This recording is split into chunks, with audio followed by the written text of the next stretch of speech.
Jiang Chen, originally an orphan, found himself transported to a world of universal lords due to a mysterious stone, gaining an extraordinary opportunity that defied convention. In Longhua, Blue Star, located in Donghai City, Jiangnan Province, a golden altar hovered in the central square, awaited by 10,000 new lords. The mayor, Luoshi, announced powerfully, "Everyone, the 7th layer of the Wanzhou battlefield, District 666, is about to open." As soon as the words were spoken, beams of light cascaded from the altar, engulfing all the lords in an instant. When the radiance faded, the square was empty. Jiang Chen felt a flash before his eyes and found himself in his own territory. A heavenly prompt followed. "Welcome, Lord Jiang Chen, to the Wanzhou battlefield. You have lost a lord's heart. You have gained a territory. Your territory is located in the 7th layer, District 666, Blue Star Domain, Novice Town 10086. Just as he steadied himself, a few raggedly dressed farmers hurriedly knelt before him. Jiang Chen gestured for them to rise, though his mind was in turmoil. Having lived here for 18 years, he knew this was a world where lords reigned supreme. Any intelligent being with a lord's heart could claim a piece of land in the Wanzhou battlefield. Suddenly, an unexpected change occurred. A stone emitting 7-colored light emerged from Jiang Chen's forehead, floating silently before him. A flash of excitement crossed Jiang Chen's eyes. This was the key to his transmigration creation divine stone. It had been dormant in his consciousness for 18 years, revealing itself only now. Eagerly, Jiang Chen examined the stone's properties. The words creation divine stone appeared, followed by its astounding function. It could enhance any item by consuming spirit stones. Even more thrilling was the fact that activating the stone granted 3 free enhancements. Without hesitation, Jiang Chen opened his backpack. Besides essential supplies, he found an ordinary hero token and an ordinary military token. He chose to enhance the hero token and was astonished to see it upgraded directly to a legendary golden quality. Boom! As the legendary hero token was born, his entire territory was bathed in a golden sea. The powerful aura caused the recently risen farmers to kneel again, proclaiming it a miracle. When the golden light faded, the hero token in Jiang Chen's hand had transformed, appearing as if forged from pure gold, covered in intricate, nearly invisible patterns. However, using the legendary hero token required a tavern. Jiang Chen looked around and saw that his level 0 Lord's Manor, covering only 100 square meters, appeared rather shabby. He quickly opened the manor's interface to check the territory's attributes. The data before him sparked ambition. A territory area of 1,000 square meters, 10 residents, and enough initial resources to make a significant impact. Looking at his grade green mountains and clear waters, talent, Jiang Chen could only console himself. Yet he knew well that in this world, geniuses feared big spenders, and big spenders feared those with hacks. And he, Jiang Chen, was the one with the hack. He placed his hand on a piece of stone, and a plus sign appeared instantly behind it. Without hesitation, Jiang Chen clicked on the plus sign and chose enhancement direction, fine stone, consuming 1 spirit stone. A dazzling interface unfolded before him, revealing a vast array of enhancement options. From fine quality stones to legendary ascension stones, everything was available. Despite the overwhelming choices, Jiang Chen only needed fine quality stones at this moment. 10 minutes later, after consuming 150 spirit stones, the conditions for upgrading the Lord's Mansion were finally met. Without further ado, Jiang Chen chose to upgrade the mansion. Boom! With a deafening roar, the Lord's Mansion was enveloped in a brilliant light. A green countdown timer appeared above it. Jiang Chen glanced at the complete immediately option, a privilege reserved for the rich and powerful. As someone with limited resources, he could only wait patiently for 10 minutes.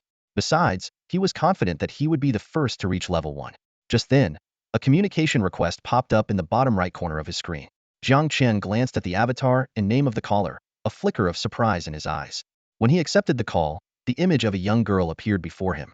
The girl was naturally beautiful, with a powerful entourage behind her. A human female hero, a squad of human archers, and a team of heavy-armored wolf riders. The luxurious lineup made Jiang Chen inwardly marvel at the wealth of the big spenders. Upon seeing Jiang Chen, the girl beamed, revealing 2 adorable dimples. "Jiang Chen, I didn't expect we would end up in the same novice zone. Is this fate?" Jiang Chen sighed inwardly.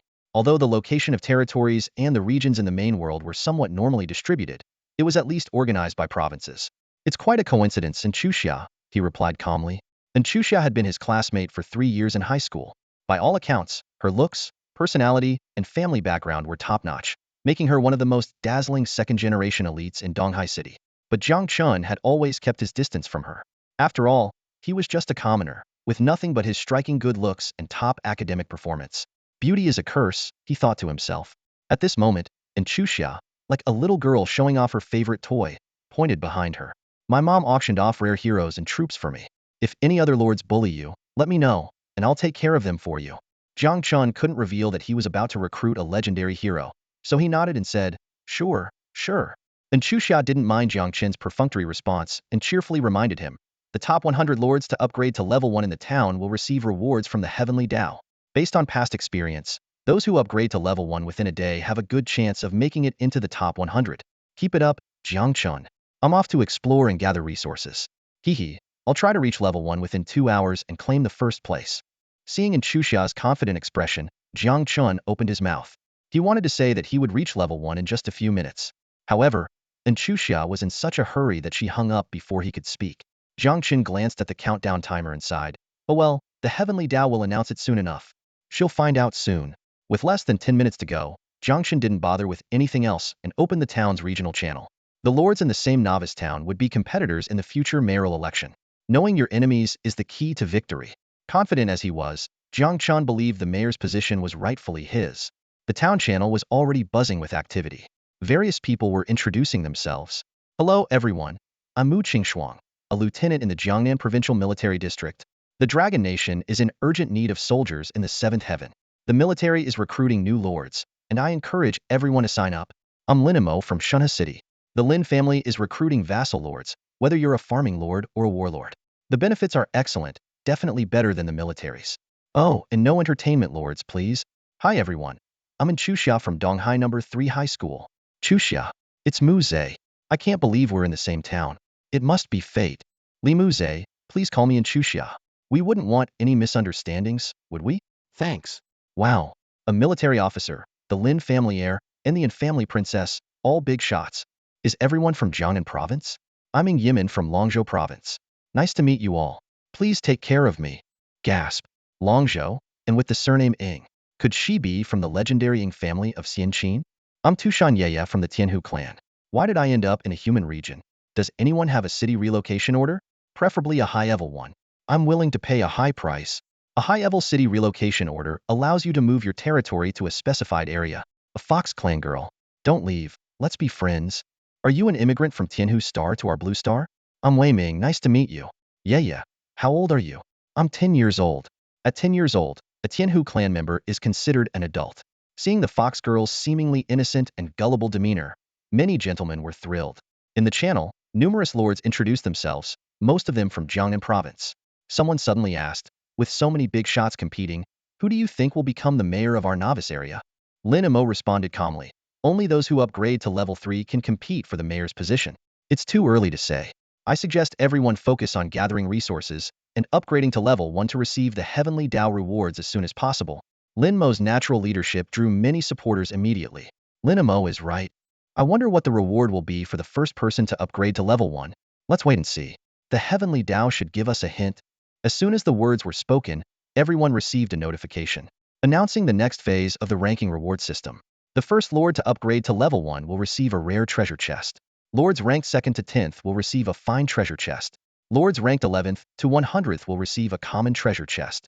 Rewards will be distributed immediately upon meeting the requirements. Seeing the Heavenly Tao's notification, Jiang Chen was stunned. A rare treasure chest as a reward? In previous years, the first place usually got a fine treasure chest. Items, heroes, and troops are categorized by quality from low to high. Common, fine, rare, excellent, epic, legendary. Above that is the mythical quality, which hasn't appeared since the Xianqin era of the 3rd heaven. According to the textbook Basic Knowledge of Lords, the Heavenly Tao awards top-ranking lords each time they upgrade. Additionally, to accommodate various types of lords, entertainment lords, farming lords, warlords, the Heavenly Tao also periodically triggers various leaderboard rewards, reputation rewards, record rewards, and more.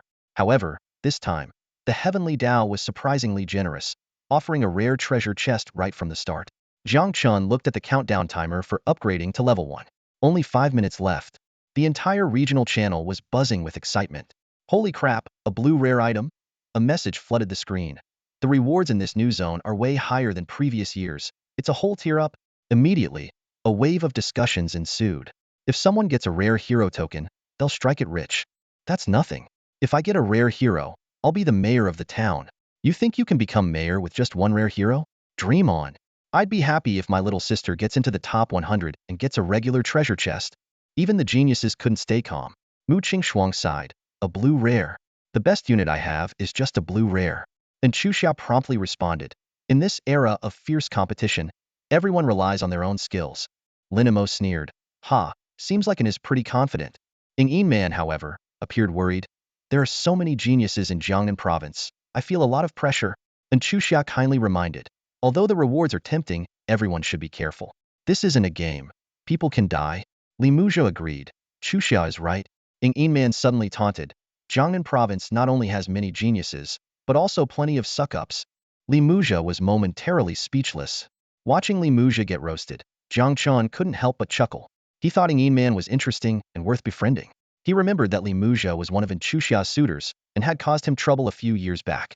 Being a regular guy, Jiang Chen was naturally happy to see Li Muzhou humbled. Seeing these second-generation elites gearing up to snatch the rare treasure chest, Jiang Chen's eyes showed a thoughtful look. The name Ing Man seemed familiar, but he couldn't recall where he had seen it before. Perhaps she was a genius from Longzhou province, and he had seen her at the National Lord Simulation competition. Suddenly, a red announcement flashed across the regional channel. Announcement. Lord Wang Jiaming has been killed by a quarry demon. Jiang Chen immediately checked the lord list and saw one avatar had turned black and white. Wang Jiaming's resolute face flashed in his mind, and he sighed. This isn't a game, and you aren't the protagonist. Wang Jiaming was his classmate, also from a humble background, who became a lord through student loans but perished within half an hour of entering the battlefield. After a moment of silence, the regional channel erupted again. Oh my god. Someone died so quickly, and was right. The battlefield is too dangerous. I want to go home. Sigh. He must have been too eager for quick success. It's all because of the tempting rewards. And Chu Xia spoke again. Everyone, please be cautious. Although we're competitors now, we'll all be lords of the same town in the future, so there's no need to be reckless. Her kind reminder garnered a lot of support. Someone tried to lighten the mood by changing the topic. Let's guess who will be the first to upgrade their base. Jiang Chen glanced at the countdown. 58 seconds, less than a minute left. The crowd immediately started a heated discussion. Here's an insider tip. The Yin family bought 3 rare soldier tokens in the past month. No surprise there. 3 squads of rare units. That's more than enough to guard multiple resource points. Shenhe Lin family is also a well-known lord family with plenty of resources. Don't forget Mu Qingshuang. She's representing the military. The mysterious big shot from the Ying family isn't backing down either. Li Muzhou, who had been ignored, suddenly chimed in. Update for the brothers. I just captured an ordinary stone mine, took down the quarry, and am now fully mining it. Li Muzhou is awesome. Upgrading the base isn't just about combat power, it's also about finding resources first. That's luck. I bet Li Muzhou will win the reward this time. His advantage is too great. Li Muzhou responded proudly, haha, thanks. Linimo suddenly suggested, if anyone's interested, I'll set up a betting pool at the exchange, betting on who will upgrade their base first. Such small bets on the rankings weren't new, and most lords expressed interest. Only Jiang Chen looked at the countdown regretfully. If I bet, my odds would be sky high. If I knew someone was setting up a pool, I'd have waited. Countdown. 3 seconds. A few seconds passed in the blink of an eye. Suddenly, a golden announcement flashed in the regional channel. Announcement. Newbie Town Lord Jiang Chen is the first to upgrade to a level 1 Lord's Hall, rewarded with a rare treasure chest. Announcement. Newbie Town Lord Jiang Chen is the first to upgrade to a level 1 Lord's Hall, rewarded with 10 prestige points. Simultaneously, a golden beam appeared above Jiang Chen's territory, enveloping a blue rare treasure chest and delivering it into his hands. The system notification sounded. You have upgraded to a level 1 Lord's Hall, unlocking buildings, smelting plant, blacksmith shop, tavern. Territory area increased to 4,000 square meters. Boom. As the Lord's Hall upgrade completed, the fog of war instantly cleared for dozens of meters. The regional channel first fell into dead silence, then erupted again after 10 seconds. Crazy. He's already upgraded. Considering the time to find, attack, and gather resources from a mining area, upgrading the base should take hours. Did the system glitch? Nonsense. This isn't a game. The system can't glitch. The construction time can be skipped. Meaning, Lord Jiang Chen collected all materials in less than half an hour. Does anyone know this Lord Jiang Chen? No way. Could he be from the Jiang family in the provincial capital?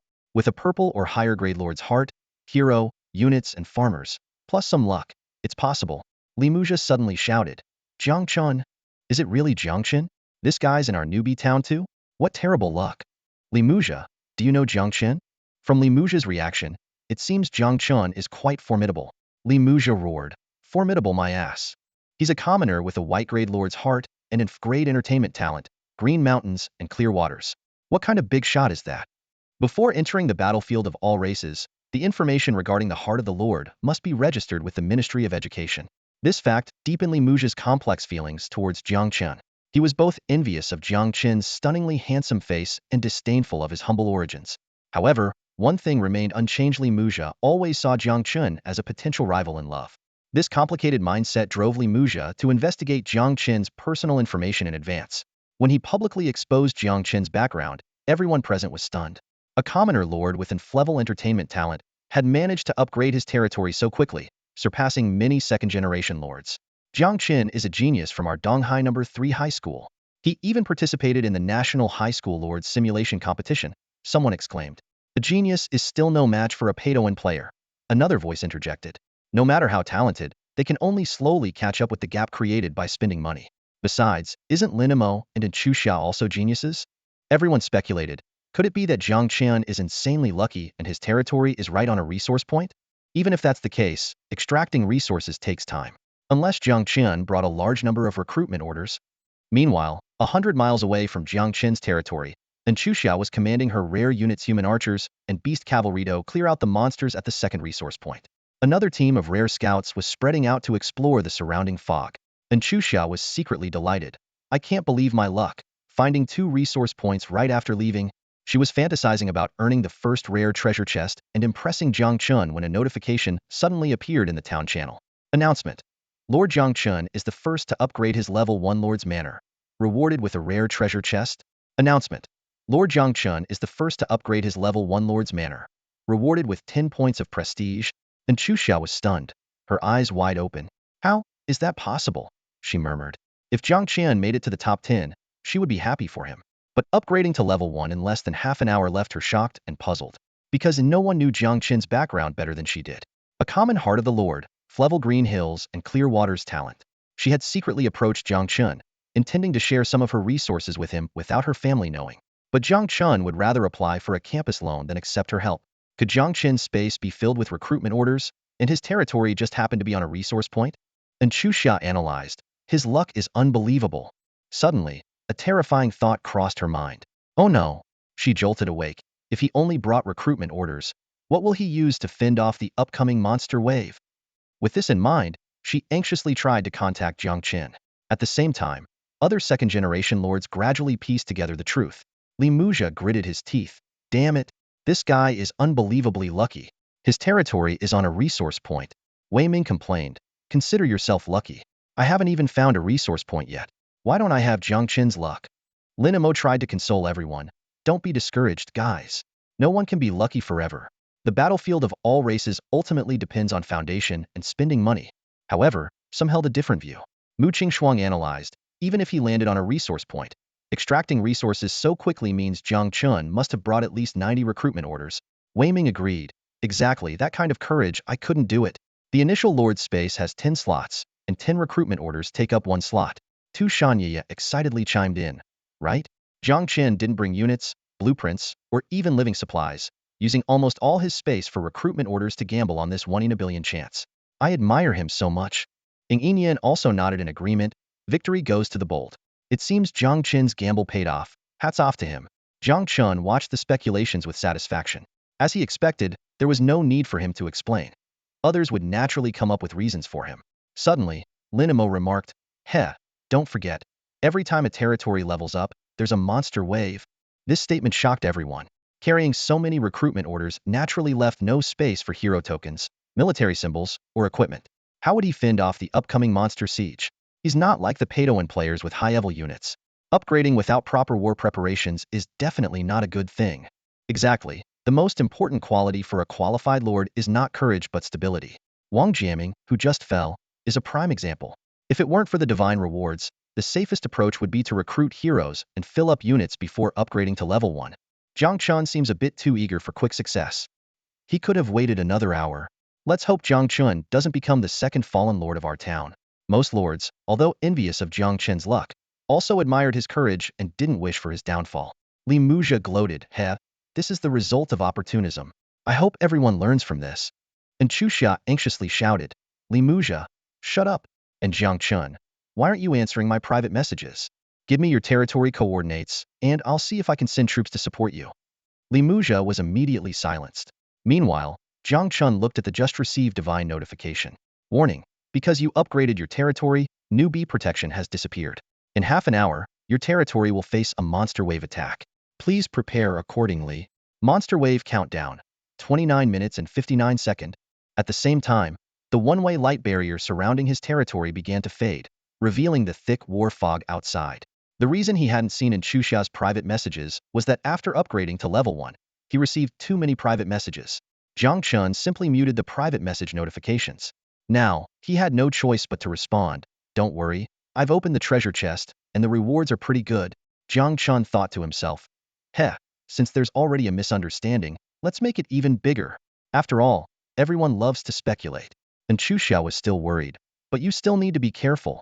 There's no time left for you to recruit units. Jiang Chen simply replied. Don't worry. Li Muzha sneered. Heh, stubborn to the end. Let's see if you can still be so tough when the monster wave starts. Wei Ming quickly tried to mediate. All right, we're all lords of the same town. Lin, you should say less. Anyway, we'll know the results soon. If anything unexpected happens, the divine system will announce it. Because of Jiang Chen's sudden rise, everyone was eager to see if he could survive the monster wave. Even the mysterious big shots from the Xianqining family were no exception. With half an hour left until the monster wave, Jiang Chen closed the chat channel and leisurely opened the territory construction interface. Barracks 0, common stone 900, common wood 100, energy 100. Construction conditions met.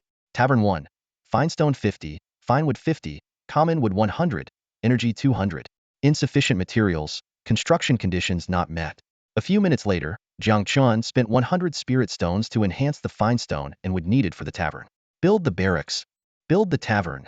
While waiting, Jiang Chen began to review his recent gains. This expedition was incredibly rewarding. Jiang Chen's eyes sparkled with excitement as he meticulously counted his spoils. First, there was the prestige. Although 10 points might not seem like much, gaining prestige in this world was extremely difficult. It wasn't just a requirement for certain quests or maps. More importantly, if he could find the Hall of Prestige, he could exchange it for rewards, sometimes even legendary items. Next was the rare chest. Jiang Chen's gaze fell upon the chest that shimmered with a faint glow, and he calculated silently in his mind. The rare chest, once opened, guaranteed a rare quality item, with a 1 in 10,000 chance of obtaining an excellent quality item, and a 1 in a million chance of getting an epic quality item. Seeing the plus sign on the chest, Jiang Chen nodded and smiled. Chests can be upgraded too. Not bad at all. However, when he thought about the massive amount of spirit stones needed to upgrade the chest, his smile faded. Jiang Chen calmly considered that the items from the chest were purely luck-based and highly uncertain. The best items were usually hero tokens or military symbols. He still had 2 chances to upgrade without any cost, so he couldn't waste them on the chest. Taking a deep breath, Jiang Chen washed his hands and reached out to touch the chest. Please don't be just resources, he silently prayed. As a burst of light flashed, the system prompt sounded. You have opened a rare chest and obtained a rare building blueprint. Mysterious cottage, special building blueprint. Jiang Chen let out a sigh of relief. Not bad luck. He didn't dare hope for the 1 in 10,000 chance of getting a higher quality item. The attributes of the mysterious cottage immediately appeared before Jiang Chen's eyes. It contained several shelves, and territory energy could be used to purchase the goods on them. The shelves refreshed daily at midnight. Construction requirements: rare stone 100, rare wood 50, refined iron 20, energy 2000. Jiang Chen quickly calculated his resources and regretfully found that he didn't have enough materials.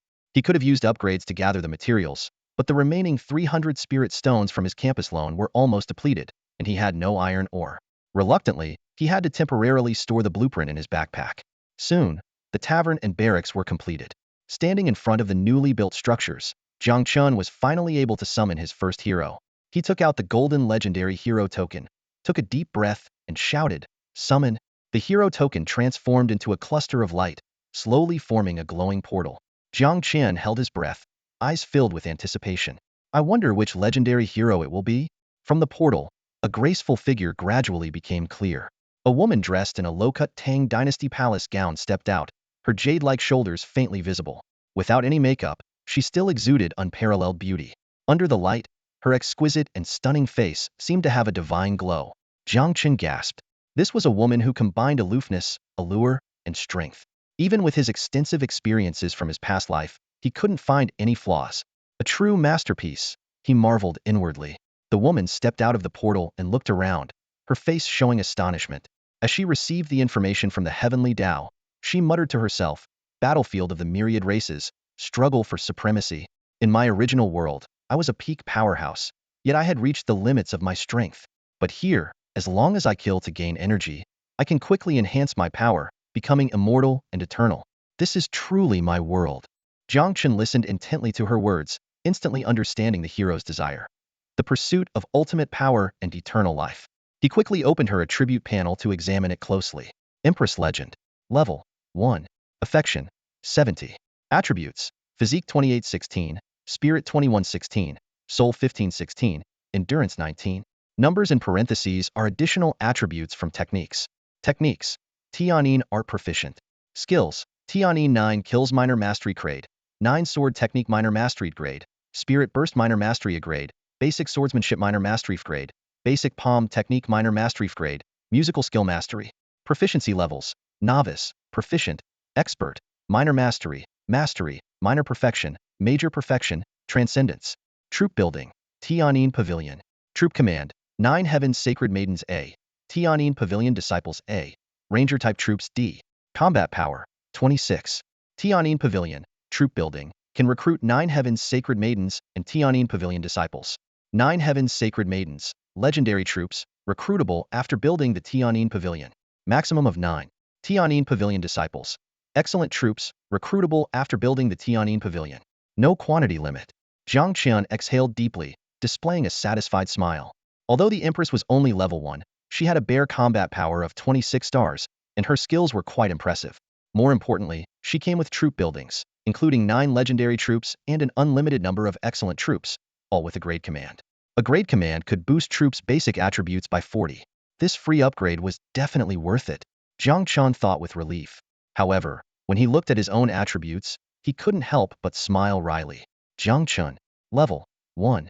Attributes: Physique 36, Spirit 3, Soul 5, Endurance 56. Techniques: 9th set of Broadcast Gymnastics Minor Mastery Grade. Skills: None. Combat Power: 6. Jiang Chen deeply felt the disparity. But quickly, he noticed something unusual. He knew the human tribe hero directory by heart, yet he had never heard of an Empress. Despite her exceptional base attributes, her techniques seemed somewhat lacking. More importantly, from her monologue, it appeared she had never heard of the battlefield of the myriad races. A glint of insight flashed in Jiang Chen's eyes. So, there's only one explanation. She isn't a native hero of the battlefield of the myriad races or a notable human ancestor but comes from another heavenly world. Could this be another perk of being a transmigrator? The Empress's attributes and skills were enough to crush any current wave of monsters. Just as Jiang Chen was celebrating his good fortune, an unexpected twist occurred. The Empress, having finished receiving the information, began to scrutinize Jiang Chen unabashedly. Finally, she spoke indifferently. Though I appreciate you summoning me to such a grand world, don't you think your strength is a bit too weak for a lord? She paused, then added, well, at least the territory environment is decent. The system prompt followed. The Empress likes the territory environment, affection 1, current 61 points. Jiang Chen felt speechless but kept his composure. He knew that affection levels range from mortal enemies 10, hostile 20, dislike 30, indifferent 40, neutral 50, ordinary 60, friendly 70, warm 80, intimate 90, to do as one pleases 100. The initial affection level depended on the hero's strength and personality. Some heroes admired strength, some were part of the appearance club, and some were easily swayed. Clearly, the Empress belonged to the former category. However, Jiang Chen had anticipated this situation. He met her gaze without flinching and said calmly, should I interpret this as the hero I just recruited questioning my qualification as a lord?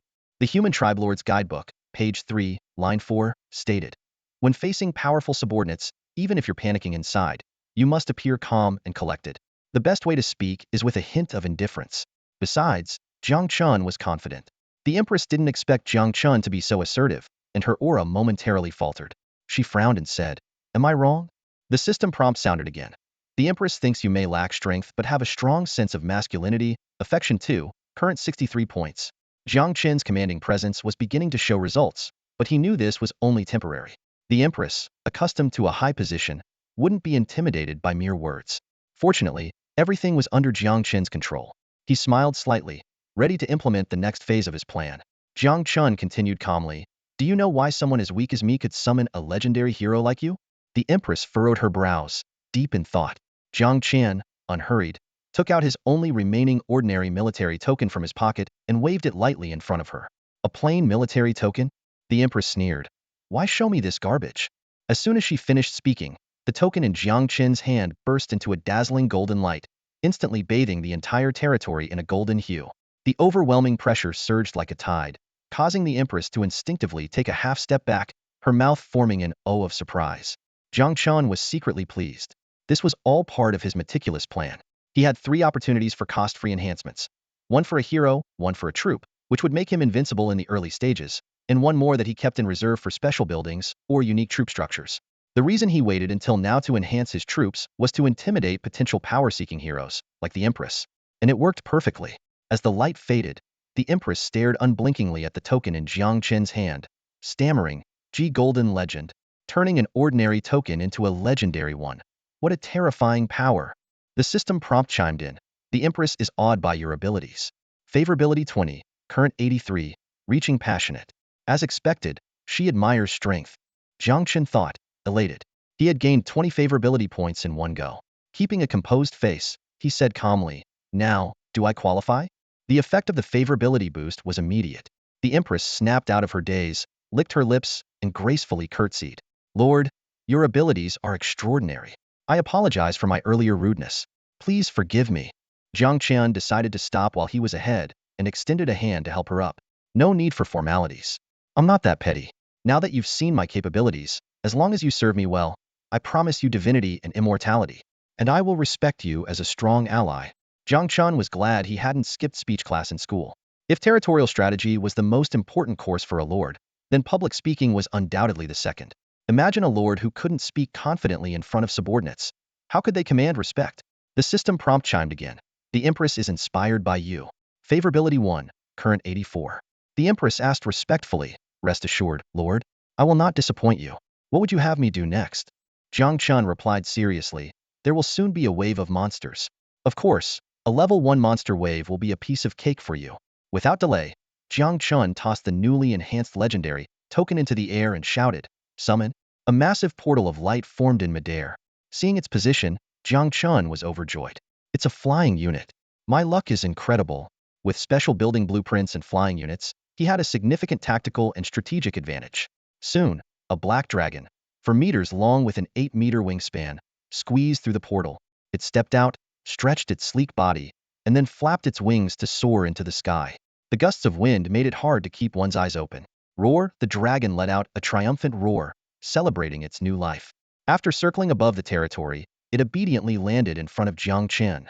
One after another, 12 miniature black dragons lined up neatly in front of Jiang Chen, their heads bowed low in absolute submission. In unison, they said, Greetings, Lord.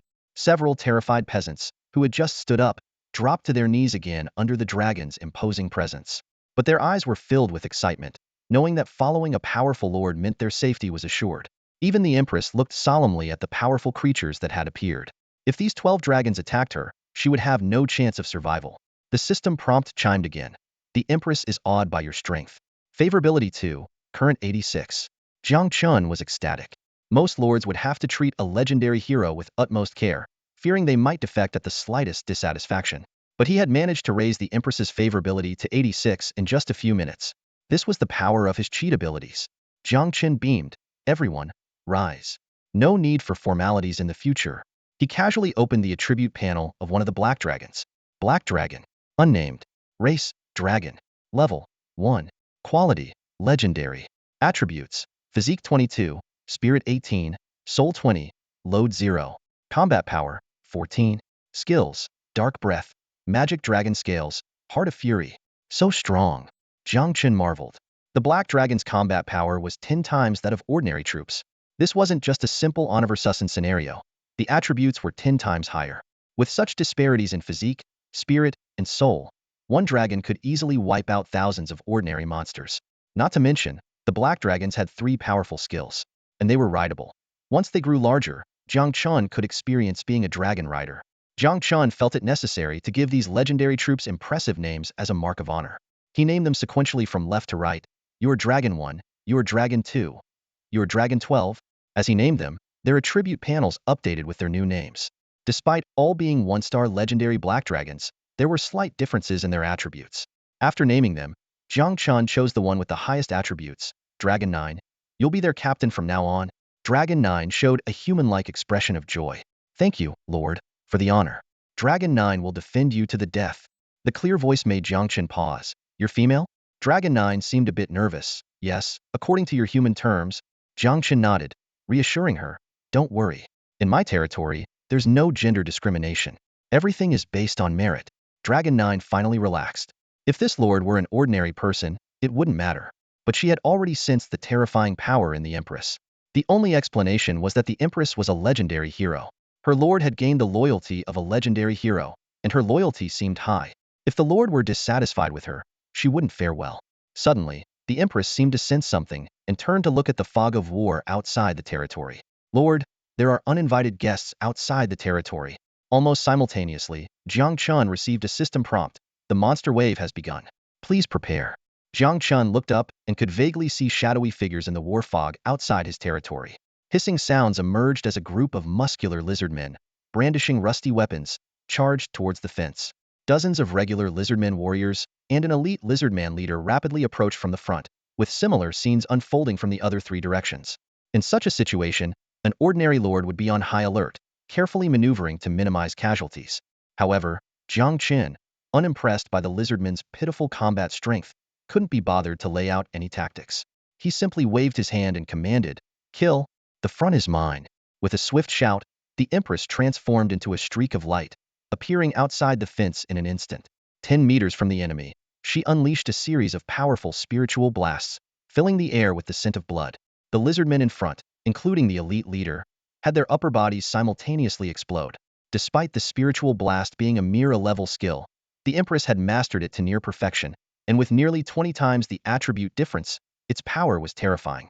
Yet, the Empress seemed disinterested with her results, muttering, too weak.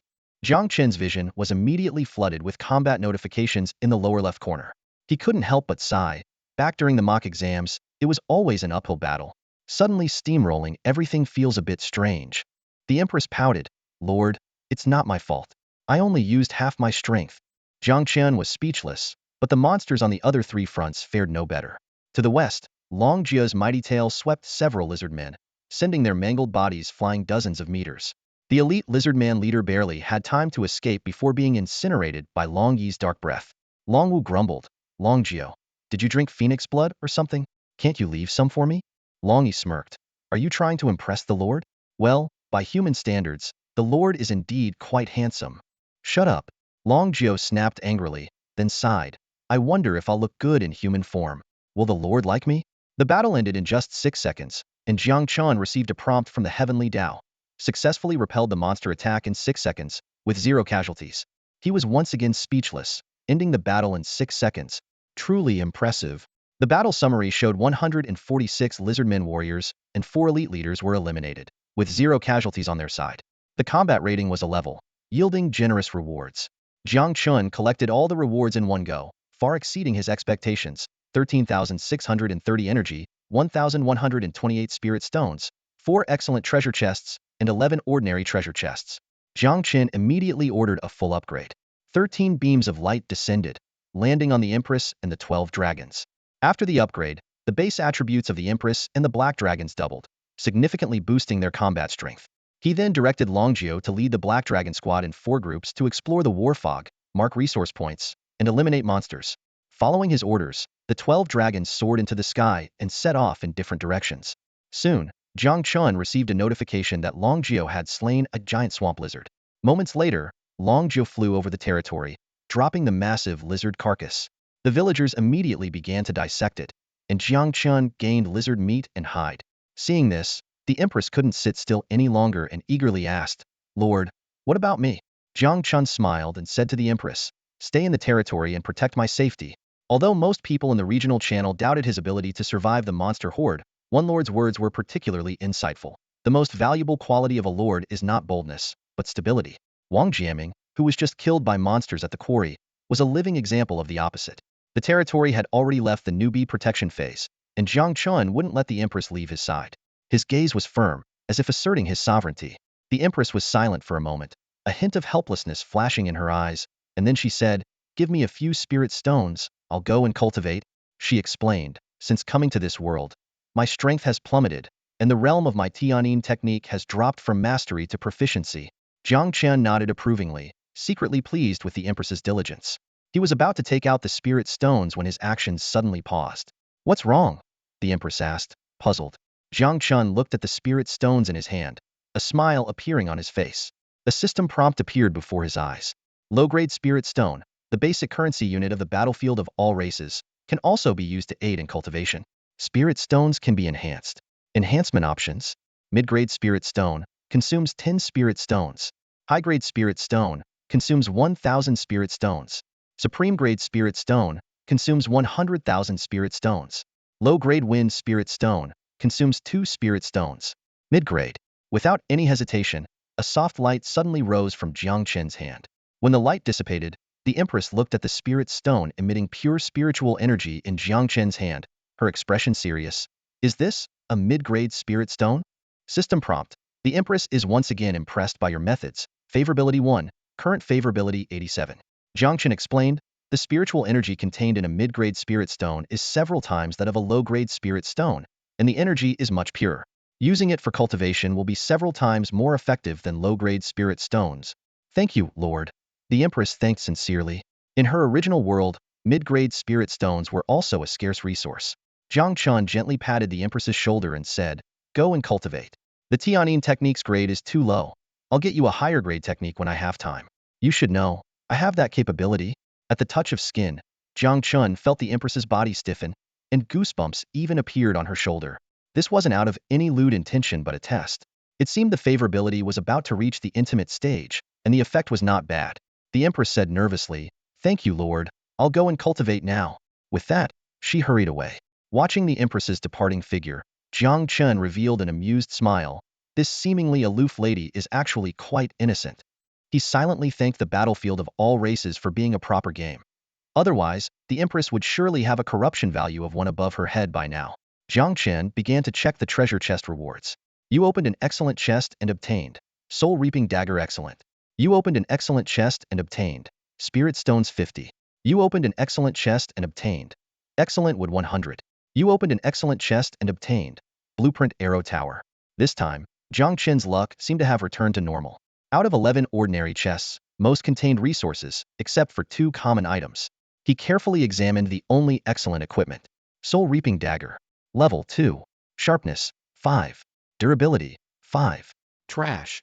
Jiang Chen blurted out, then realized and mocked himself. Looks like I've been spoiled by the legendary hero's attributes. I can't even appreciate this early game gem. Although it was a small gem, the Empress's combat power was already significantly beyond it. The best fate for this little gem was probably to be turned into spirit stones. Jiang Chen opened the regional channel and quickly browsed the messages, soon seeing his name. To Xuanyuan. By now, Jiang Chen's monster horde should have started. I'm really worried about him. Jiang Chen glanced at the time and was surprised to find that Tu Xuanyuan's message was sent exactly 6 seconds after the monster horde ended. This little fox is quite concerned about me, sending the message right on time, he thought. Li Muzha, don't worry ya. Jiang Chen is doomed this time. Upgrading to level 1 with no preparation. And Chuxia, shut up, Li Muzha. If anything happens to Jiang Chen, I'll flatten your territory. It seemed Chuxia was also closely monitoring the regional messages, fearing any bad news. Li Muzha. Hey, can't I even speak the truth? Even if Jiang Chen got a hero token from a rare chest, a single level 1 rare hero can't possibly withstand the monster horde. Mu Qingshuang. Let's not forget that Jiang Chen just created a miracle. Li Muzha. Haha, you're joking, Officer Mu. How many miracles can there be?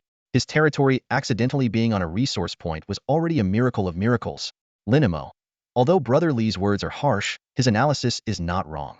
Even I, with a few squads of rare units, wouldn't upgrade my territory within half an hour.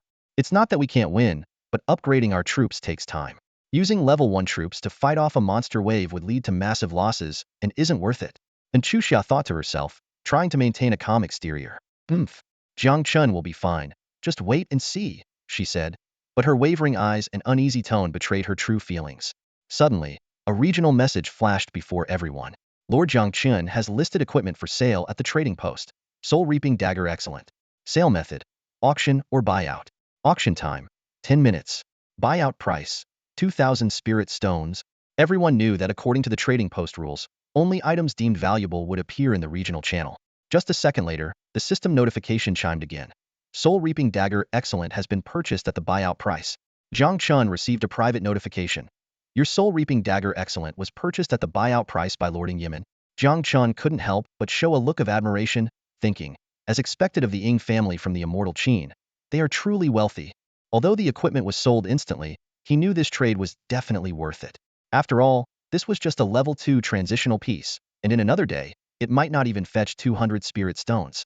After a brief silence in the group chat, messages started flooding in. Oh? No way. Excellent equipment? The server has only been open for an hour, and there's already excellent gear for sale? Jiang Chen? Shouldn't he be dealing with the monster wave? How does he have time to sell equipment? Did the monster wave end? Impossible. It's only been a few minutes. But if Jiang Chen couldn't fend off the monster wave, how could he have such valuable equipment to sell? Yeah, that makes sense. An excellent piece of equipment can boost a hero's power by at least 0.5 stars. I mean, who has the money to drop 2,000 spirit stones without batting an eye? At least show us the equipment stats. Amidst the speculation, Jiang Chen finally spoke up. No need to guess, everyone. Although it was challenging, I successfully defeated the attacking monsters. And Xuxia immediately cheered. Haha, that's awesome. Who just said Jiang Chen couldn't handle the monster wave? Step forward. Li Muzha fell silent, fearing his earlier words would come back to haunt him. Lin Amo still had doubts. But how is that possible? Did Jiang Chen's loot box contain a one-time use magical scroll or something? Mu Qingshuang suggested another possibility. Maybe he triggered a 9 million chance of surpassing his level? Wei Ming couldn't help but exclaim, even if it was sheer luck. I've got to say, Brother Jiang, you're amazing. As a member of the powerful lord family in Tianhe City, Wei Ming's change from Jiang Chen to Brother Jiang showed that this commoner had finally caught the attention of the elite. Tu Xuanyuan excitedly shouted, Brother Jiang Chen is awesome. And Xuxia replied sourly, Little fox girl, Jiang Chen doesn't know you that well. No need to act so familiar. Ying Yimin politely said, Congratulations, Jiang Chen. By the way, may I ask what your battle rating was? Of course, feel free to decline if it's too personal. Although the question was a bit sudden, Jiang Chen saw no reason to hide it. My battle rating was A. He thought to himself, not that anyone would believe it anyway. Jiang Chen had a gut feeling that Ying Yimin might be his biggest rival for the position of town mayor, more challenging than Lin Amo, Mu Qingshuang, or Xuxia. This was their first invisible clash. Jiang Chen pondered, I wonder if Ying Yimin will believe it? Upon hearing the evaluation of Jiang Chen's battle, the entire regional channel fell into a stunned silence. However, this quietness lasted only for a moment. As Jiang Chen had expected, no one believed his words. Did I hear that right? He said his battle rating is an A? Come on, if you're going to brag, at least make it believable. I'd buy a C or D rating. Exactly. It's been decades since anyone in the Dragon Kingdom got an A rating. Jiang Chen, care to show us a screenshot to prove it? The comments poured in like a tidal wave, full of doubt and ridicule. Just then, Xuxia's voice cut through the noise. Enough already, can't Jiang Chen make a joke? Her authoritative tone had an immediate effect, silencing the comment section. Xuxia's staunch defense of Jiang Chen stirred envy among the male lords. Ignoring the mockery, Jiang Chen focused on waiting for Ying Yiman's reply. Moments later, Ying Yiman responded, Jiang Chen, you have quite the sense of humor. Jiang Chen felt a bit disappointed. It seemed the prominent figure from the Xianqining family wasn't so remarkable after all. But what did it matter whether they believed him or not? Jiang Chen couldn't be bothered to explain. His strength would eventually become evident to everyone. Just then, another announcement echoed. Announcement. Newcomer Town number 1008, SIXS Lord Ying Yiman is the second to upgrade the level 1 Lord's Mansion, rewarded with an excellent treasure chest. Announcement. Newcomer Town number 1008, SIXS Lord Ying Yiman is the second to upgrade the level 1 Lord's Mansion, rewarded with 5 prestige points. Jiang Chen was taken aback and thought, the Ying family really is something. If I hadn't come out of nowhere, the first place would have been hers. Immediately after, 2 more announcements followed. Announcement. Newcomer Town number 1008, SIXS Lord and Xuxia is the third to upgrade the level 1 Lord's Mansion, rewarded with an excellent treasure chest. Announcement. Newcomer Town number 1008, SIXS Lord and Xuxia is the third to upgrade the level 1 Lord's Mansion, rewarded with 3 prestige points. And Xuxia exclaimed in frustration, Ugh, I was just a step too late. Wei Ming teased, it's a woman's world now. Thank goodness Jiang Chen saved some face for us guys. Mu Qingshuang sighed.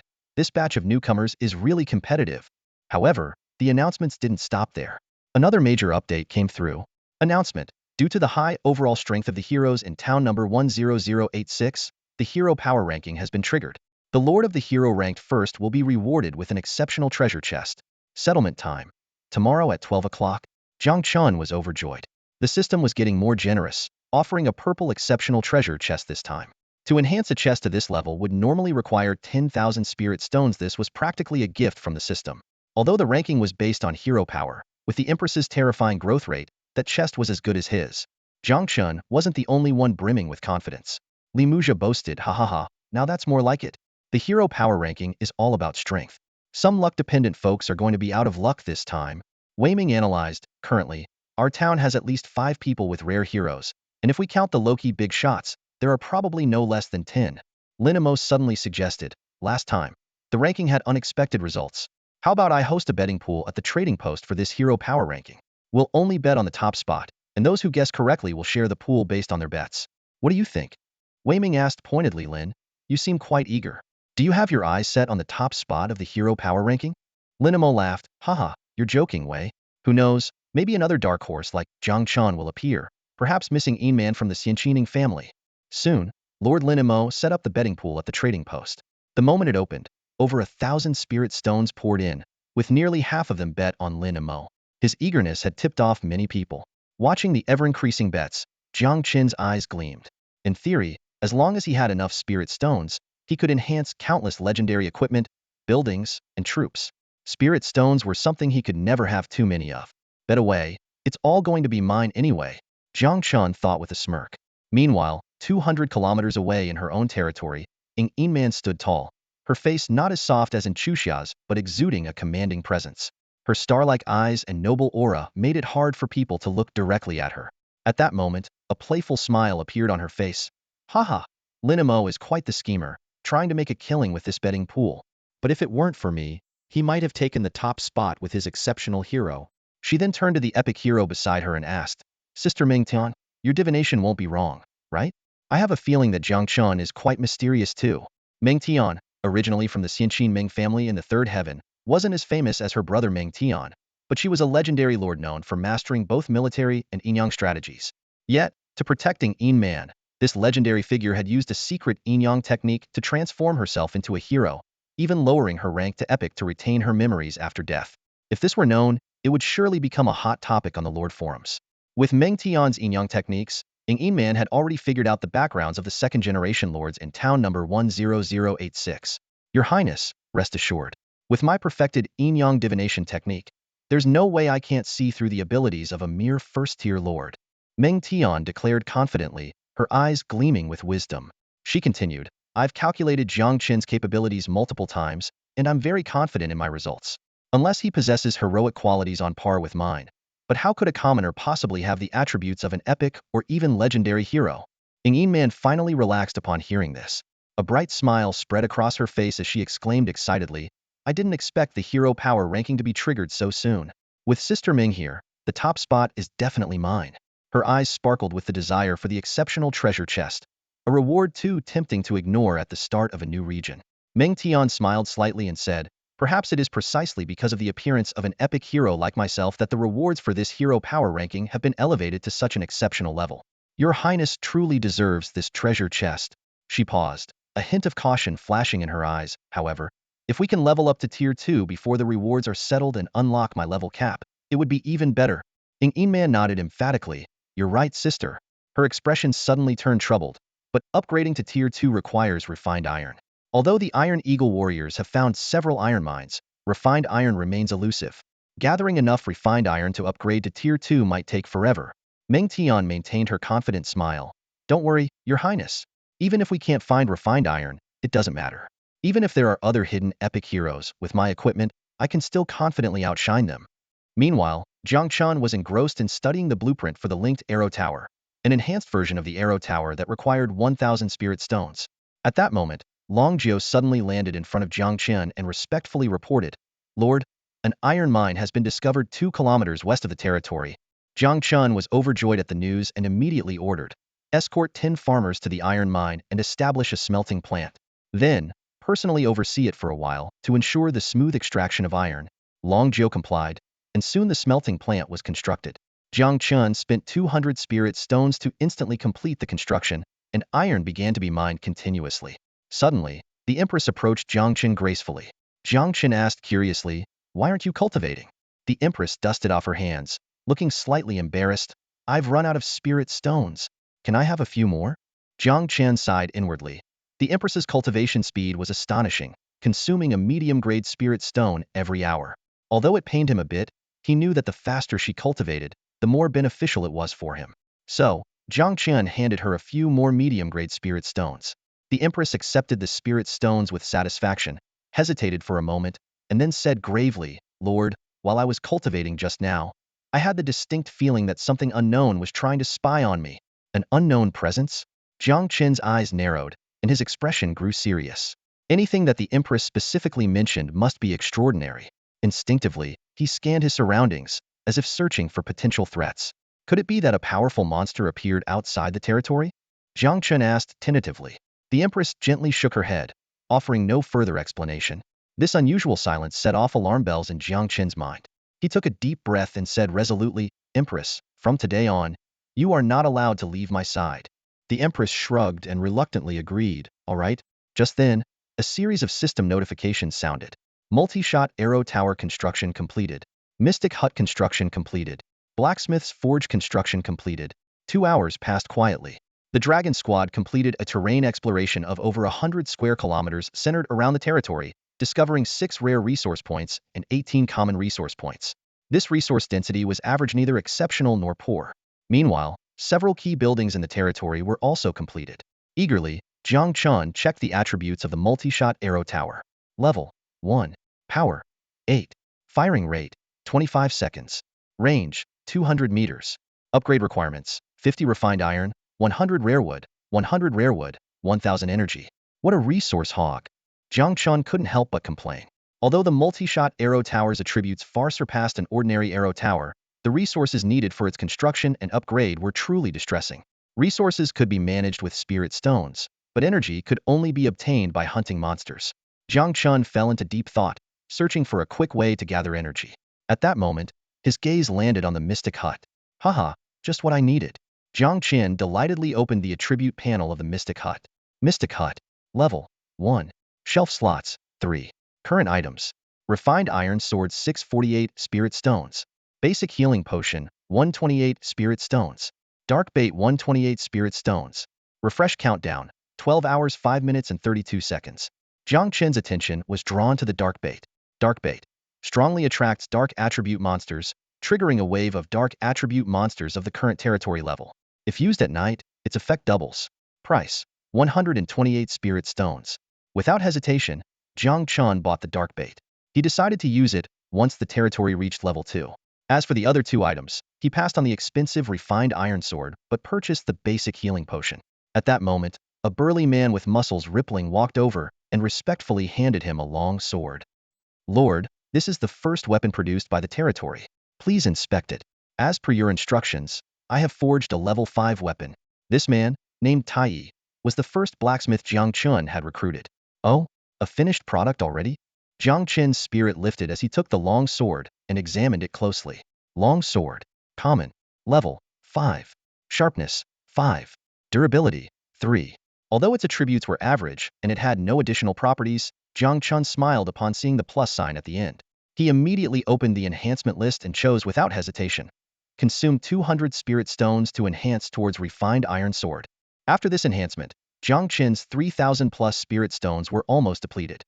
"Why am I always so broke?" he muttered to himself, but quickly regained his composure.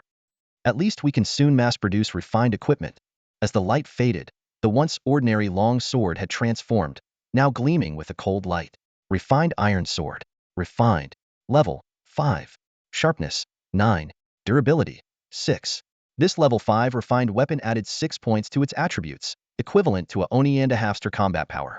At this stage, it was definitely the most sought-after equipment. Jiang Chen immediately issued an order. "Spread the word, the blacksmith's forge is to go into full production, forging long swords." Yes.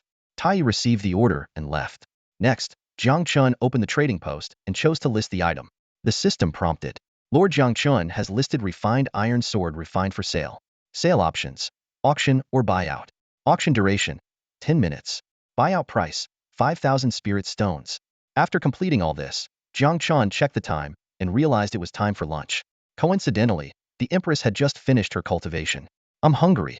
What's for lunch? The Empress asked. In the battlefield of all races, food was of utmost importance. Whether one could eat on time and eat well could affect the morale of the territory's citizens.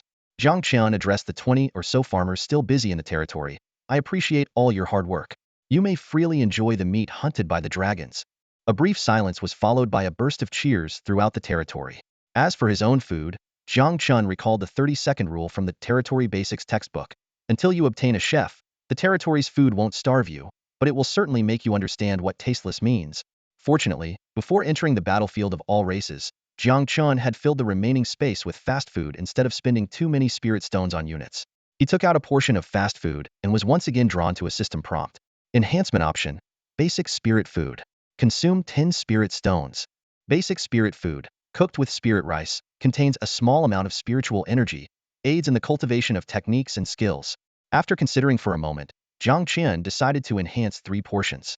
He handed one to the Empress, kept one for himself, and listed the last one on the trading post with a buyout price of 200 spirit stones. Seeing the Empress satisfied with the spirit food, Jiang Chen began to enjoy his own meal. As he opened the package, a rich aroma of rice wafted out.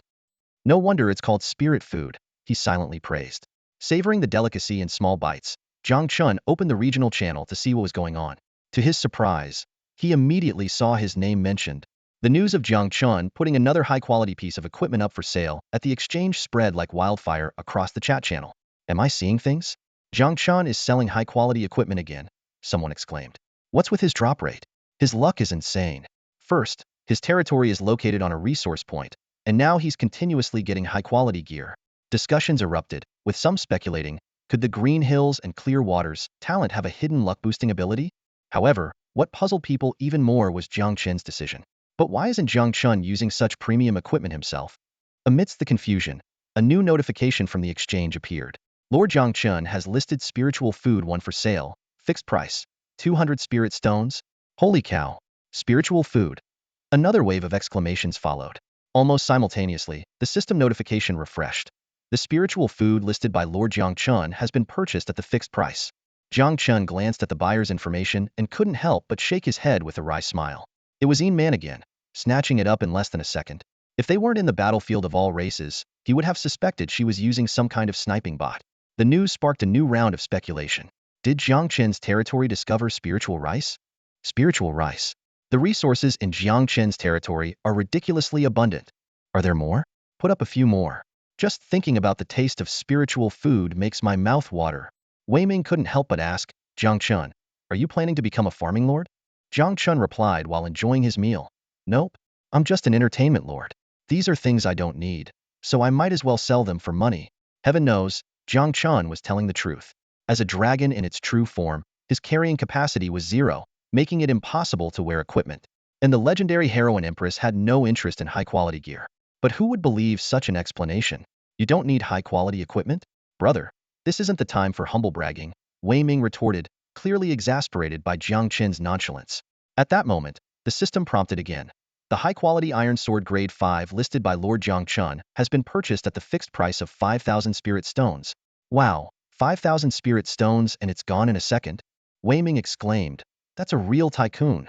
I could only offer 2,500 spirit stones at most. Jiang Chen was also taken aback. The 5,000 spirit stones price was a blatant markup. In his estimation, if a grade 5 iron sword could sell for 3,000 spirit stones, he would be grateful. Could it be Man, the wealthy one, again? Jiang Chen wondered. But when he saw the buyer's name, his face darkened. And Xuxia's name suddenly appeared on Jiang Chen's screen, causing him to frown immediately. Although Jiang Chen usually appeared gentle and courteous, deep down, he was extremely proud. The fact that he had chosen to bear the burden of student loans rather than accept Xuxia's help was proof of this. Jiang Chen quickly dialed in Xuxia's number. She answered almost instantly, and her virtual image appeared before him. Xuxia, what's the meaning of this? Jiang Chen's voice carried a clear note of displeasure. And Xuxia was initially taken aback, but she quickly realized the misunderstanding and hurried to explain. Jiang Chen, you've got it wrong. This isn't about helping you. I'm in trouble myself and urgently need to boost my combat power. Before Jiang Chen could ask further, and Xuxia sent a screenshot. Jiang Chen glanced at it, and a gleam flashed in his eyes. A level 10 epic monster? Just 3 kilometers outside my territory, he exclaimed in astonishment. And Xuxia's face showed a pained expression. My cavalry has already lost 2 members to it. Those were rare units. And the worst part is, it's guarding a large iron mine. I need to take it down to get the iron to upgrade my second barracks. I'm really desperate. Jiang Chen couldn't help but feel envious. Her luck was simply off the charts. An epic monster, if defeated, would yield an incredible amount of loot. More importantly, the energy reward killing a level 10 epic monster without any energy penalty would grant 100,000 energy, enough to upgrade his Empress to level 8. And Xuxia, however, put on a worried face, though the excitement she couldn't hide betrayed her true feelings about the upcoming epic battle. Jiang Chen calculated in his mind. Though he could trick Xuxia into revealing her coordinates and snatch the monster, he disdained such underhanded tactics. However, making some money off the situation seemed like a good idea. I have some iron swords here. Do you need them? Jiang Chen asked. And Xuxia's eyes lit up. Do you have more? I'll take as many as you've got. I've got as many as you need, Jiang Chen replied casually. And Xuxia seemed to think of something, and a hint of shyness flashed across her face. Jiang Chen didn't notice and continued. All right, you should have 12 wolf riders and 10 cavalry left, so I'll sell you 22 iron swords. At market price, that's 2,500 spirit stones each. And Xuxia's eyes widened. How much? Jiang Chen explained. I know it's a bit expensive, but we have to be fair. There are plenty of players in town willing to pay for this kind of gear. So this price isn't unreasonable. No. And Xuxia interrupted. I'm not talking about the price. I'm asking, where did you get so many high-quality weapons? She quickly deduced the most likely possibility. Could it be, you've already started mining iron? Jiang Chen just smiled without saying a word. And Xuxia couldn't help but throw his words back at him. Talk about dumb luck. 2 hours later, a sudden message popped up in the town channel. Lord Jiang Chen has listed 22 excellent iron swords for sale in the trading post. Sale type, specified buyer. Unit price, 2,500 spirit stones each. Another message quickly followed. Lord Jiang Chen's 22 excellent iron swords have been purchased. This announcement was like a bombshell, instantly igniting a frenzy in the regional channel. Oh? Did I see that right? Am I seeing things? 22 excellent weapons? I've been grinding all day and didn't get a single one. Am I even on the same map as Lord Jiang Chen? Is Jiang Chen the favorite child of the goddess of luck? Blasphemy. I bet Jiang Chen is the goddess of luck's lover. Or maybe he seduced Tina, who then became the goddess of luck. In any case, Jiang Chen is a legend. Selling 22 iron swords in one go, Jiang Chen once again became the talk of the town. However, someone soon raised a different perspective. All you guys can do is gawk. Don't you realize? There's no way 22 iron swords could have been looted. This can only mean one thing. Gasp. Are you saying these are mass-produced by a blacksmith shop? This speculation sparked another wave of heated discussion. It's only been a few hours since the server opened, and a blacksmith shop can already mass-produce gear? Which means Lord Jiang Chen not only has an elite blacksmith but also controls an iron mine. Wah, I haven't even upgraded my first barracks yet, let alone built a blacksmith shop. First he lands on a resource point, then he gets spirit rice, and now an iron mine. The abundance of resources in his territory is making me green with envy. Iron is essential for upgrading to the second barracks, usually found 10 kilometers outside the territory, guarded by level 10 or higher monsters. Gasp. Does this mean Lord Jiang Chen will be the first to upgrade to the second barracks too? Lord Jiang Chen is truly the beacon of hope for us common folk. Seeing the wealth of resources in Jiang Chen's territory, even the second-generation elites couldn't sit still anymore. Ingyin Man, Jiang Chen, could you please take a private chat? Mu Qingxuang, Jiang Chen, would you be interested in joining the military? I can immediately grant you the rank of sergeant. Linimo, sergeant? Ms. Mu, how much is a sergeant's monthly stipend? 200 spirit stones, or 300? If Jiang Chen is willing to be my exclusive account, I'll offer him a monthly salary of 10,000 spirit stones.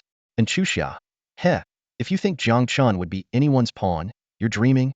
It had to be said, and Xuxia understood Jiang Chen the best. Jiang Chen stood in front of the chat group interface, his brow slightly furrowed. His voice was firm and steady. Sorry to disappoint, but I have no intention of joining any faction, and definitely not becoming a sheep account. Linimo, unwilling to let it go, smirked. Heh, I'm a year older than you, so I'll call you Little Jiang from now on. Little Jiang, don't be so quick to make up your mind. You common lords enter the battlefield of 10,000 races to make money, right? Everything is negotiable. Li Mu's tone was threatening. Jiang Chen, don't be ungrateful. Brother Lin is willing to pay for your resources. It's your good fortune. Otherwise, when Brother Lin issues a conquest order, do you think you can fend off his army? And Xuxia immediately jumped in to defend. Anyone who dares to issue a conquest order against Jiang Chen, bring it on. Jiang Chen couldn't help but laugh as he read the chat. Conquer his territory? They might as well be gifting him energy. He silently recalled the rules of the battlefield of 10,000 races. Resources like stone, wood, refined iron, and energy are bound and non-tradable. This was one of the few fair aspects for common players. Otherwise, whales like Yin Yin would have upgraded to the second base long ago. But Jiang Chen also knew that where there's a will, there's a way. Whales always find methods, such as using conquest orders to plunder resources from other lords. Of course, among the human race, unless there's a long-standing grudge, such conquests are usually negotiated with both sides getting what they need. The conquered lord would typically choose to yield to minimize losses. This practice is commonly known as buying a sheep account. Jiang Chen's territory was rich in refined iron resources, which meant not only a steady supply of high-quality equipment, but also the key to upgrading to the second base and earning heavenly rewards. No wonder everyone was eyeing him greedily. Seeing that Jiang Chen wasn't responding to private messages, Yin Yin decided to speak openly in the general chat. Since Jiang Chen isn't answering my private messages, I'll just say it here. You don't need to become my exclusive sheep account. Just let me take some resources from your territory. I promise to plunder without destroying anything. If I get enough refined iron to upgrade to the second base, I'll immediately pay you 200,000 spirit stones. Seeing this astronomical number, Jiang Chen was tempted but held back. If he didn't have the lucrative business of refined iron swords, he might have agreed. He politely replied, "Sorry, my private messages are always 999. I can't keep up. But I really have no intention of becoming a sheep account." Seeing Jiang Chen's firm stance, Yin Yin didn't insist. After a moment of silence, Lin Mo suddenly spoke in the group. "Buying conquest orders, low-level ones will do. Message me with offers." Li Muse followed suit. "Haha, I'm joining the fun too. Offering high prices for conquest orders. Jiang Chen, if you agree to become Brother Lin's sheep account, I might hold back out of respect. Now you're on your own." Lin Mo wasn't to be outdone. "Brotherly, let's see who can do better." "All right," Li Muse responded. Their words made it seem as if Jiang Chen was already at their mercy. And Xuxia shouted angrily, "How dare you?" Mu Qingshuang tried to mediate. "Sigh, we're all Dragon Nation lords. Why fight among ourselves?" Tu Shanyeya, almost in tears, pleaded, "Boo-hoo, Jiang Chen is so handsome. Please don't hurt him." Wei Ming pointed out the obvious. Possessing a treasure invites trouble. Also, fox girls are indeed all about looks. I wasn't convinced before. Just then, a system notification popped up. Lord Jiang Chen has listed 2 superior refined iron swords for sale through the marketplace. Sale method: auction or buyout. Auction time: 10 minutes. Buyout price: 2,500 spirit stones. Mu Qingshuang hurriedly advised, "Jiang Chen, now's not the time to add fuel to the fire. Keep a low profile, will you?" Wei Ming sighed. "Facepalm, Jiang Chen, good luck." Jiang Chen was unfazed. "Thanks for the concern, but I'm really broke." After closing the regional channel, Jiang Chen reassured Xuxia briefly. Then he checked his spirit stone count, 55,013. He couldn't help but sigh. He had never been this wealthy before. He began to ponder what to upgrade next: equipment, troops, or blueprints. Suddenly, a heavenly notification appeared. "Your unit Long E is injured." Jiang Chen was initially startled, but then a look of delight spread across his face. The stronger the monster, the greater the reward. A sense of anticipation surged in Jiang Chen's heart. Could it be that an epic monster had spawned near his territory? He quickly used the Lord interface to contact Long E, urgently asking, "Long E, report the situation." Long Yi's voice came through, tinged with a hint of helplessness. Jiang Chen curiously pressed on, "A low-level centaur warrior shouldn't be able to hurt you, right?" Long Yi explained with some frustration, "There's a hero commanding the monsters, and I got focused." Jiang Chen suddenly understood. Although it wasn't the epic monster he had hoped for, a centaur nest was still a rare treasure. As a wild unit building, it could recruit centaur warriors, elite units proficient in both melee and range combat. In comparison, the standard barracks in his territory could only recruit militiamen at present and would need to be upgraded to level 4 to recruit elite human swordsmen. With more resource points being occupied, using dragons as guards seemed like overkill. The appearance of the centaur nest came just in time to solve Jiang Chen's urgent need. After getting a rough idea of the terrain, Jiang Chen immediately broadcasted through the Lord's heart, "Everyone, except for the dragons guarding important resource points, gather at coordinates XXX. The Empress, just finished with her training, asked expectantly, "Lord, what about me?" Jiang Chen nodded. "Come with me." Considering the Centaur tribe's powerful focus fire capability, Jiang Chen decided to be present in person to avoid unnecessary losses. He quickly boosted his strength, leveling up 4 times in a row to reach level 5, significantly enhancing his survivability. Next, Jiang Chen fetched a plain long sword, which glowed brightly in his hand. He decisively consumed 20,000 spirit stones, choosing enhancement paths and crafting the exceptional grade sword, Crimson Holy Word. Although a large chunk of his hard-earned wealth was instantly spent, the resulting weapon was a 3-foot 3-inch blood-red sword emanating a crimson light. The Crimson Holy Word lived up to its exceptional grade, boasting excellent base attributes and 2 powerful skills: the offensive Crimson Arc and the supportive Holy Word, complementing each other perfectly. Seeing the Empress's eyes light up, Jiang Chen casually tossed the sword to her. "It's yours. Remember, your job is to protect me." The Empress, delighted, played with the sword for a moment and then confidently assured, "Don't worry, my lord." A system prompt immediately appeared. The Empress's favorability increased by 1 due to the bestowed sword. Current favorability, 88 points. Getting closer to an intimate relationship. Half an hour later, Jiang Chen led the Empress and 8 dragons to the designated coordinates. Unlike their usual proud flight, the dragons were now crouched low in the grass, trying to conceal themselves. In the distance, a massive centaur tribe came into view. Squads of centaur warriors patrolled in an orderly manner, nearly half of them being elite units. Hundreds of centaur warriors formed an intimidating army. For other lords, even a Padoan player like Xuanyuan, facing such a large centaur tribe would be daunting. However, today they faced Jiang Chen. Long Ju suddenly poked his long face out, uncomfortably saying, "My lord, we're dragons, you know. This posture is quite degrading for us. How about I roar to announce your arrival to these ants?" Jiang Chen smacked Long Jiu on the head, quietly reprimanding. "Reckless? All you know is being reckless? I made you a squad leader. Can you use your brain in battle? Why charge in when we can ambush them, huh?" Jiang Chen felt grateful for coming in person. Facing nearly 1,000 level 8 monsters, including well-armed elites, if the dragons fought in their usual high-profile manner, victory might be assured but at the cost of casualties. The loss of even 1 legendary dragon would be a heartache for Jiang Chen. After scolding Long Jiu, Jiang Chen carefully observed the enemy formation and began to devise a strategy. Line up in a straight line. Fly to coordinates XXX as fast as you can, and then use Dark Breath to plow the ground. As someone who had participated in the National High School Tactical Competition, Jiang Chen found the current situation to be a piece of cake. After ensuring the dragons understood the orders, he softly commanded, "Attack." Yes, the 8 dragons responded and took to the sky. The centaur camp fell into chaos instantly. Enemy attack. The dragons are back.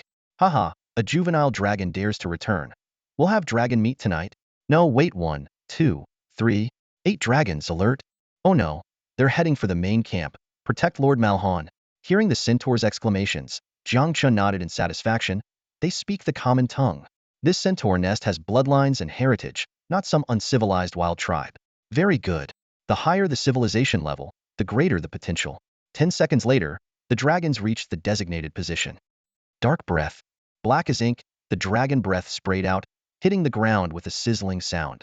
8 streams of dragon breath erupted simultaneously, carving out a death zone several meters wide in the camp. Flames surged like a tidal wave, engulfing everything in their path. The once peaceful centaur camp plunged into chaos, with screams echoing incessantly. The ordinary centaur warriors stood no chance against the sudden onslaught. Their meager 10-star strength was like paper before the dragon breath. Even the elite centaurs, though slightly stronger, could only hold on for a moment before falling. On Jiang Chen's smart interface, battle notifications flooded in. Your unit Long Jiu has killed an elite centaur warrior, gaining energy 80, spirit stones 8, and a superior chest 1. Your unit Long Yi has killed an elite centaur warrior, gaining energy 70, spirit stones 5, and a unit soul 1. Similar messages kept popping up, quickly surpassing 100. Jiang Chen's attention was caught by the second notification, had obtained a unit soul. This was a rare item that could promote a regular unit to elite status or increase the star level of an elite unit. Standing beside Jiang Chen, the Empress watched the one-sided battle unfold and sincerely praised, "Lord, your unconventional tactics are impressive. I am in awe." Jiang Chen waved her comment away nonchalantly. "This is just basic stuff any high school student would know. Nothing worth praising." The Empress's curiosity was piqued, and she asked, "Lord, when will you take me to your world? It's called Blue Planet, right?" "Yes, it's called Blue Planet," Jiang Chen replied while keeping an eye on the battlefield. "According to the rules of the multiverse battlefield, your favorability needs to reach 100 points before you can come with me." "There's nothing to hide about that. Understanding that favorability couldn't be forced, the Empress laughed and said, "Then you must work hard, Lord, to win my complete loyalty." As they chatted casually, the dragons had already advanced to the main tent of the centaur camp. A three-meter centaur hero, muscles bulging, was frantically tying his pants while cursing, "Who dares to disturb me? You're courting death." "Ah no." Before he could finish, 8 streams of searing dragon breath descended upon him. 3 seconds later, the dragons ceased their breath and soared into the sky. The only hero of the centaur tribe was now a charred corpse, dead beyond any doubt. Long Ju ascended to a height of 100 meters, out of the centaur archer's range, and panted heavily, "Phew, phew. Breathing fire for so long is exhausting." Long Yi agreed. "The Lord is right. We sisters need to work on our lung capacity." Meanwhile, Jiang Chen received a notification from the Heavenly Tao. "Your unit Long Jiu has killed the rare centaur hero chieftain, gaining energy 20,000, spirit stones 228, a rare wind spirit bow 1, and a conquest order 1. Jiang Chen was overjoyed. This was a major loot. And a conquest order? Seeing the conquest order, Jiang Chen's mind raced. Should he use it against Li Muse or Linimo? No, this was the first conquest order. A rare and valuable item. Using it himself would be wasteful. A bold idea flashed through Jiang Chen's mind. Why not sell the conquest order at a high price and let them come to conquer me instead? This could not only bring in a substantial amount of energy, but also extort a significant number of spirit stones.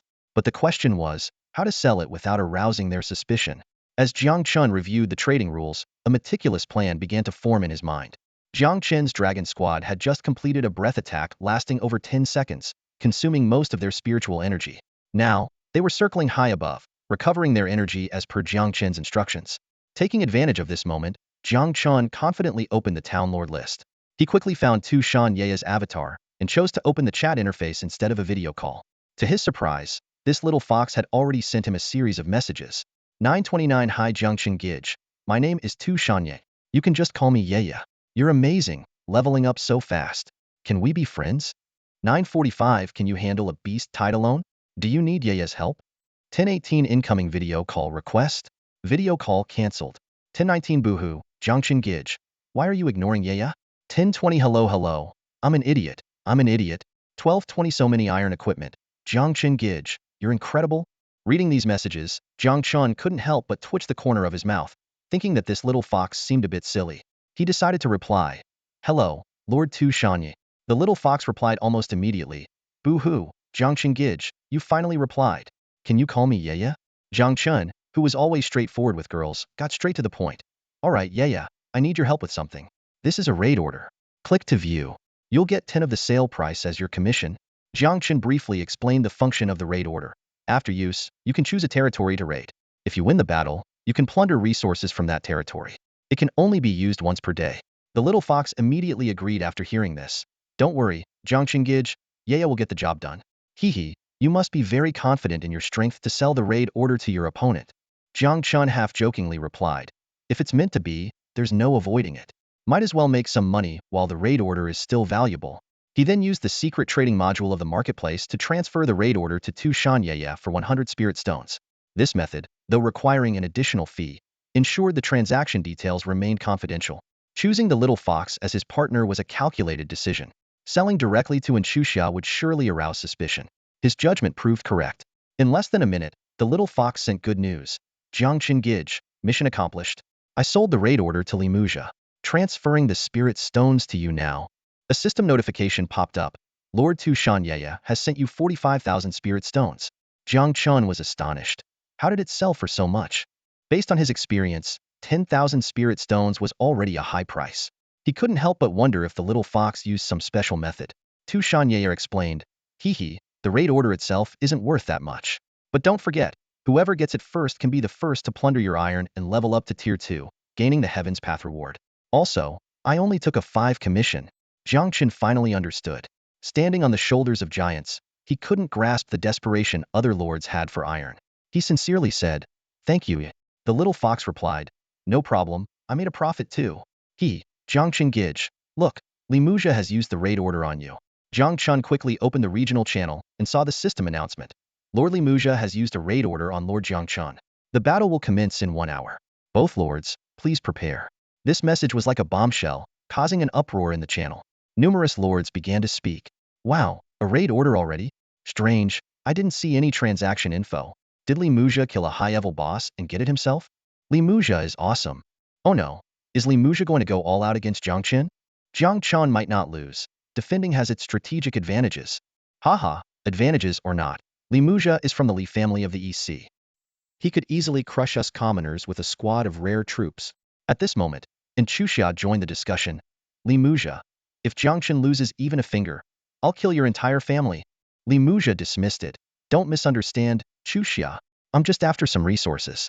As long as Jiang Chen knows what's good for him, I promise not to kill him. Facing Li Muzha's arrogant attitude, Xuanyuan could only feel anxious. This was the rule of the multiracial battlefield. Even if the Yin family was stronger than the Li family, they couldn't start a war over a common lord. Li Muzha continued to provoke. Jiang Chen, listen up. You have 1 hour to prepare. Make sure the amount of iron in your territory satisfies me. A few messages suddenly popped up on Jiang Chen's interface, interrupting his thoughts. With a sobbing tone, Xuanyuan said, You promised me you wouldn't hurt brother Jiang Chen? Li Muzha sneered, haha, you're adorably naive girl. Jiang Chen couldn't help but chuckle at these messages. This little fox's acting skills were quite impressive. Wei Ming advised, Brother Jiang Chen, sometimes it's wise to take a step back. Mu Qingshuang, representing the military, offered a deal. If you join the military now, I can immediately negotiate with the Li family of the East Sea on behalf of the military to ensure your safety. Jiang Chen was somewhat satisfied with their attitudes, but he chose to ignore them and close the interface. By now, the dragons had mostly recovered their spiritual power. On the battlefield, the Centaur tribe, having endured the earlier onslaught, barely managed to form a battle array, seemingly ready to make a last stand. Jiang Chen scanned the battlefield coldly and issued a new command through the heart of the Lord. Coordinates XXX, continue the dragon breath sweep. With the Centaur hero being instantly killed, the Centaur warriors, now without their leadership bonus, saw their strength plummet. 8 dragons formed a line and swooped down, their terrifying black flames engulfing the land once more. Terrified shouts erupted from the Centaur ranks. Focus fire with arrows, take down a dragon first. Damn it, these dragons know how to cover each other? They're coming. Run for your lives, ah. The hastily formed Centaur battle array collapsed instantly. After the dragon breath attack, over 200 Centaurs fell. This time, the dragons did not ascend but landed directly, engaging in melee combat. Leading the charge, Dragon 9 let out a thunderous roar. The black flames in the vertical pupils of the 8 dragons flared up, and their bodies swelled. System prompt, Berserk Heart, physique increased by 20, duration 60 seconds. The combat power of a level 4 black dragon had already reached a terrifying 56 stars, giving it an overwhelming advantage over level 7 or 8 elite monsters. With their burst skills activated, the gap was even more pronounced. The battlefield echoed with the dense sound of clashing metal as most of the Centaur's arrows were deflected by the dragon's tough scales. Even those arrows that managed to penetrate only caused minor injuries. The outcome of the battle was clear. Jiang Chen walked slowly up a hill, overlooking the bloody battlefield with indifferent eyes. The Empress followed half a step behind, casually sending a sword aura to slice a few centaurs who were foolishly fleeing in Jiang Chen's direction in half. She then asked curiously, Lord, do we need any prisoners? Jiang Chen shook his head, no need. He recalled the 147th rule from the Human Education Edition of Lord's Basic Knowledge Explained. Surrendered heroes or troops have weak combat will and a higher chance of rebelling again. Such troops can be used as cannon fodder but have no cultivation value. Although this experience wasn't reflected on the interface, it was a lesson learned through the blood of countless predecessor lords, and Jiang Chen naturally did not doubt it. Moreover, the levels of surrendered troops and heroes would reset to 0. Jiang Chen didn't want to waste energy on training a bunch of potential traitors. It was better to recruit anew. Soon, the Centaur tribe was completely scattered. Dragon 9 led the dragon squad in hunting down the fleeing centaurs. Jiang Chen then approached the centaur lair. System prompt, discovered wild troop building centaur lair. Ignore destroy occupy? Occupy. Jiang Chen chose without hesitation. The centaur lair was a 10-meter tall structure, its outer walls adorned with carvings of bows, axes, spears, and other weapons, giving it a rugged and ancient appearance. After occupying it, Jiang Chen could finally view the panel of this troop building. Centaur Nest Units, Centaur Warrior 99, Centaur Chieftain 0.99, Centaur Leader 0.01 Production Rate. 1 unit every 4 hours. Centaur Warrior X12 Description. This is a centaur nest from the Malhan clan. Jiang Chen stood in front of the nest, his gaze sweeping over the rugged yet intricate structure. The horseshoe-shaped archway was engraved with the Malhan clan's totem, and the air was thick with the scent of leather and horses. In his mind, he pictured the Malhan clan galloping across the wild plains and the vast battlefield of all races. As a top student, Jiang Chen was well-versed in centaur lore. He silently recalled that centaurs, a renowned race on the battlefield of all races, had strict internal hierarchies and bloodline distinctions. There were known to be 325 centaur clans, each with its unique characteristics and traditions. Jiang Chen carefully reviewed the recruitment probabilities of the nest. A 99 chance to recruit ordinary centaur warriors, a 0.99 chance for the rare centaur chieftains, and a mere 0.01 chance for the exceptional centaur leaders. He nodded to himself, impressed by the Malhan clan's nest, both in terms of production and quality. His eyes fell on the recruitment cost, and Jiang Chen made a decisive choice. Recruit all the elite centaur warriors. Instantly, 2,400 units of food and 6,000 units of energy were deducted from his resource pool. Accompanied by the sound of hooves, 12 burly centaur warriors emerged from the nest, standing in formation before Jiang Chen. Jiang Chen carefully examined these newly recruited warriors. The centaur warriors belonged to the half-beast race, classified as 1-star elite, and marked with a green star. Their attributes were Physique 4.5, Spirit 2, Soul 2, Carrying Capacity 2.5. Their combat rating was 3 stars, and they possessed skills like volley and charge. Typical physical units, tough and resilient. Jiang Chen nodded in satisfaction and began naming the new recruits. You will be my E. You will be my heir. He pointed at each one, solemn and serious. The Empress standing nearby couldn't help but interject, Lord, with all your responsibilities, why not leave the naming to me? Jiang Chen frowned and shook his head. No, this is my gift to my subordinates as their leader. He insisted on completing the naming. At that moment, Long Ju led his dragon squad back, reporting, Lord, the enemy has been completely annihilated. Jiang Chen nodded and quickly opened the battle report interface, selecting to claim all rewards at once. System notifications flashed. You received 78,230 energy. You received 3,280 spirit stones. You received 58 rare treasure chests. You received 208 common treasure chests. You received 1 rare wind spirit bow. You received 54 elite unit souls. You received 1 physique book. You received 44 pieces of excellent equipment. You received 129 pieces of common equipment. Looking at the abundant spoils, Jiang Chen couldn't help but sigh. There's truth in the old saying. Fortune favors the bold. Among the regular loot, the rare physique book stood out. Jiang Chen carefully examined its attributes. Physique book bound, used to increase physique by 1 point. Each unit, lord, or hero can use up to 100 books per year. Attribute books. Jiang Chen was delighted. These were extremely rare items with very low drop rates. He considered enhancing it, but balked at the astronomical spirit stone cost in the upgrade list. Without hesitation, Jiang Chen used the physique book on himself. Instantly, he felt a warm current surge through his body, raising his physique attribute to 22 points. Encouraged by the result, Jiang Chen immediately ordered, Long Jiu, expand the search area and find large monster camps. Yes, Lord. Long Jiu responded, leading 8 dragons into the sky, disappearing into the distance.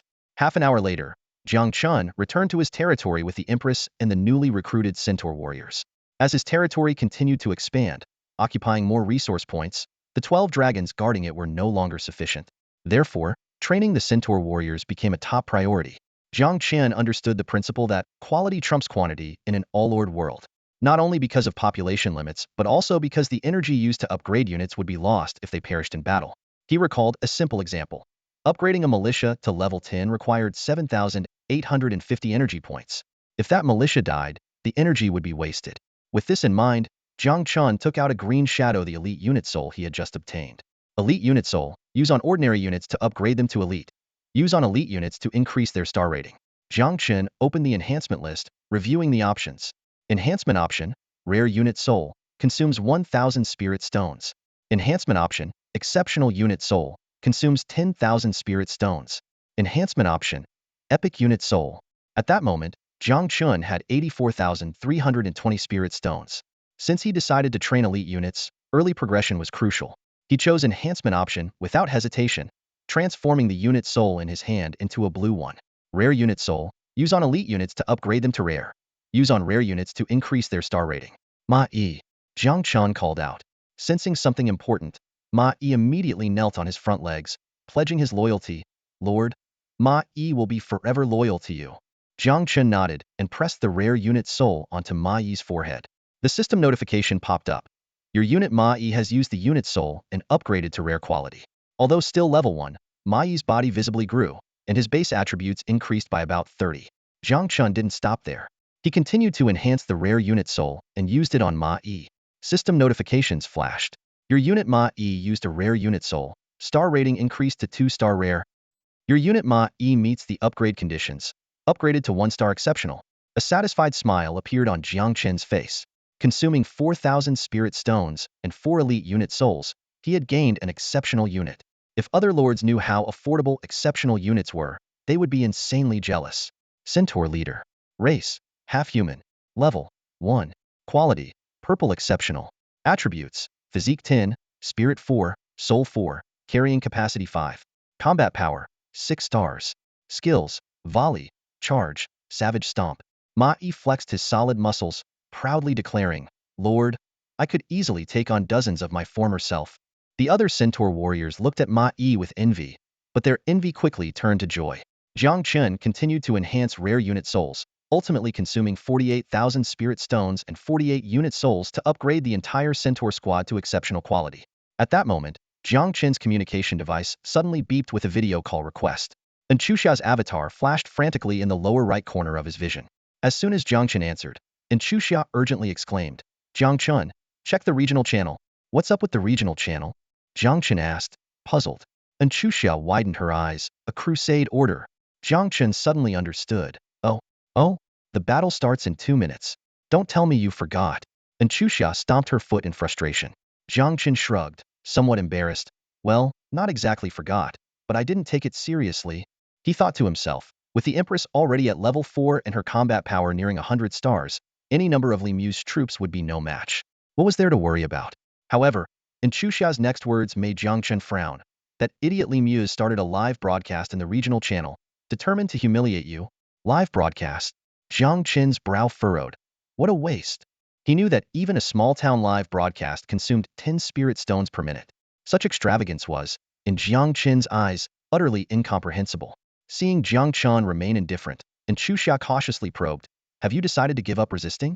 She continued, well, it's not the worst idea. Giving up resistance only means losing some resources and buildings. Revenge is a dish best served cold. Once I upgrade to level 3 and become the mayor, I'll have access to any portal in the town, and no one will dare to bully you anymore.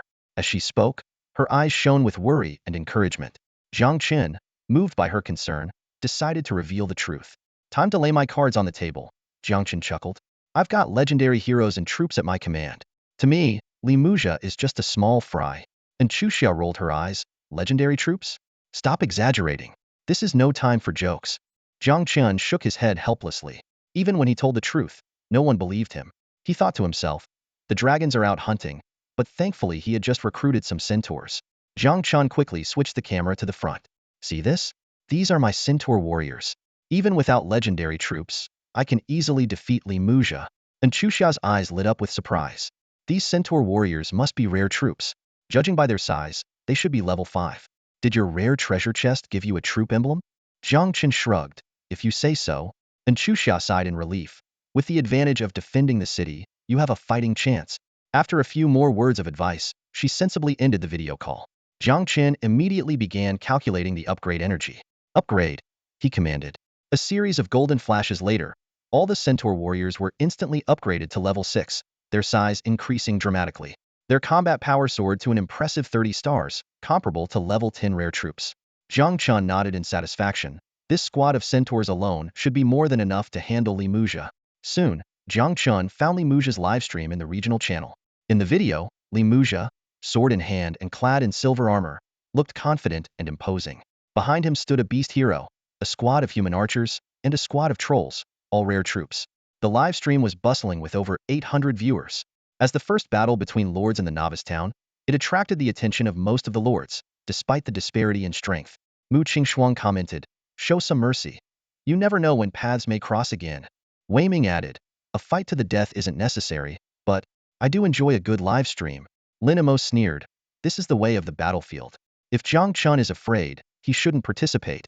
Seeing the comments, Li Muzha clasped his hands and said, you all see it. My archers and trolls are already level 5. It's too late to try and curry favor with me now. Ing Man scoffed, curry favor? It seems like Jiang Chen is mocking you. Li Muzha's face darkened. Just then, a portal appeared beside him. Li Muzha calmly addressed the camera. I'm coming for you, Jiang Chen. Prepare to feel fear. The live stream screen blurred momentarily and then cleared, showing Li Muzha 100 meters outside Jiang Chen's territory. Looking at the territory before him, Li Muzha sneered, "Look, Jiang Chen hasn't even upgraded his fences. This will be easy." No sooner had he spoken than 2 arrows whizzed through the air. Thud thud, one of the human archers was caught off guard and pinned to the ground, clearly done for. Li Muzha stared in disbelief, taking a full 3 seconds to react before screaming, "My archer!" He roared in rage, "Damn you, Jiang Chen! No one can save you now, not the infamily, not the military. You dare kill my troops? I'll make you kneel and beg for forgiveness." Thud thud, 2 more arrows flew out, killing another archer. "Damn, what kind of firing rate is this? If those arrows had been aimed at me..." Li Muzha finally snapped out of it and quickly hid behind the trolls. "What kind of arrow tower is this? Its power is incredible." The live stream erupted. "Jiang Chen actually has an arrow tower? How is he so lucky?" "Lucky? Arrow towers need refined iron. Even if you had the blueprint, you couldn't build it. Isn't that still luck?" Wei Ming analyzed, firing 2 arrows simultaneously, with a range over 100 meters, and one-shotting rare archers. "Could this be a multi-shot arrow tower? That's a rare defensive structure." Mu Qingshuang agreed. "That's the only explanation," and Chuxia was secretly delighted.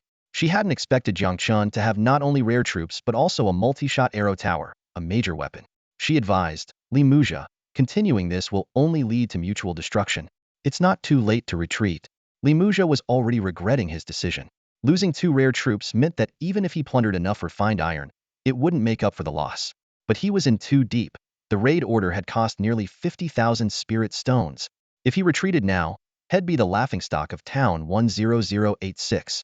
"If I destroy Jiang Chen's territory and plunder enough refined iron, I can be the first to upgrade to level 2. Maybe I'll even get a superior chest as a reward." With this thought, Li Muzha, like a gambler, shouted, "Troll warriors, cover the archers, break through the fence and destroy the arrow tower." However, Jiang Chen's territory gates suddenly opened, and a squad of robust centaurs charged out. Li Muzha was both shocked and delighted. "Haha, good, good. You dare come out? You'll pay for your arrogance." Suddenly, Jiang Chen's voice echoed from the territory. "Multi-shot arrows, 4 to 1. Focus fire." Whoosh, whoosh, whoosh, the centaur warriors drew their bows and unleashed a volley of arrows, raining down like a storm. Even the notoriously tough trolls couldn't withstand this barrage. 3 trolls fell, their bodies riddled with arrows, dead on the spot. The lords in the live stream were stunned, their shock palpable. They quickly flooded the chat with questions. "Isn't Li Mu's rare unit level 5? Why is it so weak in battle?" Soon, they realized the truth. It's not that Li Mu's is weak, it's that Jiang Chen is too strong. These centaurs are unstoppable. Li Mu's finally sensed the danger, his voice trembling. "What kind of quality are these centaurs?" The answer was revealed swiftly. The centaur leader charged forward, rearing up and stomping down heavily. Boom! The ground cracked, and a wave of earthy energy rippled out. Li Mu's and all his hero units instantly lost control of their bodies, falling into a state of dizziness. Wei Ming exclaimed, "Oh my god, that's worse stomp. The centaur leader's signature skill. Jiang Chen actually has exceptional units." The lords suddenly understood. It must be that rare chest. A 1 in 10,000 chance to get exceptional quality items. Jiang Chen is so lucky. The battle was decided. The centaur leader drew a massive sword and mercilessly slaughtered Li Mu's remaining units. Suddenly, Li Mu's livestream went black and shut down. The lords were immediately displeased, protesting in the regional channel. "Li Mu's, why did you shut down the stream? I was enjoying it. Turn the stream back on, or I'll block you forever." Li Mu's face was ashen, wishing he could find a hole to crawl into. He had planned to humiliate Jiang Chen on the livestream but ended up being thoroughly defeated. He roared, "Jiang Chen, always leave some room for future encounters." Jiang Chen was unfazed and instead started his own livestream. Li Mu's was so angry he nearly spat blood, gritting his teeth. "What is this? I lose face, and he gains everything." Li Mu's forced himself to calm down and ordered retreat. Everyone back to the territory. But turning around, he saw 4 centaur leaders already blocking the portal, cutting off any escape. Watching his units fall one by one, Li Mu's eyes were bloodshot as he screamed, "Jiang Chen, stop. I admit defeat this time and promise not to pursue the matter of you killing my units. Are you really going to fight to the death with me?" Jiang Chen, under the protection of the Empress's guards, walked out of the territory calmly, sneering, "Fight to the death? Say that if you manage to leave here alive." These words hit Li Mu's like a lightning bolt. He shouted in disbelief, "Are you crazy? You lowly commoner. Do you even know what you're saying? Jiang Chen remained indifferent, merely waving his hand. Ma understood and, with a sinister smile, swung his blade. Li Mu's right arm was severed, blood gushing out. Ah, my arm. Li Mu's clutched his shoulder, collapsing in agony. The physical pain was nothing compared to the terror in his heart. He wept and begged, Brother Jiang Chen. We're all from the same town, let's talk this out. The live stream went silent. The lords watched Jiang Chen's calm face, feeling a chill. A commoner daring to treat a noble so ruthlessly? Wasn't he afraid of retaliation from the Li family of the East Sea? Even Wei Ming, Mu Qingshuang, and other second-generation nobles and military heirs were silent, not daring to intervene. Yet, a strange sense of satisfaction welled up in everyone's hearts. In Yimin's side, there are too many rules in this world. How many people can truly settle their scores? This stream is satisfying. It deserves a reward. Jiang Chen was secretly surprised. How many spirit stones does this rich guy have? Faced with Jiang Chen's ruthless methods, Li Mu's completely broke down. Just as he was about to beg for mercy, Jiang Chen coldly interrupted. Kneel first, then speak. Li Mu's didn't dare disobey, kneeling obediently with a fawning smile. Great Jiang Chen, I'm willing to pay to ransom myself and my hero units. Jiang Chen finally looked somewhat satisfied. Show me how many spirit stones you have. Li Mu's hurriedly took a screenshot of his lord interface, displaying his spirit stones, 328,710. Jiang Chen's heart skipped a beat. 320,000 spirit stones. These noble families must have exploited countless commoners to be this rich. Today, I'll be the one to redistribute their wealth. Despite his inward excitement, Jiang Chen remained icy on the surface. That many spirit stones are just enough to buy your life. With that, he gestured. Mai understood and led the centaurs to slaughter Li Mu's remaining orc heroes and archers. Li Mu's felt like his heart was being cut apart but didn't dare make a sound. He cautiously said, I'll hand over all my spirit stones now, hoping Brother Jiang Chen will keep his word and spare my life. Jiang Chen responded coolly, You're not worth me going back on my word. The moment Lord Li Mu's transferred 328,710 spirit stones to Jiang Chen, a wave of elation surged through Jiang Chen's heart. He clenched his fists tightly, struggling to keep his joy from showing. This substantial amount of spirit stones was safely stored in the Lord's space, making it impossible to forcibly take them even if Li Mu's were killed. 320,000 spirit stones. Jiang Chen cheered inwardly, but his face remained calm. Li Mu's cautiously observed Jiang Chen's expression and nervously said, Big brother, I'll be leaving now. Jiang Chen waved his hand dismissively, indicating that Li Mu's could leave. In his eyes, the now useless Li Mu's was not worth any more effort. As Li Mu's stumbled into the portal, the lords watching the live stream finally breathed a sigh of relief. Wei Ming immediately left a comment in the live stream. Brother Jiang Chen, you have the patience of a saint. I admire you. Next, and Chuxia shared her thoughts. Of course, Jiang Chen is such a nice guy, but Li Mu's got off too easy. Linimo sneered and commented. Ha! Lord Jiang Chen acted so tough, but in the end, he still found an excuse to let Li Mu's go. Seeing these comments, Jiang Chen's lips curved into a slight smile. He responded calmly, Lord Linimo is right. I'm just a commoner. How dare I oppose you lords? Of course, if Lord Linimo wants to come to my territory for some easy pickings, make sure to bring enough spirit stones for ransom. With that, he closed the live stream, not caring about Lin Mo's possible reaction. The Empress stood nearby, her brows slightly furrowed. She took a step forward and asked, My lord, why didn't you let me take action when they came to our doorstep? Jiang Chen turned to face her, a hint of helplessness in his voice. Didn't you see the live stream just now? If you had taken action, who would dare use a crusade order against me in the future? How would I extort spirit stones then? The Empress wanted to say more, but Jiang Chen interrupted her. Don't worry. Tomorrow at noon, the hero power rankings will be announced, and that will be your moment to shine. All right, the Empress nodded but then asked, puzzled, My lord, is it worth letting a tiger go back to the mountain for some spirit stones? Jiang Chen scoffed, a hint of disdain flashing in his eyes. He's no tiger. The Empress didn't know that Jiang Chen needed a large number of spirit stones for enhancements. To Jiang Chen, even 30 million or 3 billion spirit stones could be spent in the blink of an eye. Feeling elated after his sudden windfall, Jiang Chen reached into his space and took out a spirit stone, ready to start a new round of enhancements. Enhancement direction, advanced spirit stone, consume 1,000 spirit stones, Jiang Chen murmured, embarking on a new adventure. A few seconds later, the Empress's gaze was firmly fixed on the high-grade spirit stone in Jiang Chen's hand, which radiated a terrifying energy. The desire in her eyes was unmistakable.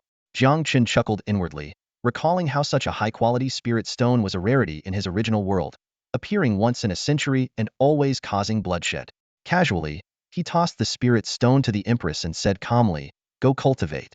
Restore your skills to their peak as soon as possible." The Empress took a deep breath, trying to calm her excitement. She respectfully received the stone with both hands and said, "Thank you, Lord. I will not disappoint you." A system notification popped up. The Empress is astonished by your methods and grateful for your generosity. Favorability 2, current favorability 90. The Empress favorability has reached intimate. Perhaps your relationship can progress further. Jiang Chen felt a surge of joy. Intimate? Haha, even her form of address has changed. Meanwhile, 100 kilometers away, Man was leading her troops to clear a large goblin camp. Against the overwhelming power of her epic units, the goblins stood no chance. Closing the regional channel, she turned to Ming Tian and praised, "Sister Ming, who would have thought that Jiang Chen was hiding such strength? Epic units. If it weren't for Li Mu's issuing that crusade order against him, he might have saved his trump card for the mayoral battle in a few days." Ming Tian, showing rare approval, nodded and said, "A commoner by birth, yet with boldness and luck, he managed to obtain epic units at the start. Jiang Chen is indeed impressive."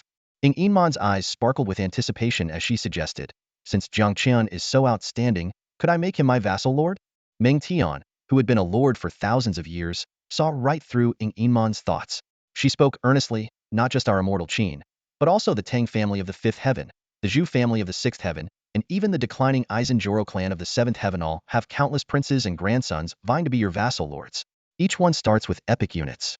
Compared to them, Jiang Chen's temporary luck in obtaining epic units is nothing. If you want him as a vassal lord, it's probably because of his looks."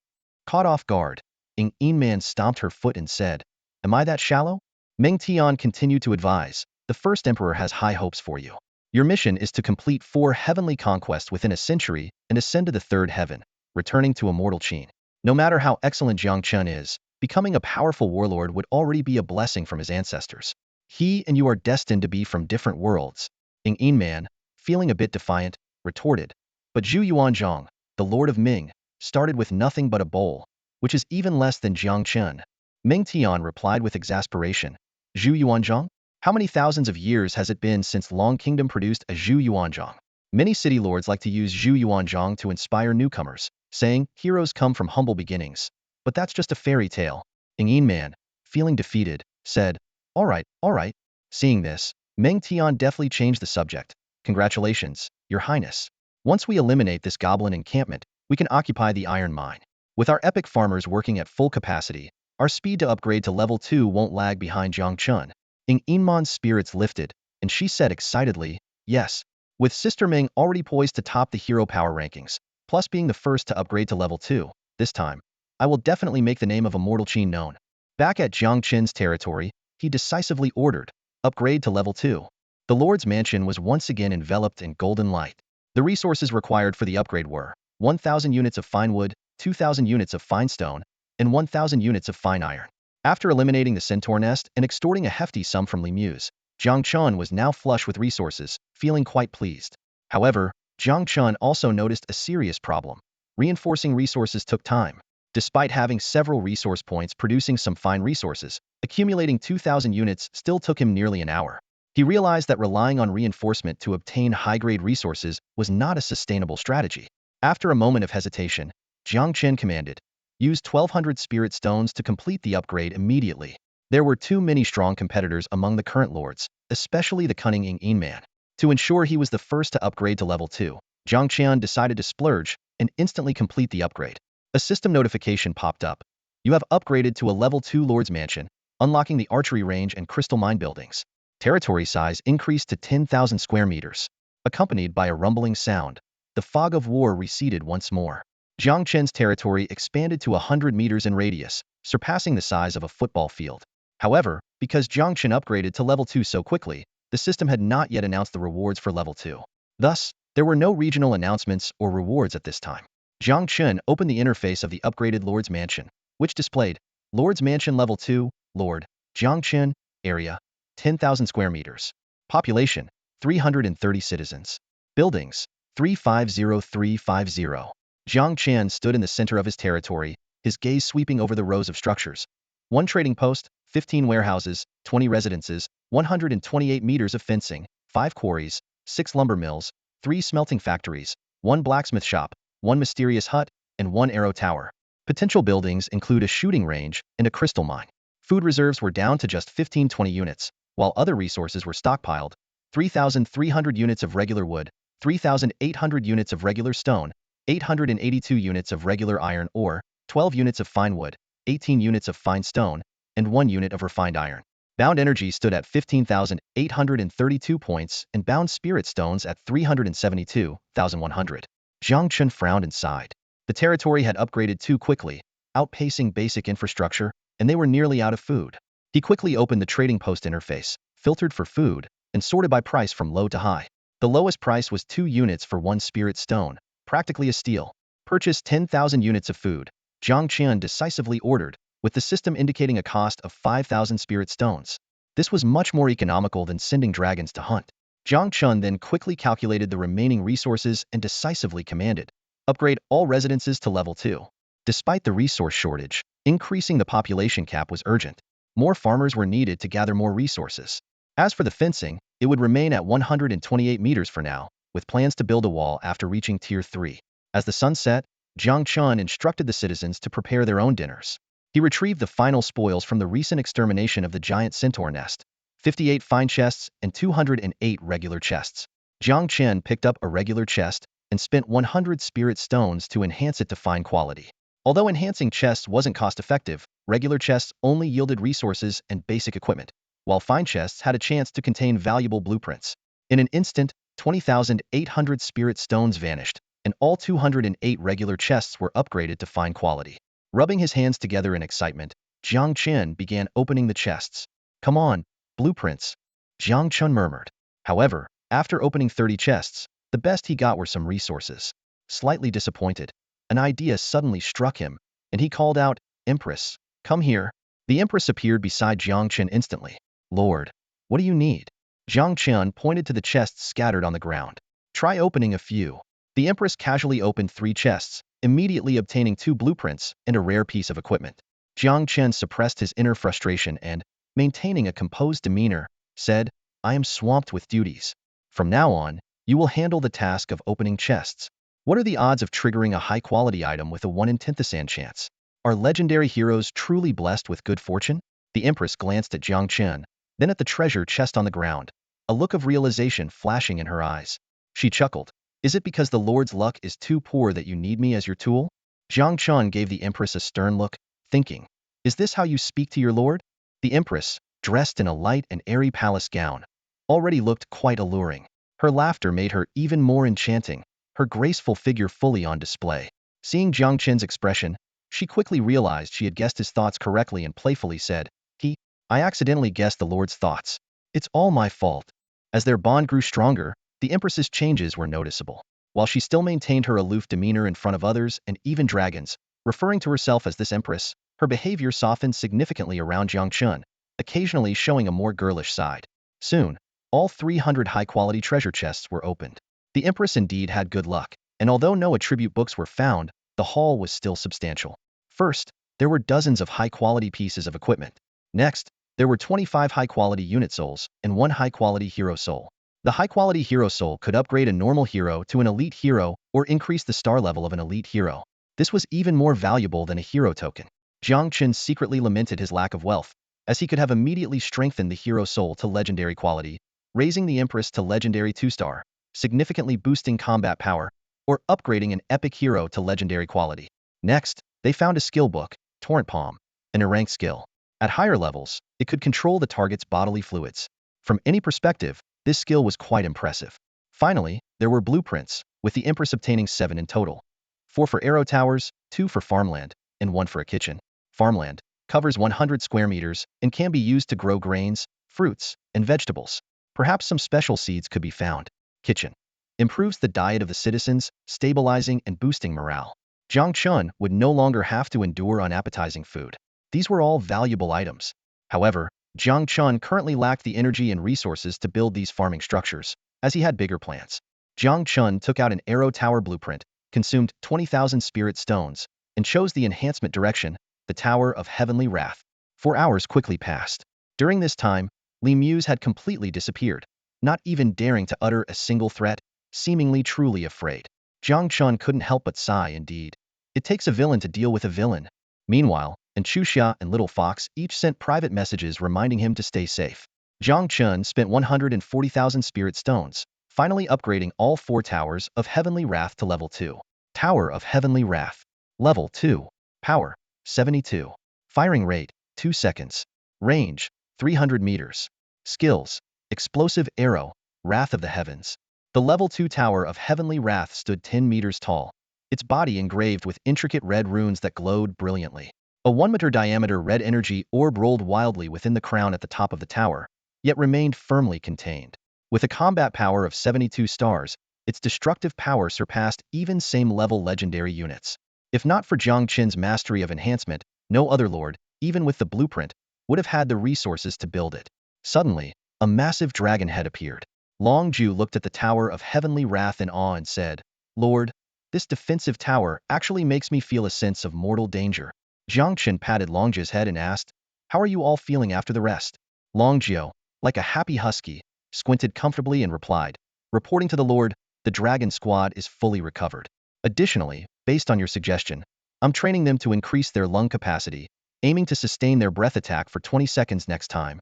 Jiang Chen chuckled. This young female dragon was quick to learn and had strong execution skills, making her a promising asset. Both lords, heroes, and units needed rest. So, as night fell, Jiang Chen recalled all the dragons to the territory, even at the expense of guarding resource points.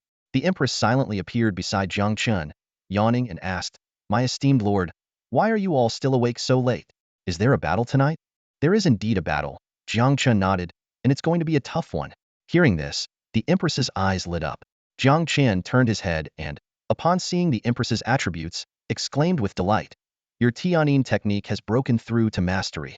How did it happen so quickly?" Empress. Legendary. Level 4. Affection 90.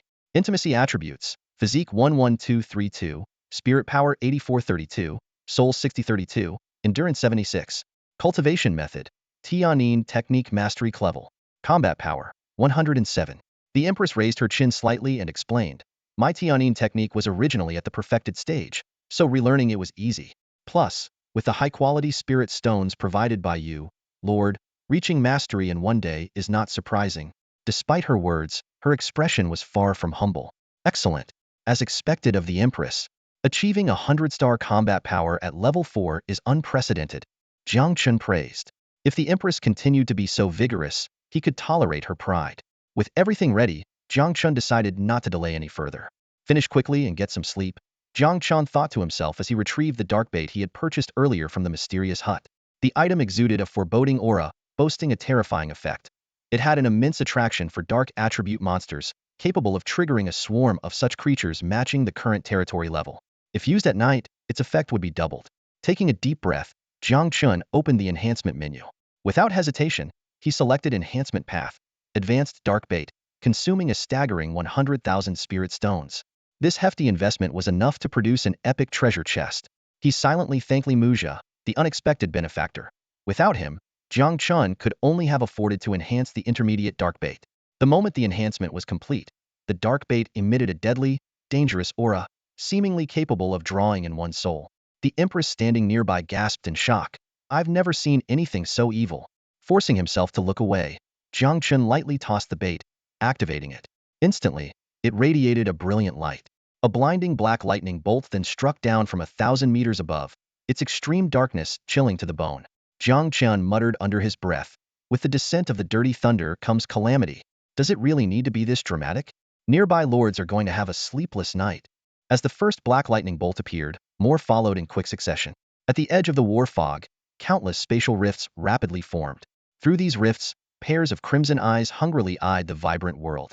With a piercing screech, a squadron of black crows, each with a wingspan of 4 meters, emerged from the rifts and began circling above the territory. Jiang Chen's eyes lit up as he softly remarked, "Six-eyed black crows from the dark dimension, level 8, not bad at all." He knew that the stronger the monsters, the greater the rewards. Following closely behind, more creatures of at least rare quality poured out of the rifts. Dark rangers, eerie mages, greater ghosts, and evil eyes, in vast numbers and diverse types. However, what truly made Jiang Chen hold his breath was the figure at the rear of the dark armia being riding a nightmare, exuding an aura of sheer terror.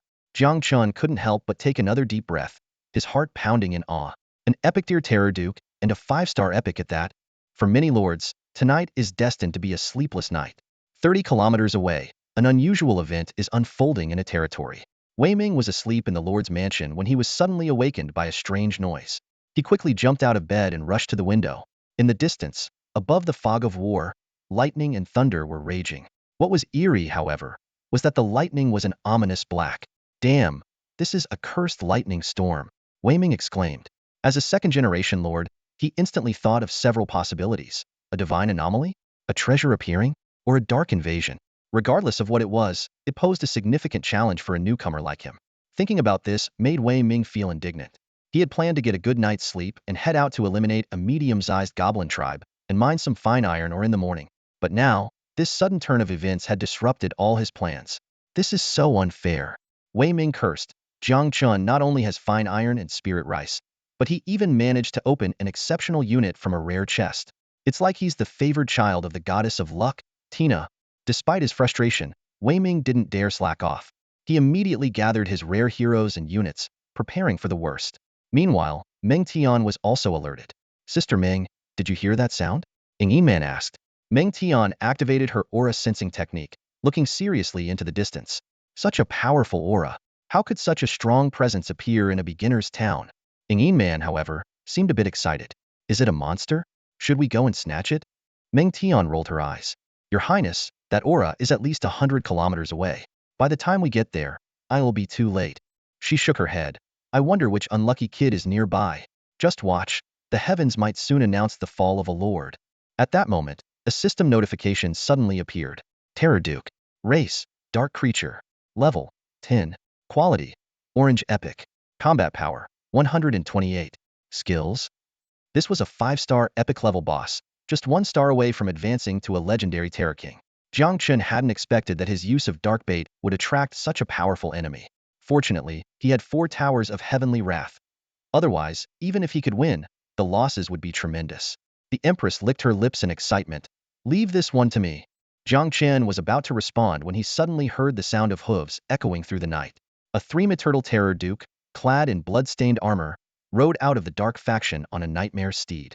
Wherever it passed, it left a trail of dark flames on the ground. Other dark creatures, whether they were rare eerie mages or exceptional dark rangers, bowed slightly in respect. The terror duke took a deep breath and showed a look of intoxication, such rich dark essence, an irresistible taste. As a reward, puny humans, I will let you. However, before it could finish speaking, the 4 towers of heavenly wrath simultaneously emitted a terrifying red light. Jiang Chen had no interest in listening to a monster's monologue. Wrath of the heavens, focus fire on the terror duke, he commanded.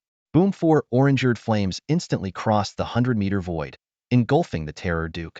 System notifications followed one after another. Your tower of heavenly wrath has killed a rare evil eye, gaining energy 800, spirit stones 112. Click to collect. Your tower of heavenly wrath has killed an exceptional dark ranger, gaining energy 7000, spirit stones 1350.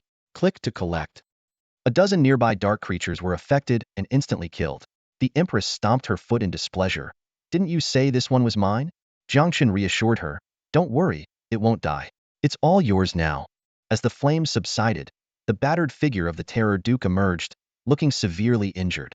It roared, kill. Jiang Chen waved his hand, ordering his army to attack.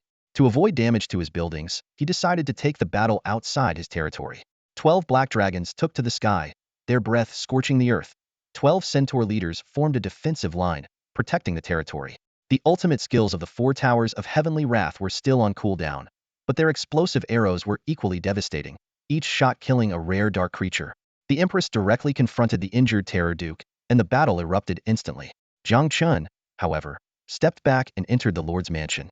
He was wary of the possibility of stealth units like shadow assassins among the enemies. Without lookout towers or true sight eyes, and with the Empress not by his side, caution was paramount. The Lord's mansion was absolutely safe as long as its durability wasn't depleted. The terror duke, seeing the black dragons, was first shocked, then a look of extreme greed appeared on its face. Legendary black dragons, and their level 4 younglings. The Dark Sovereign truly favors me. I could use a legendary mount. Before it could finish gloating, 9 terrifying sword auras enveloped it. A cold voice followed. The Empress's eyes gleamed with an icy light, and her voice was as sharp as a blade. You, a creature of darkness, why do you always daydream? With a slight wave of her hand, it seemed as if invisible blades were dancing in the air. Crank skill. 9 killing sounds. This was the Empress's ultimate move. The Terror Duke immediately sensed a lethal threat. It let out a thunderous roar, its muscles tensed, trying to break free from this deadly attack. However, it was a moment too late. Invisible blades slashed across its body, leaving several gruesome wounds, and blood gushed out. Jiang Chen, watching from the rear, quickly realized that his earlier worries were somewhat unnecessary. Although the Terror Duke's combat power was higher, most of the Empress's skills were beyond perfection. From the start of the battle, the Empress had the upper hand, relentlessly attacking the Terror Duke. Other areas of the battlefield also showed a one-sided situation. Even 5-star elite units, with a combat power of around 50 stars, were completely suppressed by the dragons. Occasionally, a few 2-star or 3-star elite monsters appeared, but they were quickly slain by the dragons working together. Jiang Chen's ears were constantly filled with battle report notifications. Your unit Long Jiu killed Dark Ranger Elite 2-star. You gained 9,600 energy, 1650 spirit stones, and 1 elite chest. Your unit Long E killed Evil Eye Elite. You gained 8,000 energy, 1450 spirit stones, and 1 soul book. In just a few minutes, Jiang Chen accumulated over 80,000 energy points, comparable to the gains from clearing a giant centaur territory in the daytime. The Empress needed only 62,000 energy points to level up to 6. Jiang Chen raised his hand to upgrade her and secure the victory, but seeing her excited expression during the battle, he put his hand down. Forget it, he thought. Let her enjoy a good fight since it's rare to find a worthy opponent. After all, the situation on the battlefield was completely under control. Another minute passed. Seeing the tide of battle turning against him, the Terror Duke let out an unwilling roar. You're forcing my hand. The Empress asked excitedly, do you have a trump card? However, the Terror Duke was bluffing and turned to flee. Jiang Chen was well prepared for this. Long Jiu, along with 3 black dragons, had already blocked the space rift. Dark creatures excel at sowing discord. The Terror Duke shouted, why do you, as creatures of darkness, willingly serve a human as slaves? Rubbish. Long Jiu was furious. We are not dark creatures, we just have darker skin. It's called tan. Jiang Chen couldn't help but laugh, thinking, what a simpleton. Then he raised his hand and pointed at the Empress. Instantly, 2 dazzling beams of light fell upon her. The Empress began to glow, leveling up to 6, and her combat power instantly broke through 150 stars. The sudden surge of immense power startled the Empress. She quickly realized Jiang Chen's intention. She slightly bowed to Jiang Chen, her voice filled with gratitude. Thank you, Lord, for your help. The Empress, being exceptionally intelligent, immediately understood Jiang Chen's strategido level up during the battle, an opportunity that significantly boosted her combat strength. The Duke of Terror felt the abrupt change in the Empress's aura and fell into despair. It roared, where is your dignity as a strong warrior? The Empress responded with a deadly strike. Heavenly Sound 9 kills. With Jiang Chen's support, the Empress's power surged, while the Duke of Terror suffered repeated injuries. Unable to withstand the Empress's final assault, it could no longer defend itself. No, I refuse to accept this. The Duke's final howl was drowned out by the overwhelming sword energy, shredding both it and the nightmare beneath it into pieces. Watching this scene, Jiang Chen couldn't help but comment, you're just a monster, why so dramatic? Acting like you're the protagonist. At that moment, the system notification sounded. Your hero, the Empress, has slain the Duke of Terror Epic. You have received Energy 180000, Spirit Stones 20,000, Epic Treasure Chest 1, Epic Battle Token 1, Ghost Armor Epic 1, Intermediate Physique Book 1. Damn, a battle token, and it's an epic one. The sudden surprise made Jiang Chen exclaim. Other items, even the Epic Treasure Chest and Epic Equipment, or the Intermediate Physique Book that permanently increased attributes by 10 points, couldn't excite him as much. The rarity of the battle token was evident from its enhancement cost. Enhancing an Epic Treasure Chest required only 100,000 Spirit Stones, while an Epic Battle Token needed 1 million Spirit Stones. This meant Jiang Chen was about to add a squad of epic units, which he valued more than even legendary equipment. Calming down, Jiang Chen couldn't help but sigh. The Duke of Terror, almost a legendary boss, was indeed wealthy. However, the battle was not over. With the Duke of Terror's death, the other dark creatures began to retreat. Seeing this, Jiang Chen immediately shouted, Empress, go all out. Don't let any of them escape. The creatures attracted this time were at least rare quality, each a boss-level entity in the wild. Jiang Chen didn't want to let any of them go. Yes, my lord. The Empress responded, swinging her sword. A crescent-shaped sword energy, over 10 meters long, swept across the battlefield, cutting down a dozen dark creatures in one strike. This was the inherent skill of her sword, the Crimson Holy Word Scarlet Arc. Though its single-target kill capability was not as potent as Heavenly Sound 9 kills, its crowd-clearing ability was unmatched. The dark creatures finally broke and scattered, fleeing in all directions. Run. This woman is a demon. Is this really a level 2 lord?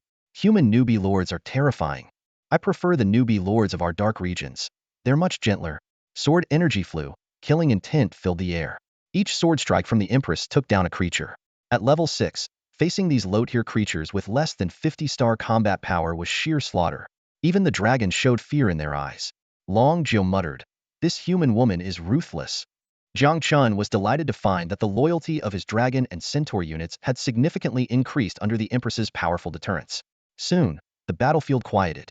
The Empress sensed for a moment and softly said, "My lord, I am pleased to report that all invading enemies have been eliminated." "Good." Jiang Chen approached her and tidied her slightly messy hair. "You've worked hard." This somewhat intimate gesture made the previously invincible Empress blush. "Don't touch me with so many people watching." Jiang Chen laughed heartily and handed her 10 top-grade spirit stones. "Rewards for your efforts." The Empress happily accepted. "With these top-grade spirit stones, my heavenly sound technique will soon reach perfection." Seeing the spirit stones, Long Jiu also leaned in, hinting eagerly, "My lord, little Jiu worked hard too." Jiang Chen patted Long Jiu's head as a reward. After waiting for a while and realizing her lord was only playing, Long Jiu pouted, "My lord is biased." Jiang Chen glared at her. "Can't walk past shiny things, huh? What use are spirit stones to you besides collecting?" In the Empress' hands, high-grade spirit stones quickly translate into combat power. But Long Jiu, being a dragon, simply loves shiny things. Everyone knows that collecting is the most expensive hobby. The system then provided the battle summary. Battle summary: eliminated enemies, including 308 rare units, 24 elite units, and 1 epic unit. The battle summary screen slowly unfolded before Jiang Chen. Our casualties: 0. Battle duration: 11 minutes and 26 seconds. Battle rating: B. The system's cold voice reported. Jiang Chen glanced at the basic rewards. Spirit Stones 200, Energy 2000. He tapped the screen to claim the rating rewards. Spirit Stones 2000, Energy 20,000, and 2 fine treasure chests. For an ordinary Tier 2 lord, such gains would be considered a fortune. However, Jiang Chen, accustomed to grander scenes, remained unfazed. He knew well that the battle rewards were solely tied to territory level and battle rating, and could only accept the current situation. Nevertheless, this haul far exceeded his expectations. Without hesitation, Jiang Chen claimed all the rewards in one click. System notifications flashed continuously. You have gained energy 534800. You have gained spirit stones 63820. Excluding the 80,000 energy already claimed during the battle, this added another 530,000 energy to his account. In comparison, the 60,000 spirit stones seemed less significant. What truly excited Jiang Chen were the treasures dropped by the fearsome Duke. An epic soldier's talisman, an epic treasure chest, an epic equipment, and an intermediate physique book. Jiang Chen carefully examined the attributes of the epic equipment. Spectral armor, epic level. Durability, 10. Skills, 42. Fear Devour, spectral protection, phantom walk. Top-notch. Jiang Chen marveled. Not only were the attributes outstanding, but the 3 skills were all exceptional: control, defense, and invisibility. The only drawback was its high load requirement. Jiang Chen decided without hesitation to wear the armor himself. Although he didn't need to be on the front lines, who would complain about being more resilient? Next, Jiang Chen reviewed the attributes of the Intermediate Physique Book. Intermediate Physique Book. Binding. Upon use, increases physique by 10 points. Each lord, hero, and unit can use up to 100 books per year. Jiang Chen used it immediately. With a flash of golden light, his physique increased by another 10 points. Besides the fearsome Duke's generous drops, the loot from minor monsters was also impressive. Low-level attribute book, 1. Superior treasure chests, 3. Rare treasure chests, 22.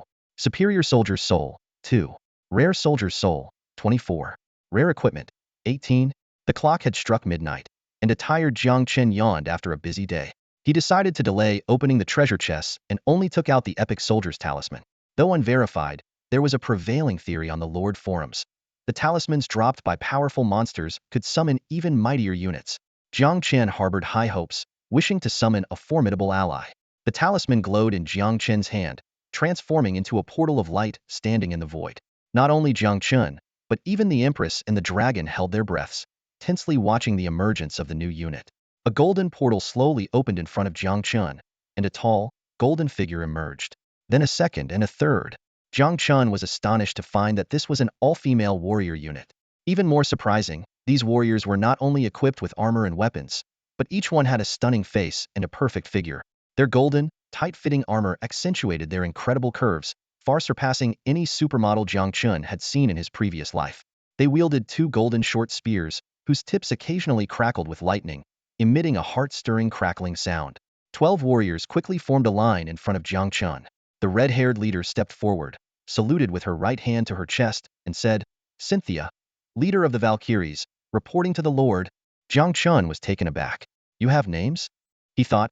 Even the legendary black dragon he summoned this morning didn't have a name. Cynthia nodded and explained, "Yes, my lord. The Valkyrie tribe is a race of immortals. We have existed for 10,000 years. This time, we have forsaken our immense power and eternal life to respond to your call, hoping to find a way to ensure the survival of our race." Valkyries.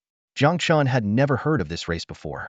But given the countless races on the battlefield of 10,000 tribes, he quickly regained his composure. With a probing smile, he said, "I have quite a knack for naming. How about I give you all new, more fitting names?" The Empress, standing nearby, couldn't hold back and interjected, "Dragon 1 and Dragon 2 might not think so." Cynthia's eyes flickered with understanding. She solemnly replied, "We've had our names for over 10,000 years, so there's no need to trouble you, my lord." Jiang Chen shot the Empress a glance and said regretfully, "What a pity." He then began to check Cynthia's attributes. Cynthia. Race, Valkyrie. Level, 1. Quality, Orange Epic. Attributes, Physique 228, Spirit 6, Soul 6, Endurance 6. Combat Power, 10 stars. Skills, Thunder Body, Spear Mastery, Thunder Projection. Signature Equipment, Thunder Spear, Thunder Armor. Looking at these stats, Jiang Chen couldn't help but gasp, suppressing his excitement. He knew well that for lords, heroes, or troops, the worst thing was being average. With equal combat power, the more extreme the attributes, the stronger the unit. Just like the renowned Golden Behemoth, which sacrificed almost all other attributes to focus on physique, making it capable of tearing dragons apart despite being a legendary unit. The Valkyries before him were similar. Though Cynthia's initial combat power was only 10 stars, her 22-point physique growth, along with 3 physical skills, meant her melee abilities were on par with dragons. The other Valkyries, though slightly inferior, were still epic 2-star units. Jiang Chen felt lucky. He had truly struck gold. Steadying himself, he said, "Let's upgrade you all first." With a gentle wave, countless beams of golden light fell upon the Valkyries. "Your unit Cynthia has leveled up to level 2, consuming 700 energy points. Your unit." The experience required to level up a 3-star epic unit was about 70 of that for a legendary dragon, while a 2-star epic unit required about 60. After the dazzling golden light faded, all the Valkyries had reached level 5, consuming a total of 226,300 energy points. Jiang Chen then upgraded all the dragons to level 5, consuming another 156,000 energy points. With 170,000 energy left, Jiang Chen decided to hold off, as the battlefield of 10,000 tribes was ever-changing. He would allocate the remaining energy tomorrow based on the situation. "Huh." Jiang Chen yawned. "Everyone worked hard today. You can all rest now." As Jiang Chen left, Cynthia turned to the other Valkyries and said, "Sisters, we haven't achieved anything yet, and we've already been given enough energy to reach level 5. This is a disgrace to our warrior honor." Vice Leader Giselle nodded in agreement. "Indeed. We should go out and hunt monsters to repay the Lord's gift." The proud Valkyries responded enthusiastically, their fighting spirit high. The Empress watched the Valkyries' proactive behavior with satisfaction, then followed Jiang Chen. Back in the Lord's mansion, Jiang Chen first listed nearly 100 unused iron equipment and newly forged iron swords on the trading post. He also posted a few purchase requests before lying down to rest. However, just as he lay down, he received a message from the Heavenly Tao. "Your unit Cynthia has killed a lizard-man warrior, gaining 3 energy points." At that moment, the Empress's voice came from the bedroom door. "They went out to hunt monsters." Jiang Chen nodded. "I know. With their current strength, they could easily take down that terrifying duke from earlier." Then, looking at the Empress's graceful figure, he curiously asked, "Do you need something this late?" The Empress pouted. "Lord, where am I supposed to sleep?" "You can sleep," Jiang Chen was about to say. "You can sleep in the common quarters," but suddenly remembered he had promised to give the Empress the respect due to a strong warrior. Jiang Chen joked half-heartedly, "Even a dog wouldn't want to stay in a second-rate house like this." How about we just make do for the night? He scooted over to make room for the Empress. This is the kind of treatment a lord gets. Don't worry about anything, just sleep here. With my character, what harm could I possibly do? The Empress rolled her eyes at Jiang Chen, a hint of exasperation in her voice. Forget it. I'll sleep on the floor. Just give me a blanket. All right. Jiang Chen agreed readily. Even if we respect the strong, we can't let the lord sleep on the floor, right? And so, the two of them fell into a deep sleep, one on the bed and one on the floor. Jiang Chen slept soundly, unaware that the regional channel was buzzing because of him. Wei Ming urgently posted in the channel, "Guys, a dirty thunderstorm just happened near my territory. Can anyone help me figure out what kind of deity this is? I'm trembling right now." This news immediately caught the attention of several night owls. Mu Qingshuang responded, "That sounds terrifying. My territory must be far away since I didn't sense anything." Another lord closer to Jiang Chen chimed in, "Wei Ming, I saw it too. Looks like our territories are close. I'll stick with you from now on." Wei Ming laughed bitterly. "I don't even know if I'll make it through the night, and you're talking about sticking with me? I'm afraid to close my eyes, fearing that I might not wake up." Ng Man suddenly interjected, "I envy your luck. I wish I were nearby too." Wei Ming was speechless. Ng Man persisted, "I'll offer 10,000 spirit stones for a close-up photo." Wei Ming quickly advised, "Don't mess around. It could be deadly." Just then, someone exclaimed, "Wei Ming, look! The dirty thunderstorm has stopped." Wei Ming breathed a sigh of relief. It has stopped. But that doesn't mean the danger is over. And Xuxia timely reminded, "That's right. If it's truly a dark invasion, you all need to be vigilant from now on." Fortunately, 10 minutes passed without any celestial notifications of fallen lords. Just as the regional channel was about to settle down, a new message reignited the chatter. Lord Jiang Chen has listed 126 pieces of fine iron equipment for sale at the trade post. Sale method: auction or buy now. Auction duration: 6 hours. Buy now price: 2,000 spirit stones each. This message immediately sparked a series of exclamations and speculations. Oh? How many pieces? 126, if I read that right. Iron bows? Only a level 2 blacksmith can forge bows. Has Lord Jiang Chen upgraded to level 2 already? Not just bows, but also armor and other equipment. These can't all be forged. I'm shocked. Upgrading to level 2 in just one day is unheard of. With so much high-quality equipment, did Lord Jiang Chen clear out a monster lair? Wei Ming sighed. Elite troops are indeed formidable. I found a goblin camp but didn't dare to attack it today. Who knows if I'll have the chance tomorrow? Someone reassured him. Don't worry, Wei Ming. You'll definitely see the sunrise tomorrow. Wei Ming replied helplessly, "Thanks for the encouragement." Soon after, Jiang Chen's purchase requests flooded the channel. Lord Jiang Chen has posted purchase requests at the trade post. Seeking any seed bags, 1,000 spirit stones per bag. Limit 1 bag per type. High-quality seeds can be discussed privately. Please note, seed in private messages. Seeking any monster bait, 10,000 spirit stones each. Seeking any blueprints, price negotiable. Please note, blueprint in private messages. These requests triggered another wave of discussion. Seed bags? Looks like Lord Jiang Chen got a farm blueprint. His luck is incredible. Monster bait is something everyone wants, but it's not something available at this stage. Wei Ming remarked, "Jiang Chen's wealth is astonishing. He doesn't seem like an ordinary person." Ng Man curiously asked, "Does anyone know how many spirit stones Jiang Chen extorted from Li Muzha?" And Xuxia and Xuanyuan both replied that they had no idea. Wei Ming changed the topic. "Do you think Ng Man has a shot at topping the hero power rankings tomorrow?" Ng Man modestly responded, "Even if I do, it doesn't matter. There are too many geniuses and big spenders in our town. Linimo, who proposed the betting pool, probably has a better chance than I do." Xuanyuan exclaimed, "Wow, the hero power rankings betting pool has already reached 200,000 spirit stone." Wei Ming analyzed, "No surprise there. 60 of the bets are on Linimo and Ng Man to take the top spot." The next day, Jiang Chen woke up naturally. Feeling refreshed, he noticed the Empress was already gone. As usual, he opened the regional channel to catch up on the latest events. Suddenly, a message caught his attention. And Xuxia announced, "An epic boss has appeared in my territory. I invite nearby lords to join forces and take it down. Rewards will be distributed based on contribution."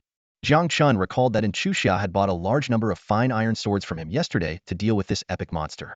She had been so confident then, but now she was seeking help. Did something go wrong? Jiang Chen felt a slight sense of schadenfreude, but quickly dismissed it as inappropriate. He pondered, and Xuxia failed, so if I step in now, it wouldn't be stealing her kill, but rather helping out. With that thought, Jiang Chen decided to gather more information and sent a video call request to Xuxia. The video call connected quickly. Jiang Chen's face appeared on the screen, but Xia didn't show the usual excitement she had when seeing him. She looked haggard, her eyes revealing exhaustion and frustration. Did you see my message? Xia asked, a hint of helplessness in her voice. Jiang Chen nodded, curiously observing her expression. What happened? With your level lord's gift of power source, rare hero, and 3 teams of rare units, you should be able to handle an epic monster, right? After a moment's thought, he continued, normally, a level 10 1-star epic monster has around 70 star power. With the boost from your territory and hero, your units should have around 30 star power.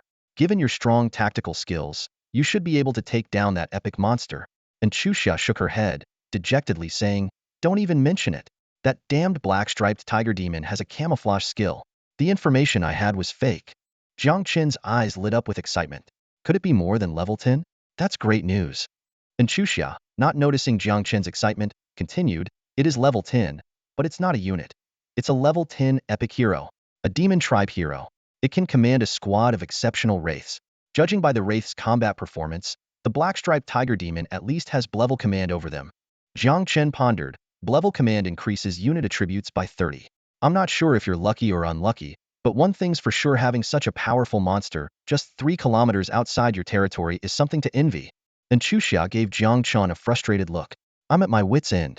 Not only did I suffer heavy losses, but that iron mine near my territory is the only one around. If I can't secure it, how can I upgrade my base to level 2? Jiang Chen laughed. Don't worry, I'll come help you. A level 10 epic hero has a bounty of at least 200,000 energy. And Xia's eyes lit up with joy as she eagerly asked, is your territory close to mine? Not too far. Jiang Chen replied honestly, only about 100 kilometers. 100 kilometers? And Xia's voice rose sharply, and she quickly waved her hand. No, that's too far. Besides, who knows what kind of terrain or monsters you'll encounter on the way? What if something dangerous happens? Jiang Chen thought for a moment and agreed with Xia. Although he had many epic and legendary units, their levels weren't high, and they weren't invincible. So he cautiously replied, I'll do my best. After ending the call, Jiang Chen checked his lord's panel. Energy, 223,400, spirit stones, 198,850. He thought to himself, only 170,000 energy last night. Looks like the goddess warriors worked through the night. With such abundant energy, Jiang Chen made up his mind. He issued an order to Long Jiao through the Lord's heart. Xiao Jiao, come here. Long Jiao quickly responded, at your service, Lord. Soon, Long Jiao landed in the center of the territory. Jiang Chen waved his hand, and a massive amount of territory energy flowed into Long Jiao. 5 upgrade halos flashed in succession, raising Long Jiao from level 5 to level 10. His body expanded visibly, finally becoming a giant creature 10 meters long with a wingspan of 20 meters. Long Jiao asked in surprise, Lord, did you get hit by a mind spell? Why are you being so nice to me all of a sudden?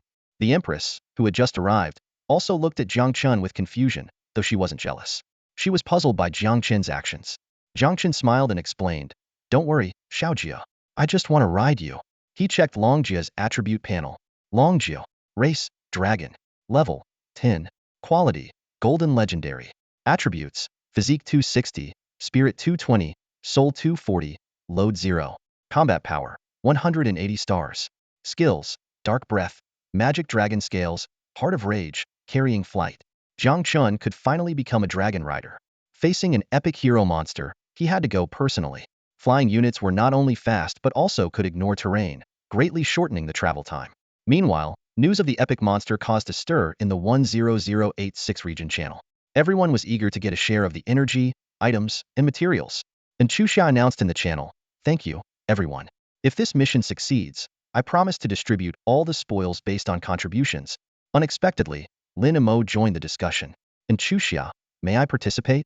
He showed a precious beginner's portal item, indicating his strong desire to join the epic monster hunt. After careful consideration, Xia agreed to Lin Mo's request and set the assembly time for 11:30 a.m. Jiang Chen closed the region channel and thought, 11:30, huh? With a level 10 dragon speed, there's plenty of time. Interesting, the hero power rankings are announced at noon, just half an hour later.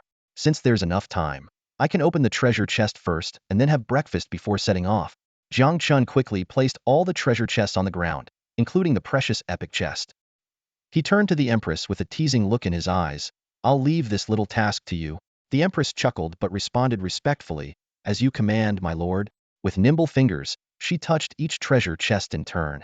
Accompanied by a strange glow, the chests opened one after another. Jiang Chen watched intently, his smile growing broader. You opened an epic chest and received 100 dragon tooth rice. You opened a superior chest and received one any door. Jiang Chen nodded in satisfaction, silently praising the Empress's good luck. The dragon tooth rice from the epic chest particularly caught his eye. Dragon tooth rice, a rare ingredient nurtured by the aura of a divine dragon, emitted a faint golden glow. Jiang Chen examined the rice grains, each about 3 feet long and shaped like oversized radishes. They were translucent, resembling high-quality jade. When he tapped one lightly, it produced a crisp, jade-like sound. Lifting one grain to gauge its weight, Jiang Chen was astonished to find that each grain weighed over 100 kilograms. The total weight of the 100 grains amounted to 10 tons. Excitedly, he announced, "We'll have this for breakfast today." The Empress, standing nearby, marveled at the sight, her eyes sparkling with amazement. The spiritual energy contained in this dragon tooth rice is incredibly potent, far surpassing that of millennial ginseng.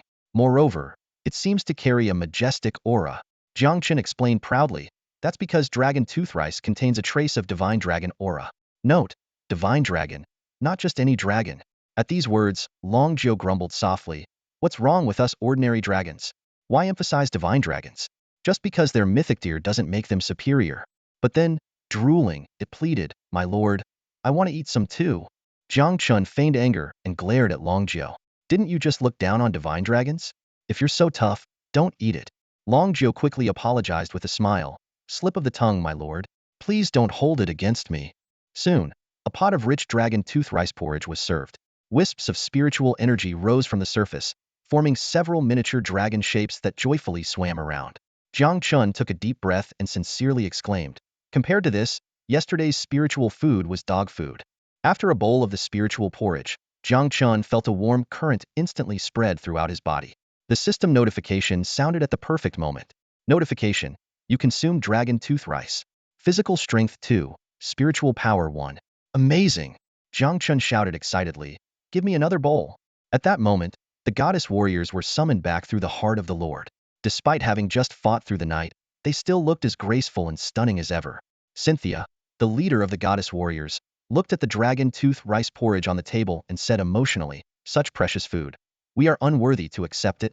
Giselle, the deputy leader, swallowed hard and mumbled, "Oh no, we still owe the Lord a favor from before, and now we're going to owe an even bigger one." Jiang Chen had long understood the personalities of these goddess warriors. Though they had existed for millennia, they remained pure-hearted and loyal, always repaying kindness and debts. His care for them had made them feel burdened. Notably, Giselle's golden hair and stunning looks bore a striking resemblance to a famous model from his past life. However, in terms of both aura and physique, the goddess warriors were superior. Jiang Chen reassured them, "Don't worry, eat up. We'll need your strength later." After breakfast, Jiang Chen, along with the Empress and the 2 goddess warrior leaders, boarded Long Jiao's back. "Let's go," he commanded, and Long Jiao took off, soaring into the sky. The current flying skill could only carry 4 people, which was just enough. Meanwhile, elsewhere, Ng Inman listened to the synchronized regional channel updates from Meng Tian, frowning. 11:30 in the morning, huh? Time is a bit tight. I hope the speed of the Xianqin Iron Eagles is enough. Meng Tian, however, smiled and reassured her, "Don't worry, Your Highness. 11:30 is just their assembly time. Even if they arrive first, an epic monster will take them a while to defeat. We can swoop in and clean up the mess afterward." Ng Inman hesitated. It doesn't feel right to snatch the monster after Xia has put in so much effort to gather the lords. Meng Tian gently stroked Ng Inman's hair. "My dear princess, you should know the origin of the name Dragon Country." Ng Inman proudly replied, "I know. It's because my father is the ancestral dragon." "Exactly." Meng Tian's eyes were filled with fervor. "With your status, is there anything in Dragon Country, or even the entire Blue Star that you can't or shouldn't do? Besides, the battlefield is a place where the strong prevail. If you really feel bad about it, you can compensate them later. A few million spirit stones are nothing to you." Ng Inman thought it over and agreed, "All right, we'll compensate them with spirit stones later." The Iron Eagle Warriors, a renowned unit of Xianqin, were a combination of the superior Xianqin Iron Eagle and Flying Knights, making them an epic deer force. 2 Flying Knights offered their mounts. "Sister Ming, let's head out," Ng Inman said eagerly. "All right." Meng Tian nodded in agreement. Elsewhere, Wei Ming yawned and groggily prepared to face the new day. "Damn it, all that vigilance for nothing." Wei Ming cursed, his eyes bloodshot. He hadn't slept all night, yet everything remained calm, and even the other lords were unharmed. Exhausted, he turned to his rare hero and hoarsely ordered, Eva, gather all the troops in the territory. We must capture that medium-sized goblin camp's iron mine today, no matter the cost. The curvaceous human female hero, Eva, responded solemnly, yes, my lord. She turned and left, her graceful figure causing Wei Ming to involuntarily swallow. Pampering Eva like she's a goddess, I'm turning into a simp like Li Muzha, Wei Ming muttered to himself, but her favorability only increased by 4 points. When will it ever reach 90? Half an hour later, Wei Ming led his army to the goblin camp, only to be shocked by what he saw. The camp was in ruins, littered with corpses. After carefully inspecting the scene, Eva reported gravely, my lord, there's residual dark energy here. This battle happened about 10 minutes ago. The goblins barely resisted. It was a one-sided massacre. Dark energy.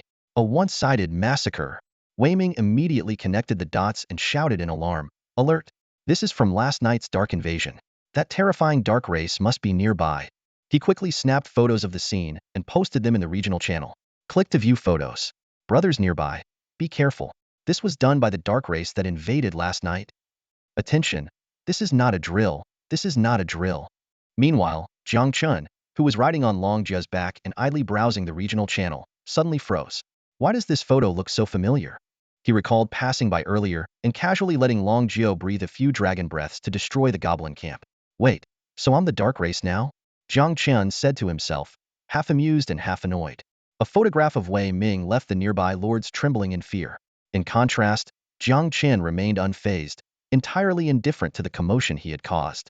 Long Jiu soared high into the sky, the wind howling fiercely. With limited strength, Jiang Chen had to tightly hold onto the Empress's slender waist just to keep steady. Wei Ming, this second-generation lord, is quite kind-hearted, but not very sharp, Jiang Chen mused. Ever since he tasted dragon tooth rice, he could no longer appreciate ordinary food. With nothing better to do, he enhanced the hundreds of fast food items he carried into basic spiritual food and listed them at the exchange for 200 spirit stones each. One dragon carried 4 people, flying at breakneck speed, yet the journey was safe. 2 hours later, a system notification suddenly rang out. Level up. Consumed 18,000 energy. Your level has increased to 10. Jiang Chen immediately donned his epic-grade spectral armor, feeling his power surge. He glanced at the time. It was just 11 o'clock. To the east. Based on the photo Xuanyuan had sent earlier, Jiang Chen quickly pinpointed the location of the black-striped tiger demon. The tiger demon, about 8 meters long, was shrouded in demonic energy, exuding a terrifying aura. It lay coiled in a gorge, blocking the only path to the other side of the mountain range. Jiang Chen understood why Xuanyuan was so anxious. If the tiger demon wasn't eliminated, exploring the map on the other side of the mountain would be impossible. The system displayed the tiger demon's attributes. Black-striped tiger demon. Race, demon. Level, 11. Quality, orange epic. Combat power, 115. Hero command, B. Skills, minions of the tiger, black tiger heart strike, stealth attack. Indeed, it had level command and was an 11th level hero. Heroes are typically about 50 stronger than units of the same level, explaining why this tiger demon had a combat power of 115 stars. Jiang Chen locked eyes with the tiger demon, which looked back with a disdainful expression as if to say, pathetic human, here to die again?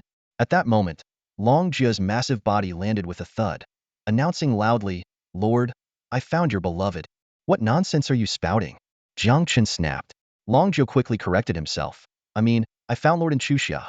She's 2 kilometers to the west and has gathered nearly 1,000 troops. Jiang Chen nodded and then ordered his subordinates, all together now, let's finish this quickly. He had no intention of running into Xuanyuan. With the hero combat ranking about to start, he wanted to make a big profit from the bets. Although he had known Xuanyuan for years and found her reliable, the lords gathering around her were not so trustworthy. Cynthia suddenly spoke up. Lord, can you leave this tiger demon to Giselle and me? Just the 2 of you? Jiang Chen hesitated. Despite the goddess warrior's strength far exceeding that of units of the same level, the difference in levels was significant. Seeing Cynthia's determination, Jiang Chen finally nodded. All right, you have 10 minutes. If you can't handle it, I'll have the Empress step in. Thank you, Lord. Cynthia expressed her gratitude. The 2 goddess warrior leaders erupted with terrifying lightning power, their eyes turning blue. Thunder battle form. They shot out like cannonballs, the ground cracking and dust flying. The black-striped tiger demon was utterly stunned. It had already been shocked when Longju landed, and now seeing these 2 beings stronger than itself, its mind went blank. Without hesitation, the tiger demon opened its massive jaws, releasing 12 minions, who swarmed to protect it. These minions varied in form: humans, demon beasts, dwarves, and even a giant whale warrior from the deep sea tribe. Zap! Cynthia collided with the 5-meter giant whale warrior minion, turning it into black mist. Struggling to reform, it was completely disintegrated by the lightning, finally dissipating into a wisp of smoke, its face showing relief. The system promptly notified, "Your unit Cynthia killed the minion of excellence. You have gained 10,000 energy and 800 spirit stones." Instant kill. The tiger demon finally felt fear, realizing that the terrifying dragon hadn't even made a move yet. "Where do you think you're going?" Seeing the tiger demon trying to flee, Giselle roared and gave chase. Although her combat power was only 58 stars, her physique was 134, on par with the epic tiger demon. Boom! Giselle and the tiger demon clashed head-on, both flying back dozens of meters. The black-striped tiger demon had a deep wound on its forehead, and though Giselle was also injured, she fought with increasing ferocity, each strike landing solidly. Jiang Chen remarked, "Watching the goddess warriors fight is really stress-relieving. Perhaps this is the beauty of violence." However, no matter how strong Giselle was, she was still just a level 5 unit and gradually began to lose ground. Fortunately, Cynthia quickly dealt with all the revenants, and together with Giselle, they surrounded and attacked the tiger demon. The battle was intense but short, and within a few minutes, Jiang Chen's system notification sounded. "Your unit Giselle has slain the black-striped tiger demon, an epic hero.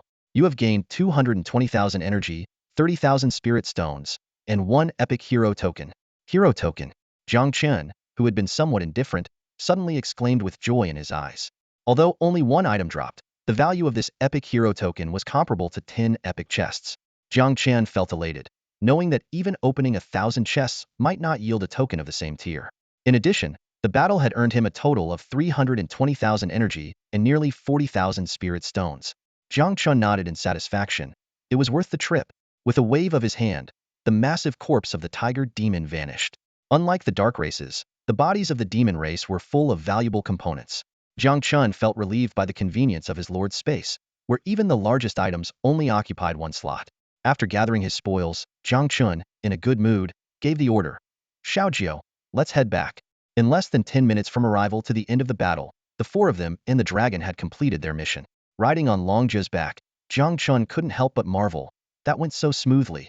It felt like a shopping trip. Longjiu chimed in, "My lord, should we inform Lord Chuxia? She might still be figuring out how to deal with that tiger demon." "No need." Jiang Chen decisively refused. "Why not?" "Because I'm being a good Samaritan," Jiang Chen said with a mysterious smile. "Oh?" Longjiu was utterly confused. Ignoring the puzzled Longjiu, Jiang Chen opened the trading post. The hero power rankings were about to be released soon, and he needed to place a bet on himself at the last moment. Half an hour after Jiang Chen left, 12 giant iron eagles landed on the battlefield. Ying Man jumped off her iron eagle and looked around the empty battleground, puzzled. "Sister Meng, is this the coordinate you calculated?" Meng Tian also got off her eagle, surveyed the area, and her expression changed. "This is bad. Someone got here first?" Ying Man was shocked. "Could it be that Chuxia made a move ahead of us?" "Unlikely," Meng Tian said, her voice filled with doubt. Judging by the battle traces, there wasn't a large group involved. Besides, if it really was a level 10 demon hero, its power would be above 100 stars. How could a group of novice lords take it down so quickly? Ying Man speculated wildly. Could it be that the tiger demon got scared and ran away when it saw so many people? Just as Meng Tian was about to respond, she suddenly turned. "Someone's coming." Soon, dozens of lords appeared at the mouth of the valley, accompanied by thousands of heroic units. Chuxia, seeing Ying Man and her formidable Iron Eagle warriors, froze. "Are you Lord Ying Man?" In the list of town lords, everyone had a portrait, so it wasn't surprising that the well-known Ying Man was recognized immediately. Feeling a bit uneasy since they were here to steal the kill, Ying Man greeted, "Yes, I am Ying Man. Hello, everyone." Lin Imo, observing the battle traces, changed his expression. "Impressive skills, truly befitting the victors of the immortal Qin dynasty. We gathered so many lords here, all for this epic hero, only to find you beat us to it." Ying Man looked bewildered. In this situation, Ying Yimin found herself in an indefensible predicament. She did intend to snatch the monster, but in fact, she hadn't succeeded. "It was like this when I got here. If you don't believe me, there's nothing I can do," she explained helplessly, a flicker of helplessness in her eyes.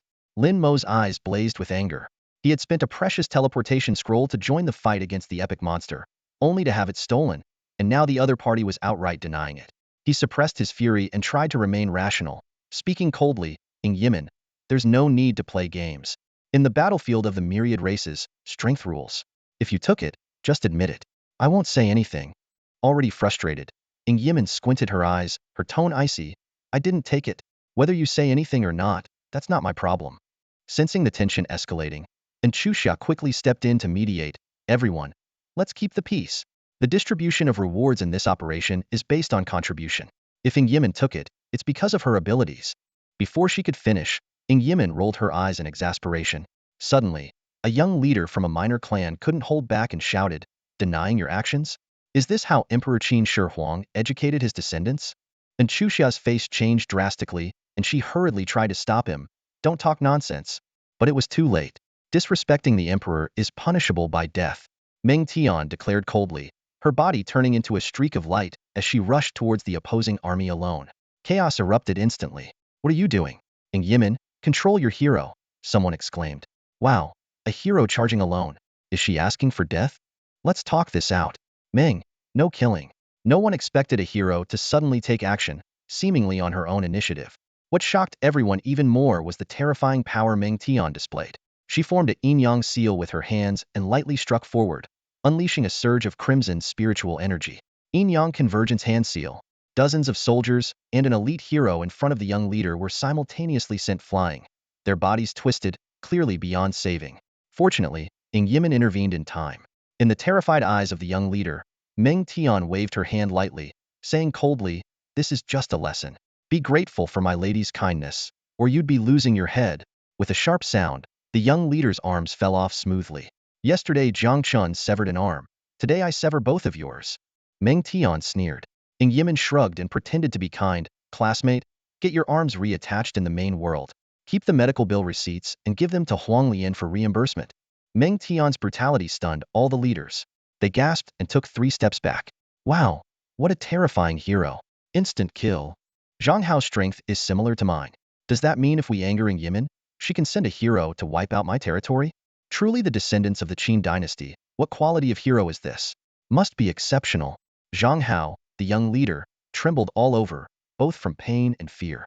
He didn't dare to speak out again, only cursing, "Damn you, Jiang Chen, look at the trouble you started.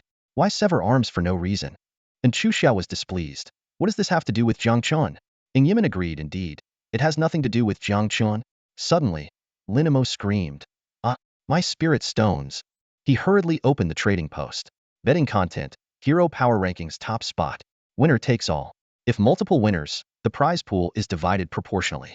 Current bets, 200,000 spirit stones on Linimo himself, taking the top spot. Note, all bets are final. Linimo muttered to himself, "All bets are final. All bets are final."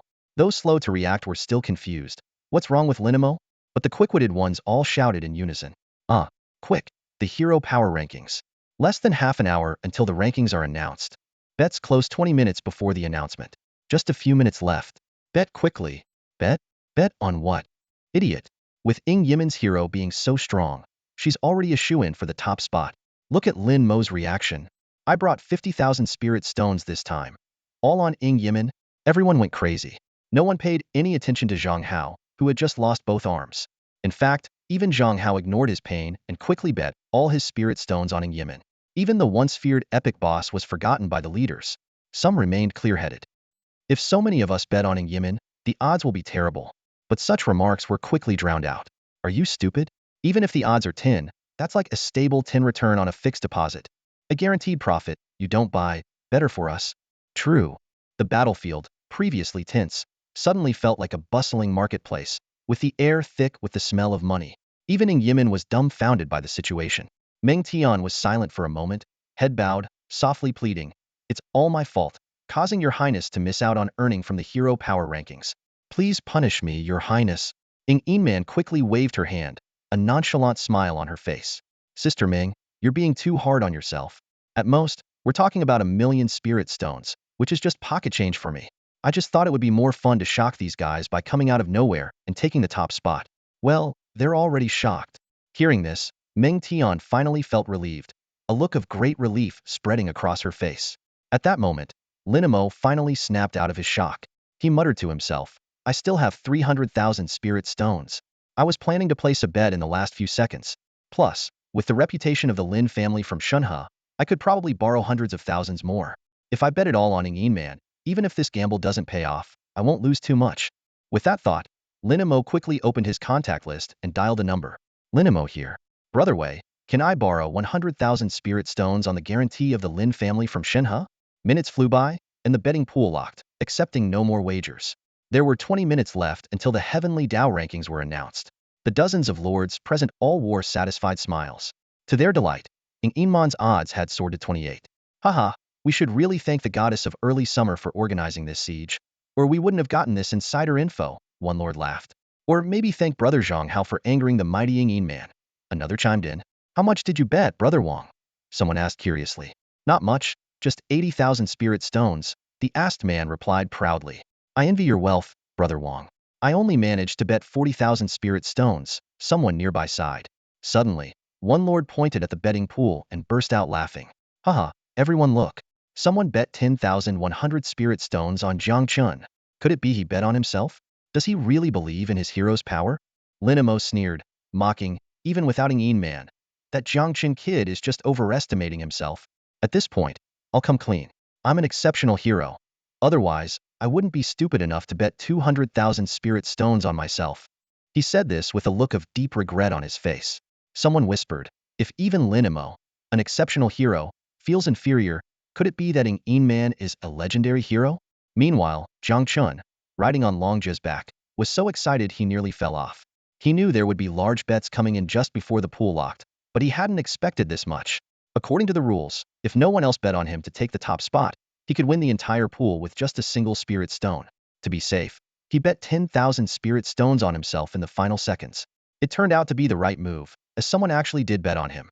But after the excitement, Jiang Chen suddenly frowned. Who bet the extra 100 spirit stones? Just then, his device beeped had a message from a friend. And Xuxia was having an intense conversation with Jiang Chen. She couldn't wait to deliver an important message. Jiang Chen, did you bet 10,000 spirit stones on yourself being at the top? There's no need to hide it anymore. Jiang Chen admitted without hesitation, yes, I did. And Xuxia's tone suddenly became worried. I don't want to burst your bubble, but, sigh, your spirit stones might go to waste. Huh. Jiang Chen, though he had just left, was completely unaware of the subsequent developments. He was confident in himself, but in Xuxia's words piqued his curiosity. What happened? Is Linmo's hero of high rank? He asked, knowing Linimo also participated in the campaign. And Xuxia explained, indeed. Linimo is an excellent hero, but the real shocker is Ing Yan. What about Ing Yan? Jiang Chen pressed. She snatched our epic boss. And Xuxia's voice was filled with disbelief. Jiang Chen was so stunned, he could only manage an expression of confusion. And Xuxia then detailed the terrifying prowess of Meng Tian. Her hero is at least excellent, possibly even epic. Unfortunately, everything happened too fast for me to record a video.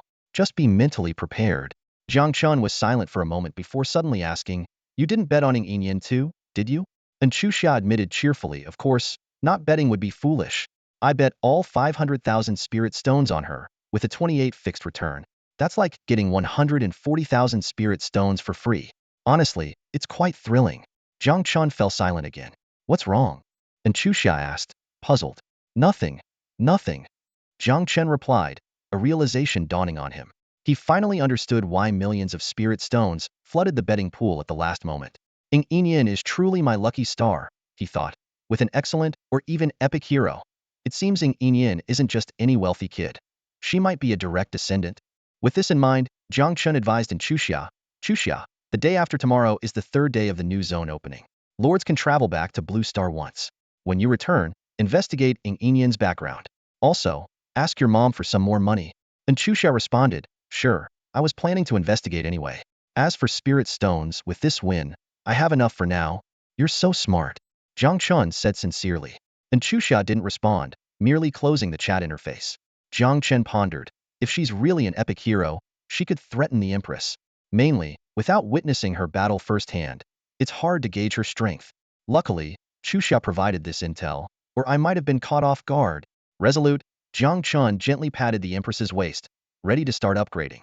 The Empress tensed up immediately, annoyed and embarrassed. If you're going to hold me, do it properly. If you keep touching me, go hug Cynthia instead. As she spoke, A radiant golden aura rose. System notifications followed.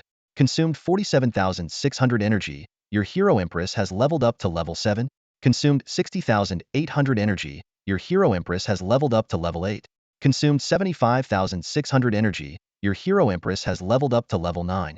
Consumed 92,000 energy. Your hero Empress has leveled up to level 10. Upon reaching level 10, the Empress's combat power significantly increased, officially breaking the 200-star mark. Jiang Chen showed a pained expression and whispered into the Empress's ear, 270,000 energy. As expected of a legendary hero.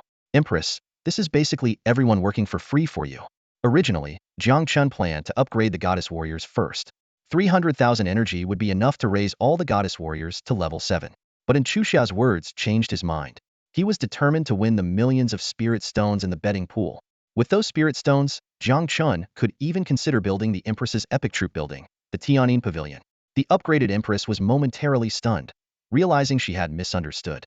She suddenly remembered the gesture Jiang Chen used, which he called a pre-signal. I'm sorry, my lord. I thought you were being inappropriate. My apologies, she said, embarrassed. Jiang Chen sighed. It's okay. Just don't misunderstand next time I give a similar pre-signal, he said, demonstrating by patting her waist again. Blushing, the Empress quickly agreed. I won't. I won't. Just then, another friend notification popped up. This time it was the little fox. Their last collaboration had been pleasant, so she became Jiang Chen's second friend. To Xuanyuan sent a message, Brother Jiang Chen, Yaya bet 100 spirit stones on you in the last few seconds, and then saw someone bet 10,000 spirit stones on you. Tell me honestly, did Yaya bet too little? Jiang Chen was exasperated. It was this little fox. Why did you bet on me? Are you bored? You didn't bet too little. You bet too much. Not betting would have been better. To Xuanyuan replied, feeling wronged, boo-hoo, the fact that you said that proves I bet too little. Yaya feels like she missed out on a fortune. Jiang Chen couldn't help but laugh at her innocence. Jiang Chen's confident response caught Tu Xuanyuan's attention. Curious, she asked, Jiang Chen, are you so sure because you have an exceptional hero in addition to your elite troops? Before he could answer, the little fox suddenly exclaimed excitedly, oh my gosh, Jiang Chen, look at the regional chat. There's a rumor about an epic hero appearing. Her eyes were glued to the communication device, fingers swiping rapidly across the screen. But in the next second, her expression fell. Why did I bet against you? I just wasted 100 spirit stones, she grumbled, her face scrunched up in frustration. Jiang Chen glanced at the regional chat and then teased the regretful little fox. Do you have no stance at all? If the enemy comes, you'd be the first to betray us. Tu Xuanyuan immediately straightened up and retorted seriously, Himph, I'm 10 years old now, practically an adult. I won't be a traitor. Jiang Chen couldn't help but mock. 10 years old? Really impressive. Meanwhile, the regional chat exploded with messages flooding in. Why did Yimin's odds suddenly drop to 28? Ha ha ha, you guys are clueless. I'm with Yimin right now, and you should see how awesome her hero is. She wiped out dozens of units in one move. Too bad I didn't have time to start recording. The betting pool was locked, and the lords who had witnessed Meng Tian's prowess bragged unabashedly. However, there were only a few dozen witnesses among nearly 1,000 town lords. Such blatant gloating quickly provoked a fierce backlash. Don't get cocky, you petty folks. Winning a bet feels great. Losing it means a funeral. We still have Linimo. If Linimo dared to open the betting, he must be very confident in himself. Yeah, Linimo will definitely win. The atmosphere grew tense. Linimo, fearing he would be overwhelmed by criticism, didn't dare to speak up. Suddenly, someone made a connection. Wei Ming, Linimo, you borrowed 100,000 spirit stones from me just to bet on Yimin, didn't you? I lent you those stones in good faith, and you didn't even tell me this crucial information. Linimo quickly tried to smooth things over. Wei, watch your words. Remember, I still owe you money. Wei Ming immediately changed his tone. Lin, my apologies. I misspoke. Please forgive me. Linimo sighed in relief. No problem, no problem. Mu Qingxuang, watching coldly from the side, couldn't help but sigh. The debtor is indeed the master these days. Society is truly declining. The bet involving millions of spirit stones had the regional chat in an uproar. Messages flew by like snowflakes, each one quickly buried by the next. 20 minutes passed in a flash. 10, 9, 8. A mischievous lord began a countdown in the chat, and the tense atmosphere affected everyone, even Jiang Chen, who held his breath. Now, announcing the hero power rankings. Unlike the ranking upgrade for books, the hero combat power ranking is announced all at once, creating a grand and spectacular scene. In the sky above the 1,000-meter high war fog, golden universal characters, each about an acre in size, appear. shaking the soul of every viewer. Miraculously, the list faces each lord perfectly, no matter where they stand. Hero Combat Power Rank number 100, Lord Wang Jie. Hero Andrew, reward, 1 excellent treasure chest, 1 reputation point. Hero Combat Power Rank number 99, Lord Li Shuang. Seeing the rankings announced from the bottom up, Jiang Chen couldn't help but mutter to himself, damn it, they're starting from the bottom again. It's said that thousands of years ago, the rankings were announced from the top. But unfortunately, it seems the heavenly Tao learned this bad habit from human variety shows. As he pondered, he suddenly heard a shout of joy, haha, I made it into the top 100. 1 reputation point. That's reputation. Jiang Chen shook his head, thinking, another one gone mad. If you made it into the top 100, you'd probably be even more excited than him. He noticed that the heavenly Tao only ranks but does not disclose specific combat power, attributes, or grades. This approach is indeed considerate, as these are a lord's greatest secrets. Once revealed, they could be easily targeted by opponents. In less than 2 minutes, the ranking reached the 10th place. Hero Combat Power Rank number 10, Lord Wei Ming. Hero Eva. Reward, 1 rare treasure chest, 20 reputation points. Wei Ming was somewhat surprised. Are there really that many big shots in our small town? Even with a rare hero, I'm only 10th. But at least I made it into the top 10 and got a rare treasure chest. Mu Qingxuang quickly congratulated him. Congratulations. Congratulations. Jiang Chen silently contemplated the differences between Blue Star and Earth. Blue Star has powerful royal families like the immortal Qin, the prosperous Tang, and the great Ming. Below them are countless millennial lord families, so the centralization of power is not high. As a result, most resources are held by lord families, while the military becomes increasingly impoverished. Mu Qingxuang, a military lieutenant, only has an elite hero. Lin Mo suddenly interjected, 10th place is pretty good. What about me being 2nd place? It's still a rare treasure chest. Wei Ming retorted, at least you have higher reputation. At this moment, someone questioned, why hasn't the 9th place been announced yet? Jiang Chen explained, did your lord's education come from a music teacher? The interval between the top 10 announcements is appropriately extended. Soon, Wei Ming's glory faded, and a new line of golden characters appeared. Hero Combat Power Rank number 9, Lord Tu Xuanyuan of the Sky Fox Clan. Hero Xin Rue. Reward, 1 rare treasure chest, 30 reputation points. The crowd exclaimed, wow, this Fox Clan sister is so strong? I always thought she was just a cute girl. She is indeed a cute girl, but also a big shot. A cute big shot. Tu Shanya suddenly cried, wah, I bet 100 spirit stones on myself, and now I've lost them all. Jiang Chen curiously asked, you bet on yourself? How many others did you bet on? Despite his teasing, Jiang Chen was still slightly surprised. This little fox turned out to be a rare hero? Even in Xuxia, the only daughter of the East Sea City Lord in Luoxi, is just a rare hero. The top 10 were announced one by one, and as expected, except for Tu Shanya, all were famous 2nd-generation lords. But an unexpected turn occurred when the 3rd place was announced. Hero Combat Power Rank number 3, Lord Lin Mo. Hero Garcia. Reward, 1 rare treasure chest, 100 reputation points. After a moment of dead silence, Lin Mo asked in astonishment, 3rd place? How am I 3rd? The crowd buzzed with discussion. Isn't Lin Mo supposed to have an exceptional hero? Wow, our small town actually has another lord with an exceptional hero. Hidden talents everywhere. Generally, in the hero combat power ranking, a rare hero is enough to top the list in a novice town. Wei Ming excitedly said, I'm so excited. I really want to know who the big shot is. And Xuxia reminded, it's coming soon. The 2nd place will be announced shortly. Tu Shanya guessed, could the 2nd place be brother Jiang Chen? Lin Mo laughed, what a joke, sis. Ng Inyan commented, for a novice town to have 2 exceptional heroes, Jiangnan province is indeed full of talents. Lin Mo modestly responded, Ng Inyan, please don't mock us. Compared to Longzhou, our Jiangnan province is far behind. Ng Inyan consoled, you're already doing well. Not everyone in Longzhou is as strong as me. The interval between the 3rd and 2nd place announcements extended again. Suddenly, someone exclaimed, look, the 2nd place is being announced. I want to see which big shot has been hiding so well. Everyone looked up. When they saw the line of golden characters shining in the sky, they were all stunned. Hero Combat Power Rank number 2, Lord Ng Inyan. Hero Meng Tian. Reward, 1 rare treasure chest, 100 reputation points. A full 10 seconds of silence followed. The first to react wasn't Ng Inyan. Lin Mo's face turned deathly pale in an instant. He muttered in disbelief, impossible. This is absolutely impossible. His eyes were filled with shock and despair. I've seen Ng Inman's strength firsthand. My exceptional hero is no match for her. How could she not be first? Lin Mo felt like he was losing his mind. He had bet a significant portion of his fortune on himself, and an even larger portion on Yin Man. On top of that, he owed hundreds of thousands of spirit stones in debt. At this moment, it wasn't just Linimo. All the lords who had wagered on Yin Man were on the verge of collapse. My spirit stones. My entire fortune. Someone wailed in agony. I can't go on living.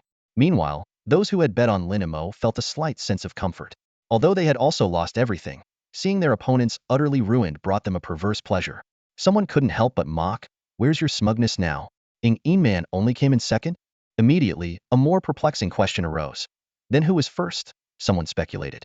Could there be a royal descendant hiding among us in the novice village? A clamor erupted in the crowd. Quick, check the lord list and see if there are any Zhu, Li, or Ying surnames.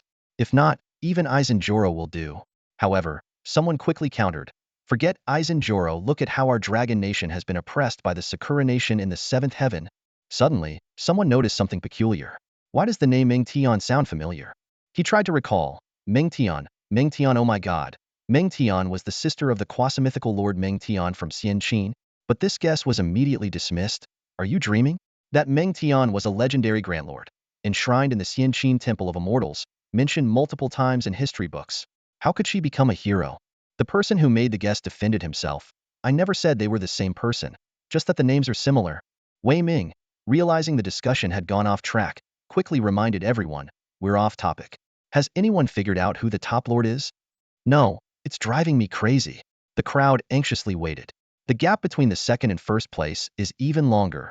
As the crowd grew increasingly impatient, Yin Man, relying on her experience, made a suggestion. Everyone, please quiet down, so that the Heavenly Tao can announce the results faster. Sometimes, the Heavenly Tao is like a computer program. The more we discuss, the slower it announces, as it's leaving us time to talk. Wei Ming quickly added, Yin Man, don't be discouraged. Yin Man, however, chuckled lightly, showing no concern. Discouraged? Ha, it's just an exceptional treasure chest. I just find it interesting. Sure enough, as the crowd fell silent, the list that belonged to Yin Man slowly faded. In its place appeared a new line of golden characters. The top name was finally about to be revealed. The golden text flashed across the sky, reading, Rank 1 in the Hero Power Rankings, Lord Jiang Chen, Hero. Empress, Reward. Excellent Chest 1, Reputation 200. It pierced the tranquility of Town 10086 like a thunderbolt. The once bustling regional channel fell into a sudden silence as everyone gaped, their eyes fixed on the glaring leaderboard. The stunning scene lasted only half a minute before Jiang Chen's name vanished like a phantom, leaving the audience in a daze. Some rubbed their eyes, wondering if they had seen things correctly. Wait, it's gone already. A lord muttered to himself. I thought I was seeing things. Another person chuckled bitterly. Everyone's too stunned to talk. Must be awkward for the system. Someone joked, trying to ease the tension. The truth was, the result was simply too unbelievable. Jiang Chen, a commoner, had reached the top. It shattered everyone's expectations. So, it was really Jiang Chen who bet those 10,000 spirit stones, someone realized. Could Jiang Chen actually be from the Jiang family in the provincial capital? Another voice questioned. Even if he is, would they really splurge on an epic hero token? Someone else countered. Who said it has to be an epic hero? A calm voice interjected. This is the hero power rankings, not the hero quality rankings. Maybe his hero's level is high? Don't forget he has a team of excellent centaurs. Their energy gathering speed isn't slow. This perspective gained some agreement, but more people were drawn to the name Empress. Empress? That's such a powerful name for a hero, someone exclaimed. In the history of Blue Star, only the head of the Wu family from the fifth heaven dared to use the title Empress. Another voice said in awe. Soon, people started calling out to Jiang Chen. Jiang Chen, can you tell us what quality this Empress hero is? Unlike the last conquest war, this time Jiang Chen truly became the center of attention. 3 kilometers outside in Chuxia's territory, Yin Man stared in disbelief at the now-vanished leaderboard name. She had considered countless possibilities, but never Jiang Chen. Sister Ming, do you think Jiang Chen is really just a commoner? Yin Man turned to Meng Tian. Could he be some royal descendant in hiding? Meng Tian was equally bewildered, stammering, maybe, possibly, perhaps. And Chuxia muttered to herself, no wonder he told me to ask my mom for more money. He knew he was going to be at the top. Ah, my 50,000 spirit stones. She paused, then smiled slyly. But this isn't a bad thing. I tried to give him spirit stones before, and he refused. This time, I'll consider it charity, he. Meanwhile, Lin Mo's reaction was entirely different. He staggered, nearly collapsing if not for a hero supporting him. How could it be him? Lin Mo murmured, his face pale. The one who cost me 1,000,000 spirit stones is a commoner. He recalled his arrogant attempt to recruit Jiang Chen yesterday and felt deeply ashamed. I even tried to make him my subordinate. Now, I just want to find a hole to crawl into. Lin Mo gritted his teeth, a hint of malice in his eyes. Damn it, what is this guy's true identity? With a team of centaur leaders and now at least an excellent hero, his power might surpass mine. He forced himself to remain calm, though cold sweat beaded on his forehead. In 2 days, we can travel back to Blue Star. I must thoroughly investigate his background. Suddenly, a thought struck Lin Mo. Thank goodness the conquest token was bought by that idiot Li Muzha. If I had attacked Jiang Chen's territory, I would have faced the same fate. The best outcome would have been mutual destruction. With this in mind, Lin Mo began to strategize. A wise man knows when to retreat. Should I get a relocation token and move my territory? With my strength, I could easily become the mayor of any newbie town. No need to compete with these monsters in town 10086. Compared to Lin Mo, the reactions of the other dozens of lords were even more intense. They were filled with jealousy and rage. Jiang Chen. It's Jiang Chen, someone roared. If it were someone like Ing Man from the royal family, I'd accept it. Another voice said bitterly. But a commoner? How is that fair? Some of these lords were second-generation leaders. Though they lost tens of thousands of spirit stones, they could still raise funds back on Blue Star. But many had truly bet everything, even selling their properties on Blue Star for the sake of the multiverse battlefield. Suddenly, a small lord's eyes flashed with madness. He shouted, it's all Jiang Chen's fault. If it weren't for him, Ing Man would be at the top, and we'd all be rich. His outburst quickly gained support. Even if Jiang Chen is to blame, we don't have to kill him, someone suggested. Right? As long as he returns our spirit stones, they'll forgive him. Another voice chimed in. Returning just the principal isn't enough. We deserve the 28 payout too, someone greedily added. What if Jiang Chen refuses? Someone questioned. Refuses? Who gave him the guts to offend so many of us? A menacing voice replied. At that moment, a cold voice cut through the crowd's chatter. If you can't afford to lose, then don't gamble. And Xuxia stepped forward angrily, her gaze like a knife sweeping over the second-generation heirs present. Anyone who dares to say a bad word about Jiang Chen, try it. One of the heirs replied with a dark expression. And Xuxia, what do you mean by that? If I remember correctly, you bet everything on Ing Man winning too. And Xuxia sneered, not backing down. So what if I did? You should accept your losses. Are you all still babies that can't understand such a simple principle? Another noble couldn't hold back and shouted. And Xuxia, what nonsense are you talking about? If it weren't for you calling us here, we wouldn't have seen Ing Man's strength and bet everything we had. So, you bear some responsibility for our losses too. And Xuxia laughed in anger, not wanting to waste any more words on these sore losers. Get out of my territory. The noble's face changed dramatically, ready to retort when a calm voice interrupted. By your logic, am I also responsible? He turned sharply to seeing Ing Man stepping forward, calmly looking at him. The noble opened his mouth, but remembering Meng Tian's fearsome reputation, he forced a laugh. Haha, if being strong is a crime, then there would be no right in this world? You know I'm strong. Ing Man chuckled. Jiang Chen's hero is even stronger than Sister Meng.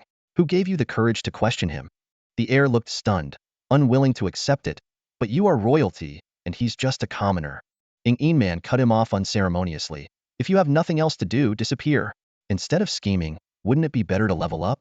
Under Ing Man's pressure, the nobles, including Lin Mo, left dejectedly, unable to hide their resentment.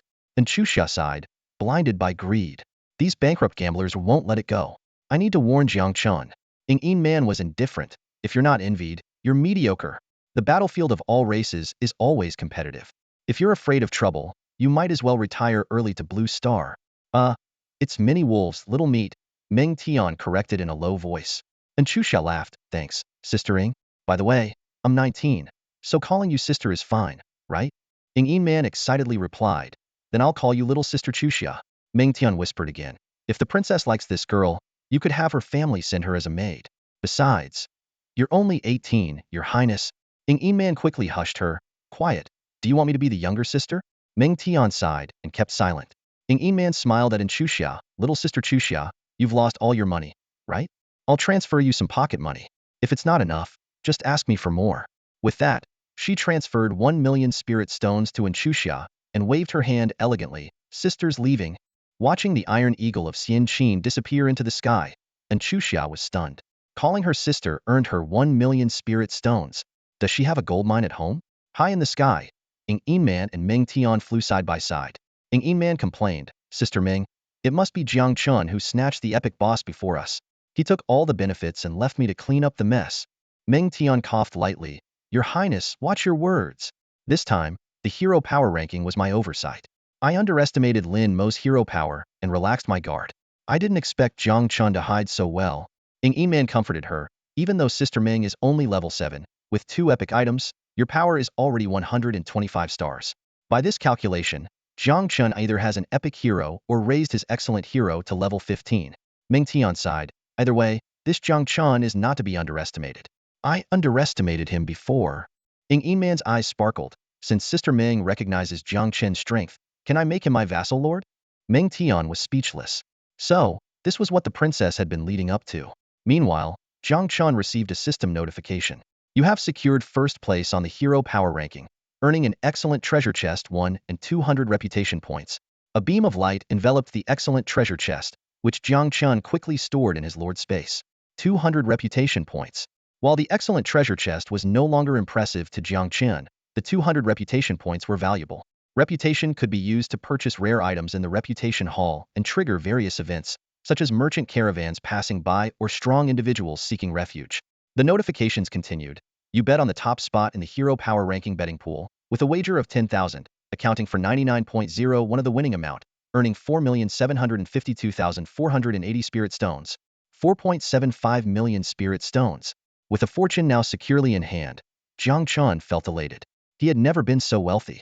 Including the 126 excellent items sold last night and the hundreds of spirit food portions sold just now, his spirit stones had officially surpassed the 5 million mark. Of course, there were many ways to spend it. Should he enhance his equipment, buy a torrent palm skill book, recruit a few teams of epic troops, or perhaps upgrade his farmland and kitchen? Or should he build the Tianyin Pavilion? Jiang Chen found himself happily overwhelmed with choices. The Empress, closely pressed against Jiang Chen, immediately sensed his excitement. She softly asked, My lord, you seem quite thrilled? Jiang Chen took a deep breath and revealed a mysterious smile. You'll be excited soon too, he said. Pausing briefly, he then announced casually, I've decided to build the Tianyin Pavilion. This decision meant Jiang Chen would invest a significant portion of his funds. As an epic-level troop building that came with the Empress, the Tianyin Pavilion could not only summon 9 legendary troops known as the 9 Heaven Saintesses, but also recruit an unlimited number of Tianyin Pavilion disciples. Hearing the news about the reconstruction of her former sect, the Empress was overjoyed. Thank you, my lord. A system prompt immediately popped up. You have decided to build the Tianyin Pavilion. Empress's gratitude 1, current favorability 91 points. Jiang Chen was secretly astounded. Spending millions of spirit stones had only increased the Empress's favorability by 1 point. It was indeed costly. He opened the chat window with Enchuxia and half-jokingly asked, Did you go broke? After a moment of silence, Enchuxia replied with a screenshot. Jiang Chen looked closely and almost exclaimed 1 million spirit stones. He was confused. Hadn't Enchuxia already won against Ing Man in the bet? How did she still have such a huge fortune? Where did this come from? Jiang Chen cautiously asked. Enchuxia explained, It's from my sister who won. I was out of money, so I had to recognize her as my sister. Jiang Chen felt a wave of frustration. He had worked hard to earn a few million spirit stones, while someone else could casually give away 1 million as a greeting gift. After hesitating for a moment, he half-jokingly made a request. Can you do me a favor? Go ahead, Enchuxia replied. Asking Man if she needs a brother? Jiang Chen couldn't help but tease. Enchuxia responded with a helpless emoji. On the way back to his territory, Jiang Chen passed by a centaur nest. In just one day, the nest had accumulated 6 recruitable centaur warriors. He recruited them all and enhanced them with strengthened troop souls, elevating them to exceptional quality. These level 5 centaur leaders were perfect for guarding resource points. 10 minutes later, Jiang Chen jumped off Long Jie's back and stretched. Finally home, he announced to the women. Everyone, take it easy. Feel free to hunt monsters, train, or rest as you wish. Long Jie, Cynthia, and Giselle immediately left the territory to hunt monsters, while the Empress continued her training. Jiang Chen was secretly grateful for the autonomy of high-level troops, which saved him a lot of trouble. With a wave of his hand, the massive corpse of an epic tiger demon crashed onto the central square of the territory. A few farmers were about to step forward to dismantle it, but Jiang Chen stopped them. Hold on. Jiang Chen pondered for a moment and took out a standard recruitment order from the warehouse. This item could instantly recruit an ordinary farmer and had been dropped frequently during the Dark Beast Tide. However, Jiang Chen's eyes fell on a more advanced option. Without hesitation, he chose the most expensive enhancement direction, consuming 500,000 spirit stones to create a legendary recruitment order. The golden token was engraved with the image of a farmer carrying a golden hoe. Using a golden hoe to farm, Jiang Chen muttered to himself before throwing the token. Recruit. A middle-aged man emerged from the summoning gate, unassuming yet with a steady gaze that conveyed a sense of hidden wisdom. He immediately bowed to Jiang Chen. Greetings, my lord. Jiang Chen nodded in satisfaction. Rise. From now on, you don't need to perform formal ceremonies. I'll call you Nongyi. Thank you for the name, my lord. Nongyi responded respectfully. Jiang Chen quickly scanned Nongyi's attributes. Human race, level 1, legendary quality, 7-star combat power. The most notable were his two traits, Shennong and model worker. The former greatly enhanced production efficiency and yield, and could even improve product quality. The latter increased the work efficiency of all farmers in the territory. Nongyi, start by dismantling this tiger demon, Jiang Chen ordered. Nongyi marveled at the quality of the tiger demon and then cast a spell, enveloping the corpse in a green light. In just 1 minute, the several-ton tiger demon was reduced to various rare materials. Under the Shennong trait, not only was the yield astonishing, but some materials were even upgraded to legendary quality. Jiang Chen was ecstatic. Just these ingredients alone have already covered the 500,000 spirit stones spent. He particularly noted the legendary quality tiger whip, knowing it could fetch a sky-high price. Nongyi, excellent work. Jiang Chen praised. My lord, you flatter me, Nongyi humbly responded. After storing all the materials in the warehouse, Jiang Chen opened the Empress's attribute panel. At level 10, the Empress already possessed an astounding 234-star combat power. Admiring her attributes, he then checked the construction requirements for the Tianyin Pavilion. A large amount of rare materials, 100,000 energy points, and an area of 1,000 square meters. The materials Tianyin wood and Xianyin stone can be reinforced with ordinary wood and stone. Jiang Chen pondered this as his gaze fell on the last material, star gold. Since regular iron or wouldn't work, he deduced that gold ore would be needed to complete the reinforcement. Taking a deep breath, Jiang Chen decisively opened the regional channel. His fingers flew across the virtual keyboard, offering 10,000 spirit stones for the coordinates of a gold mine. Payment upon verification. First come, first served. As soon as the message was sent, the channel erupted. OMG, Jiang Chen finally showed up after so long. Honey, come look, it's God. Jiang Chen, can you tell us what you got from the exceptional treasure chest? With your luck, did you get an epic item this time? Jiang Chen's appearance was like a bombshell, drawing countless lords to watch and speculate. Some regretted their choices, some boldly professed their love, and some even tried to recruit Jiang Chen. Wei Ming quickly joined the discussion. Wow, if I remember correctly, gold mines are rare resources. Did Jiang Chen get a rare building blueprint? Jiang Chen smiled but remained silent, simply replying, Wei, you have good insight. Indeed, it's for a building. He thought to himself, no matter how wild their guesses, they would never imagine that he was building not just a rare structure but an epic troop building. Suddenly, Ing Man appeared with an astronomical offer. Selling the teleportation gate? I'll give you 1 million spirit stones. Jiang Chen was nearly choked by the offer. He suppressed his inner turmoil and politely responded, Ing Man, you're incredible. I still need the teleportation gate for now, but I'll definitely contact you next time. Following this, Jiang Chen added Ing Man and Wei Ming as friends. Seeing this, other lords rushed to send friend requests, some even claiming to be Jiang Chen's long-lost siblings. Just then, a private message caught Jiang Chen's attention. Jiang Chen, I once accidentally discovered a gold mine. If you need it, I'll go take a photo for you. Jiang Chen's eyes lit up, and he was about to reply when a video request from Xuanyuan popped up. And Xuanyuan looked serious. Jiang Chen, I don't know why you need a gold mine, but under no circumstances should you go to Heqi's territory. It could be a trap. Jiang Chen laughed. So, I can save my 10,000 spirit stones. And Xuanyuan explained the dangers of Heqi and his allies, but the more she talked, the more excited Jiang Chen became. He clasped his hands together and secretly hoped it was indeed a trap. Meanwhile, Heqi was conspiring with other lords. The gold mine is in a valley with only 2 entrances, Heqi proclaimed passionately. If we can lure him in, Jiang Chen will have no escape. Some were worried about Jiang Chen's hero strength, but Heqi was confident. Even if it's an epic hero, so what? With thousands of our troops targeting him, not even a legendary hero could withstand it. Heqi's speech resonated strongly with everyone present. They all agreed that Jiang Chen was too arrogant and that even the heavens couldn't stand him, sending them to put him in his place. Someone roughly estimated that with the revenue from selling high-quality equipment and spiritual food, Jiang Chen had at least 5 million spirit stones on him. We're going to be rich. Excited voices echoed through the crowd. A lord suggested a blood oath to advance and retreat together. This ignited the fervor of a group of excitable young men. They dreamed of unifying the novice village, overthrowing the decaying Qing kingdom, and conquering the starry skies. Someone excitedly shouted, "Wait, I'll get a bowl." The enthusiastic atmosphere greatly pleased He Chi. He outlined his plan to deal with Jiang Chen. First, cut off one of his arms, then force him to hand over all his possessions. As he finished speaking, He Chi made a slicing motion with his hand. His eyes filled with murderous intent. He Chi turned to Lin Mo, who had been frowning silently, and asked for his opinion. Lin Mo's expression changed. His fists clenched and unclenched repeatedly. After a long silence, he stood up and said solemnly, "I really can't bring myself to kill and rob. I can only wish you all the best of luck." Watching Lin Mo lead his team away, He Chi secretly breathed a sigh of relief. If Lin Mo had joined in, his position as the leader would have been shaky. He mocked, "What a hypocrite, claiming he can't kill and rob. He's just a coward." Then he loudly ordered, "Brothers, follow me to the gold mine before Jiang Chen gets suspicious." A group of over 1,000 people set off in a grand procession. 2 hours later, they finally reached their destination. The sky had darkened, and He Chi arranged for everyone to take their positions and lie in ambush.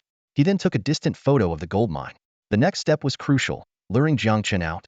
He Chi mustered the courage to make a video call. Jiang Chen answered almost immediately, sounding annoyed. "What took you so long?" He Chi quickly explained that the journey was long and caused delays. Jiang Chen waved his hand dismissively, asking, "Did you find the gold mine?" He Chi immediately sent the photo. Jiang Chen frowned and said, "It looks like a gold mine, but it's quite far away." He Chi explained according to the pre-prepared script, saying that because it was already dark and the gold mine was guarded by level 12 Earth Ghost Archers, he could only take a distant photo. Jiang Chen seemed to accept this explanation and decided to inspect it himself. He Chi was so excited he almost jumped up and quickly sent the coordinates. He found it odd that Jiang Chen seemed even more excited than he was, but he dismissed it as Jiang Chen placing great importance on the gold mine. After hanging up, He Chi clenched his fist and whispered, "It's done." Soon, a portal appeared beside He Chi.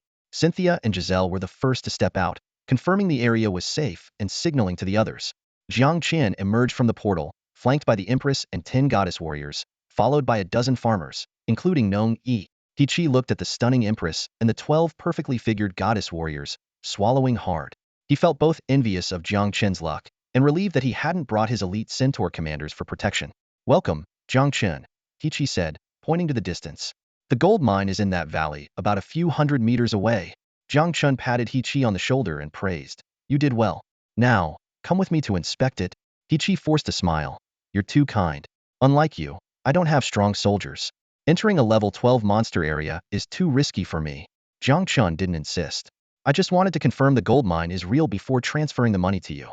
Since you're unwilling, never mind." With that, he headed into the valley with the Empress and the goddess warriors. Watching Jiang Chen's retreating figure, He Chi shivered and whispered, "This is going too smoothly. It seems even the heavens want Jiang Chen to be my stepping stone to rise." Jiang Chen walked alongside the Empress, who softly asked, "Aren't you going to make a move?" Jiang Chen calmly replied, "No rush. They're too spread out right now, and it would be troublesome to clear them out from this distance." There was another reason Jiang Chen didn't mention. Although strength ruled the battlefield of myriad races, humans still had a basic sense of morality. He was about to kill dozens of lords and didn't want to tarnish his reputation and become a public enemy without any benefit. Suddenly, Jiang Chen thought of something and told Cynthia, "When He Chi makes his move, make sure the battle with the Mine Guardians is intense." Cynthia frowned, "Lord, that would be difficult for the sisters." Jiang Chen knew it was a bit much to ask. "Then just make it as intense as possible." The Empress chuckled, "Lord, you're practically setting a trap." Jiang Chen glared at the Empress. "Nonsense. I'm a victim here, forced to defend myself." The Empress's expression turned serious, and she whispered, "Lord, the hawk overhead is being controlled by someone."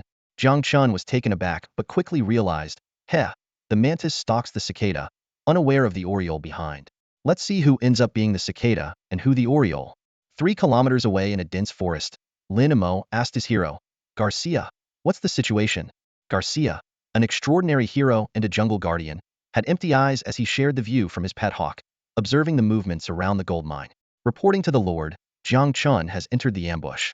However, the troops he brought are a group of female warriors I've never seen before, not the centaur commanders.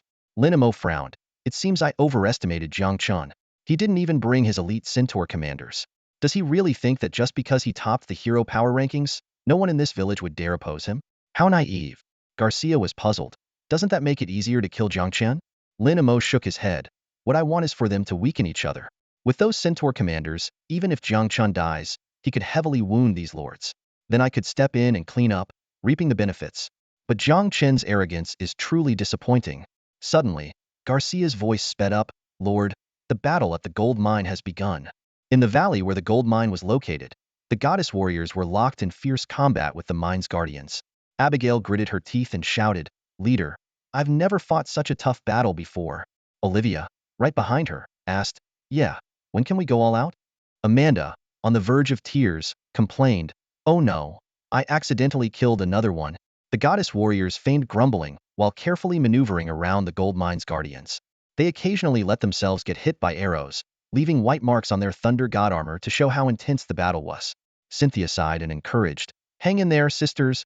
Giselle echoed, Victory is just ahead. She then turned to Amanda and reminded, Watch it, sis. You've already killed 3 monsters. It's not looking very convincing. Jiang Chen watched the goddess warrior's clumsy performance with a blank expression, while the Empress beside him struggled to suppress her laughter. The charade didn't last long, as a burst of wild laughter suddenly shattered the valley's tranquility. From both entrances of the valley, a dense crowd surged in humans, demons, elves, dwarves, and even a rare squad of Zerg hydralisks. This motley crew rushed forward but stopped 50 meters from Jiang Chen. Hiding in the back, He smugly said, Jiang Chen, you probably never dreamed of this, did you? Jiang Chen sighed in response, I really didn't. Just as He was about to smile triumphantly, Jiang Chen continued, I didn't think you'd be this stupid. He flew into a rage. You're still talking tough on the brink of death. Jiang Chen calmly smiled. What I meant was, you should have asked for the 10,000 spirit stones commission first. After Li Muzha issued the crusade order against me yesterday, I said that anyone who targets me next should prepare spirit stones as ransom. Did you prepare? He's breath caught at Jiang Chen's calm demeanor, making him uneasy. At that moment, Cynthia suddenly shouted, Lord, if we keep fighting like this, the sisters won't hold out much longer. He laughed loudly and mocked, Jiang Chen, look at your girl squad. They're all in pain, barely holding on against wild monsters, and you're still bluffing. He then roared, You've ruined us. Hand over all your spirit stones and items, and I'll give you a quick death. A second-generation lord behind He, eyes gleaming, added, and make Jiang Chen hand over those goddess warriors. I've never seen such an impressive unit. Seeing the lords blinded by greed, Jiang Chen put away the last trace of mercy and sighed. It's a dark night for killing. He then ordered Cynthia, if you can't hold on, then fight freely. Cynthia took a deep breath and shouted, Sisters, unleash your power. Boom boom boom. The goddess warriors instantly shed their disguises, and their fierce aura soared into the sky. Lightning power crisscrossed, filling the valley with the death screams of the earth demon archers. The Empress praised, No wonder they're an extreme unit. If they were at the same level, their combat power would rival legendary units. Jiang Chen explained, Goddess warriors come with innate thunder god sets, and their equipment stats increase with their level. Take Cynthia, for example. Every level up adds 26 points to her physique. This growth rate surpasses most legendary units, even rivaling legendary dragons. I just used all our territory's energy to level them up to 7. Cynthia's physique is now 186 points. Jiang Chen couldn't praise the goddess warriors enough, even considering them more valuable than legendary units. He secretly planned to train all goddess warriors into legendary units if he had the money, believing they could easily defeat dragons. Looking at the lords, He moaned unconsciously, What kind of unit is this? The lightning illuminated his shocked, twisted face. The other lords fared worse. The second-generation lord who had demanded the goddess warriors had wet himself in fear.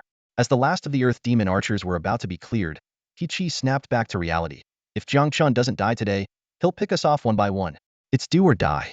Brothers, charge. Drown him in bodies if we must. The other lords realized there was no retreat and commanded their heroes and units to rush forward, though they themselves took a few steps back in unison. Jiang Chen lamented, Good tactics, but too weak. Empress. Yes. The Empress stepped forward and softly chanted, Crimson Arc. She drew, swung, and sheathed her sword in one fluid motion, unleashing a crimson sword aura tens of meters long. This was the inherent skill of the Crimson Holy Word. At level 6, the Empress could easily kill level 10 elite units with this move. Now at level 10, she sliced through units with a maximum combat power of 30 stars and heroes of 40 stars like cutting through butter.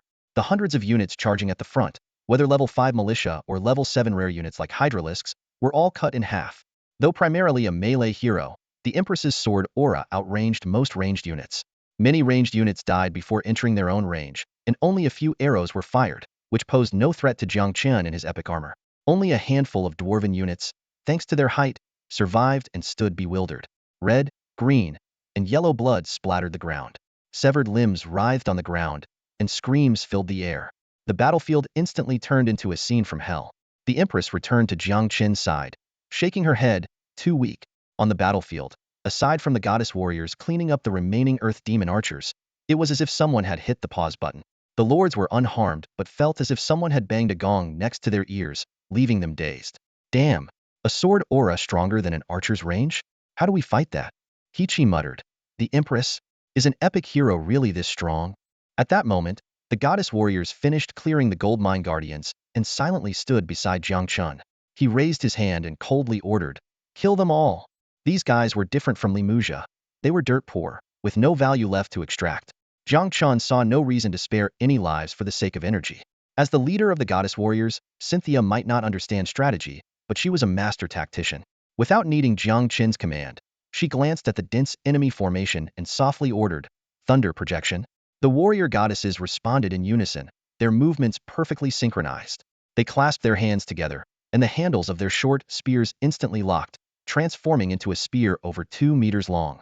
They stepped back, bodies slightly bent, spines like dragons, arms like bows. Thunder wrapped around the spear, crackling with electricity. Fire! With a command, 12 thunder spears shot out like 12 roaring dragons of lightning. The deafening roar was akin to a thunderclap on a clear day. Wherever the thunder spears passed, be it soldiers, heroes, or lords, they all exploded into a mist of blood under the terrifying kinetic energy. The 12 thunder spears tore through the entire army of the Lord's Alliance, flying over 100 meters before embedding into the ground. They left 12 deadly trenches filled with mangled flesh and limbs. The violent beauty of the scene stirred Jiang Chen's spirit, making him shout in exhilaration. The Empress, with a grave expression, said, "If Cynthia and the other 11 targeted me with their thunder spears simultaneously and locked my position, I would only have a 30 chance of escaping alive." Hichi was somewhat lucky, being at the rear of the army where the thunder spear's force was less than a third of its original power. Even so, his chest was pierced through, his internal organs torn away, leaving only a few ribs struggling to support his upper body. He couldn't even utter his last words before collapsing to the ground, dead. The surviving lords were utterly broken, fleeing in all directions. Some cried and begged for mercy, others tried to leverage their family names, while some offered wealth or beauty in exchange for their lives. But Jiang Chen's eyes were indifferent. He knew that if he fell into their hands, he would be dead for sure. Besides, these lords were already out of money, and the best choice was to leave none alive. Cynthia understood his intent and made a grasping motion. The thunder spears hundreds of meters away instantly disappeared, reappearing in her hand. This display of spatial magic left Jiang Chen in awe. The other warrior goddesses also recalled their weapons and charged at the surviving lords. At that moment, Jiang Chen received a message from Xuanyuan, inquiring about his safety. Only then did he remember that the death of a lord would be announced in the regional channel. He didn't rush to reply, focusing instead on the battle before him. Meanwhile, the regional channel was in an uproar. The previously peaceful night had lords discussing the hero power rankings and the future of their towns. Suddenly, a series of death announcements shattered the tranquility. In just a few minutes, 18 lords had fallen, including members of prominent families. The channel was abuzz with speculation. Some guessed it was an accident, while others worried that Jiang Chen was treading the path of a bloodthirsty lord. Xuanyuan anxiously called out to Jiang Chen, but received no response. As the death toll continued to rise, panic spread through the channel. Finally, someone mentioned the possibility of a bloodthirsty lord. The moment those words were uttered, everyone fell silent, as if they had glimpsed a terrifying future slowly unfolding before them. In the Battle of the Races, the mainstream lords are divided into 3 major factions: entertainment, farming, and warfare. Entertainment lords focus on developing industries such as film, tourism, sports, and dining, with the Grand Lord Xuanyuan of the Sixth Heaven as a prime example. Farming lords are dedicated to developing their territory's resources, particularly by building defensive towers.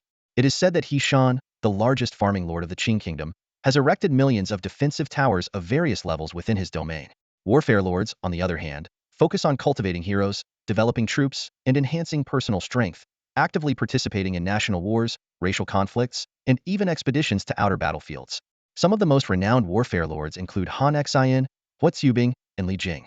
Each of these paths, if pursued to the extreme, can lead to unlimited potential.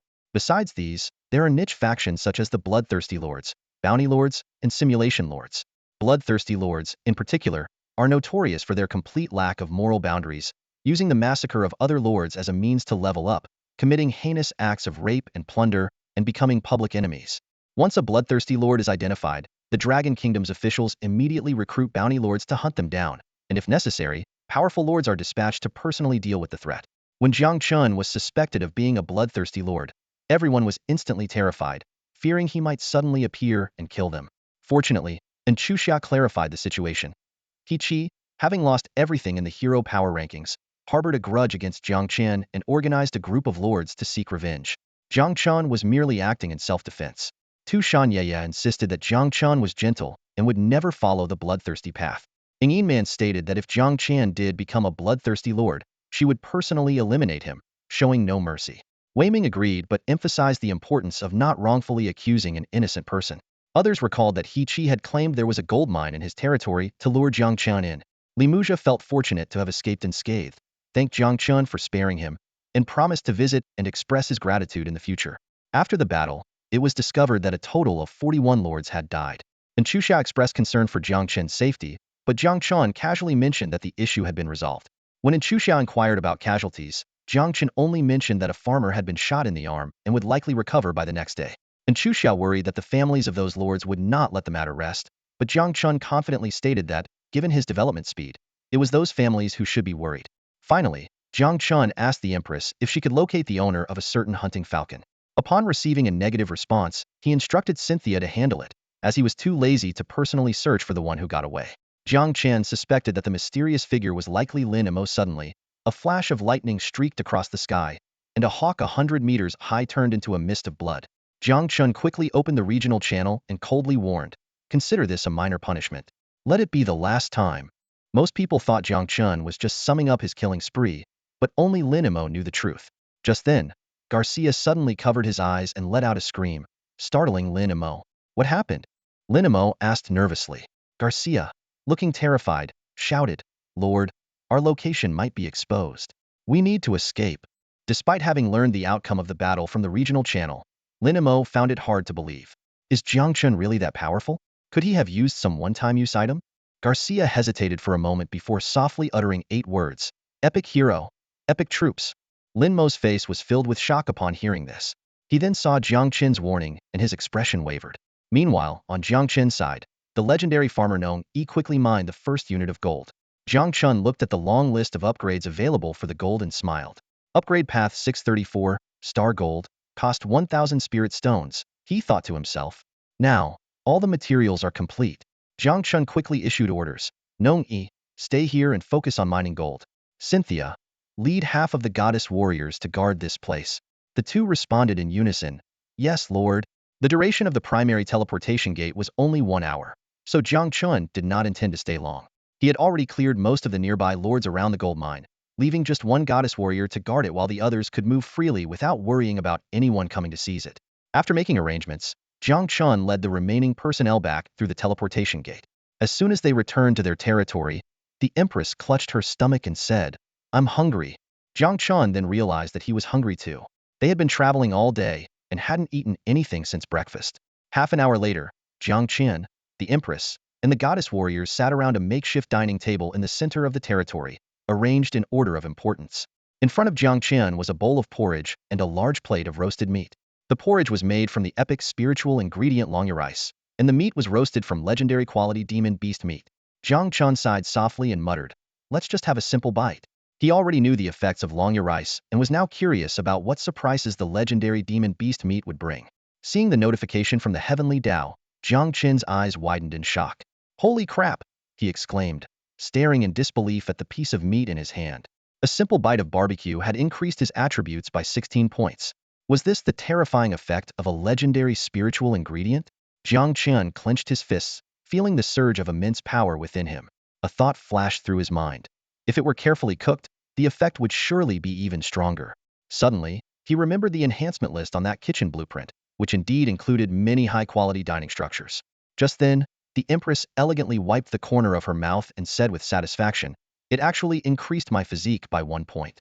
As expected of a legendary ingredient." Giselle, standing nearby, rarely smiled as she reported, "My lord, I gained 2 points in physique." Hearing everyone's feedback, Jiang Chen's face lit up with satisfaction. He enthusiastically called out, "Come on, everyone, keep eating." The group immediately began to devour the food voraciously, the sounds of their feasting filling the air. However, as Jiang Chen watched the scene before him, he fell into deep thought. There were only 150 units of this legendary spiritual meat, and they had already consumed 10 units in this single meal. If he could slaughter a legendary beast. At this thought, Jiang Chen instinctively glanced at Long Jiu, who was looking on eagerly. Long Jiu innocently asked, "My lord, can Xiaojiu have some meat?" Guilt surged in Jiang Chen's heart. Xiaojiu had always been loyal, and here he was, thinking of killing him for meat, even if it was just a subconscious thought. Feeling remorseful, Jiang Chen picked up a large piece of spiritual meat and tossed it into the air. "Catch Xiaojiu." Long Jiu opened his massive jaws and snapped up the flying meat. Jiang Chen asked with concern, "Is it good?" Long Jiu swallowed the meat, smacking his lips a few times, and replied honestly, "Swallowed it. Didn't really taste anything. Can I have another piece?" Jiang Chen slapped the table, both amused and exasperated. "Don't you know how to chew?" Long Jiu, looking aggrieved, explained, "With such a big piece of meat, why bother chewing? If I don't swallow it quickly, it'll get stuck between my teeth." Seeing Long Jiu's head, as large as a house, Jiang Chen sighed helplessly. The Empress smiled and comforted him. "Xiaojiu, you dragons can transform into human form at level 20, right?" Long Jiu's eyes lit up, then he said nervously, "I wonder what I'll look like after transforming. If I'm half as beautiful as the Empress, I'll be content." Over time, through shared battles and interactions, the Empress had formed a good relationship with the dragons. The group continued to enjoy their meal and chat happily. Suddenly, the sound of a notification alert rang out. Jiang Chen immediately recognized it as the Heavenly Dao's announcement. He had set a special alert for announcement messages to quickly access important information amidst the flood of regional channel messages. Jiang Chen quickly opened the regional channel, where the announcement was prominently displayed, announcing the reward system for the next phase rankings. The first Lord to upgrade to Tier 2 will receive an excellent treasure chest. Lords ranked 2nd to 10th upgrading to Tier 1 will receive a rare treasure chest. Lords ranked 11th to 100th upgrading to Tier 1 will receive a fine treasure chest. Seeing this announcement, Jiang Chen's face broke into a confident smile. Finally, the Tier 2 reward system was announced. He had already upgraded to Tier 2 yesterday, so he should be able to secure first place. Although he wasn't too concerned about the excellent treasure chest, the reputation reward was a precious resource coveted by even kings and regional lords. The sudden announcement from the Heavenly Dao immediately stirred up the regional channel. They finally announced the Tier 2 upgrade rewards? Another excellent treasure chest. Why are the rewards for this new region so good? Maybe it's just our small town that's getting good rewards. Why? Because we have so many big shots in our town. Who do you think will take the top spot? I'm betting on Jiang Chen. He already got the iron mine yesterday, and even started mass-producing iron equipment. Me too. Jiang Chen for the win. Unexpectedly, most of the lords believed Jiang Chen would take the top spot this time. At that moment, Wei Ming spoke up in the channel. "Brothers, want to bet on the top spot again? This time I'll set up the betting pool." Mu Qingshuang immediately responded, "Does that mean Wei Ming is confident about taking the top spot, just like Linimo?" Wei Ming quickly explained, "No, just a small bet for fun." But Mu Qingshuang had guessed correctly. Because Jiang Chen had casually wiped out the goblin tribe occupying the iron mine earlier that morning, Wei Ming had already been mining iron for a day. Just before the Heavenly Dao announced the rankings, he had gathered enough resources to instantly upgrade to Tier 2. Xuanyuan excitedly joined the discussion. "Sure. From now on, I'll always bet on Jiang Chen winning any ranking." Seeing this message, Jiang Chen couldn't help but laugh and replied helplessly, "You must have gotten some benefits, huh?" Xuanyuan didn't hide her joy at all. "Yep, I made over 40,000 spirit stones today. So happy." Wei Ming, seeing this, immediately said, "Since no one objects, I'll go set up the betting pool at the trading post." However, the Heavenly Dao didn't give him the chance. A series of announcements quickly filled the screen. Announcement: Lord Jiang Chen is the first to upgrade to Tier 2, rewarded with an excellent treasure chest. Announcement: Lord Jiang Chen is the first to upgrade to Tier 2, rewarded with 100 reputation points. Announcement: Lord Ing Man is the second to upgrade to Tier 2, rewarded with a rare treasure chest. Announcement: Lord Ing Man is the second to upgrade to Tier 2, rewarded with 50 reputation points. Announcement: Lord Wei Ming is the third to upgrade to Tier 2, rewarded with a rare treasure chest. Announcement: Lord Wei Ming is the third to upgrade to Tier 2, rewarded with 30 reputation points. Seeing the string of announcements, Wei Ming was left speechless. Not only was he not first, he wasn't even second. Thankfully, he hadn't set up the betting pool yet. Others were equally stunned by the results. Xuanyuan cheered. Yay, I was right again. It's Jiang Chen. I feel like I missed out on a fortune. The Tier 2 rankings have started and ended already. Though it may be disrespectful to say, but this is really a bunch of sly dogs. Hey big shots, can you leave some room for us regular lords? I must have the worst luck to be in the same newbie town as these monsters, the lords collectively lamented. Under normal circumstances, upgrading to Tier 2 within 3 days would make one a top-tier lord. After all, clearing the guardians of the iron mine took time. But now, within just a day and a half, 3 people had upgraded to Tier 2? Unbelievable. Thank goodness I didn't bet. I was planning to bet on Ing Man as the dark horse, someone said with relief. Ing Man immediately retorted. I'm a dark horse? The person quickly backtracked. My bad, my bad. No offense, big shot. Meanwhile, Jiang Chen paid no attention to the banter in the regional channel or even the rare treasure chest. His focus was entirely on the new notification from the Heavenly Tao. Notification: your reputation has exceeded 300 points. You are now quite well known in the county. Notification: a merchant caravan has heard of your fame and is on its way to your territory. Perhaps you should prepare enough spirit stones. A glint of excitement flashed in Jiang Chen's eyes. Could this be a special event triggered because he was the first lord to reach quite well-known status? This is the benefit of having high prestige. Jiang Chen stood in front of the caravan, his eyes gleaming with anticipation. He knew that hidden among the trader's goods were many rare items, and with a bit of luck, he might even encounter something of epic value. Of course, such treasures came with a hefty price tag.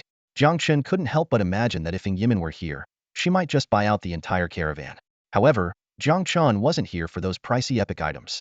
His eyes were set on the less conspicuous lower-tier item seeds, blueprints, cultivation techniques, and skill books. These were his true targets.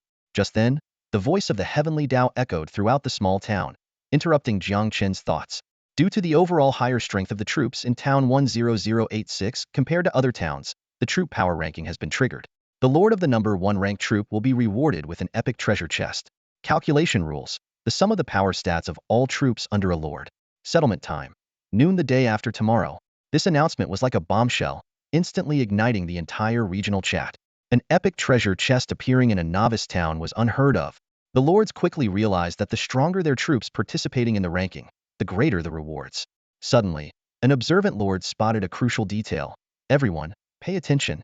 The calculation rule is the sum of the power stats of all troops, not just the highest power stat. This discovery led to a wave of excitement. Doesn't this mean we can build more houses to increase the population cap and then mass-produce troops to boost our power? Crying, finally, a way for us ordinary lords to survive. I don't need an epic treasure chest. Just give me a rare one. Jiang Chen turned his fate around with just a rare treasure chest. Seeing the opportunity to change their fate, all the lords went into a frenzy. Even Jiang Chen couldn't help but feel tempted. Although excellent treasure chests were no longer a big deal for him, an epic treasure chest was another story. The last epic chest he opened had given him 10 tons of dragon tooth rice. Jiang Chen calculated in his mind. If someone really goes crazy and mass-produces troops to boost their power, I won't be able to compete with the combined power of thousands of low-tier troops. But soon, Jiang Chen regained his confidence. A smile curled at the corner of his mouth. Mass-producing troops? Who can't do that? I've got the Tianyin Pavilion. You mass-produce ordinary troops, I'll mass-produce excellent troops, and we'll see whose power is higher. With that thought, Jiang Chen immediately issued an order through the heart of the Lord. All miners in the gold mine, work overtime. You can rest only after collecting 1,000 units of gold. Farmer 1 responded immediately. Rest assured, my lord. We will complete the task at all costs. Meanwhile, Ing Yimin looked at the second-tier rewards, gritting her teeth. Damn it, he beat me again. Ing Yimin had discovered an iron ore deposit yesterday and had sent 10 epic farmers to mine it, upgrading to a second-tier lord's mansion in just 2 hours. She had the combination of talent, wealth, and luck, allowing her to upgrade to Tier 2 on the first day. Yet, even so, she still couldn't outpace Jiang Chen, this cheater. Meng Tian was equally puzzled. Even if Jiang Chen discovered the iron ore before us, how could he mine it so quickly? Could he also have epic farmers? But isn't he just a commoner? Feeling frustrated, Ing Yimin spoke with malice. Sister Meng, do you think Jiang Chen might actually be some pampered royal descendant? Meng Tian also had her doubts. It's not impossible. Your Highness, when we return to Blue Star the day after tomorrow, you could send someone to investigate. Meng Tian had willingly become a hero, and although she had died, her soul remained because of her loyalty to the first emperor. Her favorability towards Ing Yimin could never reach 100 points, meaning she could never return to Blue Star. Yes, Ing Yimin nodded, then suddenly laughed. Haha, this is great. What is it, Your Highness? It's the troop power ranking. The Heavenly Tao just triggered the first troop power ranking. Ing Yimin's face lit up with joy. And the top reward is an epic treasure chest. Such a high reward must be because my troops are so strong. Meng Tian also marveled. I didn't expect an epic treasure chest to appear so soon. With several teams of epic troops, Your Highness will finally be able to take the top spot this time. Ing Yimin nodded, then changed her tone. But Jiang Chen is too tricky. As they say, a lion uses all its strength even when hunting a rabbit. To be safe, I will also mass-produce low-tier troops. Mass-produce low-tier troops? Meng Tian frowned. Your Highness, food can be bought, but wasting energy on low-tier troops for an epic treasure chest seems a bit wasteful. Ing Yimin's eyes sparkled. Sister Ming, I've missed the top spot 3 times in a row. If I come in second again, not only will I lose face, but I'll also disgrace my father. Meng Tian was taken aback and sighed. All right. She couldn't argue when the first emperor was brought up. Thank you, Sister Ming. Ing Yimin nodded gratefully, then suddenly remembered something. Jiang Chen said he would sell me equipment tonight, but it's already so late. Has he forgotten about me? With that, she directly dialed Jiang Chen's video call. Seeing this, Meng Tian frowned deeply. Your Highness is only 18 years old, an age when emotions are just beginning to blossom. After entering the battlefield of the myriad races, he has become a bit reckless. Should we report this to Emperor Qin? Jiang Chen's communicator suddenly lit up, showing an incoming video call request. He initially thought it was in Xuanyuan, but to his surprise, it was someone unexpected. Ing Man, what can I do for you? Jiang Chen asked politely, a hint of surprise flashing in his eyes. Ing Man's holographic image appeared before Jiang Chen, her appearance striking him with its nobility. While in Xuanyuan was gentle and charming, Ing Man's innate grace was truly captivating and hard to ignore. Did you forget? Ing Man asked, her expression stern and her tone slightly reproachful. Who promised to sell me something tonight? Jiang Chen was momentarily taken aback, realizing he had indeed forgotten. He quickly replied, how could I forget? I've almost finished preparing the items. I'll send you the catalog right away. Wait, Ing Man interrupted him, her expression turning serious. You recently killed dozens of lords. Although Xuanyuan has already defended you and I trust her, since it involves numerous lives, I still hope you can explain the situation. I mean no harm. I just want to ensure you're not a bloodthirsty lord. I hope you don't mind. Jiang Chen's eyes showed a hint of admiration. As expected of a descendant of the Xuanyuan family, Ing Man handled the issue of bloodthirsty lords with appropriate responsibility. I understand. Jiang Chen nodded. Bloodthirsty lords deserve to be eradicated by everyone. Here's a video I recorded at the time. Please take a look. With that, he quickly sent over a video showing He Qi surrounding him and making threats.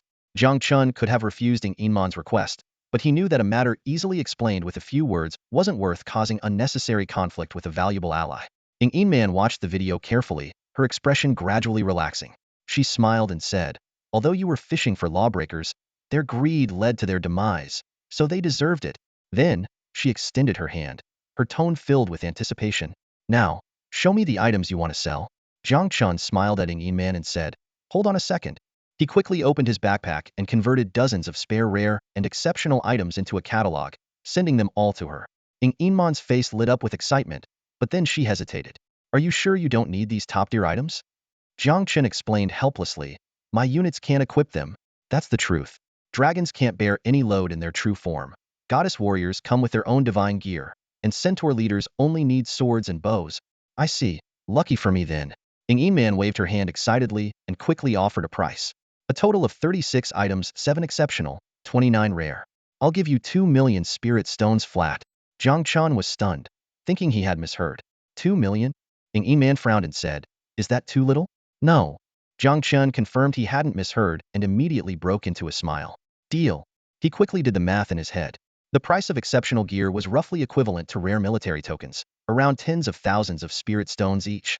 The market value of all these items combined was about 1 million spirit stones. Even with a premium for high demand, it wouldn't exceed 1.5 million spirit stones. Clearly, Ing Man was indeed a big spender. The transaction went smoothly, and both parties were very satisfied.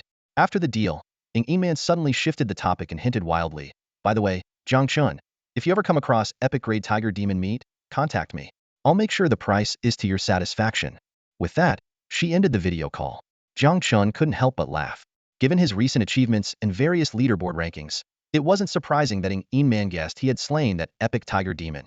He thought to himself, why beat around the bush? Just say what you want. This transaction netted Jiang Chen another 2 million spirit stones, greatly boosting his confidence. After enhancing that legendary recruitment order, he was left with 4.5 million spirit stones.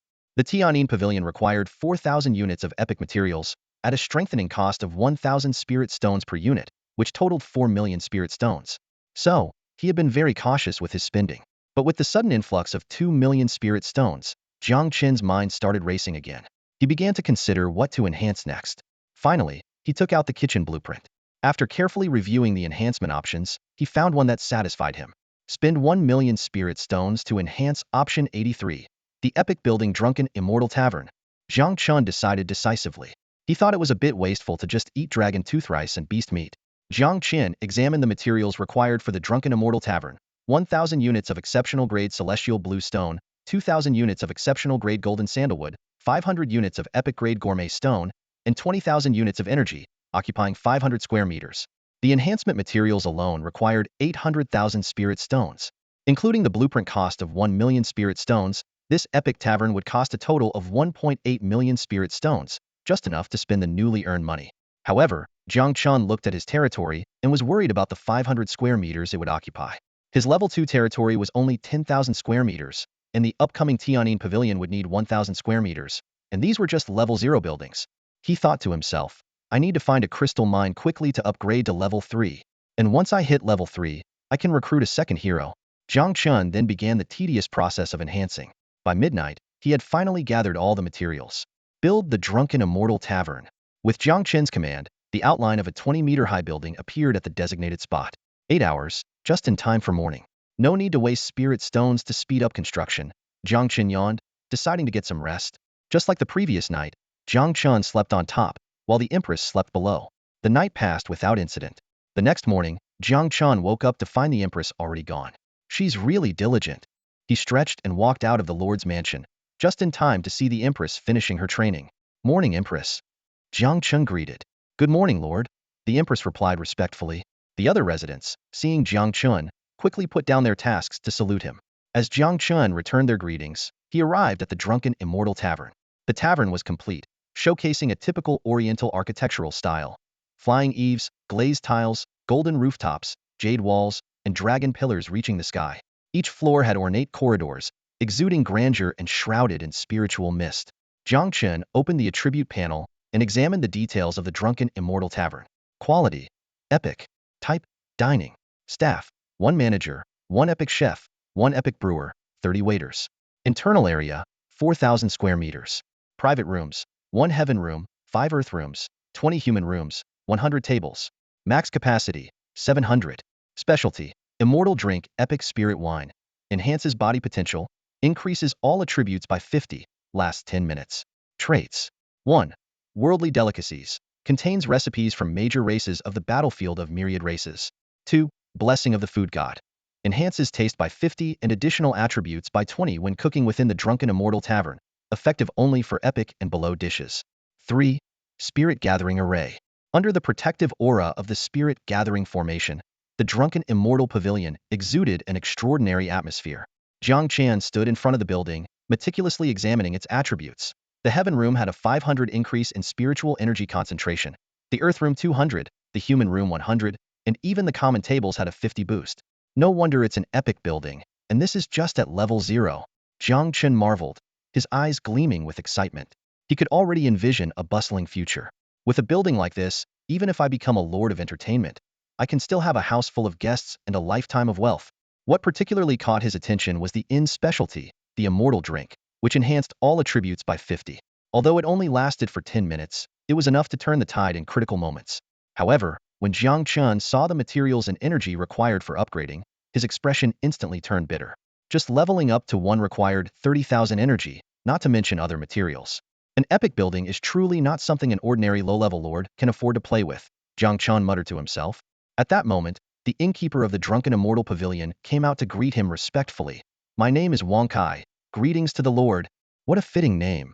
Jiang Chen praised, then retrieved a batch of ingredients from the system warehouse. Have the kitchen prepare breakfast for 5 immediately and open the Heaven Room. The innkeeper, seeing the epic quality ingredients, was momentarily stunned but quickly responded, Yes, my lord, please wait a moment. I will arrange it right away. A system notification immediately followed. Loyalty of citizen Wang Kai increased by 15 points, current loyalty 80 points. Half an hour later, Jiang Chen arrived at the drunken immortal pavilion with the Empress and 2 off-duty goddess warriors. From today, our territory finally has a cafeteria, he said with a smile. The Empress looked at the grand building and couldn't help but exclaim, "What an impressive cafeteria!" As soon as she stepped inside, a hint of surprise flashed in her eyes, clearly sensing the unusual spiritual energy. Jiang Chen smiled slightly and led everyone directly to the top-floor heaven room. The entire top floor was several hundred square meters, easily accommodating dozens of people dining simultaneously. The floor-to-ceiling windows allowed a panoramic view of the entire territory. The Empress took a deep breath and exclaimed, "The density of spiritual energy here is incredible." Soon, several well-dressed waitstaff brought up breakfast. Dragon tooth rice and tiger demon meat, prepared by an epic chef, not only tasted 100 times better, but also significantly boosted attributes. The table was also filled with side dishes made from ordinary territory ingredients, yet they too were enhanced by the epic chef's touch, each carrying additional effects. Such a luxurious breakfast filled everyone present with a sense of bliss. Another system notification sounded. You consumed heavenly fragrant spirit meat, physique 7, spirit power 7, soul 7. Jiang Chen looked at his greatly increased attributes and couldn't help but sigh. This is what life should be like. Amanda, eating and speaking with her mouth full, said, this is so delicious. Compared to this, even Giselle's cooking is inedible." Just as Jiang Chen was about to finish his meal, Longjia's head suddenly appeared outside the window. "Lord, I have something to report." Jiang Chen wiped his mouth and asked, "What's up?" "We found other lords while exploring the map," Longju said urgently. Jiang Chen's eyes narrowed, though he wasn't surprised. With the strength of dragons and goddess warriors, their exploration range had reached several kilometers. Encountering other lords in this novice town map was only a matter of time. After a moment of thought, he said, "Avoid conflict for now. Tell me the details." However, Longju immediately started to tattle. "Lord, you're too late. Giselle has already captured them, and they're just outside the territory now." Jiang Chen was momentarily speechless and could only sigh. Just recently, Wei Ming and his hero, AI Hua, split up to explore the map. Suddenly, AI Hua sent a message. "Lord, I have discovered a second iron mine." Before Wei Ming could show his delight, AI Hua added, "But this mine is already occupied." Wei Ming hurried to the scene and, upon seeing the iron mine, was immediately furious. "Which lord dares to break the rules and mine right at my doorstep?" he snarled. According to the unwritten rules of the battlefield, each lord should explore from the center of their own territory. This iron mine was less than 10 kilometers from his territory, clearly within his domain. What angered Wei Ming even more was that the opposing side had only left a single centaur to guard this valuable iron mine. "This is blatant disrespect." He fumed, then ordered, "AI Hua, take down that lone centaur." "Yes." AI Hua responded and immediately commanded the rare human gladiators to attack the centaur. However, as soon as the battle began, a gladiator was instantly killed by a single strike. Wei Ming's eyes widened in disbelief. "This is insane. This must be at least a level 10 elite unit. Such a powerful unit just to guard a mine?" A terrifying thought suddenly crossed Wei Ming's mind. An elite centaur? Oh no, could it be that maniac? He shouted in panic, "Stop! Stop immediately!" But it was too late. With a sound like rolling thunder, a swift golden figure emerged from the war fog. Wei Ming's rare units were utterly powerless against this figure, falling one after another. Reacting quickly, Wei Ming shouted, "Wait, I'm friends with Lord Jiang Chen." The golden figure halted. It was a stunning blonde warrior with an impressive physique, making Wei Ming momentarily lose his composure. He thought to himself that his hero AI was like a weed compared to this warrior. Suddenly, an idea struck Wei Ming, and he tentatively asked, with such strength, "Are you Jiang Chen's hero, the Empress?" Giselle didn't answer, but instead grabbed Wei Ming by the neck and vanished into the war fog. She thought to herself, "This guy attacked our resource point but claims to be a friend of the Lord." Not wanting to think too much, she decided to take him directly to the Lord. "I'm just a warrior. Why overthink it?" she muttered to herself. When Giselle brought Wei Ming to Jiang Chen's territory, Jiang Chen saw him and smiled playfully. "Isn't this Brother Wei? I heard you attacked my resource point." Wei Ming quickly explained, forcing an awkward smile while his legs trembled slightly. "It must be a misunderstanding. My hero acted on her own. I had no idea." "I'm sorry, AI Hua." Jiang Chen frowned and remained silent, causing the air to thicken with tension. Wei Ming's forehead began to sweat. He knew of Jiang Chen's fearsome reputation. This was someone who could kill dozens of lords without hesitation. Unable to bear the oppressive atmosphere, Wei Ming tried to lighten the mood. "This must be the Empress. ranked first on the hero power list. Truly formidable. Just as Jiang Chen was about to respond, Amanda dashed out from behind him and hugged Giselle's arm. Sister Giselle, come quickly. The Lord has prepared many delicious treats this morning. Hearing Amanda's address and seeing their identical armor, Wei Ming felt dizzy. She's not the Empress. Not even a hero. Just a unit, he realized in shock. A single unit wiped out all my troops? What level of unit is this, and how many more are there? No wonder an elite centaur leader is just a mine guard. While Wei Ming was lost in thought, Jiang Chen broke the silence with a smile. Since it's a misunderstanding about that iron mine, Wei Ming immediately understood and promised, Lord Jiang, feel free to mine it. Since it's close to my territory, I'll deploy troops to guard it for you.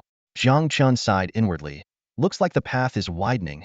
Then he cautiously said, Brother Wei, if you encounter any unmanageable monsters. Wei Ming instantly caught on and pounded his chest. If I find a high-level boss, you'll be the first to know. Jiang Chen thought. Just say you want to steal the boss. Why be so polite? With an even broader smile, he added also, if you find any crystal mines, I'm willing to buy them at a high price. Knowing that crystals were essential for upgrading to Tier 3, Wei Ming pretended to be displeased.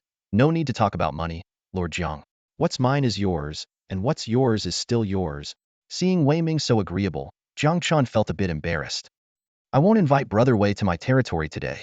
Here are some local specialties. Take them back and try them. He handed over a few leftover dishes to Wei Ming. Wei Ming glanced at them and gasped, wow, these increase spiritual affinity by 50 for 3 hours. This is incredibly valuable. To him, these were rare treasures. For Jiang Chen, these exquisite dishes were merely the work of epic chefs in his territory using ordinary ingredients, available in unlimited quantities. With a generous wave of his hand, he smiled and said, consider it a little something to calm your nerves, Wei. Wei Ming, moved to tears, repeatedly praised, Jiang, you're truly magnanimous. After seeing Wei Ming off, Jiang Chen's expression suddenly turned grave. He muttered to himself, lately, my blood lust has been getting the better of me. I almost couldn't resist turning Wei into energy just now. Could it be because my power is growing too quickly? Meanwhile, 27 kilometers east of Jiang Chen's territory, 6 golden figures moved swiftly through a primeval forest. With a soft pop, Giselle's spear shattered the skull of a jungle predator. The headless corpse twisted violently for a while before finally going still. The forest was littered with bodies, and the air was thick with the stench of blood. Amanda, need any help? Giselle asked. Amanda, who was battling an 18th level elite jungle slayer, panted as she replied, no, this big guy's just really tenacious. Give me 1 more minute. The jungle slayer was a massive 20-meter-long creature, as thick as a water barrel, covered in dense scales. Despite being an 18th level elite monster with higher base stats than Amanda, it was completely overpowered by her. Its body was riddled with gruesome wounds, and its movements grew sluggish from blood loss. 50 seconds later, with a thunderous boom, Amanda's cannon shot struck the giant snake's jaw, the sound of cracking bones echoing continuously. The immense force sent the snake's head and body soaring over 10 meters into the air before crashing to the ground, sending leaves flying. Done. Amanda sighed in relief. At that moment, Giselle received a command from Jiang Chen. After a brief pause, she said, yes, Lord. She then turned to Amanda. Amanda, this crystal mine is crucial to our territory. The nearby area is filled with level 15 and above monsters, so centaurs won't be able to defend it. You'll need to stay here for now. Amanda pouted. All right, Giselle. Next, Giselle addressed another female warrior. Abigail, this jungle slayer is an elite monster and can yield a lot of spirit meat. Take it back to the Lord. Abigail, a mature and composed warrior, responded calmly, yes, Deputy Chief. She then used her spear to pierce the snake's tail and dragged the several-ton beast away, disappearing into the mist. Jiang Chen's resource interface suddenly displayed a message. You have occupied the crystal mine? He felt a surge of joy. Finally found the crystal mine. Looking at the new resource points details, he nodded in satisfaction. The yield is decent. Build the crystal mine. Shortly after Wei Ming left, Jiang Chen received this good news. Considering that the primeval forest environment was unsuitable for the large dragons, he had dispatched all his female warriors. With the crystal mine, I can upgrade to Tier 3 tomorrow and recruit a second hero, Jiang Chen calculated. However, enhancing the legendary hero token requires 10 million spirit stones. He did have an epic hero token, which had dropped from a tiger demon yesterday. But now, epic heroes no longer impressed Jiang Chen. Still short on money. No choice but to risk selling the epic hero token. Soon, Abigail returned to the territory, dragging the corpse of the 18th level jungle slayer. After a moment of thought, Jiang Chen decided not to immediately break down this rare elite monster. From his remaining 700,000 spirit stones, he took out 500,000 to enhance another legendary recruitment token. The second legendary farmer, named Nong Heir, also possessed Xinnong's passive abilities. Jiang Chen began disassembling the giant snake's body. Disassembly yielded snake meat.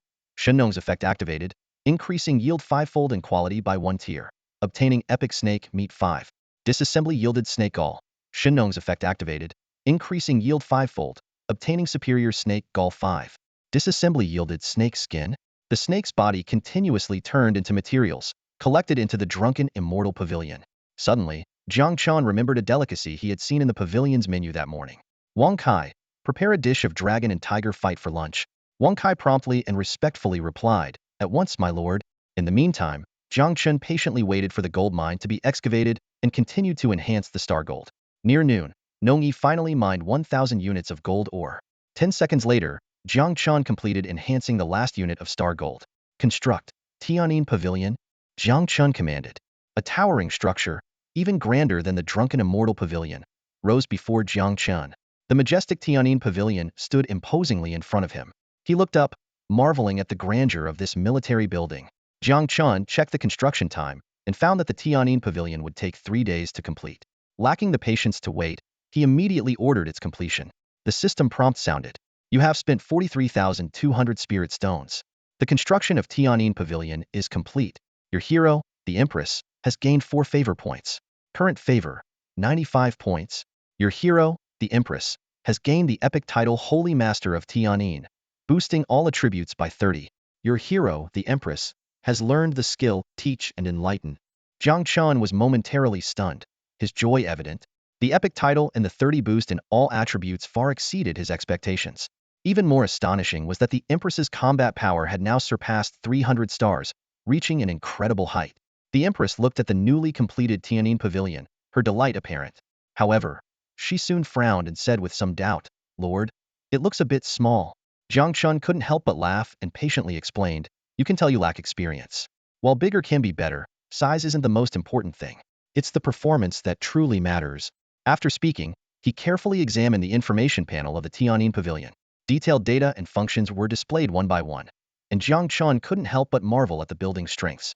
The feature of the training tower, in particular, thrilled him, as it allowed ordinary Tianyin disciples to directly advance to epic levels. The only slight disappointment for Jiang Chen was that the sect's techniques and skills seemed somewhat lacking. However, he quickly remembered the Empress's newly learned skill, Teach and Enlighten. The effect of this skill was astonishing. Any technique or skill mastered by the Empress could become a shared resource for the entire sect, allowing all Tianyin Pavilion disciples to learn it. This is practically a divine skill. Jiang Chen couldn't help but exclaim, his excitement evident. He realized that if he could obtain an S-level technique for the Empress, the strength of the entire Tianyin Pavilion would experience a qualitative leap. At that moment, the system suddenly presented a global announcement option, with rewards so generous they were jaw-dropping. 10,000 reputation points and 100 legend points. Jiang Chen instantly recognized this as a once-in-a-lifetime opportunity, but did not make an immediate decision. After careful consideration, Jiang Chen decided to schedule the announcement for after the settlement of the troop strength rankings tomorrow. He understood that announcing it too early could trigger unnecessary competition, especially from Ying Yan's challenges. Having made his decision, Jiang Chen turned his attention to the recruitment options of the Tianyin Pavilion. Without hesitation, he chose to recruit the legendary Jiutian Saintess. 10 minutes later, a graceful and elegant woman emerged from the Tianyin Pavilion. She appeared to be around 30, dressed in luxurious palace attire, exuding an air of nobility. The woman gracefully saluted Jiang Chen, her voice clear and melodious. I am Fan Yintian, at your service, my lord. Jiang Chen raised his hand slightly to signal her to rise, his eyes quickly falling on Fan Yintian's attribute panel, eager to understand the capabilities of this newly recruited powerful unit. The racial attributes and combat data of Fan Yintian were displayed before Jiang Chen. Human race, quality 1, golden legend. Physique 20, leadership 8, martial arts 8, spiritual power 18, leadership 8, martial arts 8, divine soul 12, leadership 5, martial arts 8, endurance 14, leadership 6. Combat power reached a terrifying 28 stars, with beginner level Tianyin art and minor success in Tianyin 9 kills. 28-star combat power. How terrifying. Jiang Chen couldn't help but exclaim. He recalled that the Empress's initial combat power was only 26 stars, and the dragon's was just 18 stars. Of course, Fan Yinshin's formidable power was not only due to the minor success in Tianyin art, but also the 40 all attribute boost from the Empress's A-level leadership.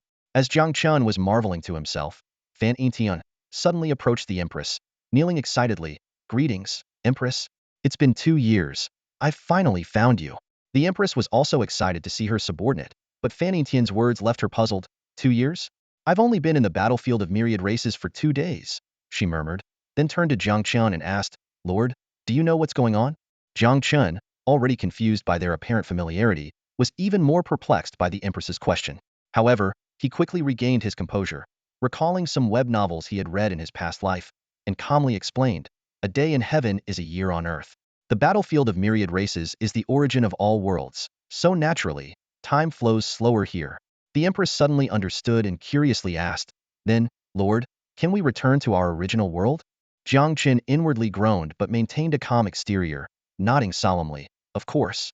However, it will be a thorny path. Are you ready?" A flicker of understanding crossed the Empress's eyes, and she respectfully replied, "Thank you, Lord, for enlightening me. I understand."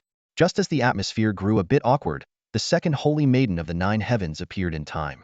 "Zizai Tian, greeting the Lord. Empress sister, we all missed you. It's such a relief that you're safe." Soon, all 9 holy maidens were recruited: Fanning Tian, Zizai Tian, Miaoqing Tian, Xinjing Tian, Duowen Tian, Guangmu Tian, Yangyan Tian, Bajuo Tian, and Yema Tian. Each had distinct charms, ranging in age from over 30 to around 14 or 15, but all were stunning beauties without exception. Jiang Chen, satisfied, waved his hand. "All upgrade." Golden light showered down, instantly raising all the holy maidens to level 5, consuming a total of 279,000 energy. Combined with the 90,000 spent on recruitment, more than half of the day's accumulated territory energy was used up. At level 5, the combat power of the holy maidens had surpassed 100 stars, exceeding that of the level 7 goddess warriors. Jiang Chen immediately ordered, "Holy maidens of the 9 heavens, head to the area 20 kilometers outside the territory and freely hunt monsters above level 15. The 9 holy maidens exchanged glances and responded in unison, "As you command, Lord." Then, Jiang Chen activated the troop building mode. While building residences to increase the population limit of the territory, he focused on recruiting Tianyin disciples. He knew that every decision a lord made in the early stages would significantly impact the future and could no longer act on instinct alone. As a top student, Jiang Chen picked up a branch and began writing a large array of formulas on the ground, engaging in complex calculations. The Empress curiously asked, "Lord, what is this?" Without lifting his head, Jiang Chen replied with focus, "Do you think being a lord is easy?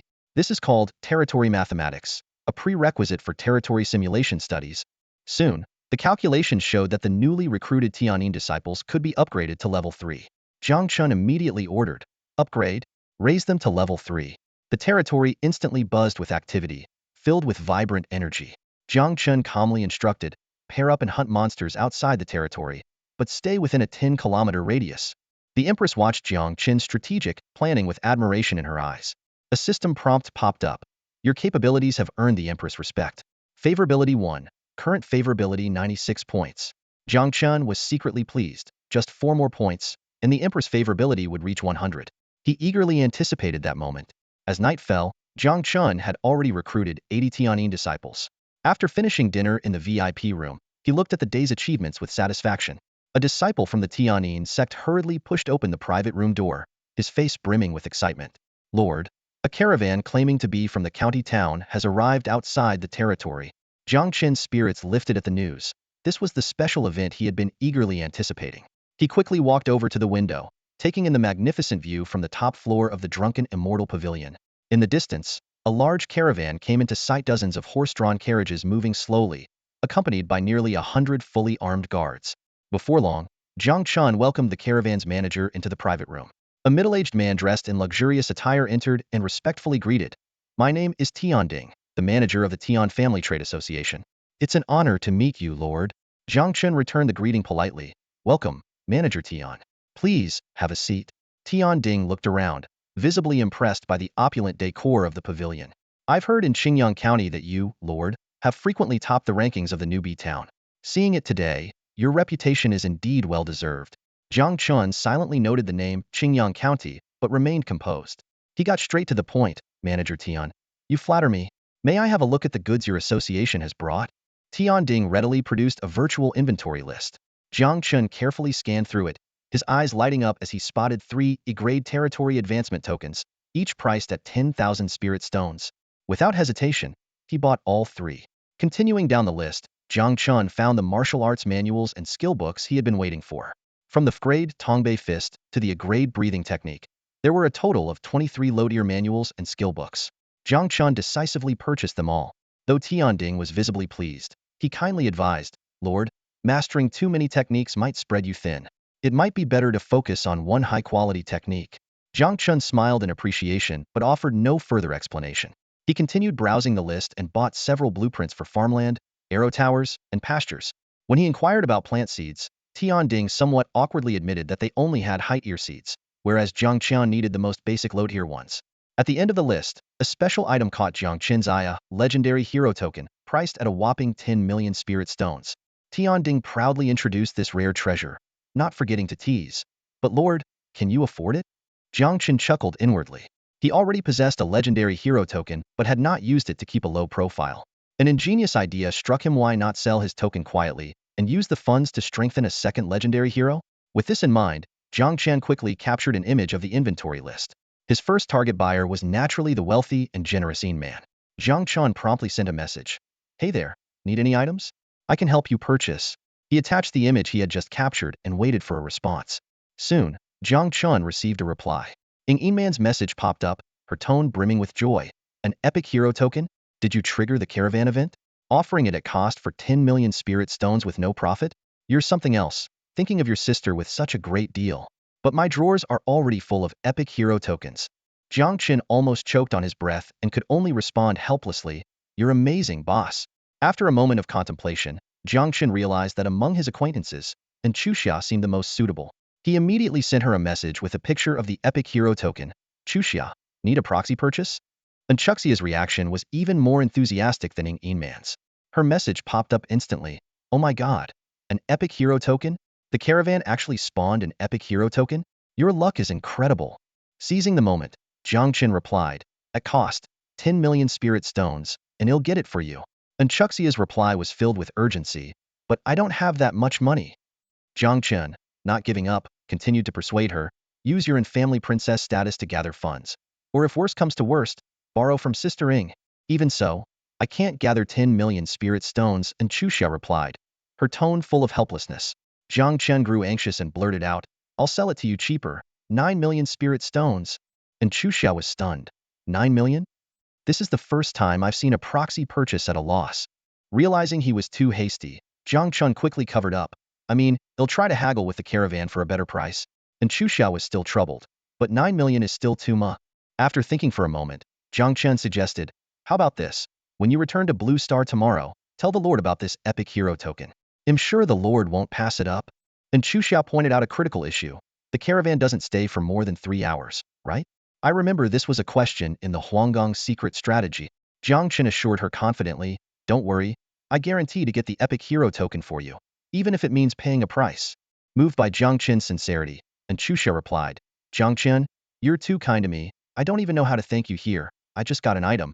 I was going to use it myself, but I'll give it to you." Immediately, a system notification popped up, and Xuanyuan, the Lord, has sent you a deep-sea bait via the trading post. Please check your mail. Deep-sea bait. Jiang Chen was elated. This could trigger a deep-sea monster tide. In the hands of an ordinary lord, it might just be a regular beast tide. But for Jiang Chen, its value was 10 times higher than an epic chest. He recalled the immense gains from using dark bait last time and his subsequent high-priced purchases in the regional channel, which had yielded nothing for days. Unexpectedly, fortune smiled upon him now. Jiang Chen closed the chat window, feeling satisfied, and said to Tianding, "Manager Tian, I don't need anything else." Tianding was taken aback and then pouted. He had thought Jiang Chen was a big client, only to find out he bought just a pile of low-tier items. In a rare show of generosity, Jiang Chen, in high spirits, offered, "Manager Tian, since you've come from afar, why not stay for a meal before you go?" Half an hour later, looking at the simple meal before him, Tianding's expression finally turned serious. The excellent quality food made him realize that this lord might be hiding his true potential. Jiang Chen just smiled faintly. Perhaps because Jiang Chen had displayed enough value, Tianding hesitated before leaving and asked, "Although the lord comes from beyond the domain, you seem to be of the Hua race, right?" "Oh, in your domain. It's called the Dragon Nation. Jiang Chen nodded. Indeed. Tianding then solemnly warned, Lord, be mentally prepared. Life for the Huares in Qingyang County isn't as easy as you might think. Jiang Chen squinted his eyes. What do you mean? Tianding replied, I can't say much, but once your town completes the breach, you'll understand. Farewell. Watching the caravan leave, Jiang Chen extended his middle finger. Damn Riddler. However, Tianding's words didn't affect Jiang Chen much. With his current foundation, he was unstoppable. Besides, Ing Man, the righteous descendant of the first emperor, was there to support him. After sending off the caravan, Jiang Chen comfortably reclined on a lounge chair in the territory square, continuing to recruit new Tianyin disciples. Yet, a practical issue resurfaced was out of money again. Fortunately, Jiang Chen was prepared. Although Xuanyuan House wasn't open for business, they could still do some takeout. He opened the trading post and started listing items. Spirit snake soup 1,000, 2,000 spirit stones per serving. This spirit snake soup was a delicacy made from high-quality snake meat. With the blessing of Xuanyuan House, its quality was directly elevated to rare. Thanks to Jiang Chen's epic chef, they could cook so many delicacies in just one day. As soon as he listed the items, a series of purchase notifications came in. Ing Man the Lord bought 50 servings of your spirit snake soup. You received 100,000 spirit stones. Your spirit snake soup was bought by Tu Xuanyuan. With nothing else to do, Jiang Chen opened the regional channel and started browsing. Rare delicacies? 1,000 portions, a lord exclaimed, his eyes gleaming with envy. Jiang Chen had already built a high-end dining establishment and started selling rare gourmet dishes, while others were still gnawing on black bread. 2,000 spirit stones per portion? That's daylight robbery, someone grumbled. But soon, a more rational voice prevailed. You don't understand. This is a top-tier dish that can permanently increase a unit's physique by 1 point. It's equivalent to a low-level physique enhancement book, an experienced lord explained. Jiang Chen was very pleased with the market's response to his spirit snake soup.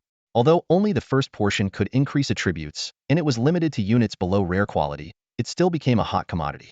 In just 10 minutes, all 1,000 portions were sold out.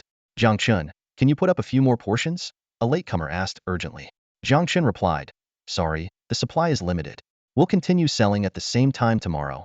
Having earned a considerable amount of spirit stones, Jiang Chen began to ponder how to convert them into strength. He had 4 options. Enhance the territory advancement token, strengthen martial arts and skill books, boost the deep sea bait to trigger a beast wave, or upgrade equipment to improve unit combat power. After careful consideration, Jiang Chen chose the last option. He took out an ordinary longsword and spent 20,000 spirit stones to enhance it into the Crimson Saint's Word, an exceptional weapon with high attributes, great aesthetics, and practical skills. Jiang Chen forged 100 Crimson Saint's Words in one go, equipping all the disciples of Tianyin Pavilion, including the 9 Heaven Saintess. These disciples, skilled in swordsmanship, saw a significant boost in their combat effectiveness, greatly increasing their efficiency in slaying monsters. Of course, the downside was that Jiang Chen once again spent all his spirit stones. Early the next morning, Jiang Chen unusually woke up early, and the first thing he did was check the number and status of his units. With only a few hours left until the combat power rankings were announced, he hoped to reach 300 Tianyin disciples by then. Jiang Chen looked at the data in front of him with satisfaction. Overnight, the number of Tianyin disciples had reached 230. Under the Empress's leadership, just these 300 Tianyin disciples had a combined combat power exceeding 6,000 points. Snatching the top spot will be as easy as pie, Jiang Chen murmured confidently, eagerly anticipating the moment of glory that was about to come. The word powerful itself carries an allure when applied to troops, providing the lord with a sense of security. Standing in the center of his territory, Jiang Chen gazed at the neatly lined-up soldiers with admiration. Taking a deep breath, he opened the battle log. Numbers flickered, revealing 21,210 unread messages. Jiang Chen's eyes lit up as he murmured, there's strength in numbers indeed. Under his strict policies, the disciples of Tianyin Pavilion worked in 3 shifts, ensuring that within a 10-kilometer radius of the territory, humans rested but monsters did not. In just one night, they had slain over 21,000 monsters, surpassing the total kills of the last 3 days combined. Even more gratifying was the fact that the territory maintained a record of 0 casualties. Jiang Chen tapped the screen, extracting all rewards with a single click. System notifications popped up one after another. You have gained energy 261,200. You have gained spirit stones 31800. You have gained superior treasure chest 26. You have gained common treasure chest. Undoubtedly, the biggest gain of the night was the 261,200 energy points. As for the other items, Jiang Chen casually stored them in the warehouse, planning to deal with them later. Time flew, and soon it was 11:40 a.m. With 20 minutes left before the announcement of the troop power rankings, Jiang Chen was leisurely seated by the window in a private room at Drunken Immortal Pavilion, enjoying a delicious lunch while receiving a massage from Zizishan.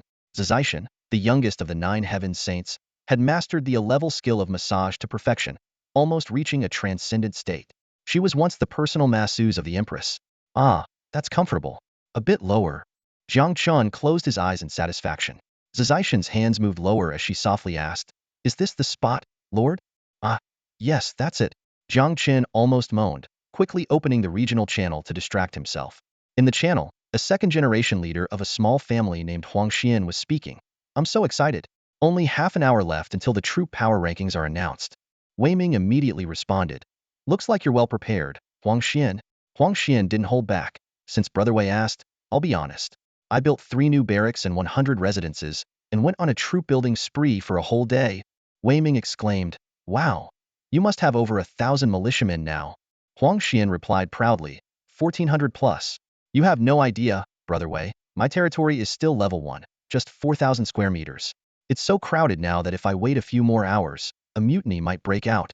Wei Ming admired, "Brother, you're all in. Impressive. With that kind of power, breaking into the top 10 is almost certain." Xuanyuan modestly said, "Thanks for the good wishes, Brother Wei.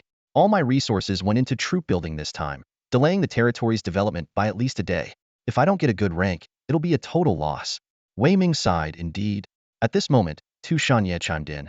"Why isn't anyone betting this time? I want to bet on Brother Jiang Chen making a profit." Mu Qingshuang laughed. "Haha, you're so cute, little sister." Suddenly, a newbie asked, "I don't understand why build so many troops? Can't upgrading troops also increase power?" This question immediately drew unanimous disdain from the town's straight men. "Girl, you should go back to Blue Star. The battlefield of all races isn't for you. Did you buy your elementary school diploma? Haven't you memorized the energy upgrade formulas?" Adorable but clueless. Wei Ming couldn't take it and patiently explained, "Let me clarify. Upgrading a militiaman from level 10 to 11 requires 5,500 energy points, increasing power by 2 points. Recruiting a new militiaman requires only 100 energy points and also increases power by 2 points. Got it now?" Reading this, Jiang Chen couldn't help but marvel at Xuanyuan's madness. 1,400 trash troops were neither trainable nor worth training. Once the troop power rankings were over, they'd be nothing but cannon fodder, wasting tens of thousands of energy points. However, he understood Xuanyuan's Gamblia superior treasure chest could change one's fate if luck was on their side. Not to mention the prestige rewards. If Jiang Chen weren't a cheat, he might have taken the same gamble. Just then, a friend video request came in. Jiang Chen glanced at it. It was from Enchuxia. He answered, and Enchuxia got straight to the point. "Jiang Chen, did you build troops today?" Jiang Chen replied honestly, "Less than 300. Enchuxia frowned slightly. "Less than 300? That number won't get you into the top 10. Are you aiming to stay in the top 100? Enchuxia mistakenly thought Jiang Chen only had 300 militia, unaware that they were actually 300 elite troops. Jiang Chen didn't explain, merely smiled and asked, "What about you?" Enchuxia shook her head, looking slightly disappointed. "I don't have any. Even if I rapidly recruit troops, I still can't take first place. It's not worth wasting a day's development time for just one elite treasure chest." Jiang Chen gave her a thumbs up in approval. A wise choice. He then looked puzzled. "But why are you so sure you can't get first place?" Enchuxia shrugged helplessly. "Because Ing Jia also increased her troops." Ing Yinan increased her troops? Jiang Chen's eyes widened in surprise. Does she need an epic treasure chest that badly? He recalled Ing Yinan boasting about her drawer full of epic hero tokens the night before. Enchuxia suddenly remembered something amusing and covered her mouth, laughing softly. "It's all because of you. After you took first place on the heavenly rankings 3 times in a row, she said she had to ensure her victory this time." Jiang Chen suddenly understood and eagerly asked, "Do you know how many troops she's increased?" He knew if Ing Yinan went all out, she could still be a threat to him. Enchuxia gave Jiang Chen a sly look and retorted, "Are you trying to spy on Ing Jia?" She giggled. "Actually, Ing Jia also sent me to find out about your situation. You two are so interesting. At this point, why not just ask each other directly?" Then, Enchuxia revealed a shocking number. Ing Jia increased her troops by 2,000 militia. Plus, with her few squads of high-tier troops, her combat power is probably close to 6,000 points, making it easy for her to take the top spot. Surprisingly, Jiang Chen breathed a sigh of relief. "Now that you say that, I'm not worried. Even without counting the dragon, the 9 heaven saintess, and the goddess warriors, his combat power already exceeded 6,000 points." Enchuxia smiled warmly. "Ing Jia would be happy to know you care about her so much." Changing the subject, And Chuxia asked, Jiang Chen, do you remember the epic tiger demon outside my territory 2 days ago? Jiang Chen's heart skipped a beat. How could he forget? He was the one who took down that tiger demon. But aside from Ying Yinan's suspicions, no one knew about it. And Chuxia began to complain. I'm so unlucky. I thought after defeating the epic tiger demon, I'd be able to explore that mountain range. But who knew I'd run into another tough situation? Jiang Chen's eyes widened in surprise. You didn't encounter another epic creature, did you? And Chuxia shook her head, looking frustrated. No, but it's not much better. And Chuxia looked visibly frustrated, her voice filled with dejection. I ran into a squad of level 14 mountain guardians. After the skirmish, I lost 3 wolf riders. My melee units are almost wiped out. I need to return to Blue Star today to recover properly. Jiang Chen took a deep breath, his eyes showing a hint of surprise. Mountain guardians? A whole squad? He muttered, then explained, Mountain guardians are one of the dwarves' elite units, ranked as excellent quality. The value of 12 mountain guardians is on par with an epic monster. Jiang Chen's eyes gleamed with genuine envy as he half-jokingly said, everyone says that the goddess of luck, Tina, is on my side. It seems she's favoring you now. And Chuxia shot Jiang Chen a glare, her tone a bit annoyed. I'm already depressed, and you're making jokes? She paused and added, luckily, Sister Ying has promised to help me clear out the monsters once we return from Blue Star. If you weren't so far away, I would have invited you to join us. Hearing this, Jiang Chen's eyes sparkled with a sudden realization. He mumbled to himself, so there's still time. He quickly calculated in his mind. The Blue Star portal opens at noon. It will take them a few hours to return. Jiang Chen made up his mind to set off immediately to ensure he could get there before them. And Chuxia didn't notice Jiang Chen's scheming. She just nodded in agreement, yes, there's definitely enough time. After the video call ended, Jiang Chen frowned and thought, why is it that Chuxia always encounters high-level monsters? Could she have some special trait? He recalled the past 3 days since the area opened. He had explored nearly 100 kilometers around his territory and only encountered one excellent grade monster, the jungle slayer guarding a crystal mine. Mountain guardians, as excellent units, are the ultimate bosses in large dwarf settlements. The sudden appearance of a squad made Jiang Chen consider more possibilities. Could there be a dwarf unit building in that mountain range? His heart raced at the thought. If that's the case, there are definitely more monsters in the depths of that mountain range. With this realization, Jiang Chen felt a surge of excitement. He immediately issued a series of commands through the heart of the Lord. Dragon 9, Dragon 1, Dragon 5, Dragon 6, return to the territory immediately. All goddess warriors in the territory, except Amanda who will guard the crystal mine, return immediately. All 9 heaven saintesses, return to the territory at once. As a hero, the Empress had authority second only to the Lord in the territory. Sensing Jiang Chen's orders, she pondered for a moment and asked, Lord, are we going on another expedition? Jiang Chen curiously responded, how did you guess? The Empress smiled slightly and explained, 9 heaven saintesses, 5 goddess warriors, plus you and me, that's 16 people. And the 4 dragons can carry exactly 16 people. Ha ha ha, Jiang Chen laughed heartily. My Empress is getting smarter by the day. What do you mean getting smarter? The Empress gave Jiang Chen a playful glare and retorted, I've always been this smart, but didn't refute the term my Empress. Soon, all the high-end combat forces in the territory gathered at Jiang Chen's call. With a wave of his hand, Jiang Chen began upgrading the dragons. Consume 23,800 energy, Dragon 1 is upgraded to level 7. Consume 30,400 energy. Golden halos appeared beneath Dragon 1, Dragon 5, and Dragon 6, glowing brilliantly. The 3 dragons instantly leveled up from 6 to 10, their bodies rapidly expanding until their wingspan reached 20 meters. The 4 dragons crowded together, filling the small central plaza of the territory. Looking at the scene, Jiang Chen couldn't help but feel troubled. I need to upgrade to the 3rd tier quickly, or there won't be enough space for the buildings, let alone the units. The upgrade consumed a total of 414,000 energy. After collecting 260,000 energy last night and this morning, it was just enough. The time showed 11 hours 57 minutes and 28 seconds, 3 minutes before the leaderboard announcement. Jiang Chen solemnly said, prepare yourselves. As soon as the unit strength leaderboard is revealed, we depart immediately. Everyone, including the Empress, responded in unison, yes, Lord. Meanwhile, in Ying Yimin's territory, ha ha ha, Jiang Chen only scored 300. It seems his goal is just to stay in the top 100. Ying Yimin said joyfully, this time, the top spot is finally mine. Meng Tian helplessly commented, Your Highness, you added Jiang Chen as a friend too, right? Can't you just ask him yourself? Why go through Miss Chuxia? As Chuxia and Ying Yimin became closer, Meng Tian's tone showed more respect for Chuxia.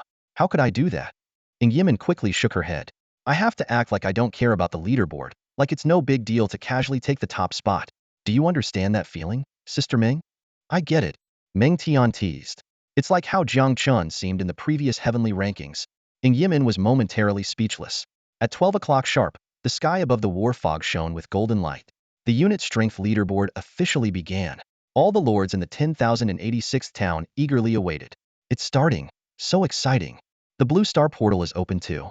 Let's wait for the leaderboard announcement before returning to Blue Star. It's only a few minutes. Good idea. Soon, line after line of the leaderboard appeared. Ranked 100th in the troop power rankings, Lord Xuanyuan receives a rare chest 1 and prestige 2. The leaderboard was rapidly unveiling from the bottom up, revealing one name per second. The hall erupted with excitement, with those who made the list cheering wildly. Haha, I made it. I finally made it, one lord shouted, pumping his fists in the air. I made it too. Another civilian lord exclaimed in surprise, I don't even have elite troops. I took a gamble and it paid off. Rare chest? Huh, someone said, eyes gleaming. If I can get an exceptional troop, I'll be the next Jiang Chen. From the crowd, someone asked a crucial question. To those who made the list, what's your troop power? Xuanyuan quickly responded, I'm around 530 points. Jiang Chen followed, I'm at 550. As soon as they spoke, a groan echoed through the crowd. Ah, my total power is 520, just 10 points short. I thought I could make the top 100. If only I'd pushed a bit more with my militia. Hang in there, brother. Someone consoled. That's why, when you're aiming for the rankings, hesitation is your worst enemy. Either go all in or don't bother at all. The leaderboard continued at the same pace. Ranked 89th in the troop power rankings, Lord Tu Shanyeya receives a rare chest 1 and prestige 4. Tu Shanye jumped up in excitement. Yes, perfect. Mu Qingshuang praised, yeah, your calculations were spot on. I'm impressed. Tu Shanye humbly replied, you're too kind, Sister Mu. Ranked 72nd in the troop power rankings, Lord Lin Mo receives a rare chest 1 and prestige 10. Mu Qingshuang analyzed, the 75th rank had a power of 1,000. So Lin Mo must have taken out 300 militia. That seems a bit excessive. Lin Mo remained silent. Ever since his last scare from Jiang Chen, he had been keeping a low profile. Ranked 10th in the troop power rankings, Lord Huang Xian receives an exceptional chest 1 and prestige 20. Wei Ming sincerely congratulated. Congratulations, brother Huang Xian, on achieving your goal. Huang Xian was so thrilled he could hardly speak.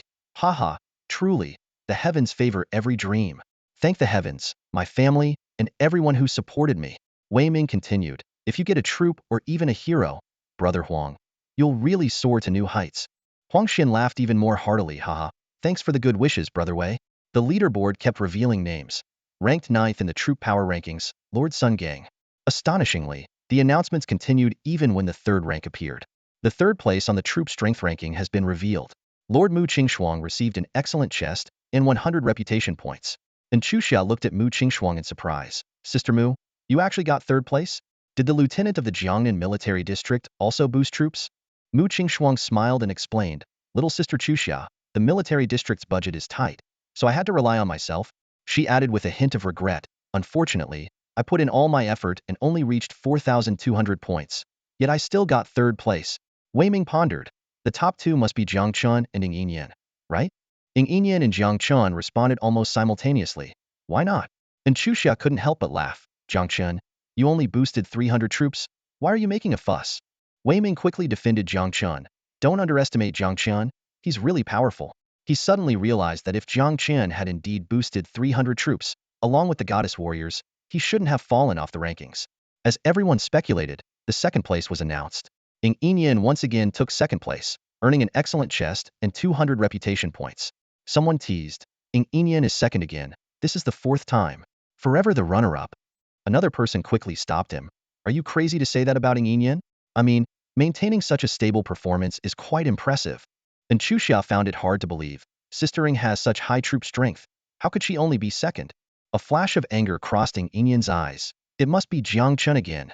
And Chu Xia hurriedly explained. Sister Ing, Jiang Chen never lies. If he says he boosted 300 troops, then he really only boosted 300 troops. Ing Yian pressed, little sister Chu Xia, are you sure? Absolutely, positively sure. And Chu Xia replied firmly. Hearing everyone's discussions, Ing Yian's anger grew. Her eyes gradually turned an earthy yellow, and her pupils became vertical, exuding an aura of majesty. Meng Tian exclaimed in surprise, Has Her Highness's bloodline evolved out of anger? This is a rare sight. A system notification immediately followed, announcing that Ng Enyan's ancestral dragon bloodline had reached an S-level concentration of 0.04. This sudden change brought clarity back to Ng Enyan's eyes. My bloodline evolved? Ng Enyan muttered to herself. Meng Tian excitedly encouraged, Your Highness, don't stop now. Keep getting angry. Maybe you can evolve further. Ng Enyan gave Meng Tian a helpless look and then said gloomily, I feel like as long as I stay in town 10086, there will be plenty of such opportunities. Just then, the light surrounding Ng Enyan faded, and the first place was finally revealed. When she saw the golden words, Ng Enyan almost evolved out of anger once more. That liar, she said through gritted teeth. The first place on the troop strength ranking went to Lord Jiang Chen, who received an epic chest and 300 reputation points. Ng Enyan took a few deep breaths to calm herself and then asked Meng Tian, Sister Meng, is it possible that Jiang Chen's 300 troops are all height ear? Meng Tian shook her head. Impossible. The only way to get a large number of height ear troops right now is through troop tokens, but the zone has only been open for 3 days. Where would he get so many height ear troop tokens? Suddenly, she had a revelation. Wait, there is one other possibility: creating his own height ear troops. Ng Enyan couldn't believe it. Sister Meng, are you joking? There hasn't been a lord who created height ear troops on Blue Star in over 100 years. Meng Tian shrugged. I'm just suggesting a possibility. Ng Enyan felt indignant for Xuanyuan. It seems this guy really deceived Xuanyuan, and she trusted him so much. Meanwhile, Jiang Chen believed the troop strength ranking had concluded perfectly. He opened the town lord list and found that some lord avatars had turned black and white, indicating they had left the battlefield and returned to Blue Star. Jiang Chen decided to wait until fewer lords remained before announcing his self-created troops globally to minimize the impact. For now, his top priority was to explore that mountain range as soon as possible to avoid any unforeseen complications. Both energy and spirit stones were resources Jiang Chen desperately needed at the moment. Ding ding ding. Jiang Chen was about to embark on his journey when his phone suddenly buzzed with a video call request. The screen showed the avatar of Ng Enyan, and Jiang Chen couldn't help but frown. Could she be upset about losing? Despite his internal complaints, Jiang Chen quickly composed himself and answered the call, mindful of her status as his biggest sponsor. Ng Enyan, what can I do for you? Jiang Chen had barely greeted her when a barrage of angry words came through the screen. Jiang Chen, you liar. Ng Enyan's face was nearly pressed against the camera, her eyes blazing with fury. It's one thing to deceive me, but how could you trick Xuanyuan, who treats you so well? Doesn't your conscience hurt? Jiang Chen opened his mouth to defend himself but was cut off by her relentless questioning. You said only 300 troops were destroyed. I bet you left out a zero. And when Xuanyuan asked you, there were only 20 minutes left. Did you lie just to mess with us? What kind of twisted pleasure do you get from that? Feeling a headache coming on, Jiang Chen tried to explain, but Ng Enyan was already launching into her final taunt. Your territory must be overrun with militia by now. Do you want me to introduce you to an undead lord who can turn them into skeletons for you? Before he could respond, the call abruptly ended. Jiang Chen stared at the darkened screen, his finger hovering over the callback button. He considered calling back to clear things up, but decided against it after a moment. Forget it. Not worth arguing with a kid, he muttered to himself. Besides, I'll be making a global announcement soon. Let's see her reaction then. With a chuckle, Jiang Chen shook his head. Gotta admit, that girl can really throw some punches. Pushing aside his thoughts, Jiang Chen turned to face his waiting team. Empress, 9 Heaven Saintess, Goddess Warrior. Let's move out. 16 people filed up, boarding the dragon's back. Jiang Chen patted Long Zhi's scales. Let's go. Long Zhi grumbled. I'm a dragon, not a horse. All right, not a horse. Jiang Chen laughed. You still know the way, right? With a flap of its wings, Long Zhi soared into the sky. Of course. Jiang Chen, the Empress, Zizai Tian, and Giselle shared the ride. As usual, he wrapped one arm around the Empress's slender waist and took out the recently acquired epic treasure chest with the other. Empress, time to get to work, Jiang Chen said, shaking the chest. The Empress, already accustomed to Jiang Chen's closeness, brightened at the sight of the chest. I have to admit, opening these chests is quite addictive, especially the epic ones. Jiang Chen was taken aback. No way. I can't afford that kind of addiction. The Empress laughed and opened the chest without hesitation. The system notification sounded immediately. Fortune smiles upon you. You have opened an epic treasure chest and received an rank skill book. Great Sumeru sword technique da. Great luck. An rank skill book. Jiang Chen shouted excitedly, unable to contain himself. He picked up the Empress and planted a big kiss on her cheek. You really are my lucky star. He was secretly thrilled. A rank item corresponds to an epic, and an rank item corresponds to a legendary. The Empress had never disappointed when it came to opening treasure chests. She had never failed with several epic chests.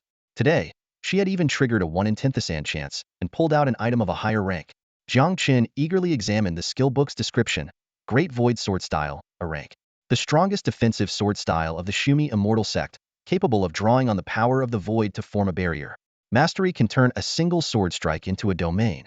Although an rank skill might not sound that impressive, it's worth noting that the Empress's strongest skill, the 9 kills of Heavenly Sound, was only crank, and the famous Mountain River Moon of Ming domain was merely brank.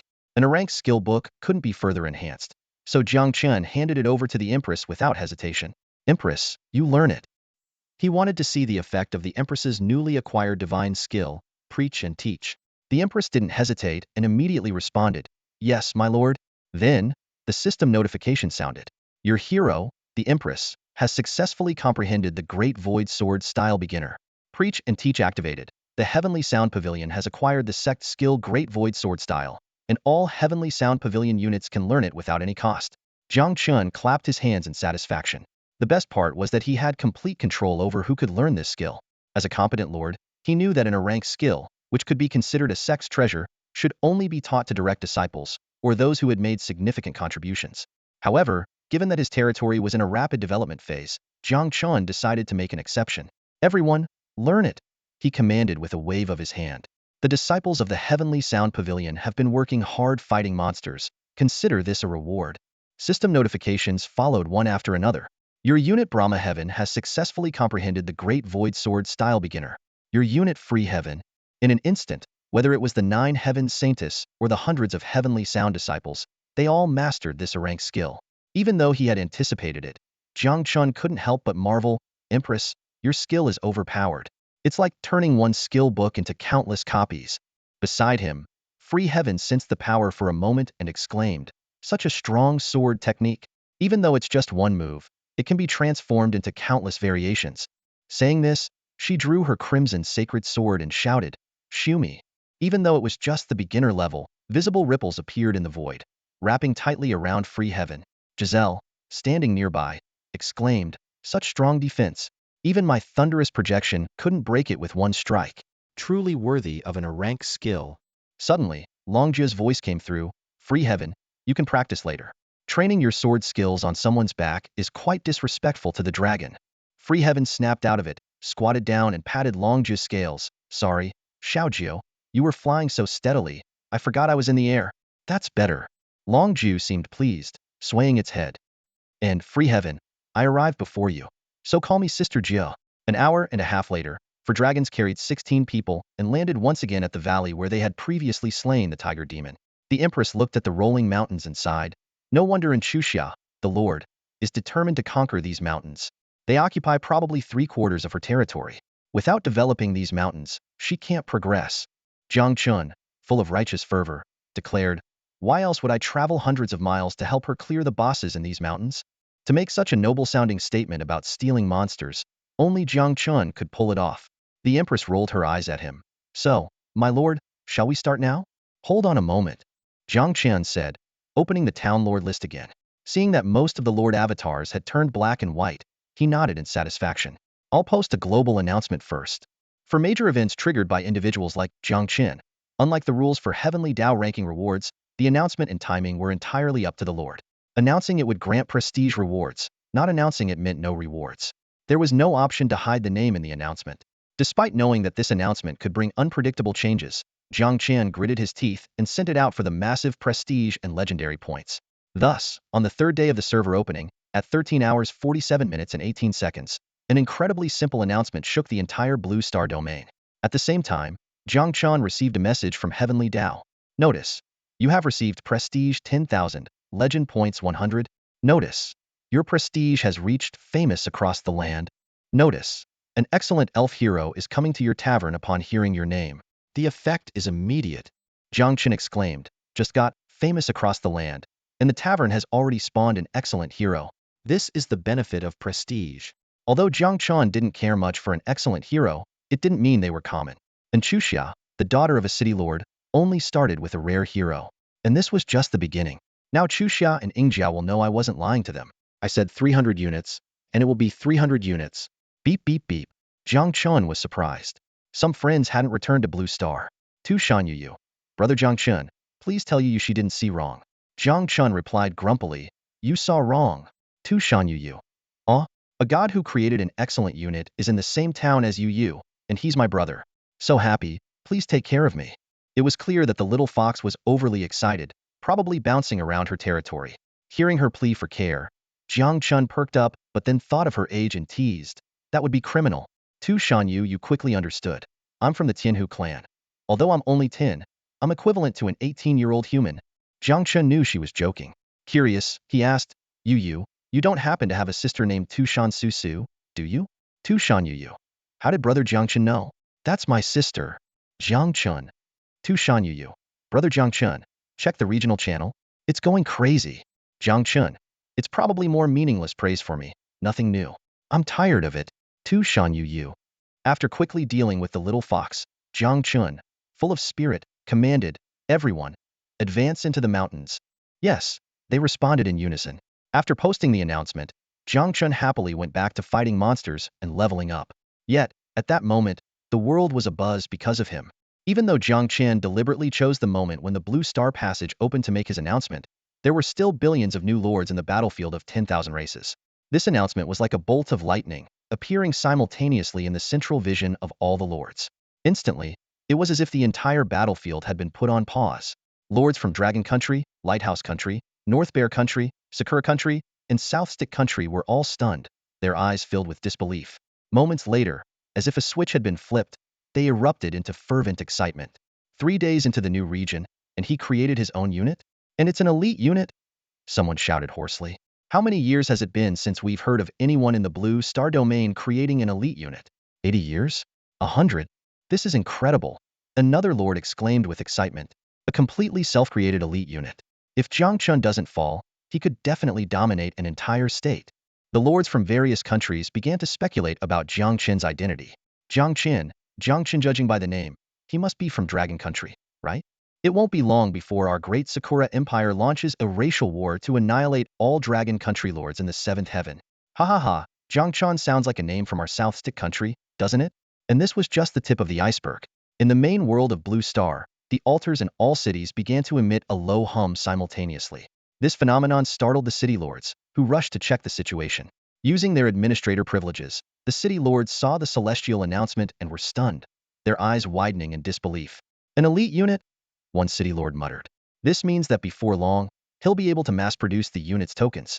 And it's not just the tokens. Those who can create their own units can usually reverse engineer the blueprints for the unit's building.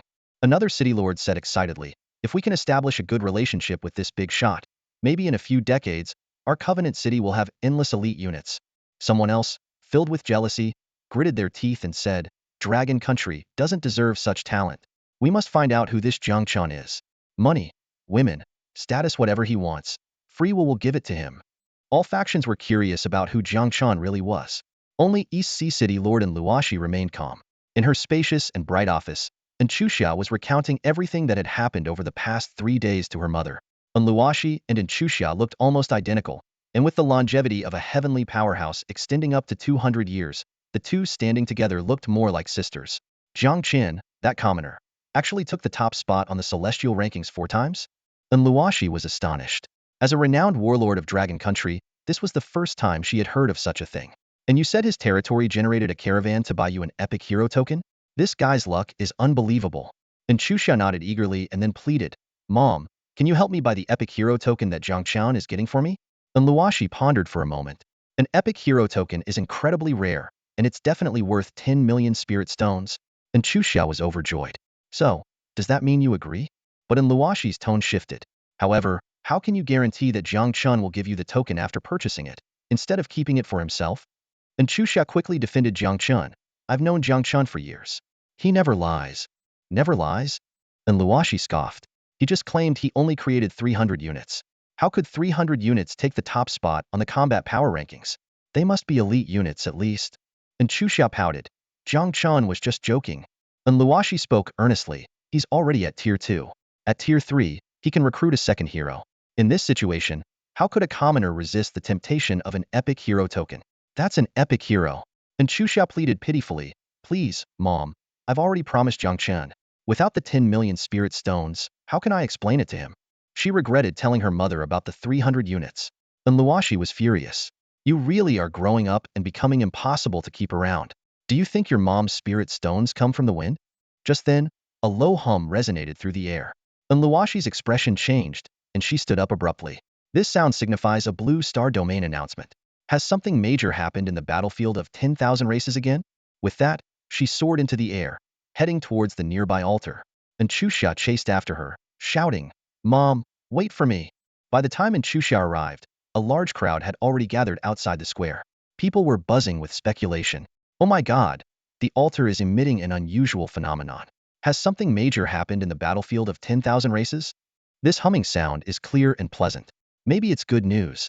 Even if it's good news, what does it have to do with our East Sea city in such a vast blue star? Using her status, Chusha easily passed through the guard's blockade and approached the altar. And there, besides Luoshi, 2 elders from Donghai City were also present. Although Chusha stood quietly to the side, her ears were perked up, fully attentive to the adults' conversation. An elder with the surname Huang asked in a deep voice, Lord Mayor, what exactly has happened? And Luoshi's eyes were filled with shock. She took a deep breath and slowly said, the Heavenly Tao just released an announcement. In the new region, a lord named Jiang Chen has created an extraordinary unit. When she mentioned the name Jiang Chen, a flicker of surprise crossed in Luoshi's eyes but quickly faded. She thought to herself, there must be thousands of people named Jiang Chen in Longhua. It couldn't possibly be her daughter's classmate. What? Elder Huang's voice rose several octaves in astonishment. Did you say created a unit, and an extraordinary one at that? After repeatedly confirming the news, Elder Li's eyes filled with reverence. Not all newcomers in the new region are inexperienced. To create an extraordinary unit within 3 days of the region's opening, this Jiang Chen must be a seasoned expert starting anew. Elder Huang agreed. No doubt about it. I remember 10 years ago, a senior was dissatisfied with his initial start and abandoned his century-old territory to start fresh in the new region at the age of 130. And Luoshi nodded in agreement. Elder Li urgently asked, Mayorin, did the announcement mention which novice village this expert is in?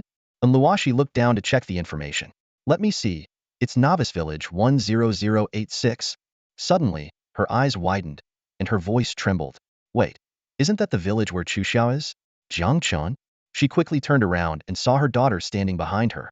She urgently asked, Chusha, if I remember correctly, your novice village is numbered 10086, right? And Chusha, having caught the gist of the conversation, nodded excitedly. Yes, yes. And Luoshi's voice trembled even more. How many people named Jiang Chen are there in your village? And Chusha answered without hesitation, there are 4 people with the surname Jiang, but only one named Jiang Chen. I'm absolutely sure. The Heavenly Tao doesn't make mistakes. And Luoshi's body swayed as she murmured, could it really be him? But how is that possible? And Chusha shouted excitedly, why not? I've always said that Jiang Chen never lies. Now it all makes sense. He really has only 300 units, and they're all extraordinary ones he created. At that moment, Chusha felt a mix of shock, joy, pride, and a tinge of guilt. I can't believe I doubted Jiang Chen just now. That was so wrong of me. The 2 elders also roughly understood the situation. Elderly, his voice trembling, asked, does Chusha really know this Jiang Chen who created extraordinary units? He continued to explain, based on past experience, once a unit is created, the blueprint for the unit's building can generally be reverse engineered within a century. An extraordinary unit's building blueprint. Even a low-yield wild unit building of extraordinary quality can cause a huge stir. If we can establish a connection with such an expert, Donghai City could rise to new heights. And Chusha proudly replied, of course I know him. Grandpa Li, your esteemed Jiang Chen is my classmate. Elder Li and Elder Huang fell into stunned silence at her words. Even with the facts laid out before them, and Luoshi and the 2 elders still found it hard to believe. Just then, and Luoshi's body suddenly shuddered. A notification visible only to the Lord of Donghai City finally made her accept this incredible truth. She murmured, it really is true. The system notification flashed in Luoshi's mind, softening her expression instantly. Turning to Chusha, she said gently, Chusha, I agree to the matter of the epic hero order. And Chusha's eyes lit up with excitement. Thank you, Mom. And Luoshi continued, once we gather enough funds, I'll go with you to your territory.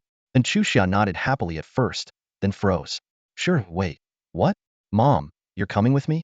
She furrowed her brows in confusion. But the multiverse battlefield has its own rules. How can you, as the warlord of Zone 642, enter my territory? Huang Lao, who was nearby, was stunned upon hearing this conversation. City Lord N, you've been promoted to level 3 administrator. And Luoshi nodded in confirmation. Yes, I just received the reward from Heaven's Path. She added with a wry smile. I never expected to reach level 3 so quickly, and it's all thanks to my daughter's classmates. The scene shifts to the mountains. Jiang Chen's group had just entered the mountains for 2 kilometers when they encountered a squad of Highland Guards. Jiang Chen, in high spirits, quickly analyzed these level 14 dwarf units of exceptional purple quality. The Highland Guards soon noticed the intruders, and one of them roared, "Intruders, you have disturbed the peace of the dwarf kingdom. You deserve death." Before he finished speaking, their bodies swelled rapidly, transforming into 3 maternal dwarf giants. Jiang Chen recognized this as the dwarf berserker skill, combat stance, and immediately ordered, "Empress." The Empress licked her lips, eager for action. "Yes, protect me. Everyone else attack." Jiang Chen commanded decisively. The battle erupted instantly. Giselle was the first to strike a Highland Guard, her divine spear clashing violently with the dwarf war hammer, sending shockwaves rippling through the surroundings. Despite being only level 7, her terrifying physique of 188 points allowed her to easily gain the upper hand. The Highland Guard retorted, "What good is brute strength without skill? A warrior needs technique." Giselle sneered, "A dwarf lecturing me on technique? Are you trying to make me laugh?" She deftly connected her 2 short spears into a long spear, showcasing her mastery in spear techniques. In a swift exchange, Giselle cleverly struck the dwarf warhammer, causing the dwarf to lose balance, and her thunder spear pierced through, emerging from the back of the Highland Guard's head. A system notification immediately sounded. Your unit Giselle has slain an exceptional Highland Guard. You have gained energy 14,000, spirit stones 2,200, exceptional chest 1. Jiang Chen nodded in satisfaction as the battle continued. The combat style of the 9 Heavens Saintess was distinctly different from the Goddess Warrior, yet equally efficient. In less than 30 seconds, the entire squad of Highland Guards was annihilated, yielding spoils equivalent to half a day's worth of territory gains. Jiang Chen didn't immediately use the acquired energy for upgrades, but ordered the group to press on.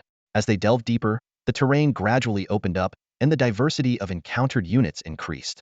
Half an hour later, they encountered a squad of exceptional heavy armored ram riders, confirming Jiang Chen's suspicion that there must be an advanced unit building in this mountain range. Another half hour passed, and a dwarf city built into the mountainside appeared before them. Jiang Chen exclaimed in surprise, "Is that the dwarf palace?" He muttered in disbelief, "And Chuxia's luck is incredible. There's an epic unit building within her territory." As Jiang Chen pondered over the possible identity of the guardian boss, the sound of a mournful horn suddenly echoed. From the dwarf palace, various units streamed out. Ordinary dwarf miners, elite dwarf musketeers and longbeard warriors, exceptional heavy armored ram riders. Finally, under the escort of a squad of Highland Guards, a towering figure emerged from the palace. Jiang Chen took a deep breath and blurted out, "Legendary hero, the Mountain King." At this moment, Jiang Chen stopped a kilometer away from the Dwarf King's palace. For giant dragons lined up in the sky, giving him an excellent view. Through the telescope on the dragon's back, Jiang Chen could clearly see the enemy on the other side. The Mountain King, Arthas Stormwind, stood in front of the palace. Even from a kilometer away, his massive frame was unmistakable. This legendary dwarf hero of 18 quality, with a combat power of 420, commanded a formidable army. A rank dwarf miners, a rank dwarf riflemen, rank longbeard warriors, rank mountain guards, and rank heavy armored goat riders. Arthas was clad in a gleaming bronze royal armor and wielded a mighty storm hammer. Despite being only 3 meters tall and 3 meters wide, his body was covered in bronze-hued muscles, each one meticulously sculpted, exuding an intimidating sense of power. Jiang Chen calculated silently. As the leader of one of the top 10 dwarf clans, the Stormwind clan, Arthas's strength was formidable. His combat posture skill had likely advanced to a rank Divine Descent, coupled with the crank magic weapon skill Stormhammer, making him a formidable opponent. More troubling was that under his command, all his troops' attributes were significantly enhanced. The Empress stood beside Jiang Chen, excitedly saying, "Lord, please give the order. Let me handle this Mountain King." The Valkyries behind her were also eager, their thunder spears in hand, brimming with fighting spirit. Jiang Chen whispered, "Wait." His gaze swept across the battlefield. Besides Arthas, there were dozens of high-level units and nearly 1,000 mid to low-level units. To rush into battle now would result in losses, even if not defeat. More importantly, if the Empress wanted to deal with Arthas, who would protect him? At that moment, Arthas took a step forward. He first looked up at the dragons circling in the sky, then turned his gaze to the Empress beside Jiang Chen, a hint of apprehension in his eyes. He then spoke in a deep voice, "Young human lord, the dwarf race has always had amicable relations with your people. Why do you invade my territory? If you retreat now, I can't forgive your previous offense, Jiang Chen silently scoffed. Who said dwarves have fiery tempers? Even when attacked at their doorstep, they can swallow their pride. But this suited him just fine. Upon closer observation, he noticed that the defenses of the Dwarf King's palace were nearly impenetrable.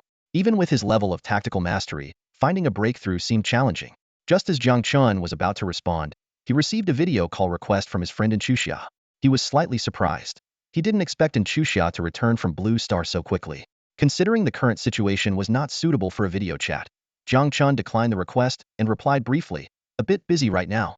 And Xuanyuan quickly sent a message, "Creating an exceptional unit. Jiang Chen, you are amazing. Everyone outside thinks you're a senior expert. Since you're busy, I'll keep it short. I've gathered 10 million spirit stones. Once you're done, don't forget to help me purchase that epic hero order." Just as Jiang Chen was about to reply, "We'll talk later," a thought struck him. He quickly opened the territory panel and found that the number of crystals had reached 1068. This meant he could finally upgrade his territory to level 3, and the 10 million spirit stones Xuanyuan brought could be used to recruit a second legendary hero. Jiang Chen immediately changed his tune. "I'm not busy anymore. Give me the 10 million spirit stones, and I'll help you purchase it right now." And Xuanyuan first sent an exasperated emoji, then teased, "Looks like my mom was right. Everyone has their secret method of creating units, and yours is spending money." Despite her jest, she promptly transferred the spirit stones. Upon receiving the spirit stones, Jiang Chen immediately traded the hero order, which he had obtained from the epic tiger demon, to Xuanyuan and wished her, "Done. May your recruitment be successful and satisfactory." And Xuanyuan gratefully replied, "Thank you, Jiang Chen. This 3 million spirit stones is your purchasing fee. Please accept it." Then, she transferred another 3 million spirit stones. Seeing this unexpected windfall, Jiang Chen couldn't help but chuckle. "Heh, is this a gesture of goodwill?" Jiang Chen mused to himself, his gaze falling on the shimmering golden epic hero token in his hand. He knew that the token held immense power, enough to drive any lord mad with desire. But that young girl Xuanyuan isn't so calculating. "This must be at the behest of Lord and Luoshi," Jiang Chen murmured, a slight smile curling his lips. He looked up at the communication crystal and said in a deep voice, "All right, I'll accept it." And Xuxia's voice came through the crystal, tinged with excitement. "Mem, go ahead and get busy."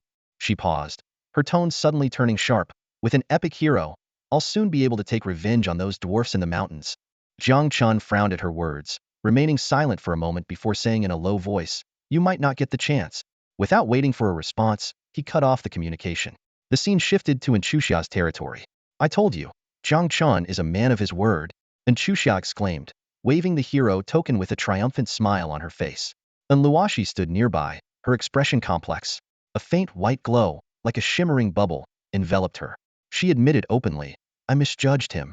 For Jiang Chen to trade the epic hero token so quickly shows he had no hesitation after purchasing it. Coming from a common background, yet resisting such a powerful temptation speaks volumes about his character.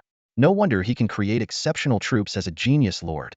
As Luoshi gazed at the glowing hero token, a flicker of excitement crossed her eyes. She turned to Xuxia, her tone urgent. "Hurry up, Xuxia. Recruit your epic hero. Remember, I only got my first epic hero after reaching level 25.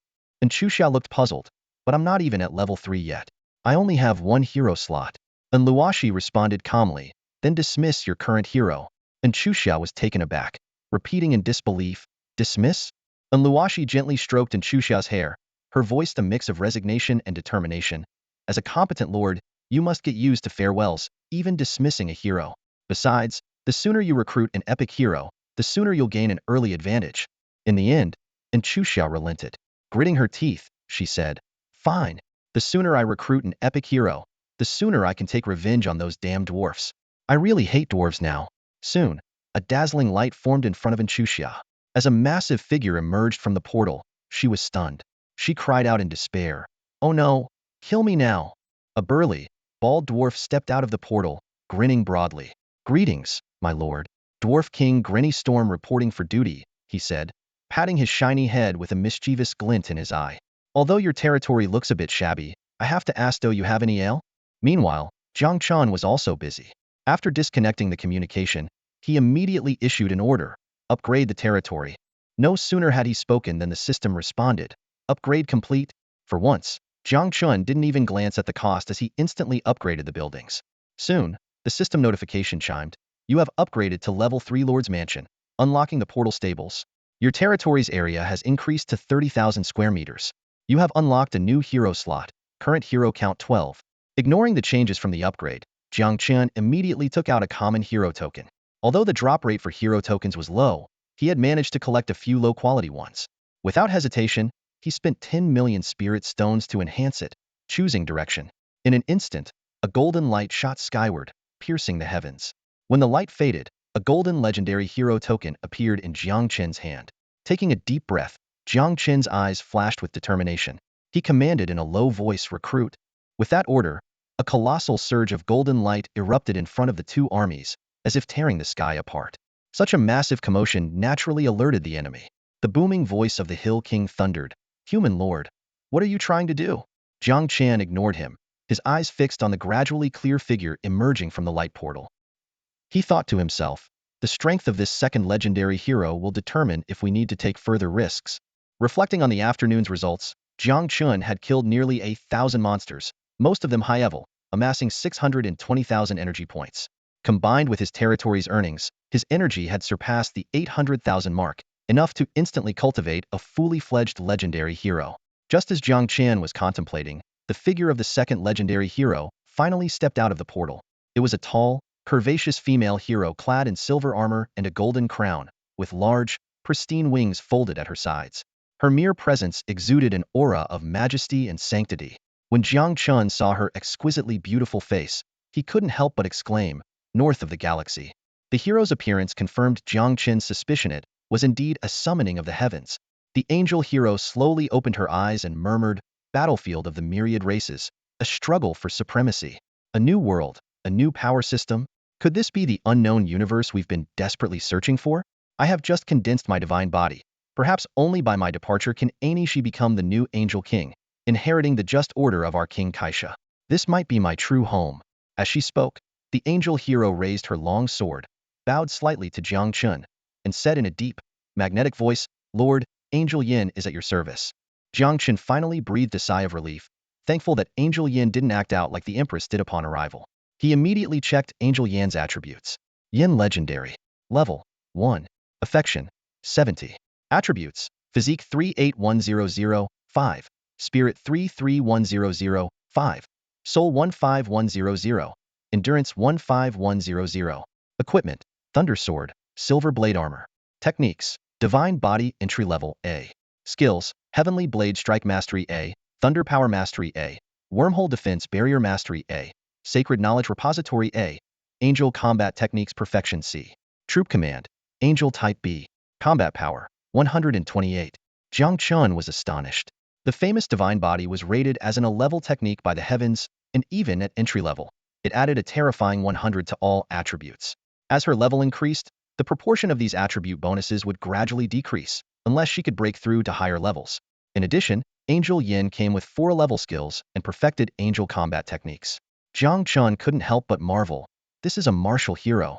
A martial hero is one whose abilities focus more on personal combat, also known as a high-level soldier. This is by no means derogatory.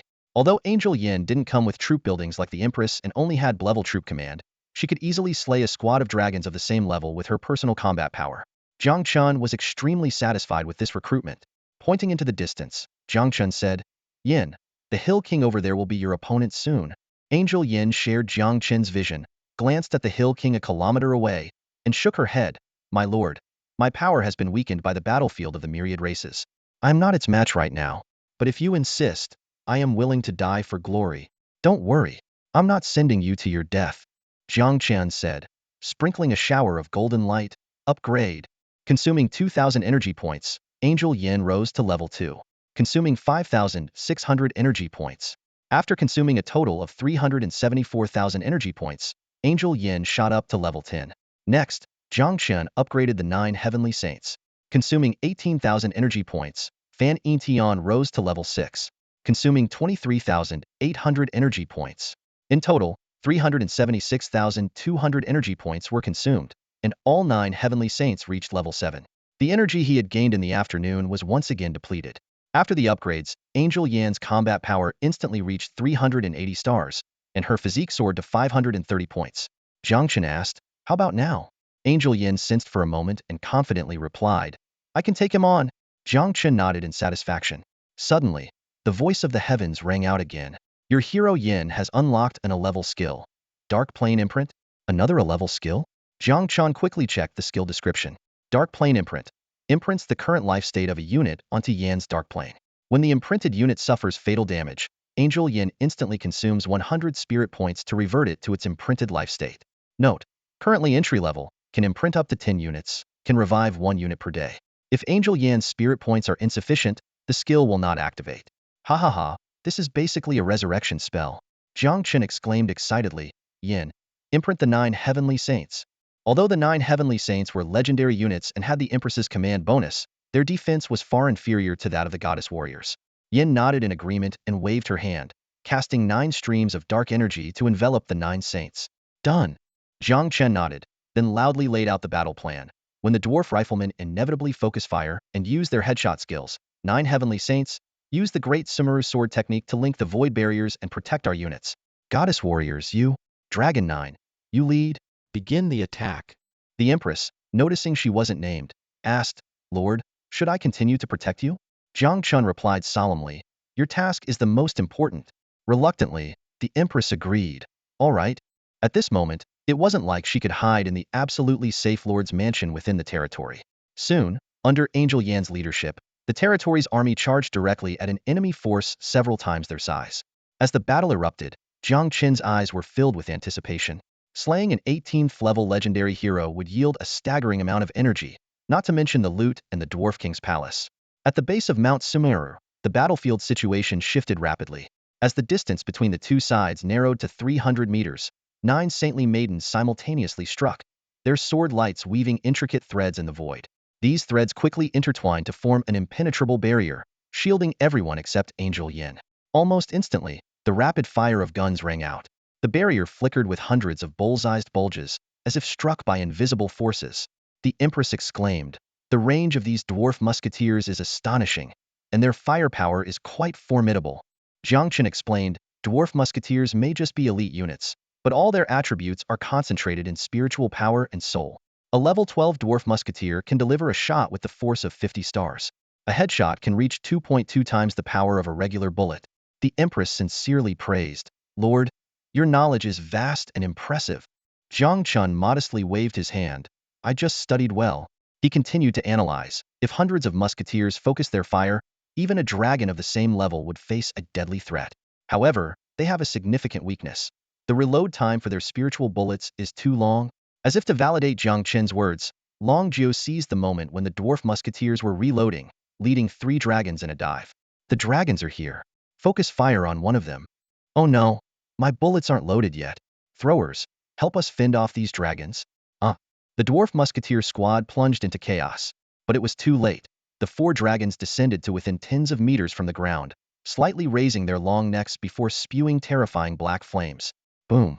The squad of over 100 dwarf musketeers was instantly engulfed by dragon fire. System prompts echoed repeatedly. Notice, your unit Long Jiu killed an elite dwarf musketeer, gaining energy 130, spirit stone 18. Notice, your unit. Jiang Chen thought to himself, dwarf musketeers are indeed typical glass cannons. Even if they are a few levels higher than the dragons, they can't withstand the dark breath. Seeing the dwarf musketeers wiped out in an instant, the Mountain King flew into a rage. Damn dragons, stay here, he roared, and a massive green hammer shadow, several meters wide, crossed the void, on a collision course with Long Jiu. Storm Hammer. Jiang Chen recognized it as a clever skill, but from an 18th level legendary hero, it could severely injure or even kill Long Jiu. At the critical moment, Yin appeared in front of Long Jiu. Clang. The storm-forged hammer clashed with Yan's thunder sword, emitting a metallic clang. The hammer quickly reached its limit, shattering into a sweeping storm force. Yin stepped out of the storm, unscathed. Mountain King, your opponent is me, Yin declared coldly. Long Jiu, though relieved to have survived, couldn't resist showing off, newcomer, though I wasn't afraid of him, thanks anyway. With that, he quickly retreated from the battlefield. The Mountain King, having missed his strike, said nothing and soared into the sky. The immense force caused the dwarf palace to tremble. Divine descent. Endless storm power surged into his body, causing him to swell rapidly, becoming an 8-meter-tall giant. He then accelerated again in midair, crashing towards Angel Yin with a fierce momentum. Angel Yan's battle spirit soared as she summoned the power of thunder, the terrifying waves of which caught the attention of goddess warriors with similar thunder attributes. A second later, storm and thunder collided violently in the sky. Boom. The clash of level skills between two legendary heroes created a small energy tide, sweeping across hundreds of meters of void. The Empress sensed the intensity of their battle and sighed. If my great Sumeru sword style were perfected, I might be able to contend with the Mountain King and wear him down. But now, I truly am no match for him. Jiang Chen quickly comforted her. As a bodyguard, your strength is already sufficient. Those words nearly drove the Empress mad. Just moments ago, Jiang Chen had cleverly orchestrated the complete defeat of the dwarf musketeers without them achieving anything. Now, the battle had entered the melee phase. Thunder projection. 5 goddess warriors struck first, instantly killing 5 heavily armored mountain goat knights. Thunder battle body. They then activated their ultimate skills, charging into the enemy ranks. The 9 saintly maidens also sprang into action, casting a flurry of skills as the great Sumeru sword style lingered. Holy word! Crimson Arc. Heavenly Sound 9 kills. The 4 dragons, after circling in the air, entered berserk mode and dove into the enemy ranks. System prompts kept ringing. Your unit Giselle killed a superior armored mountain goat knight, gaining energy 18,000, spirit stone 2,000. Your unit Zizishan killed a longbeard warrior. Although the dwarf palace's units were of higher levels, the quality gap was vast. Below the Mountain King were superior units, without even an epic storm guardian. The battle quickly became one-sided. Pleasant battle reports continuously refreshed in Jiang Chen's ears. In just a few minutes, the dwarf units were completely slaughtered. On Jiang Chen's side, only the 4 dragons had suffered minor injuries due to their size, not even requiring Yan's resurrection spell. At this moment, the battlefield smoke was clearing, and the victory was decided. The battle between the 2 legendary heroes continued. Jiang Chen initially intended for everyone to gang up and end it quickly, but Yan earnestly requested, Lord, as a warrior, may I complete this battle on my own? Jiang Chen recalled a principle from the Manual of Leadership for Lords, Rule 5. Give heroes and units enough freedom and respect, and they might reward you more. The situation was completely under control, and considering the hot-blooded personality typical of characters in such action comics, Jiang Chen decided to go along with it. Enjoy your battle, Yan. Jiang Chen responded enthusiastically, causing the Empress nearby to get goosebumps. A system prompt immediately flashed. Yin feels your respect. Favorability 5, current favorability 75 points. The Hill King knew the tide had turned, but he chose to fight to the end. Dwarves of the storm, we will never surrender, he roared, preserving the last shred of dignity for his clan. The fierce duel lasted for over 10 minutes. Finally, the Hill King exhausted his spiritual energy and exited his divine descent state, looking defeated. I lost, and in an unknown battle, he murmured, clearly experiencing the side effects of the divine descent. Angel Yin also took a deep breath, her expression solemn. My wormhole defense barrier is about to collapse.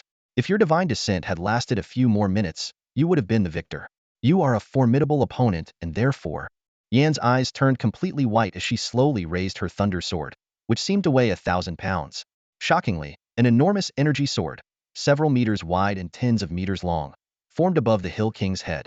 I will grant you the dignity of a strong warrior. As Angel Yin swung her sword down, the energy sword mirrored her movement. A level skill. Heavenly Blade Strike. Szzz. The Hill King's massive body was cleaved in 2 by the sword. A system prompt immediately popped up. Your hero Yin has slain the legendary hero Hill King, earning 3.6 million energy, 500,000 spirit stones, 1 legendary hero token, and 1 advanced physique book. Jiang Chen excitedly pumped his fist. Another legendary hero token. He recalled the Storm Clan slogan in the City of Myriad Realms, Storm's products, always premium. It didn't seem like an exaggeration now. In a few days, the battle for the mayor's position would begin, and the most important territorial bonus of becoming mayor was the additional hero slot. Jiang Chen checked the attributes of the advanced physique book. Bound. Increases physique by 100 points upon use. Each unit, lord, hero, and troop can use up to 100 books per year. Without hesitation, he chose to use it himself. As for the base rewards of 3.6 million energy and 500,000 spirit stones, although the amount was staggering, it was within Jiang Chen's expectations. This was precisely what made high-level bosses rare and valuable. To give an idea, it only took 2.3 million energy to level up the Empress from level 10 to 20. At this moment, Angel Yin descended from the sky, landing in front of Jiang Chen. Lord, mission accomplished. Well done. Jiang Chen didn't hold back his praise. Come, accompany me to the Dwarf King's palace. Yes. Angel Yin responded, then flanked Jiang Chen on one side while the Empress took the other.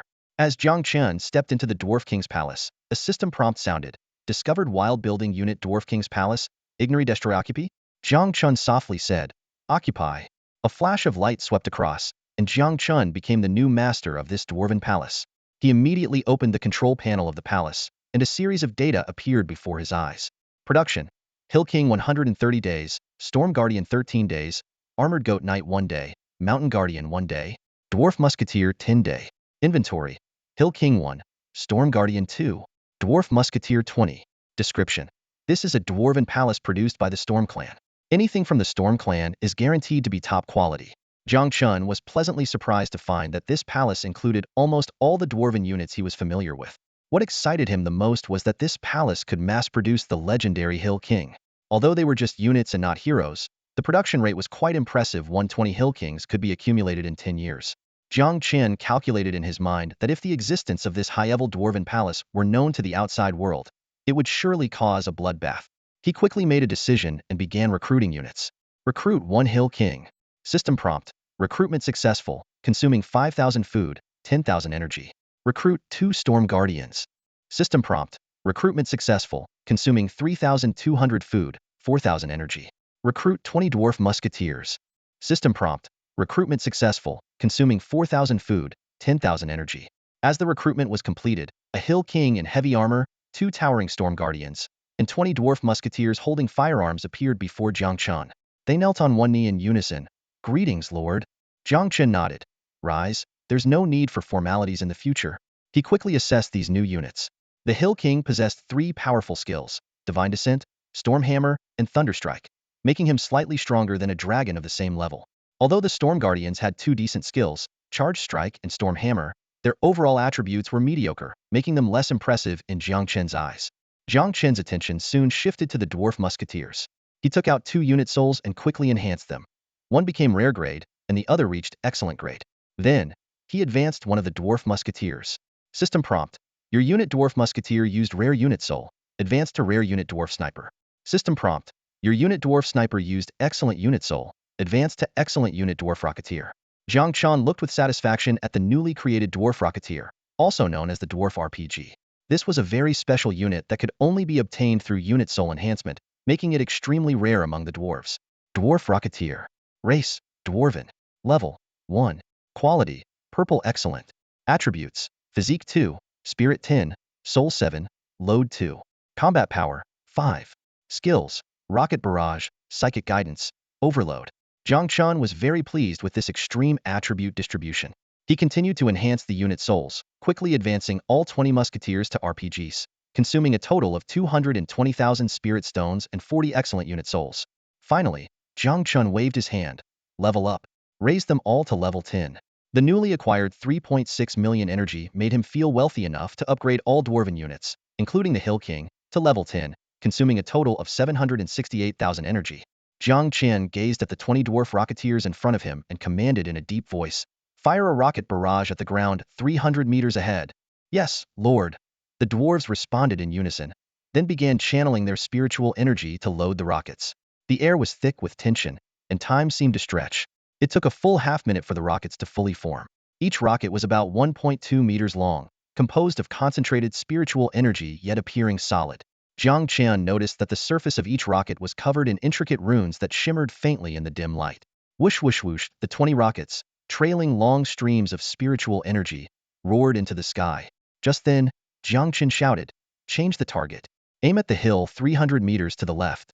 This was an impromptu test of their mental guidance flexibility. The result greatly satisfied Jiang Chen. The 20 rockets traced a perfect 90-degree arc in midair before plunging accurately into the hillside. A second later, deafening explosions erupted.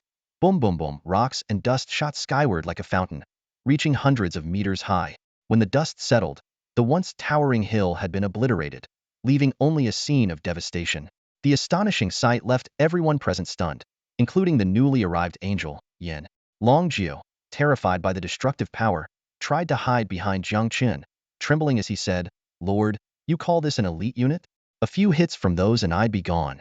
Even the Empress couldn't help but marvel. This power is probably stronger than the thunder projection of the goddess warriors, and with a range of several hundred meters.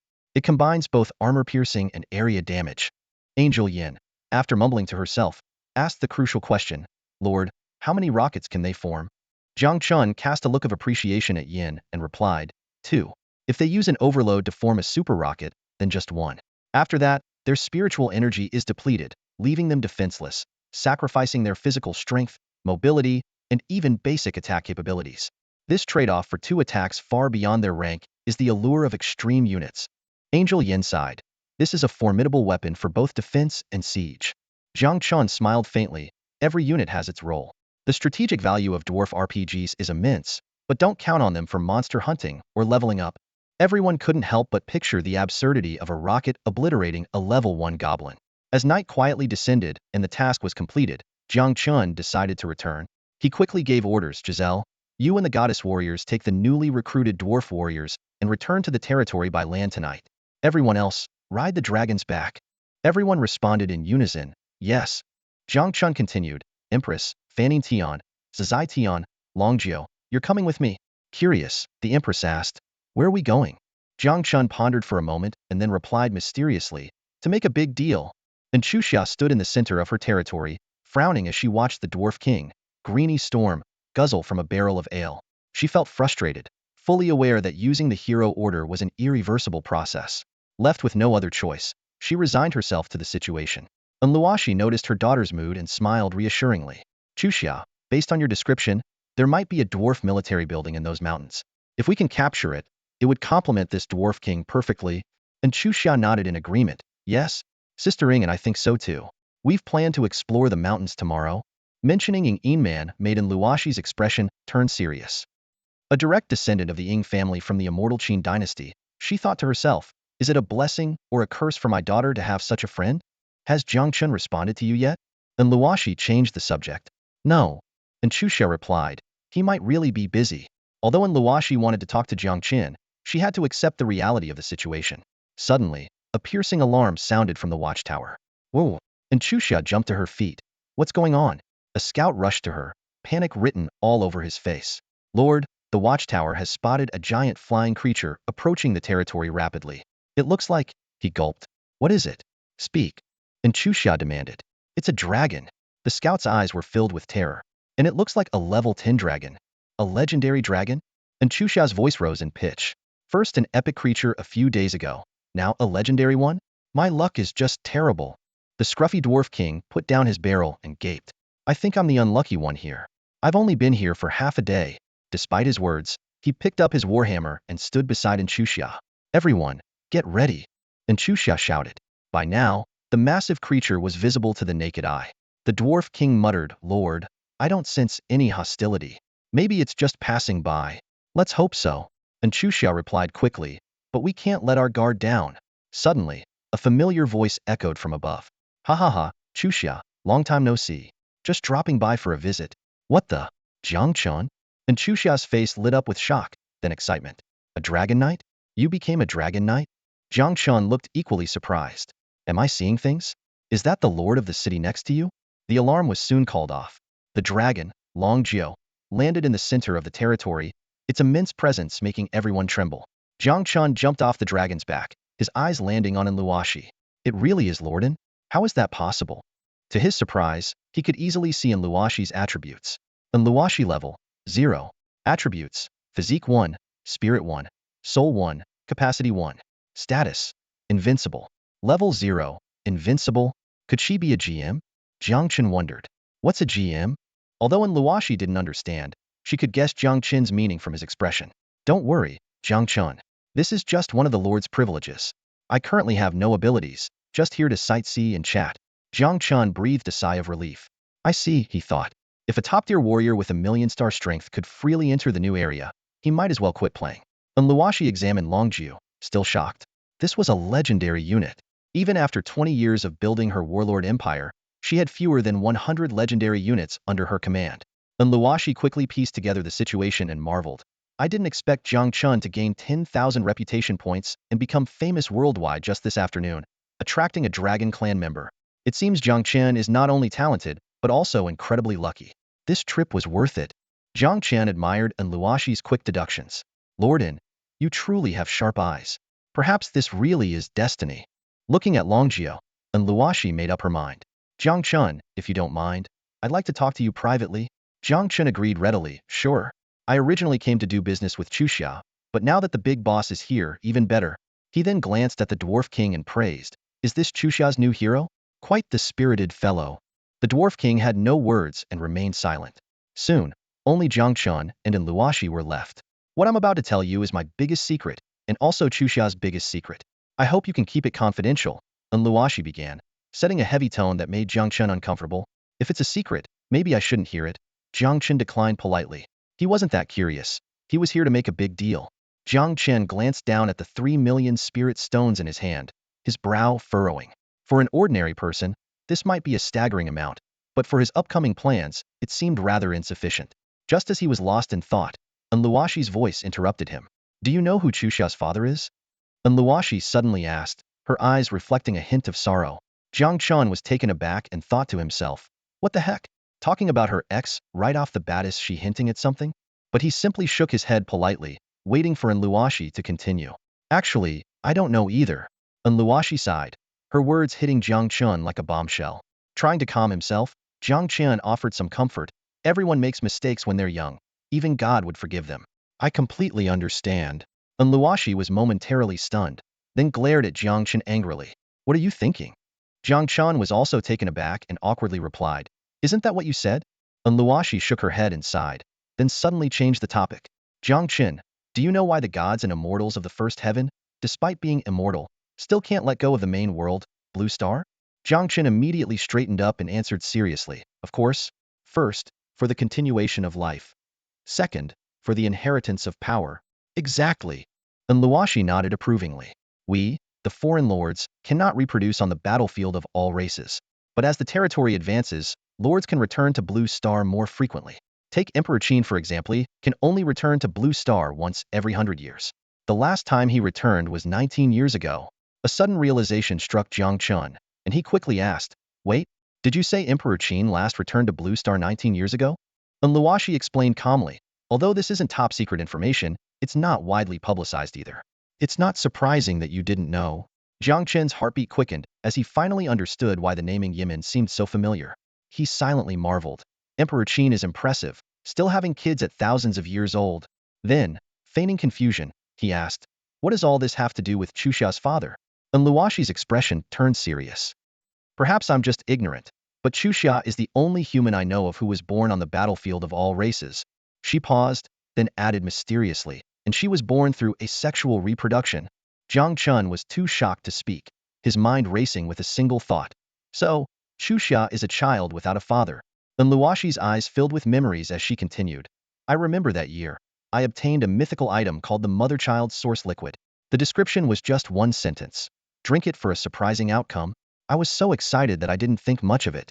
But after drinking it, I realized that surprising outcome meant getting pregnant. Jiang Chen silently cursed. If only this world had something like Journey to the West. Unable to hold back, he asked, but why are you telling me all this? Facing Jiang Chen's question, Luoshi's expression turned serious, her brows furrowed. She spoke slowly, her voice low and grave. Do you realize that in just 3 days since the region opened, Chuxia has encountered 51 rare monsters, 14 exceptional monsters, and even 2 epic monsters? This doesn't include the terrifying team of mountain guardians. Luoshi paused for a moment before continuing. Fortunately, one of the epic monsters, a tiger demon, was successfully slain by Ng Yin Man, and the other did not launch an attack. Otherwise, Chuxia would have been in grave danger. Upon hearing this, Jiang Chen couldn't help but widen his eyes in surprise. He tentatively asked, are you saying that Chuxia's extraordinary background attracts powerful entities? Thinking back to how he was complaining about this just that morning, Jiang Chen felt a bit speechless. What surprised him even more was that Luoshi was unaware that he had just taken down a legendary monster a few kilometers away. Suddenly, Jiang Chen realized something, understanding why Luoshi was being so open with him. Luoshi candidly admitted, this is my assumption, but it's highly likely. She then stood up solemnly and performed a formal gesture between lords. In 3 days, we can build the teleportation array. If Chuxia encounters any crisis, I hope you can lend a hand. In return, I will handle your grievances with those noble families. If you wish, you can return to Blue Star immediately. Jiang Chen wasn't concerned about those noble families, but he couldn't refuse an opportunity like this. Despite his inner excitement, he feigned confusion, asking, do you trust me that much?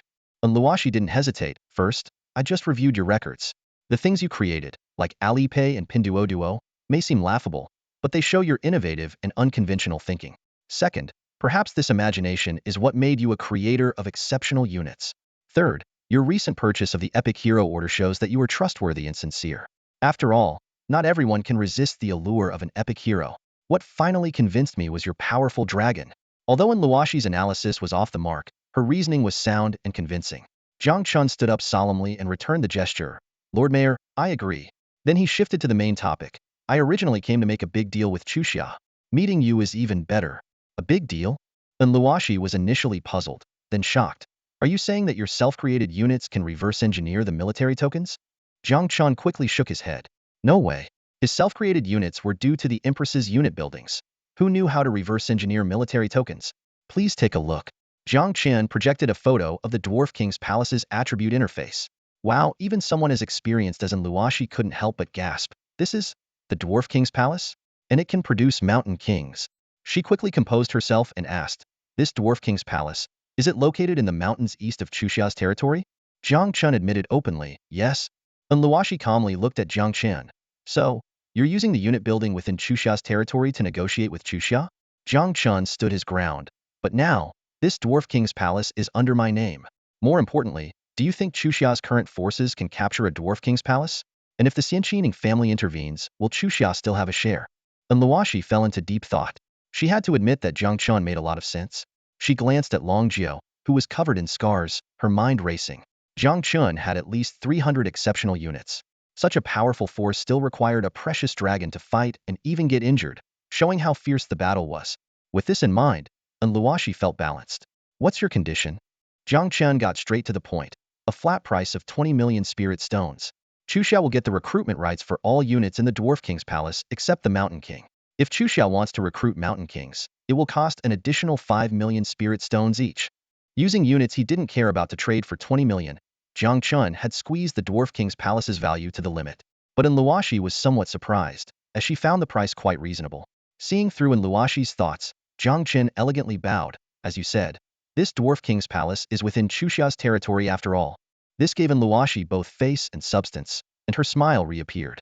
I agree, but my territory's cash flow is nearly exhausted. I can only pay 10 million now, with the remaining balance upon the reopening of the interworld passage. Also, you need to provide after-sales service. Jiang Chen was puzzled. What kind of after-sales service? Luoshi explained, a Dwarf King's Palace can't be hidden forever. It will inevitably attract the attention of other major forces. I hope you can help Xuxia defend it. Jiang Chen immediately agreed. Leave it to me. He had already tasted the benefits of slaughtering other lords. How could he pass up such a legitimate opportunity? The deal was struck. Jiang Chen gained another 10 million spirit stones, with another 10 million pending. And Xuxia took out the finest food from her territory, hoping to persuade Jiang Chen to stay for dinner. Jiang Chen glanced at it and couldn't help but laugh. It turned out to be the spirit snake soup he had sold the day before. Given their pleasant collaboration and potential future opportunities, Jiang Chen waved his hand, and a sumptuous feast appeared on the table in an instant.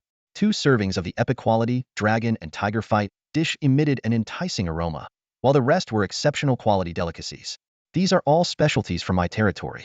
Lord and Xuxia, please have a taste, Jiang Chen said, but I really have some matters to attend to, so I'll be leaving now. Before the mother and daughter could recover from their shock, Jiang Chen had already leapt onto the dragon's back.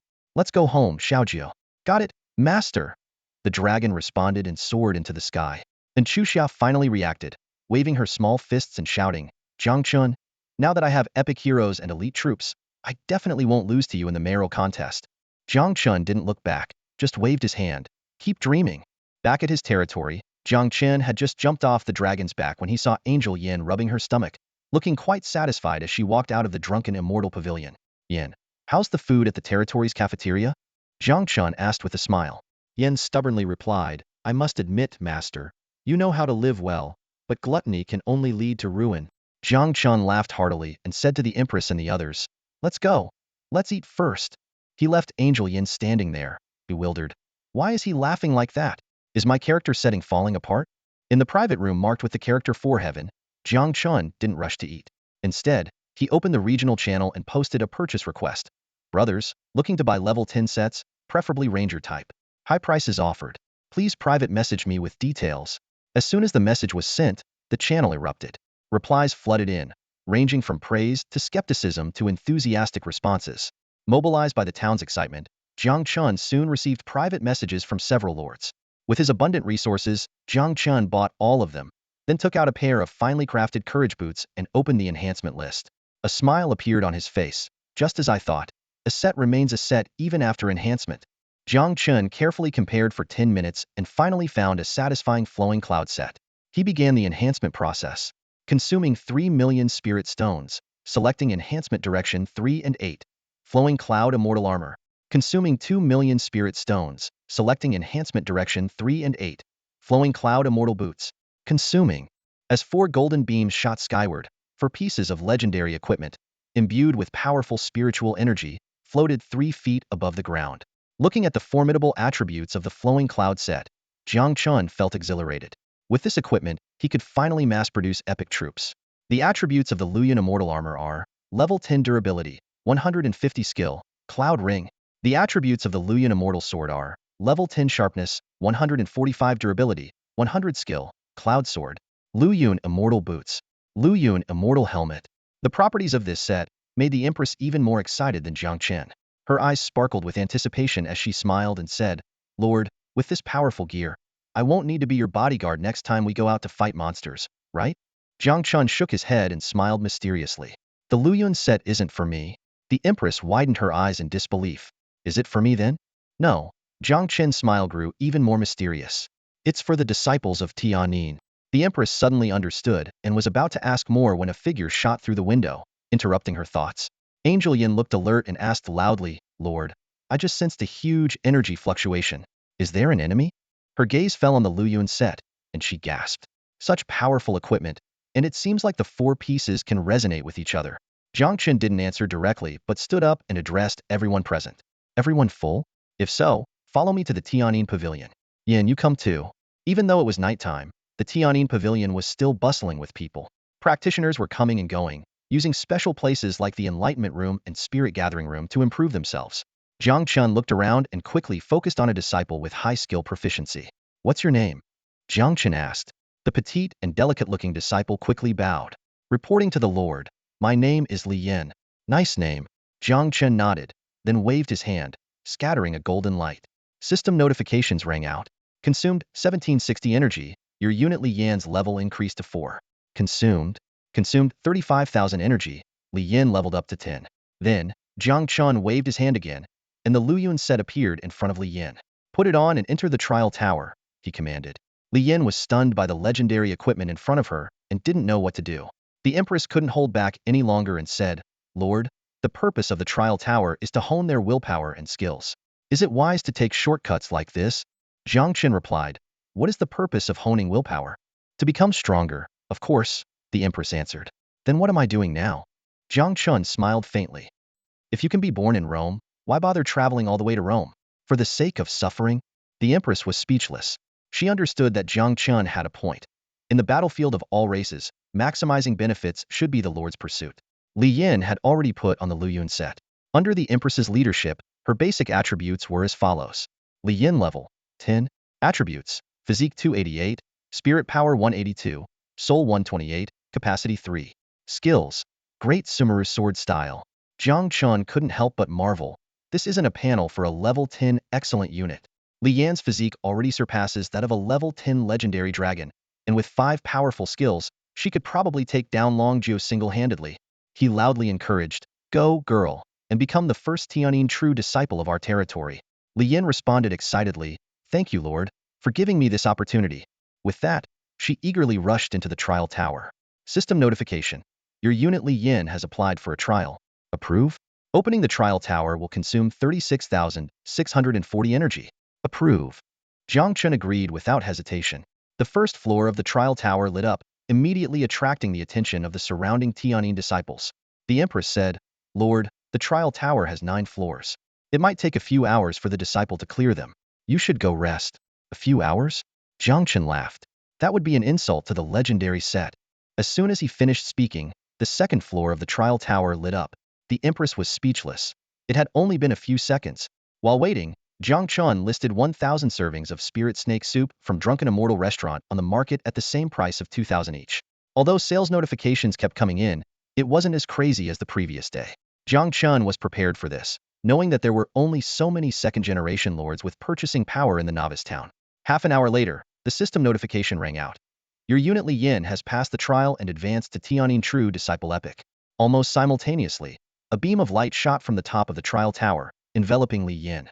She excitedly ran to Jiang Chen. Lord, I did it. I'm a true disciple now. Jiang Chen immediately asked, how does it feel? Was it difficult? Li Yin thought for a moment and confidently replied, a walk in the park. Good. Jiang Chen's face lit up with a satisfied smile. His plan had succeeded. This Tianyin true disciple would become a powerful new force for the territory. He opened Li Yan's panel and, after a thorough check, confirmed that Tianyin's true teachings were also under the Empress's jurisdiction. Jiang Chen turned to face the observing Tianyin disciples, a slight smile on his lips. Who's next? The disciples eagerly raised their hands, their enthusiastic voices overlapping. Jiang Chen noticed their loyalty values were visibly rising, with most reaching above 90 points. Fanine, quick and agile, stepped forward to maintain order. His voice was loud and commanding. Everyone, don't rush. Line up one by one, keeping a meter apart. The Empress watched the disciples' eager reactions and sighed softly. It seems I was truly mistaken. Her tone carried a mix of emotions. Standing nearby, Angel Yin smiled and said, in our Merlot heavenly court, 90 of an angel warrior's strength comes from the dark dimension of the main god of civilization. So, I support the Lord's approach.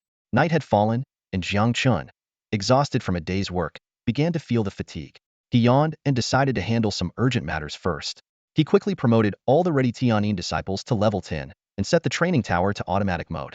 Finally, he arranged for the 9 Heaven Saints to organize the Tianyin disciples' training in shifts. After completing these tasks, Jiang Chen returned to the bedroom in the Lord's mansion. To his surprise, the mansion, now upgraded to level 3, had more than doubled in size. Not only had the master bedroom become more luxurious, but 2 additional guest rooms had also been added. The Empress, looking at the newly renovated room, said enviously to Angel Yin, Yin, you arrived just in time. You wouldn't believe it, but I've been sleeping on the floor for days. Angel Yin hesitated before saying, I'm already 7,000 years old. The Empress was momentarily speechless. Meanwhile, at the Xuanyuan Palace in Dragon City on Blue Star, Ying Man had just woken up. She stretched and yawned. The midday bloodline evolution had greatly drained her, and upon returning to Blue Star, she had barely given a few instructions before collapsing into bed, causing quite a stir in the palace. A middle-aged female official quietly appeared beside Ying Man and respectfully said, Your Highness, the military tokens and hero orders you requested are ready. You must be hungry. How about having dinner before returning to the battlefield of all races? Ying Man touched her empty stomach and nodded. I am indeed a bit hungry. Soon, a sumptuous supper filled the table. As Ying Man enjoyed the meal, she casually asked, Bai Yun, has there been any major news from the battlefield of all races lately? It was a casual question, but the female official's response left Ying Man stunned. She was about to take a bite of her dragon rib when she heard that a lord in the new district had created an extraordinary troop and announced it in the Blue Star domain. Ying Man's eyes narrowed as she bit into the dragon rib and asked, created an extraordinary troop? Could it be that some expert has entered the new district to start over? No. The female official's eyes flashed with confusion. It's a young man named Jiang Chen from Donghai City in Jiangnan Province. I know it sounds unbelievable, but this information has been confirmed through multiple channels. Ying Man was taken aback, almost choking on her dragon rib. Say that again. What's his name? Jiang Chen. No way. Ying Man quickly asked, which novice town is this Jiang Chen from? 10,086. With a thud, the dragon rib fell from Ying Man's hand onto the dining table. She muttered to herself, it's really him. So, the 300 types of troops are real after all. Recalling how she had rendered Jiang Chen speechless before returning to Blue Star at noon, Ying Man's cheeks flushed with embarrassment. She wished she could disappear into a hole. However, she also thought that he had been quite a gentleman for not retaliating.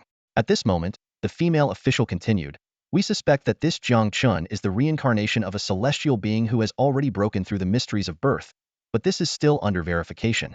Impossible. Ying Man immediately refuted. Someone who gets greedy at the sight of 2 million spirit stones can't possibly be a reincarnated celestial being. I'm done eating. I'm returning to the battlefield of all races right now. The Xuanyuan Palace naturally had its own interdimensional altar. With a flash of light, Ying Man appeared in her territory. Your Highness, you're back. Meng Tian, being a hero, wasn't qualified to receive the heavenly Dao announcements. Hearing the news from Ng Man left her stunned and incredulous. Ignoring the late hour, Ng Man immediately called Xia on video. Xia, who was about to sleep, perked up upon seeing her friend. Sister Ng, you're finally back. I told you, Jiang Chen never lies. Plus, I'm also a big shot with an epic hero now. Alright, Jiang Chen is great. Okay? Ng Man replied perfunctorily but was genuinely happy for Xia. She then eagerly asked, what time are we meeting tomorrow? I brought back 6 epic troop tokens, including 3 squads of Iron Eagle sharpshooters. Epic troop tokens? That's lavish. Xia exclaimed, then added somewhat sheepishly, but there's no need, sister. Jiang Chen already cleared that mountain range today. Realizing it was futile to hide it, Xia continued, and there's a dwarven palace in that mountain range. A dwarven palace? An epic troop building? Ng Man was shocked, then gritted her teeth. He beat me to it again. Xia, why add again? The next day, Jiang Chen had just woken up and learned that the dwarf troops had returned to the territory overnight under Giselle's leadership. Curious, Jiang Chen asked Li Yin to spar with the Storm Guardian. As expected, Li Yin won effortlessly. After a night of advancement, the Tianyin True Transmission had reached 16 members. However, the consumption of over 1.7 million energy points pained Jiang Chen. Including the upgrade of the dwarf warriors, more than half of the 3.6 million energy points from slaying the Hill King had been consumed. After breakfast, Jiang Chen quickly took stock of the current state of his territory. Heroes: Empress, Yin. Troops: Black Dragon 12, Goddess Warrior 12, 9 Heaven Saintess 9, Tianyin True Transmission 16, Tianyin Disciple 284, Hill King 1, Storm Guardian 2, Dwarf Archer 20, Centaur Chieftain 16. Peasants: Peasant 552, Legendary Peasant 2. Resource points: Lumber Mill 41, Quarry 35, Iron Mine 25, Refined Iron Mine 4, Crystal Mine 1, Gold Mine 1. Strong troops and ample supplies. Jiang Chen praised himself, then habitually opened the mysterious hut to check today's items. A portal? Jiang Chen's eyes lit up. What a great start. He wondered if Ng Man would still want it. The mysterious hut was unpredictable. Aside from getting dark bait on the first day, the past few days had only yielded materials and equipment. Today, it finally had something good, priced at just 20,000 spirit stones. Jiang Chen bought it without hesitation and immediately video called Ng Man. The call was quickly answered. Ng Man seemed a bit surprised. The famous Jiang Chen is contacting me voluntarily? I'm flattered. Jiang Chen chuckled. You're joking. I got another portal. Do you still want it? Yes. Ng Man answered without hesitation. Although portals lose their value once a territory can build teleport gates after reaching level 3, Ng Man didn't even blink, making Jiang Chen once again appreciate the importance of having a good father. After the transaction, Jiang Chen was 1 million spirit stones richer. Ng Man continued, Jiang Chen, I was just about to contact you. Jiang Chen smiled. What can I do for you? Ng Man looked serious and said each word clearly. Now, I, Ng Man, descendant of the first emperor, formally invite you to become my vassal lord. Jiang Chen was stunned. He repeated in disbelief, a vassal lord? You must be joking. He frowned, thinking to himself how odd it was to be invited to become a vassal lord so early in the morning. However, considering Ng Man's true identity, it didn't seem too surprising. Seeing his reaction, Ng Man spoke with a hint of urgency. My identity is special, and I can't reveal it to you just yet. But trust me, you won't regret becoming my vassal lord. She paused, a glint of determination in her eyes. How about I sponsor you with 50 million spirit stones to get started? What do you think? Hearing that number, Jiang Chen couldn't help but gasp. He thought to himself, I have to admit, a rich benefactor is quite appealing. But outwardly, he remained calm and said slowly, becoming a vassal lord isn't just a verbal agreement. It's a commitment witnessed by the heavenly Tao, with both rights and obligations. Seeing Jiang Chen's hesitation, Ng Man quickly upped the ante. How about 100 million? Jiang Chen felt his resolve wavering, afraid that he might actually give in if this continued. Thinking quickly, he said, if I remember correctly, you must become a mayor first to have a vassal lord quota. Ng Man dismissively waved her hand. Becoming a mayor? At our current pace, we'll be ready for the mayoral contest in 2 days. Unwilling to back down, Jiang Chen retorted, but what if you don't become the mayor? Ng Man was taken aback for a moment, then she smiled with a mix of surprise and amusement. Are you planning to compete with me for the mayor's position? Jiang Chen's lips curled into a slight smile. Challenging. Want to bet on it? Ng Man confidently replied, all right. If you can take the mayor's position from me, I'll become your vassal lord. Jiang Chen's heart skipped a beat at her words. Having the daughter of the ancestral dragon as a vassal would indeed be impressive. But after a moment's thought, he shook his head and declined. I still prefer the 100 million spirit stones. He secretly thanked his caution, fearing that an enraged ancestral dragon might descend with an army from the third heaven. Though the cost would be immense, it wasn't unprecedented. Ing Man frowned slightly, a hint of displeasure in her voice. You really are obsessed with money. She took a deep breath and solemnly said, all right, if I lose, I'll give you 100 million spirit stones. If you lose, you'll become my vassal lord. Overjoyed, Jiang Chen quickly agreed. A gentleman's word is his bond. Ing Man smiled, but a sly look flashed in her eyes. Jiang Chen, do you think you can compete with me for the mayor's position with just an epic hero and a bunch of excellent troops? In a mayoral contest, quality matters more than quantity. Besides, any official position test involves more than just combat. There's also building, gathering, farming, and so on. Do you have high-quality farmers? Get ready to become my vassal lord, huh? With that, she hung up the video call. Jiang Chen looked at the blackened screen and shook his head helplessly, still so fiery. However, a glint of anticipation shone in his eyes. I wonder what form the Lord contest will take this time? A secret realm? Tower defense? Challenges? An arena? Or a free-for-all? After thinking it over, Jiang Chen couldn't find any reason he might lose, regardless of the contest's format. Due to the Heavenly Dao's rules, the highest quality item allowed in the new area from the main world was epic. No matter how powerful someone was, they couldn't surpass the Heavenly Dao. Thus, he was confident he would win this bet. Thinking about the potential 100 million spirit stones, Jiang Chen's mood improved. He hummed a tune happily as he took out an exquisite talisman from his storage space. A ranked territory advancement talisman, Jiang Chen carefully examined the talisman in his hand. Using this will upgrade a Franklord talent to a rank. He recalled his excitement upon seeing these talismans in the caravan and bought all three of them at once. Jiang Chen pondered, if I remember correctly, upgrading green mountains and clear waters to a rank should make it picturesque scenery, which only slightly increases the happiness of the residents and isn't very useful. But what about higher ranks? He knew that the value of a territory advancement talisman was no less than a heart of the same quality, so no one had ever used a high-rank talisman on an entertainment-oriented talent like green mountains and clear waters. After all, it was more cost-effective to buy a finished product. But Jiang Chen's situation was different. Confidently, he thought, I have the ability. I just don't have the choice. With that in mind, Jiang Chen sprang into action. He took a deep breath, focused, and began strengthening the talisman. Consume 100,000 spirit stones. Choose enhancement direction. Drank territory advancement talisman. Consume 1 million spirit stones. Choose enhancement direction. Crank territory advancement talisman. After the enhancement was complete, Jiang Chen tossed the 3 territory advancement talismans into the air. They shimmered with bright light and slowly merged into his body. Feeling the surge of energy within, Jiang Chen silently chanted, territory advancement, directly advanced to crank Lord talent. 3 territory advancement tokens transformed into energy and were absorbed by the Lord's mansion one after another. The system notification sounded, indicating that Jiang Chen's Lord talent was progressing. First, picturesque scenery, followed by perpetual spring, and finally reaching enshrouded in spiritual mist. Jiang Chen felt the changes in his surroundings and took a deep breath, feeling refreshed and invigorated. He keenly sensed that the effect seemed to vary from person to person, creating the most comfortable environment for each individual. Suddenly, a faint crack sound, like an eggshell breaking, echoed. Jiang Chen witnessed an astonishing scene. Strands of spiritual energy emerged from the void, spreading rapidly at a visible speed. Soon, the entire 30,000 square meter territory was filled with abundant spiritual energy, even visible as misty clouds drifting around. The Empress appeared beside Jiang Chen without him noticing and exclaimed, the concentration of this spiritual energy is probably 10 times higher than before. It's even denser than in the premium rooms of the drunken immortal pavilion.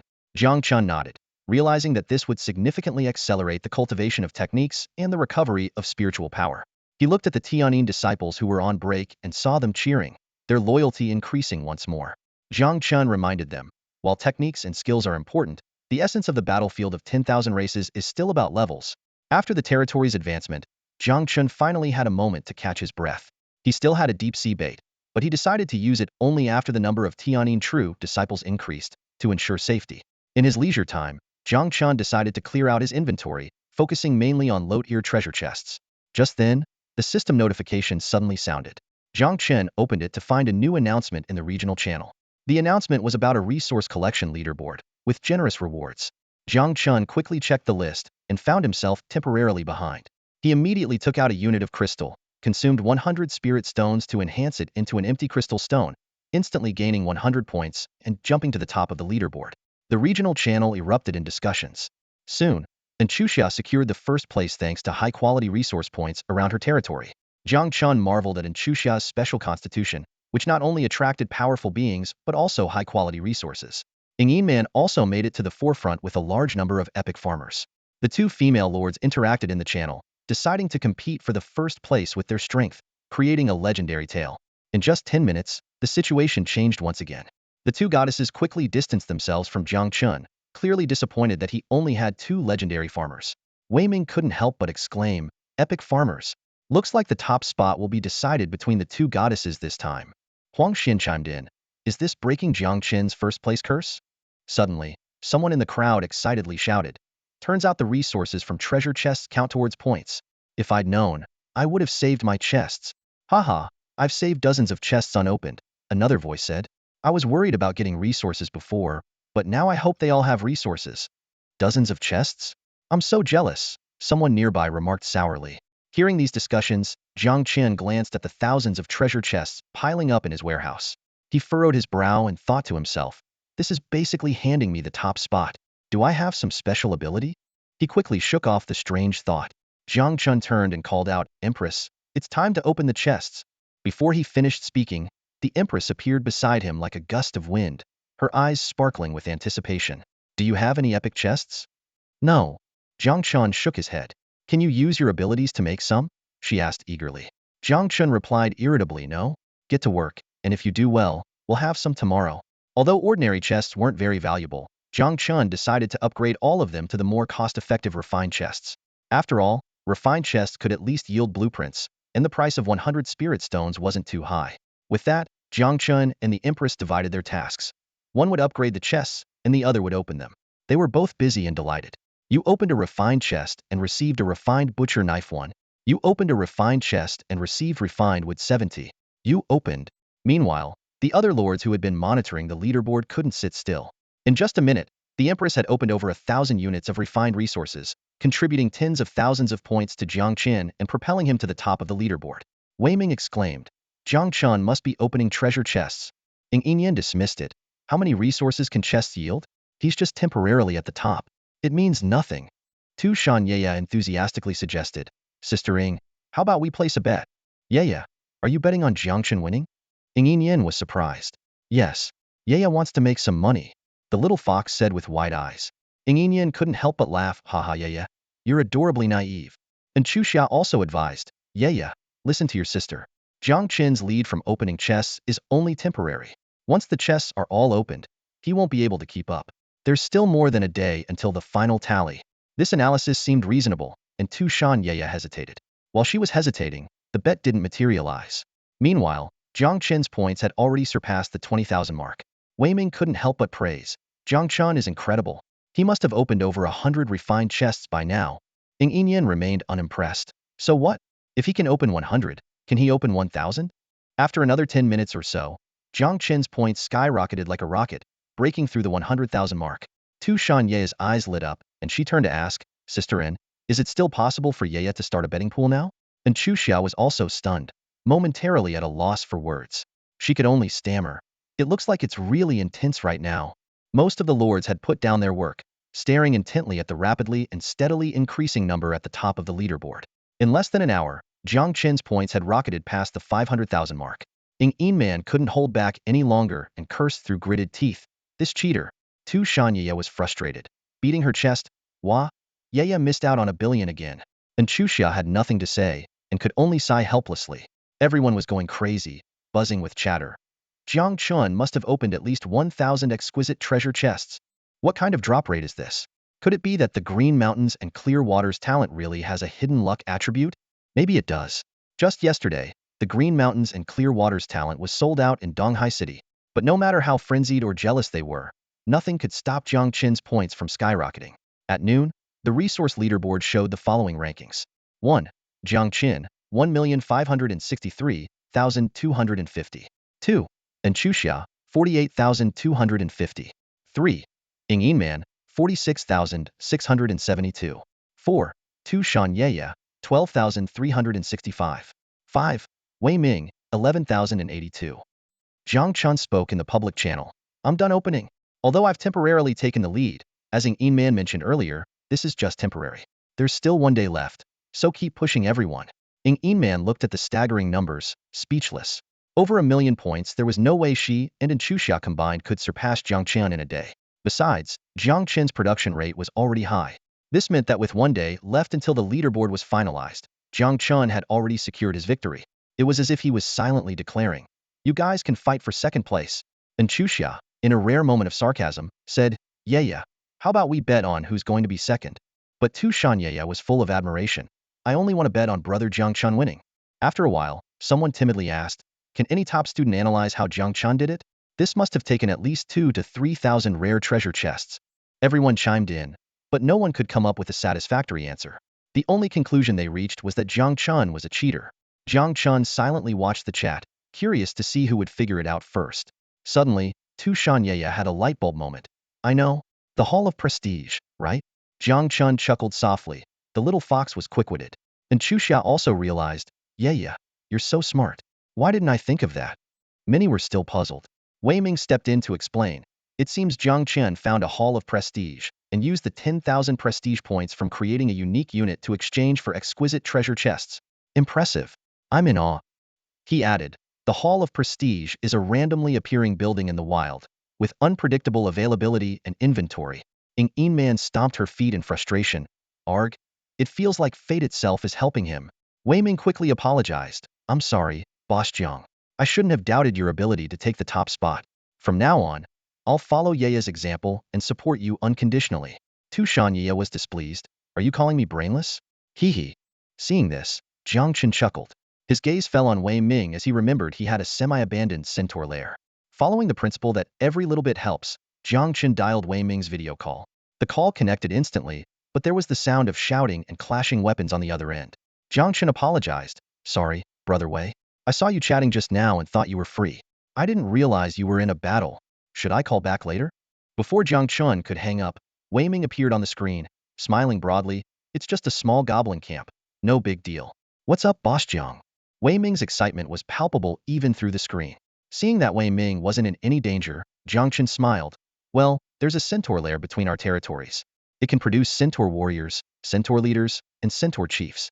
It's no longer useful to me. Are you interested?" Elite units were trash to Jiang Chen, but invaluable to ordinary lords. Wei Ming's eyes lit up, and he quickly responded, "Thanks for looking out for me, boss. I'll transfer 100,000 spirit stones right away." Jiang Chen waved it off. "It's not worth that much. Just the market price, 30,000 spirit stones." Wei Ming didn't argue. "All right, boss. If you ever need anything, just let me know." After ending the call, Jiang Chen chuckled. This guy has good character and knows the times. He might be worth helping out in the future. After unexpectedly acquiring an epic treasure chest, Jiang Chen began organizing his loot. The 150,000 units of exquisite resources were enough to last him for 4 books. Then there were over 2,000 pieces of exquisite equipment. Jiang Chen instructed Fanning Tian to distribute them to the disciples of Tianyin Pavilion. Though they were only exquisite equipment, it was better than nothing. The rest he threw into the marketplace for a 1-hour auction. Jiang Chen's actions instantly disrupted the town's supply and demand balance. In the regional channel, reactions were mixed. Some were grumbling, while others were ecstatic. A lord lamented, "Oh no, my territory's economy relies entirely on an elite blacksmith. With this move, I'm going to go bankrupt." Meanwhile, a player who called herself Little Sister excitedly said, "Jiang Chen, you're awesome. I just brought back a high-quality military token from Blue Star, and I was in need of new equipment." Jiang Chen browsed through the channel messages, feeling secretly pleased. This operation not only secured resources and equipment, but also yielded a treasure trove of valuable blueprints. He carefully tallied up 11 farm blueprints, 4 ranch blueprints, 8 arrow tower blueprints, 2 watchtower blueprints, 1 spring blueprint, and 1 beehive blueprint. These blueprints were crucial for the development of his territory. The watchtower blueprint, in particular, excited Jiang Chen. He recalled seeing a watchtower in Xuanyuan's territory the previous day and feeling quite envious. Now, with his own watchtower blueprint, he eagerly opened the enhancement list. His eyes lighting up. There it was, the elusive lookout tower. Given his current financial abundance, Jiang Chen decided not to limit himself to basic buildings. After careful consideration, he chose the most cost-effective enhancement direction, the lighthouse. He invested 200,000 spirit stones, and a brand new lighthouse rose from the ground. Without hesitation, Jiang Chen upgraded it to level 3. The lighthouse's features were impressive. 1. Illuminates the fog of war within 1,300 meters. 2. Marks enemy stealth units for 5 minutes. 3. Partially dispels negative status effects from allied units, with effectiveness depending on the lighthouse's level and the relative strengths of both sides. 4. Provides adjustable nighttime illumination. Jiang Chen nodded in satisfaction. These functions were not only extremely useful in battle, but the last feature could also significantly improve the happiness and loyalty of his citizens. He quickly set the lighthouse's illumination schedule and brightness. Next, Jiang Chen took out the precious spring blueprint, a rare look of hesitation on his face. Although the spring was a niche building, its enhancement list options were dazzling. Springs of various grades were highly effective for both drinking and irrigation. However, what troubled Jiang Chen the most was the option at the bottom of the list. Enhancement Direction. Spring of Life Legendary costs 100 million spirit stones. This option, while not directly boosting Jiang Chen's combat power, had effects that were nothing short of miraculous. Jiang Chen pondered deeply. Should he go for the Spring of Life right away, or wait for the right legendary military unit building? This decision was crucial for the future development of his territory and couldn't be taken lightly. Jiang Chen stood in front of the Lord's manor, gently stroking the blueprint of the spring with a furrowed brow. He still had one opportunity for a cost-free enhancement, initially intended for the legendary troop building. Not only because the troop building was the most expensive, but also because a legendary troop building could exponentially boost his power. However, the allure of the Fountain of Life was equally tempting. Quick recovery of injuries and spiritual power was just a secondary function. The most astonishing aspect was its ability to resurrect troops and heroes with minimal energy and time cost. Jiang Chen couldn't help but imagine that with the Fountain of Life, as long as his base remained unbreached, he would be invincible, with his combat power perpetually sustained. After much deliberation, Jiang Chen sighed and decided to postpone the decision. Just gathering the materials to construct the Fountain of Life would require tens of millions of spirit stones for enhancement. He planned to wait until he received the 100 million spirit stones from Man before making a final decision. If by then there was no suitable troop building, he would first build the Fountain of Life. With this thought, Jiang Chen carefully put away the blueprints of the spring and the hive. Currently, he only had a little over 6 million spirit stones in hand, and with a major battle imminent, this money had to be reserved for emergencies. The following period saw the territory developing steadily, with the town remaining peaceful. Until late at night, just as Jiang Chen was about to sleep, he received a notification from the Heavenly Tao. His hero Yin had occupied an energy stone mine. An energy stone mine? Jiang Chen leaped out of bed, his eyes sparkling with excitement. This was a farmer lord's favorite. In the battlefield of myriad races, aside from the mainstream monster fighting method, an energy stone mine was undoubtedly one of the most stable and safe ways to obtain energy. Jiang Chen immediately ordered the construction of a quarry and dispatched several Tianyin disciples to escort the farmers. He couldn't help but admire Yan's diligence, working late into the night and contributing 1,428 battle logs in a single day. With hopes for the future, Jiang Chen drifted into a deep sleep. The next morning, sunlight bathed the square in front of the Lord's manor. As Jiang Chen stepped out the door, he saw Cynthia leading 5 goddess warriors who had clearly traveled through the night to return. Jiang Chen smiled. Glad you're back. It must have been exhausting traveling through the night. Rest in the territory this morning. We have a big battle in the afternoon. The goddess warriors' eyes gleamed with anticipation, and they responded in unison, yes, my lord. At noon, the resource collection leaderboard was updated as scheduled. As expected, Jiang Chen topped the list, earning an epic chest and 300 reputation points. Just as he was about to summon the Empress, the Heavenly Tao suddenly issued a new announcement. The announcement shocked everyone. The next phase would reward lords who upgraded to Tier 3. The first place would receive an exceptional chest, the 2nd to 10th places would get rare chests, and the 11th to 100th places would obtain excellent chests. The regional channel buzzed with speculation about who had already reached Tier 3.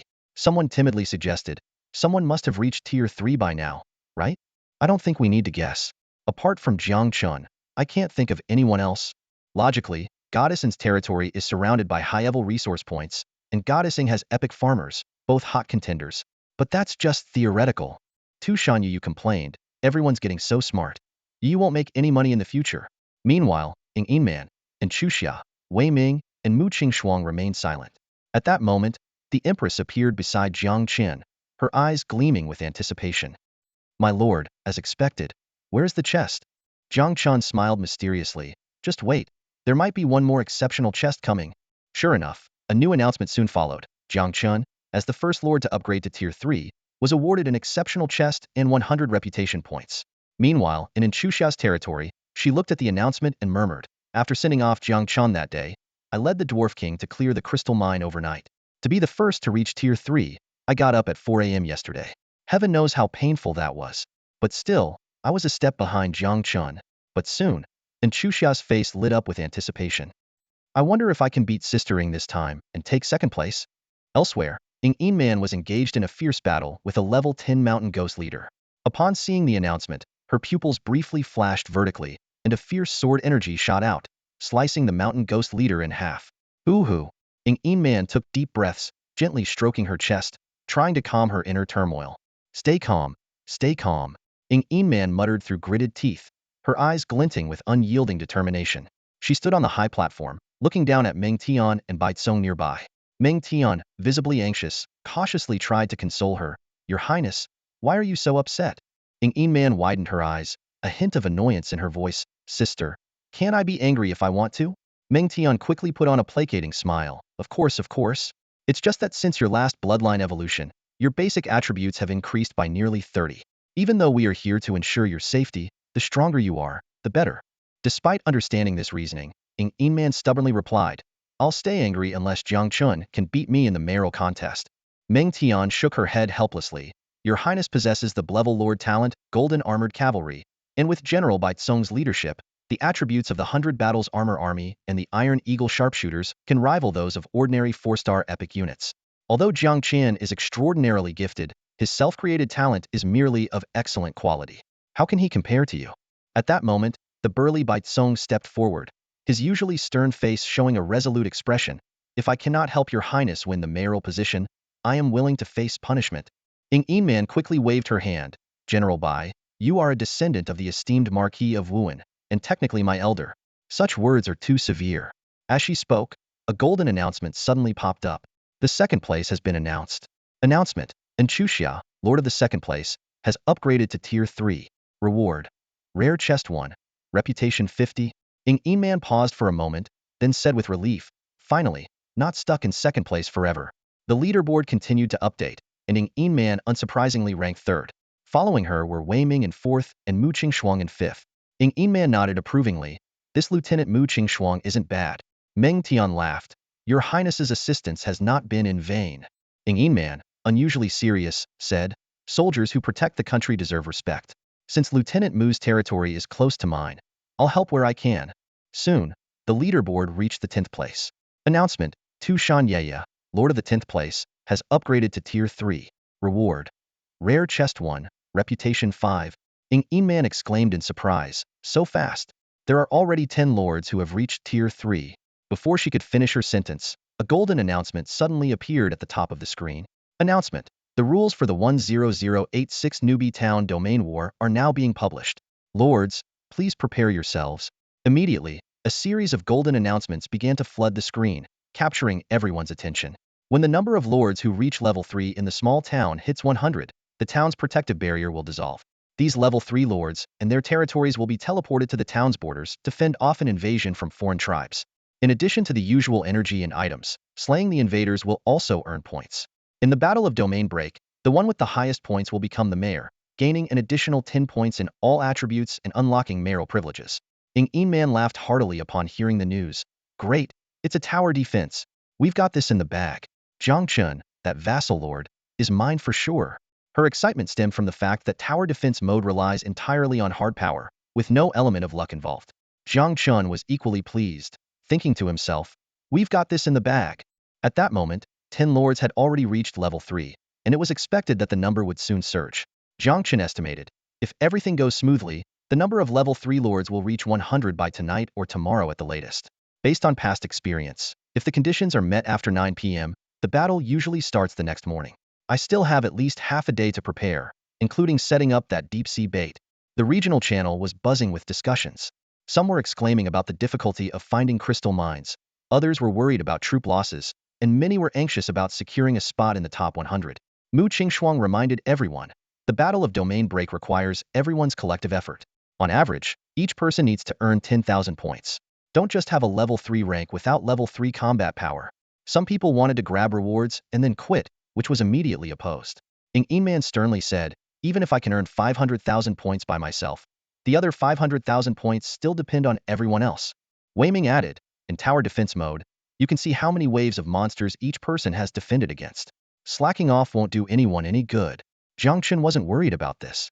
He calculated that, with just him and Ying Yiman putting in some effort, they could easily secure 1 million points. Over the past 2 days, Jiang Chen had used most of his energy to advance his Tianyin True Transmission.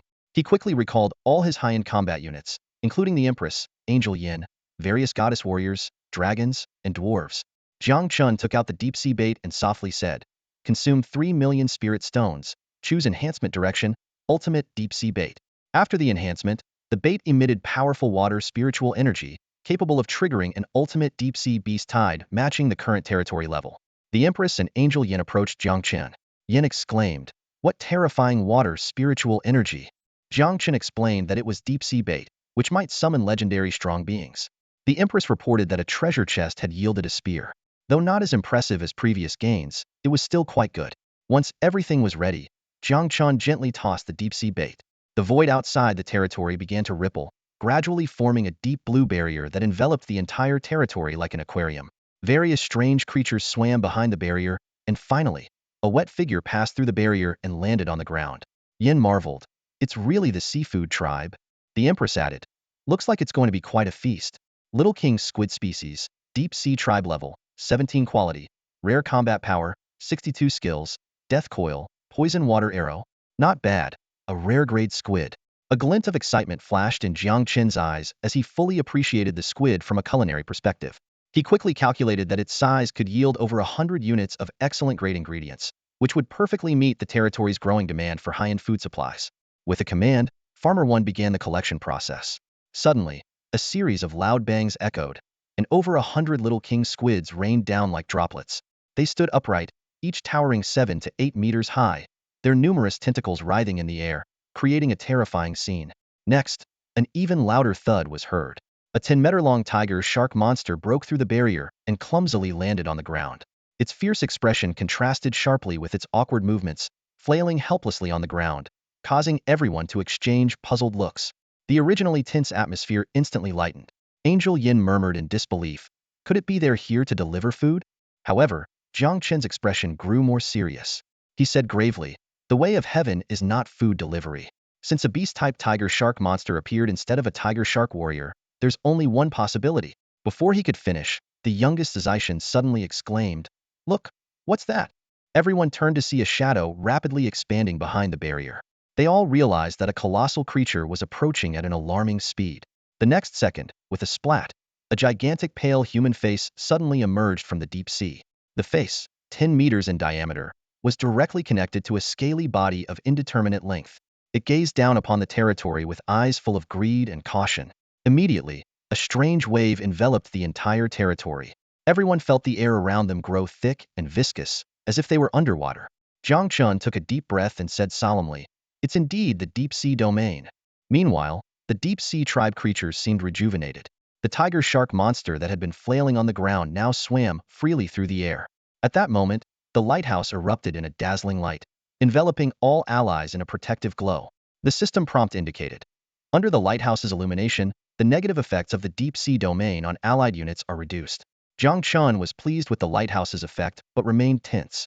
However, it's a ghost leviathan, which complicates things. The system displayed the ghost leviathan's attributes. Species, deep sea tribe level, 20 quality, legendary gold combat power, 410 skills. The Empress, dressed in her flowing cloud set, saw her combat power spike to 450 stars and confidently said, "Lord, this creature's combat power isn't that impressive. I can handle it myself." Jiang Chen shook his head and explained, "The tricky part isn't its combat power but its nature. This creature is powerful yet extremely cautious. If it senses any danger, it might instantly retreat to the deep sea.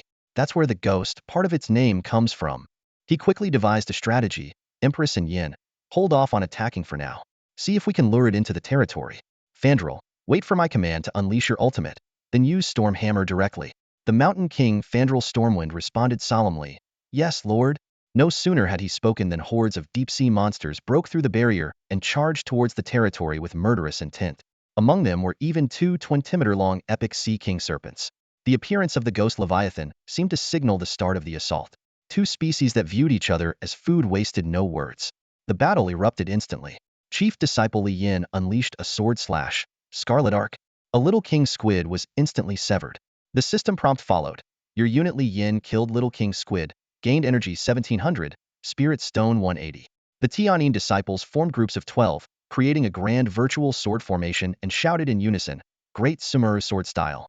Form the array. Storm Guardian Fandral was more direct, roaring, Storm Hammer.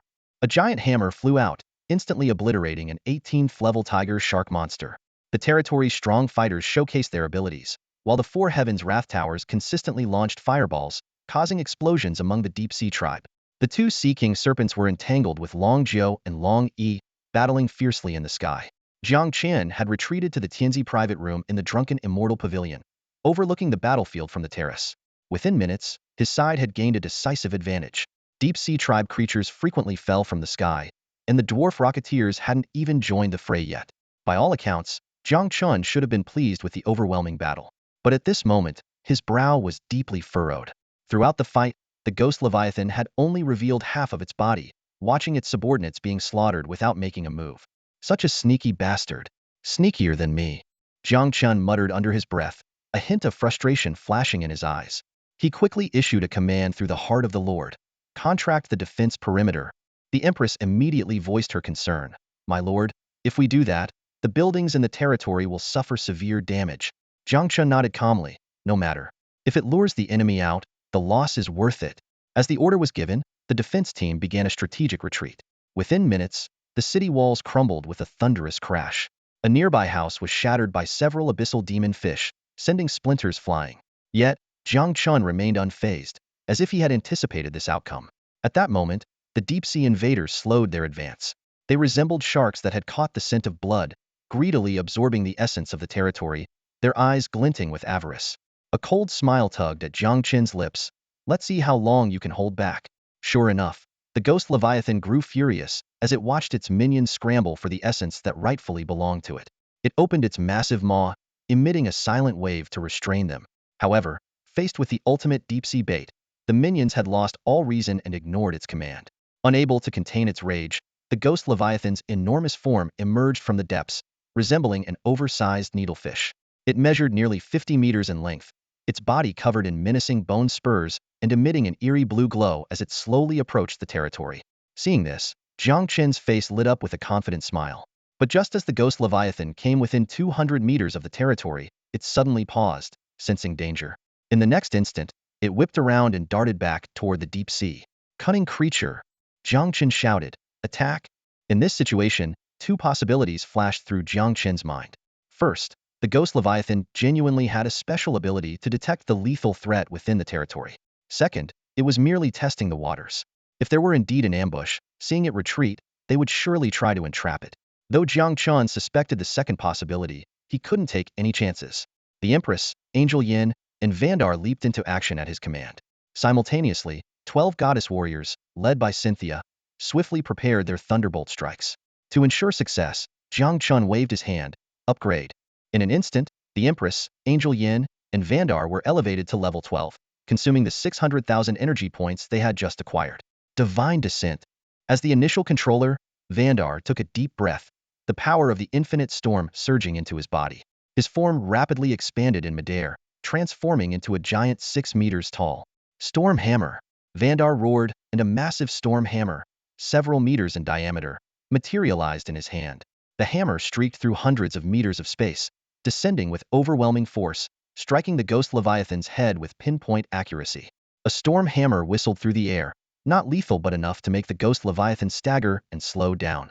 A gleam of determination flashed in Jiang Chen's eyes as 12 lightning dragons followed, instantly blasting 12 terrifying holes in the Leviathan's abdomen. The beast let out a painful screech, and its speed decreased further. Got it.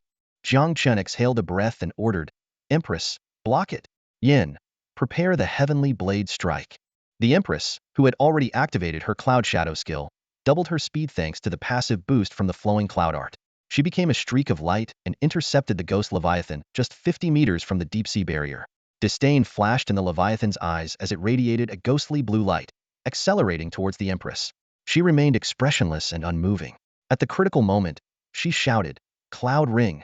In an instant, a 10-meter-tall gaseous figure formed around the Empress. With a thunderous crash, The two collided and were each pushed back several dozen meters. The Leviathan was left dizzy, while the Empress grew more vigorous. Cloud Sword. The Empress pointed from midair, and giant sword energy gathered and stabbed towards the Leviathan. Heavily affected by multiple negative states, the Leviathan couldn't dodge, and dozens of sword energies pierced its pale, massive face accurately. Explode! At the Empress's command, all the sword energies detonated simultaneously. With a deafening boom, the Leviathan's head was obliterated. Its lifeless giant body crashed to the ground, shaking the territory even hundreds of meters away. From interception to execution, the entire process took only seconds. Yin, looking at his nearly completed heavenly blade, sighed. What about my heavenly blade strike?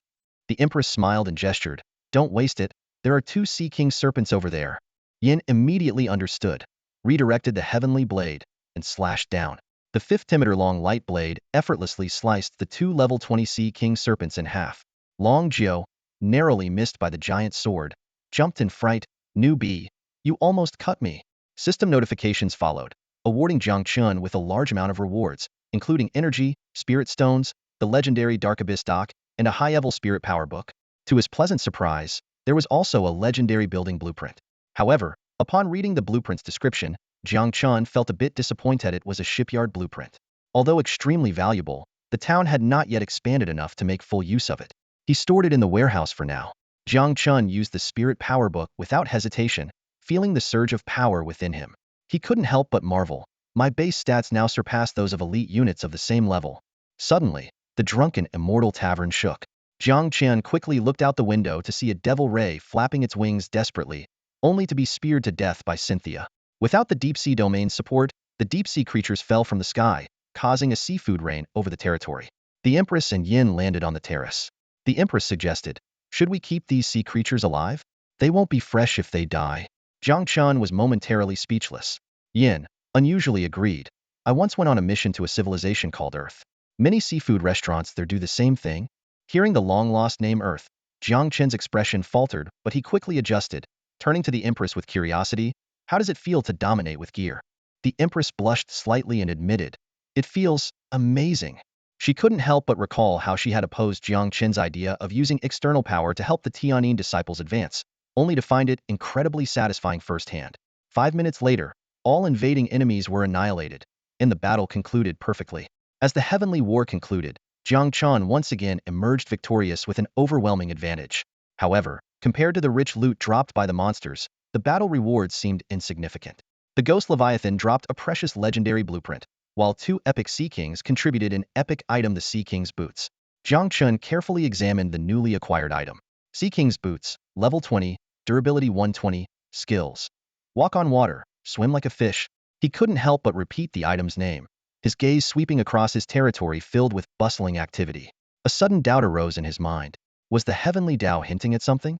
Jiang Chen shook his head, dismissing the absurd thought. Extract all, he commanded decisively. A system notification immediately popped up. You have gained energy 3,224,200. You have gained spirit stones 485,200. You have gained a treasure chest. Excellent. Another 3.2 million energy in the bank. Jiang Chen was secretly delighted. For the next hour or so, Jiang Chen busied himself with sorting through various seafood spoils.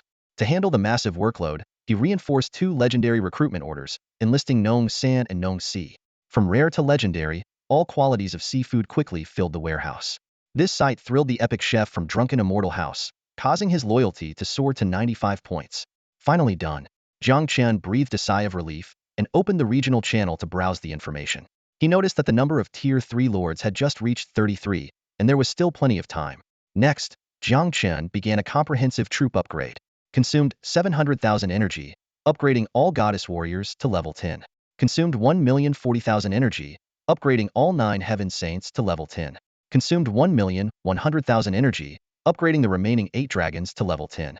Consumed 720,000 energy, upgrading all Tianyin disciples to level 6.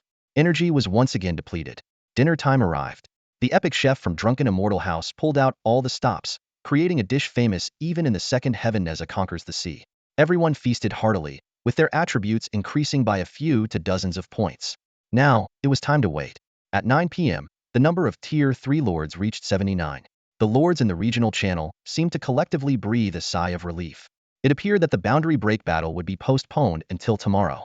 Jiang Chen was secretly relieved. That's good. The boundary break battle can last for hours. Even if the troops don't need rest, I certainly do. Suddenly, he remembered something. Oh shoot. Isn't tomorrow the day the Blue Star Passage opens? Perfect. After the boundary break battle, I can head back to Blue Star for some fun. At 11:42 p.m., the Heavenly Dao announcement finally arrived.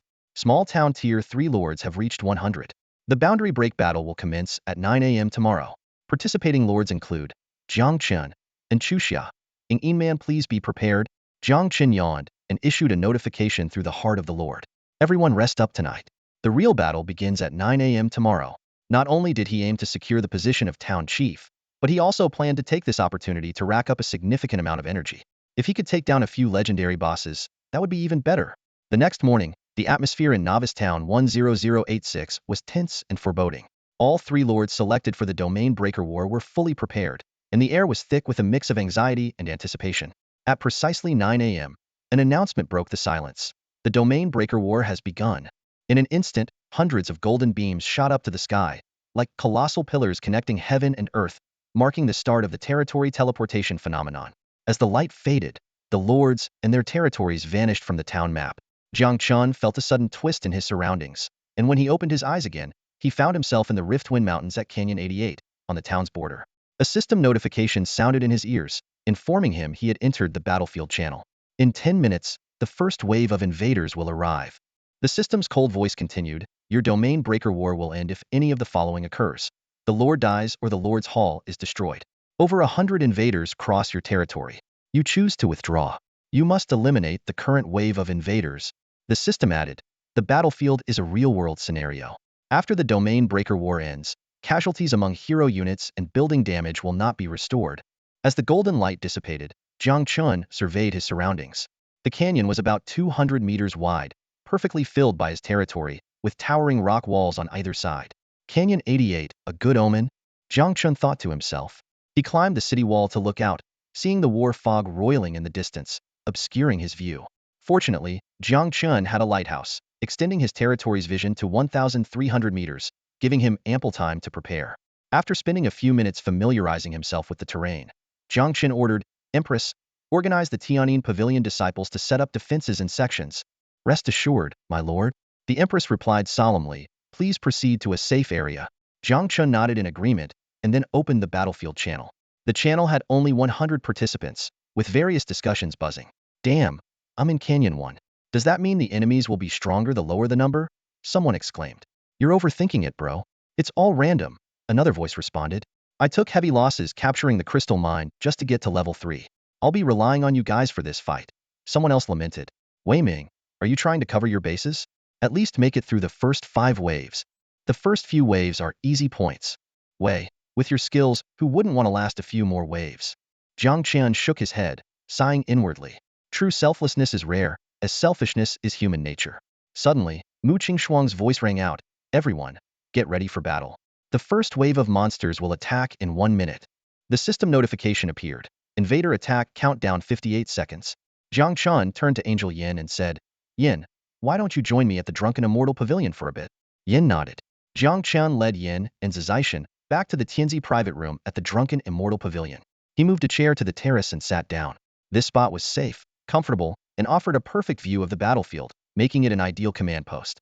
As soon as he settled in, the war fog in the distance churned violently. Moments later, dozens of monsters burst out of the fog, charging madly toward the territory. Imps, the most common low-tier units from the abyss. Jiang Chen immediately recognized the invaders. The system displayed their information. Imp. Race, Demon. Level, 7. Quality, Common. Combat power, 22. Skills, Sharp claws and fangs. These imps were entirely black, about 1.5 meters long, with gaping mouths that stretched to their ears, resembling undead ghouls. Behind the hundreds of imps were about 10 demons, each 2 meters tall with slender bodies and flames dancing at their fingertips. Flame Gellers. Jiang Chen noted with satisfaction. These enemies are decent. Demons are formidable but simple-minded, unlike devils with their cunning tricks. The system displayed the information. Geller Demon. Race, Demon. Level, 8. Quality, Elite. Combat power, 30. Skills, Fireball. Suddenly, Jiang Chen sensed Yan's unease and said calmly, Yin, relax. These are just a few hundred low-tier demons, not worth your effort. Angel Yin released her grip on her sword and apologized. Sorry, my lord. It's a reflex. I understand. Jiang Chen chuckled. After being influenced by Queen Keisha's order for thousands of years, it's natural to react like this to evil creatures. Yin looked shocked. My lord. You know about Queen Keisha? Jiang Chen switched to his persuasive mode, which he had used on the Empress before. Holy Keisha spent her life fighting, breaking monopolies, and slaying evil gods. Of course, I've heard of her. The system notified. Due to your recognition of Holy Keisha, Yan's favorability has increased by 5. Current favorability, 90 points. Yan hesitated, but Jiang Chen seemed to read her mind. You want to know if Keisha can be revived? Angel Yin immediately asked. Please enlighten me, my lord. Without turning around, Jiang Chen replied softly, Holy Keisha is undying and eternal. In this world, there are countless unknown universes like the myriad battlefields. Perhaps there exists someone who can help her restore her body sooner. Angel Yin pondered for a moment and then said seriously, I understand. Thank you for your guidance, my lord. The system notified again. Yan's favorability has increased by 5. Current favorability, 95 points. Jiang Chen sighed inwardly. Good that you understand. I don't understand anything. It seems that to quickly increase favorability, you have to use special methods and targeted approaches. At this moment, hundreds of low-tier demons were within 300 meters of the territory, and the battle was about to begin. The attack reached the range of the Tower of Heaven's Wrath. A glimmer of anticipation flashed in Jiang Chen's eyes as 10 dark red fireballs, each 2 meters in diameter, whooshed out from the tower's peak, streaking across the sky like meteors and landing precisely in the densest cluster of imps. Boom boom. A series of deafening explosions followed, and 10 small mushroom clouds rose into the air. In an instant, most of the demons were reduced to ashes. Jiang Chen quickly glanced at the battle log in the lower left corner of his vision, where a cascade of battle reports refreshed like a waterfall. Your Tower of Heaven's Wrath killed a common imp, gaining energy 11, battle points 1. Your Tower of Heaven's Wrath killed a Gelim elite, gaining energy 120, battle points 2, war drum 1. Your. Immediately afterwards, ordinary fireballs rained down like a storm. Jiang Chen couldn't help but feel relieved. The Tower of Heaven's Wrath was indeed the most cost-effective defensive structure. Last night, he built 6 more, bringing the total to 10, and upgraded them all to level 3. Under the relentless bombardment of these 10 towers, hundreds of lesser demons couldn't even come within 100 meters of the city walls before being blown to pieces. The disciples of Tianyin on the walls looked at each other in disbelief. The ease of this battle far exceeded their expectations. Although the Empress was equally astonished, she was well aware of the harsh realities of war. She shouted, the monsters will only get stronger. Stay vigilant, everyone. Yes. A unified and powerful response echoed through the canyon. A system prompt popped up. You have successfully repelled the first wave. The second wave will arrive in 10 minutes. These 10 minutes were meant for the lords to recuperate, but Jiang Chen didn't need the time. He calmly took out a newly acquired item, the war drum. The system description read, use it to shorten the time until the next wave of enemy attacks by 5 minutes. Beat the drum to declare war on the invaders. Thinking it was not particularly valuable, as 5 had dropped in the last battle alone, Jiang Chen used 2 war drums without hesitation. Boom boom boom boom boom boom. After the drum beats, the enemies seemed enraged. Hundreds of imps mixed with Gelim demons once again broke through the fog, surging toward the city walls. Simultaneously, the battlefield channel displayed an announcement. Lord Jiang Chen has successfully repelled the first wave of the invaders. As Wei Ming had mentioned, the initial waves were indeed easier. Lords who qualified for the Battle of Domain Breaking generally had at least 1 or 2 elite units, making the early stages manageable. The announcement sparked a flurry of activity in the battlefield channel. Wow, Jiang Chen is always so fast. I admire him. Hey, don't speak too soon. Are you kidding me? I haven't even started, and Jiang Chen is already done? The invaders are still 100 meters from my territory.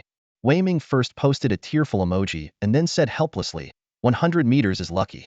I'm dealing with tortoises from the Yao clan that just crawled out of the fog. After marveling at Jiang Chen's astonishing achievements, everyone began speculating how he managed such an impressive feat. Some recalled how Li Muzha faced a barrage of arrow towers when he attacked Jiang Chen, but this theory was quickly dismissed. The efficiency of the arrow towers paled in comparison to Jiang Chen's display. Most people leaned towards the idea that Jiang Chen's self-created Tianyin disciples might be a type of long-range unit, capable of taking down enemies from hundreds of meters away. Xuanyuan innocently guessed, I bet brother Jiang Chen went straight out of the city and trapped the invaders in the mist. Jiang Chen responded helplessly, why do I feel like you're not really complimenting me? As soon as Jiang Chen appeared, he was met with a wave of praise. Just then, A system announcement rang out. Man has successfully repelled the first wave of invaders. Wei Ming remarked, "Let's talk later. My snapping turtle has finally reached the city walls." While directing the villagers to repair the walls, Man furrowed her brow, pondering the true nature of the Tianyin disciples. Meng Tian reassured her, "Your Highness, there's no need to worry.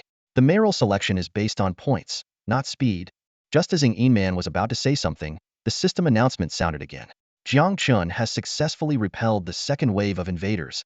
Man's eyes widened in surprise. Did he really use war drums? That's so bold. Is he giving up on competing for the mayoral position because he knows he can't win?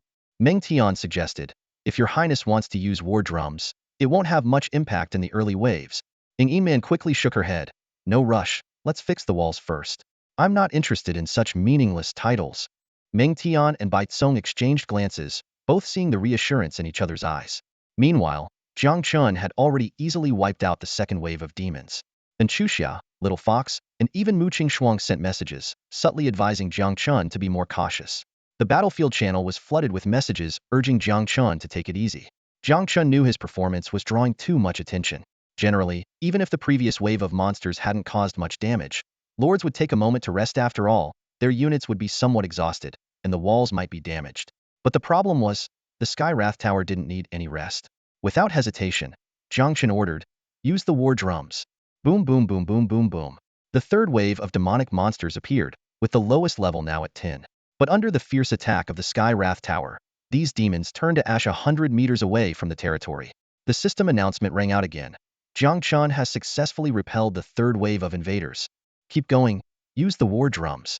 Jiang Chen ordered without hesitation. Half an hour later, Jiang Chen, relying on the Sky Wrath Tower, had effortlessly wiped out the 10th wave of demons. His points had reached 20,000, far exceeding the average. On the battlefield channel, the other lords were in shock. "Guys, Jiang Chen's almost at the 11th wave, right? Our high school record was only 13 waves. Do his units not need rest?" It's confirmed. The Tianyin disciples must be long-range units. No one considered the possibility of defense towers, as the resources required to build something like the Sky Wrath Tower were beyond what a small town could produce. Wei Ming sighed. "The gap between me and Jiang Chen is just too big. The 10th wave of invaders must be at least level 20. Mu Qingxuang also expressed her concern. "I probably won't make it to the 10th wave. I'll just do my best." Suddenly, someone raised a worrying possibility. "Oh no. Even though long-range units have strong firepower, if the invaders get too close." The other lords were startled. If Jiang Chen faltered, they would lose a crucial ally. Just then, a lord called for help. "Guys, I can't hold on any longer. I'm bowing out." Wei Ming responded immediately. "Seriously? You've only repelled 3 waves. Are you kidding?" Huang Xin joined in. 3 waves only give you 2,000 points.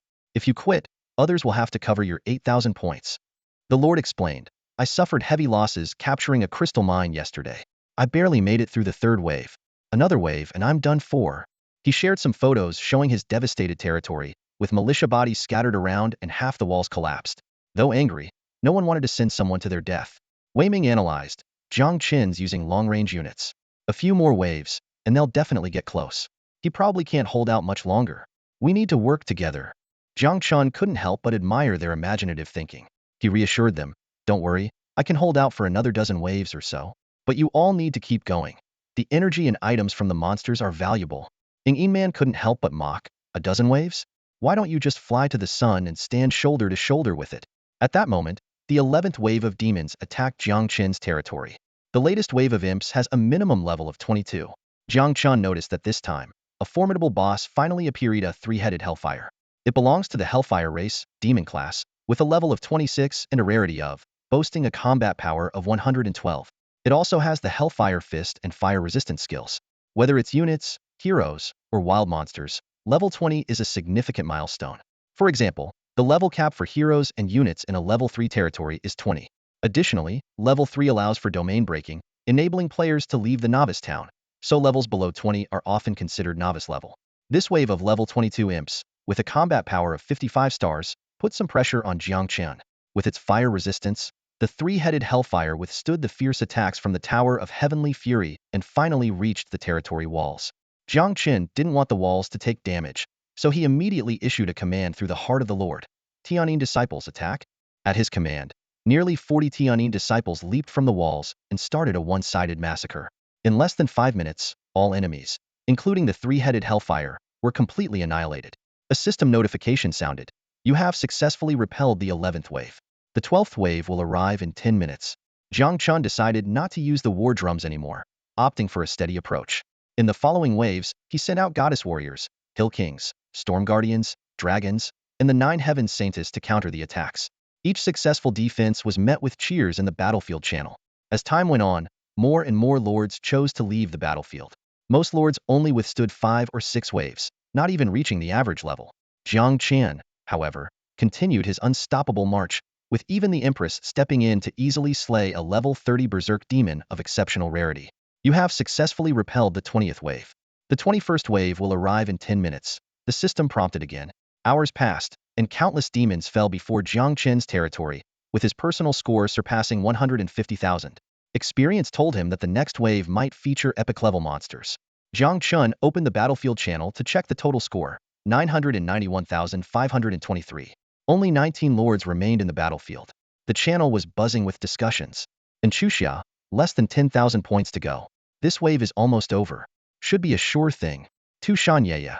Yaya is kiting the last monster of the 9th wave. If I delay a bit more, I can take on the 10th wave. Xuanyuan.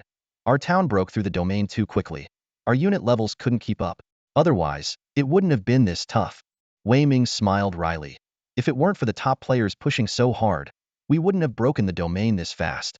Suddenly, a series of announcements refreshed in the channel. Lord in Xuanyuan has successfully repelled the 12th wave of the alien invasion. Lord Ing Enian has successfully repelled the 15th wave of the alien invasion. The score instantly broke through the 1 million threshold, achieving domain breaking. At the same time, golden announcements flashed across the battlefield channel and the town region channel, proclaiming this arduous yet glorious victory. A golden announcement shimmered above the town of 10086, heralding the joyous news of a successful domain break. The system notification chimed, and all the lords who participated in the domain-breaking battle were ecstatic. All attributes 10. As the first novice town in Xuanyuan County to achieve a domain break, the rewards were doubled to all attributes 20. The town erupted in celebration, with cheers echoing everywhere. The lords excitedly discussed the newly unlocked county channel and portal, marveling at their luck. We're the first to break the domain. Out of 1,000 novice towns, 80 attribute points equivalent to 8 intermediate attribute books. Jiang Chen is amazing. Ing Man is amazing. Even the usually composed Ing Man couldn't hide her joy. After all, these extra attribute points were precious resources that couldn't be bought with spirit stones. However, Ing Man suddenly shifted the tone. But, Jiang Chen, managing to withstand 20 waves, your endurance is truly impressive. I guess I underestimated you. Her words were like a bucket of cold water, bringing everyone back to reality. Though the domain break was successful, the war wasn't over, and the position of town leader was still undecided. Jiang Chen had endured 20 waves of monsters, but Ing Man was steady and methodical, making the outcome uncertain. At that moment, someone raised a question. Strange.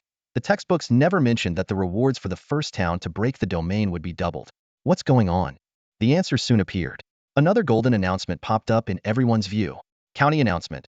Town 10086 has successfully broken the domain, triggering the Xuanyuan County Town ranking competition. The rules are as follows. Competition content. Total points gained in the town domain-breaking battle. First place, town leader all attributes 50, town fortune 5. Second place, town leader all attributes 30, town fortune 3. Third place, town leader all attributes 20, town fortune 2. Settlement time. When 100 towns in Xuanyuan County complete the domain break, this countywide announcement caused another uproar. The lords excitedly discussed the ranking competition rewards, especially the precious town fortune value. Town fortune not only affects resource production and quality, but is also closely linked to the appearance of advanced wild buildings. However, amidst the cheers, someone quickly pointed out an issue. Xuanyuan frowned and said, "These rewards have nothing to do with us. We've already broken the domain and barely reached 1 million points. It's unfair for the Heavenly Dao to announce the ranking competition now." Wei Ming smiled and retorted, "Does it really matter? Even if it was announced earlier, did you have the strength to fight a few more waves?" Xuanyuan reluctantly explained that if they had known about the ranking competition earlier, they could have planned better, suppressed their territory level, and waited until most warlords' hero units reached level 20 before triggering the domain-breaking battle, easily scoring 2 million points. And Xuxia and Mu Qingshuang pointed out the benefits of an early domain break and the reasonableness of the ranking competition rules, leaving Xuanyuan no choice but to accept. Wei Ming concluded, Breaking the domain early means we can explore the map outside the town sooner and expand our lead. Everyone realized that in the future, many towns might do as Xuanyuan suggested, with top players organizing to hit the ranking competition. After all, it involved town fortune, and all lords would fully support it. The regret of missing out on the ranking competition rewards slightly dampened the joy of gaining 20 attribute points. But for Jiang Chen, it was an opportunity. His eyes fell on the precious spring of life blueprint, and he made up his mind. It seemed like the heavenly Tao was pointing him in the right direction. The spring of life was the key to victory. However, enhancing the spring of life required a large amount of resources. Jiang Chen's gaze instinctively turned to Ing Man, contemplating how to leverage this formidable opponent. At that moment, Huang Xian broke the silence. Since the town ranking competition is out of reach, I'll take my leave. The alert sounded, and Huang Xian's voice came through. I'm withdrawing from the battlefield, Mu Qingxuang. While we've made gains against the invaders, the casualties are too high. Immediately after, Mu Qingxuang announced her withdrawal. To Xuanyuan, your beast has committed suicide. The 10th wave of monsters is upon us, and I have to retreat as well. Suddenly, the battlefield was left with only 3 lords, Jiang Chen, Ing Man, and Enchuxia. Looking at her familiar opponents, Enchuxia candidly said, I haven't even used my Dwarf King skill yet. I feel like I can still fight a couple more waves. But honestly, I naively thought having an epic hero would allow me to compete for the mayor's position. Clearly, I was wrong. Ing Man gently reminded her, Chuxia, if you can keep fighting, go ahead. But know your limits. Enchuxia retorted, it's you guys who should know your limits. Don't end up injuring each other over the mayor's position. Jiang Chen confidently assured, don't worry, that won't happen. I guarantee it. He thought to himself, with his strength, who could possibly end up in a mutual defeat with him. After a quick lunch, Jiang Chen's 21st wave of invaders began their assault. He handed control of the battlefield to the Empress and promptly dialed Ing Man for a video call. The call connected quickly, and Ing Man appeared slightly surprised. Jiang Chen, reaching out at this time is quite unlike you. Jiang Chen paused, noticing that besides Meng Tian, there was also a middle-aged general behind her. Knowing Ing Man's status, he guessed that Meng Tian might be the sibling of Meng Tian, the semi-divine lord enshrined in the Hall of Immortals. That general likely had a significant background too. Out of respect, Jiang Chen nodded slightly to the 2 human sages and got straight to the point. I have a proposal.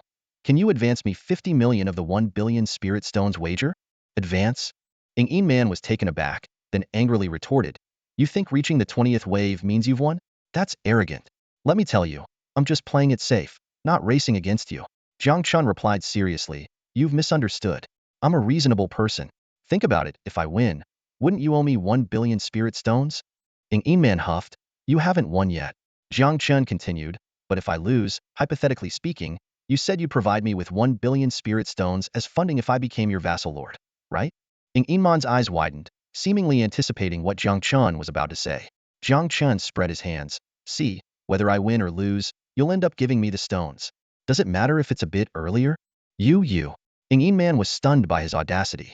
Suddenly, her black hair began to flutter, and her eyes revealed vertical pupils. This phenomenon startled Jiang Chen, but considering Ing Man's identity, he immediately thought of a legendary trait, the ancestral dragon bloodline. Behind Ing Man, Meng Tian suddenly looked delighted and gestured a fist pump to Jiang Chen, signaling encouragement. The middle-aged general also cupped his fist in salute, his eyes filled with gratitude. This left Jiang Chen feeling utterly perplexed. Ing Man gritted her teeth, even if I have to give it, it'll be after the results are out. With that, she abruptly ended the call. Jiang Chen muttered, did what I say not make sense? If you're going to be so unreasonable, Ing, I'll just have to show you what true despair looks like.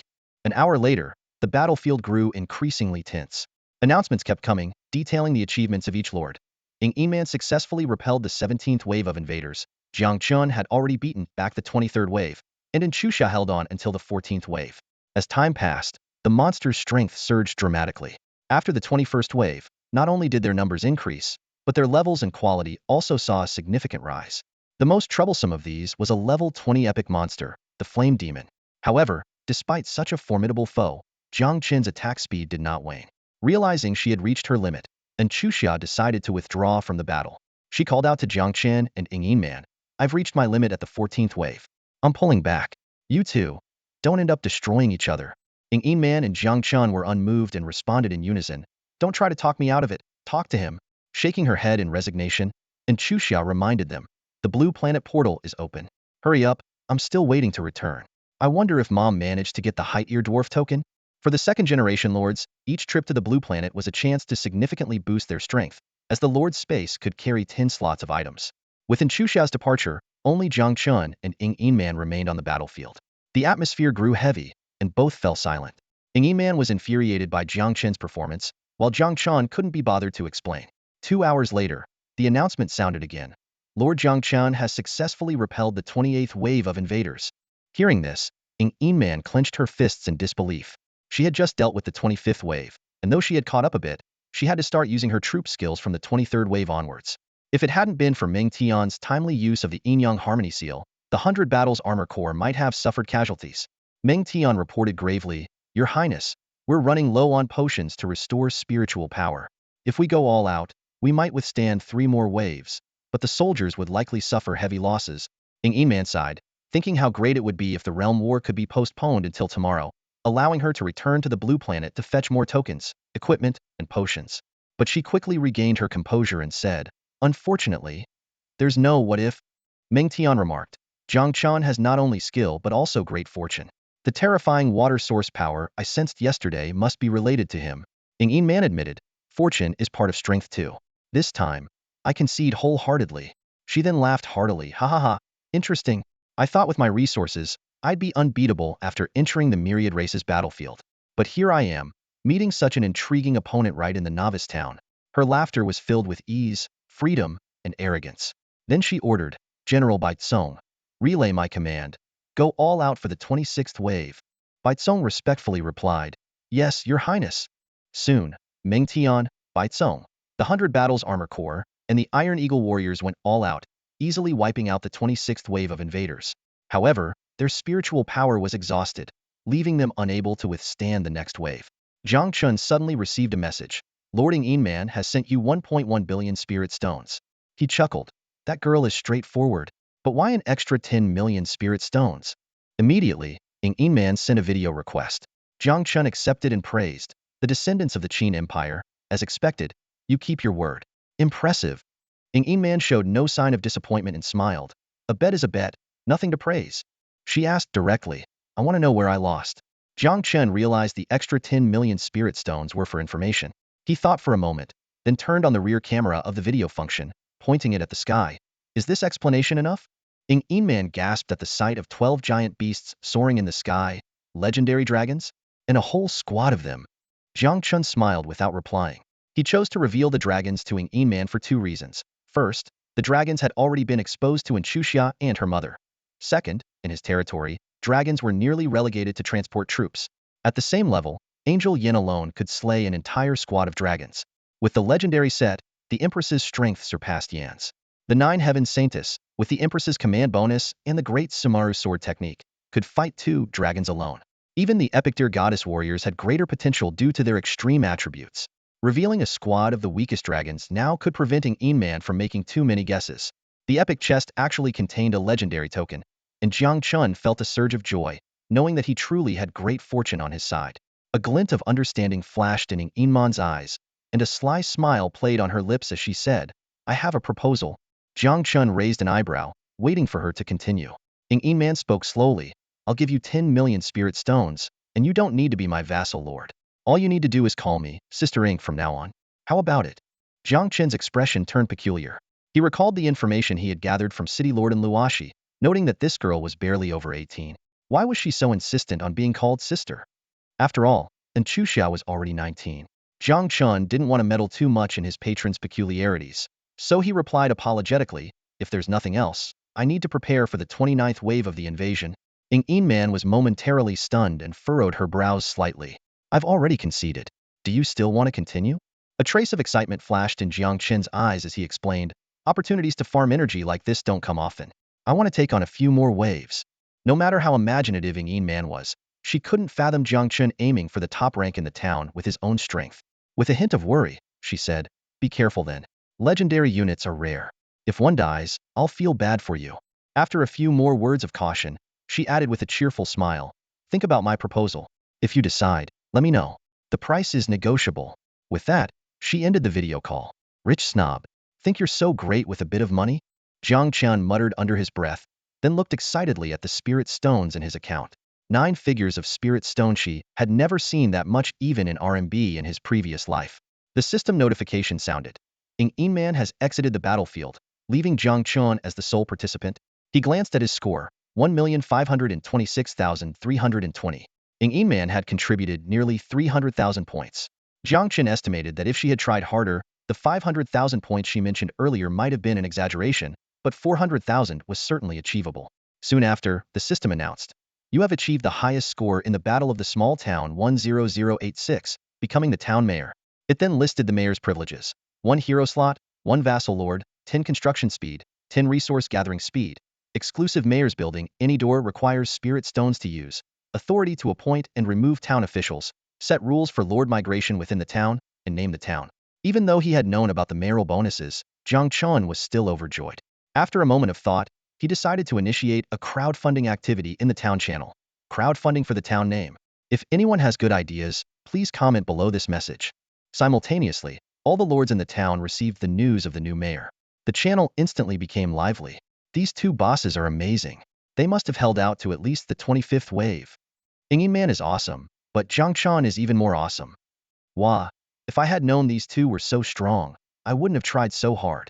From now on, anyone who says you can't get rewards in the Battle of the Small Town, I'll argue with them.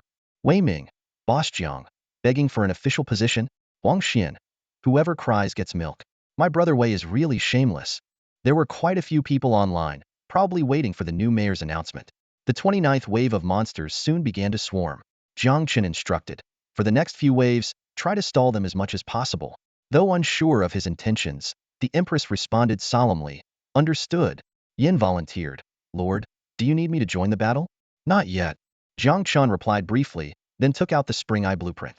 He took a deep breath and used a no-cost enhancement opportunity, choosing the enhancement direction, the Spring of Life. A dazzling golden light suddenly rose, illuminating the entire territory. This light was more brilliant than any enhancement performed before, instantly drawing everyone's attention. Yan's mouth dropped open in surprise, his eyes fixed unblinkingly on the source of the light. The residents of the territory turned their heads in unison, their gazes focusing on the drunken immortal pavilion, now bathed in golden light. As the golden light gradually faded, Jiang Chen casually toyed with the blueprint of the Fountain of Life in his hands. He carefully examined the construction requirements on the blueprint. 400,000 units of life stone, which could be enhanced with ordinary stone, each unit requiring 10,000 spirit stones. 1,000 units of thunderstrike wood, which could be enhanced with regular wood, each unit also requiring 10,000 spirit stones. And 1,000 units of origin gold, which could be enhanced with gold, each unit requiring 15,000 spirit stones. Jiang Chen quickly calculated, totaling 45 million spirit stones. For a legendary building, this price was quite a bargain. Jiang Chen knew that subsequent upgrades to the Fountain of Life would also require a massive amount of resources and energy. But for now, he decided to focus on strengthening his current power. With a wave of his hand, he commanded, "Upgrade." Instantly, hundreds of upgrade halos soared into the sky. Over 6 million units of energy were consumed like a tidal wave, and more than 200 Tianyin disciples simultaneously broke through to level 9. The energy reserves accumulated from the first 28 waves of alien invasions were completely depleted at this moment. Jiang Chen understood that while the role of powerful individuals was irreplaceable, the nearly 200-meter-long defensive line would mainly rely on these Tianyin disciples to withstand the impending large-scale invasion. After all, if more than 100 aliens breached the defense line, it would mean a total failure in defense. Meanwhile, the county announcement spread like wildfire, leveraging the opening of the Blue Star Passage. Centered around Xuanyuan County, both the battlefield of 10,000 races and the main world began to stir with hidden currents. In Town 10010, a young man clad in dark armor showcased his astonishing strength. With a single punch, a white fist mark the size of a water jar appeared in the void, vaguely revealing rivers, mountains, and a high-hanging moon within Ithis was the secret technique, Mountains and Rivers Under the Moon, exclusive to the Ming Domain's royal family. An elite level 18 half-beast was instantly torn to pieces by this strike. The young man murmured to himself, "I didn't expect such a gift from the heavens just days after the district opened. 50 points to all attributes, 5 points to fortune. No, I should thank Town 10086. Breaking through the domain in just 6 days, Jiang Chen, who created an extraordinary unit, is indeed remarkable. But this glory now belongs to me, Zhu Yeqing." With that thought, Zhu Yeqing immediately posted a message on the town channel, announcing his identity and determination to lead the town to the top of the rankings. The town's residents responded enthusiastically, with cheers echoing throughout. At the same time, the The regional channel of Town 10222 was abuzz with discussions about Town 10,080's IXS breakthrough. Xin Baiyu brought exciting news. Over 500 Sakura Nation towns had been confirmed within Qingyang County. This news sparked a wave of celebration, with the Sakura Nation lords envisioning their imminent, glorious future. In Blue Star's Donghai City, Xuanyuan was discussing the county situation of their town with her mother, Luoshi. Luoshi explained, the location of rookie towns in the battlefield of 10,000 races usually follows a normal distribution based on their positions in the main world. Since Donghai City is adjacent to the Sakura Nation and the South Korea, it's normal for your town's location to shift slightly eastward. Luoshi continued, in the battlefield of 10,000 races, battles between lords of different nations are allowed and won't be deemed as acts of a bloodthirsty lord. Of course, the methods can't be too cruel, as nations still need to maintain a veneer of humanitarianism. And Xuxia nodded thoughtfully, realizing that the future of Qingyang County was bound to be turbulent. The competition among various forces had already begun quietly, and a thrilling showdown was about to unfold. And Xuxia said confidently, our town has Jiang Chen and Sister Ying. Now that I have an epic hero, are we really going to be afraid of them? Her eyes sparkled with determination. Seeing in Xuxia's resolve, and Luoshi no longer pressed the matter. Instead, she silently took out a token from her pocket and handed it over. And Xuxia accepted the token and, upon seeing the character Qian engraved on it, asked in surprise, a city relocation order? And Luoshi nodded, her tone carrying a hint of gravity. From what I understand, many well-informed lords in our county are already prepared with city relocation orders. Of course, the Dwarf King's palace must not be abandoned lightly. This token is just for emergencies. Meanwhile, Jiang Chen finally completed the material enhancement. He took a deep breath and issued the construction command, build the Fountain of Life. Completed immediately. Without hesitation, he continued, upgrade the Fountain of Life to level 3. Accompanied by a dazzling light, the level 3 Fountain of Life appeared before Jiang Chen. This 10-meter diameter pool had its outer walls made of pure white life stones, and the water inside was a pale green, exuding a vibrant energy. More astonishingly, the surrounding 10-meter radius was enveloped in a dense aura, making it feel like being immersed in an ocean of life. Jiang Chen quickly checked the effects of the Fountain of Life. 1. Units within a 10-meter radius of the Fountain of Life can rapidly heal injuries, replenish spiritual energy, and repair their souls. 2. Any unit, except the Lord, can be resurrected through the Fountain of Life after dying. The cost of resurrection depends on the unit's strength, the completeness of the corpse if no corpse, full price applies, and the level of the Fountain of Life. At level 3, each unit can be resurrected up to 4 times daily. 3. Without damaging the core of the Fountain of Life, it can produce 1 bottle of life essence and 10 bottles of life water daily. Life essence contains powerful life force. When consumed by the Lord, it can enhance aptitude. When consumed by heroes and troops, it can improve their quality. No additional energy is required. Life water. Drinking it provides the same effect as being within the Fountain of Life's radius for 100 seconds. Resurrecting 4 times a day. That's incredible. Jiang Chen couldn't help but marvel. And this is just the level 3 Fountain of Life. It was worth spending a massive amount of spirit stones and energy. His gaze fell on the life essence. With a wave of his hand, a small bottle of emerald green liquid appeared in his palm. This liquid, resembling imperial jade, was dazzlingly beautiful, precisely the life essence.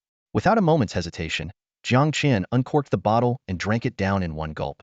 A wave of coolness surged from Jiang Chen's abdomen to his limbs, quickly transforming into a comforting warmth.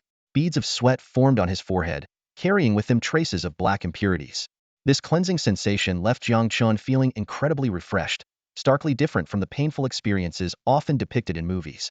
At that moment, a celestial notification rang out. Your aptitude has been upgraded to level. Attribute compensation as follows. Physique 24, Spiritual Power 24, Soul 31, Capacity 25. Jiang Chen understood immediately. Aptitude determined the quality of heroes and troops, influencing the attribute points gained per level, as well as the speed of training techniques and skills. Most people were born with level aptitude. Jiang Chen, originally between a level and level, was already considered a top genius at Donghai No. 3 High School. Now, after consuming a bottle of life essence, he had directly leapt to level, with initial attributes comparable to an exceptional hero.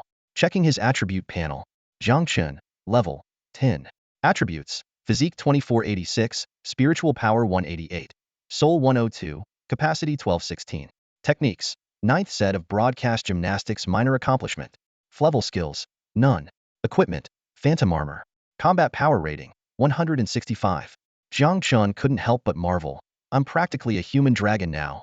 His terrifying attributes were the result of consuming no less than 10 attribute books, a large amount of high-quality food, and rewards from the Battle of the Broken Domain. Despite his formidable strength, Jiang Chen had no intention of personally engaging in combat. Just then, the system notification sounded again. You have successfully repelled the 32nd wave of attacks. The 33rd wave will arrive in 10 minutes. Empress reported through the heart of the Lord. Her tone heavy. Lord, 5 more Tianyin disciples have been injured. One of them had an arm torn off by a level 28 lesser demon and can no longer fight. A level 9 Tianyin disciple could barely handle nearly level 30 ordinary demons while conserving spiritual power. Understood. Jiang Chen ordered decisively. Repair the walls immediately and bring the injured disciples here. Without the Fountain of Life, Jiang Chen would have had to retreat after 2 more waves like Yin, unless he disregarded the survival of his troops. Soon, Empress led the injured Tianyin disciples to the Fountain of Life. At Jiang Chen's signal, they carefully stepped into its effective range. Instantly, expressions of disbelief spread across their faces. Oh my God, my wounds are healing, and it feels pleasantly itchy. Not only are my injuries healed, but my spiritual power is also fully restored. The fatigue in my body is completely gone. The Tianyin disciple who had lost an arm was even more astonished, watching in awe as a new, snow-white arm grew from her shoulder. Overwhelmed with joy, she swung her sword and found that it felt perfectly natural. Empress, equally amazed, said reverently, Lord, your abilities are truly unfathomable. System notification. Empress's favorability 1, current 97. Jiang Chen felt a surge of joy. Just 3 more points, and Empress's favorability would reach the maximum of 100. The loyalty of the newly healed Tianyin disciples also surpassed 95 points. Unless the Lord committed an unforgivable act, they were unlikely to betray him. With the support of the Fountain of Life, everyone could now unleash their skills to their fullest. Their spirits high, they eagerly awaited the arrival of the 33rd wave of invaders. Jiang Chen waved his hand. Upgrade the dwarf rocket troopers, all to level 20. In an instant, 4.5 million energy points were consumed, and 20 dwarf rocket troopers were upgraded to the current maximum of level 20. Soon, the 33rd wave of demons broke through the fog. Thousands of level 30-ish lesser demons, each over 2 meters tall with sturdy limbs and gleaming claws, advanced. Accompanying them were hundreds of flame ghouls, dozens of hellfires and 6-armed serpents, a few berserk demons, and a level 34 below flame demon. Even a fully prepared Yin would have to retreat from such a lineup. Angel Yin, itching for action, requested again, Lord, please allow me to fight. With the Fountain of Life, there's no need to worry about my spiritual power consumption. Why use a butcher's knife to kill a chicken? Jiang Chen laughed and commanded, Dwarf rocket troopers, activate overload and prepare super rockets. 30 seconds later, 20 rockets, each 8 meters long and 2 meters in diameter, soared into the sky with long trails of spiritual power. The demon army, unfamiliar with rockets, instinctively sensed danger from the massive projectiles. Fear spread across their faces as they tried to evade, but the canyon was only so wide. Boom boom boom. 500 meters outside the territory, 20 mushroom clouds, each over 10 meters in diameter, rose into the sky, blotting out the sun. Even the little demon on the brink of explosion was swept up by the terrifying shockwave, slammed against the canyon wall, and reduced to a mess of flesh. On the battlefield, the precise strikes of the dwarf rocketeers brought Jiang Chen substantial rewards. Energy 28, points 10, Spirit Stone 6. The battle log instantly flooded with thousands of entries, recording every detail of the brutal fight. 3 seconds later, the explosion's shockwave reached the territory, the strong gusts making everyone's clothes flutter. The astonishing power left everyone in awe. Even the angel Yin couldn't help but slightly open her mouth. That's terrifying, Yin exclaimed in amazement. Jiang Chen explained, if you knew this strike harnessed all 200 points of the dwarf rocketeer's spirit power, you wouldn't be surprised. 200 spirit power? Yin realized, nodding her head. She compared silently. Her own heavenly blade strike only consumed 150 points of spirit power. Jiang Chen added, of course, unless it hits directly, the rocket poses limited threat to high-level monsters. As Jiang Chen had said, when the battlefield dust settled, the ground was littered with the severed limbs of little demons. Originally, thousands of little demons were now reduced to less than 1,000. However, mid-tier demons like the 6-armed serpent demon and berserker demon were merely a bit disheveled. The 34th level Balrog roared, and the remaining 1,000 demons regrouped and charged towards the city walls. However, they were facing the Empress, who no longer needed to worry about spirit power consumption. With her full power unleashed, her explosive force was several times stronger than before. Cloud Shadow, Cloud Ring, Cloud Sword. The Empress's skills flowed seamlessly. In just 5 seconds, the Balrog was sliced into pieces by the Empress. Jiang Chen's lips curled into a slight smile, which Yin quickly noticed. "Why is the Lord smiling?" she asked curiously. "Have you noticed?" Jiang Chen pointed to the Empress floating in midair. With the flowing cloud set, the Empress doesn't even need to use her sex skills anymore. Yin also smiled. "If I remember correctly, this is called the true fragrance law, right?" After defeating the 34th wave of monsters, the Empress and the recently deployed units immediately went to the Fountain of Life to recover. Jiang Chen glanced at the total points, 1,952,300. He thought to himself, still far from enough to secure first place in the town ranking competition. The 35th and 36th waves followed a pattern. Each wave started with the dwarven RPGs clearing the ground, followed by the Tower of Heavenly Wrath's bombardment, and finally, less than 30 of the demons were drowned in a torrent of skills. Jiang Chen's strategy was simple yet surprisingly effective. The only thing that annoyed Jiang Chen was that despite the increasing levels of monsters, a legendary monster had yet to appear. Of course, this also proved the rarity of legendary monsters. You have successfully repelled the 44th wave of attacks. The 45th wave will arrive in 10 minutes. The system prompt sounded, followed by a warning. Your tenacious defense has thoroughly enraged the demon Overlord Orbis. Jiang Chen's spirits lifted, a flicker of anticipation in his eyes. A legendary monster was finally about to appear. The system's humanized warning suddenly blared, and Jiang Chen looked up alertly. A figure flashed across his territory like lightning, heading straight for the spring of life. Narrowing his eyes, he recognized here it was Fanine Tian, clutching the broken body of an ordinary Tianine disciple. The fierce battle of the 44th wave of monsters had finally resulted in casualties in Jiang Chen's territory. A system notification popped up. Body integrity 82, resurrection requires 9,000 energy, 1 minute. Jiang Chen had already set up automatic resurrection for mid to high-level troops in his territory. As soon as the Tianine disciple's body entered the range of the spring of life, it began to heal visibly. In just 1 minute, she opened her eyes and asked, dazed, "Am I alive?" The territory erupted in cheers. Witnessing the miracle of resurrection firsthand was far more astounding than any description the Lord could provide.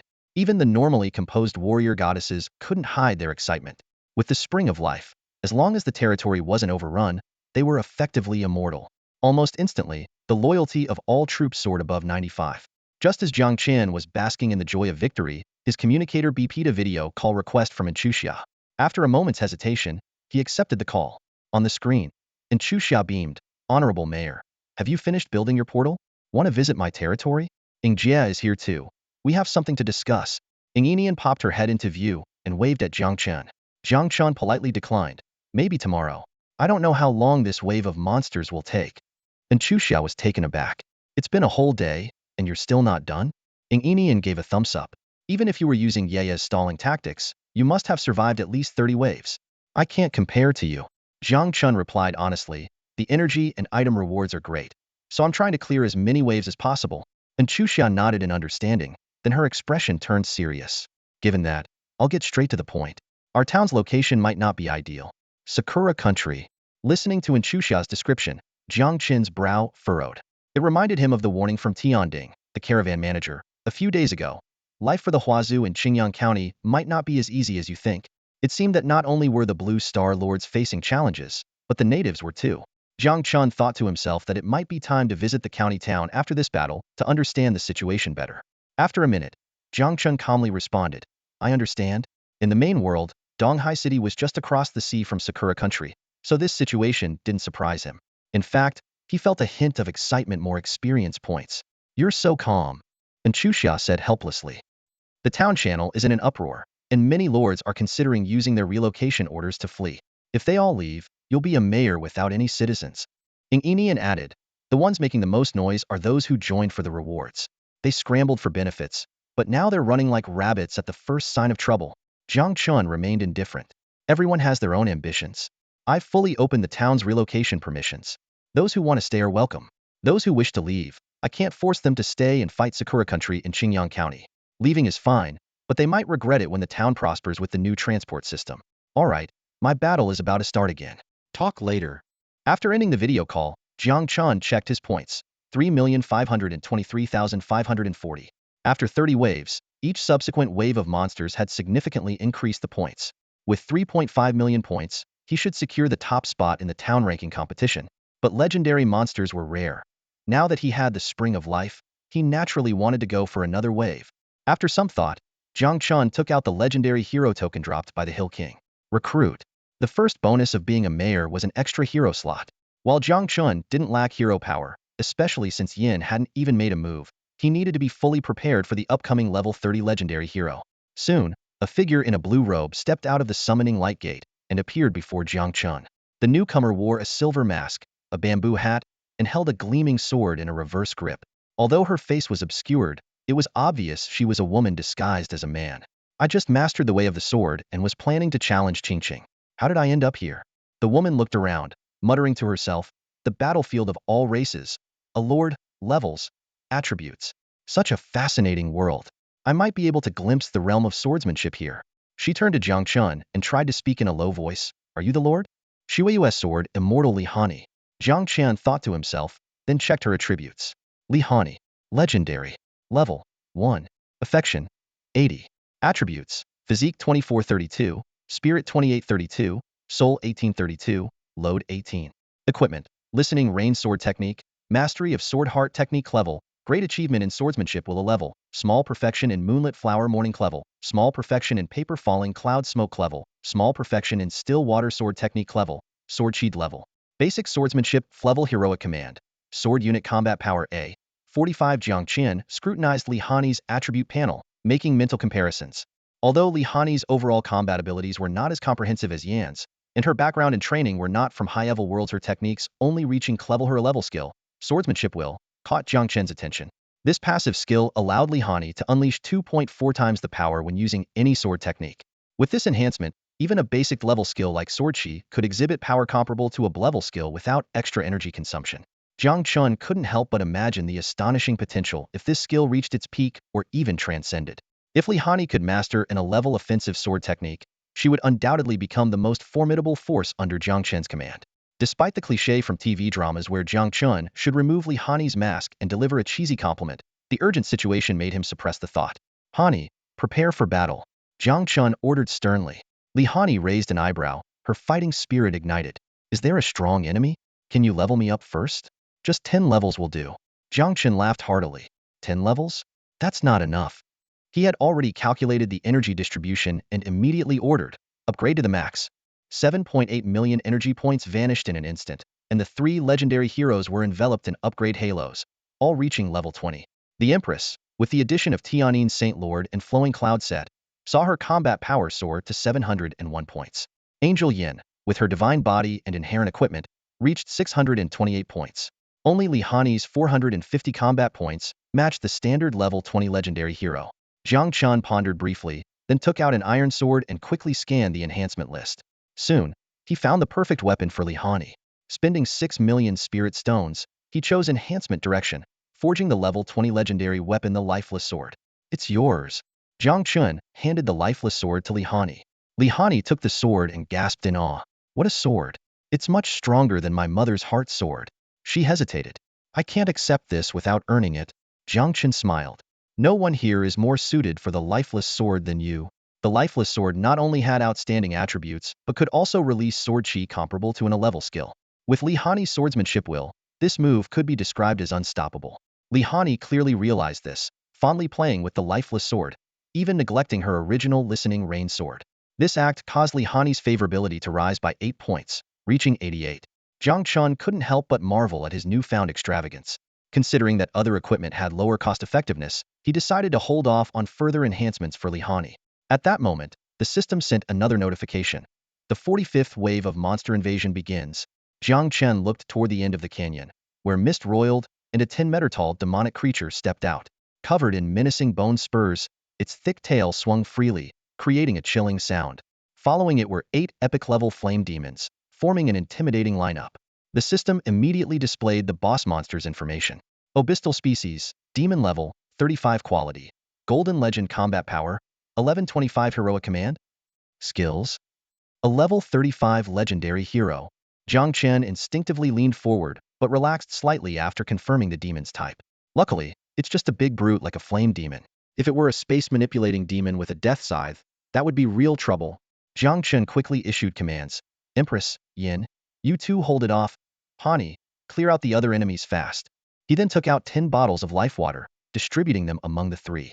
This was the entire quota from today's life spring. The three heroes' eyes lit up with confidence. Rest assured, my lord, they responded in unison.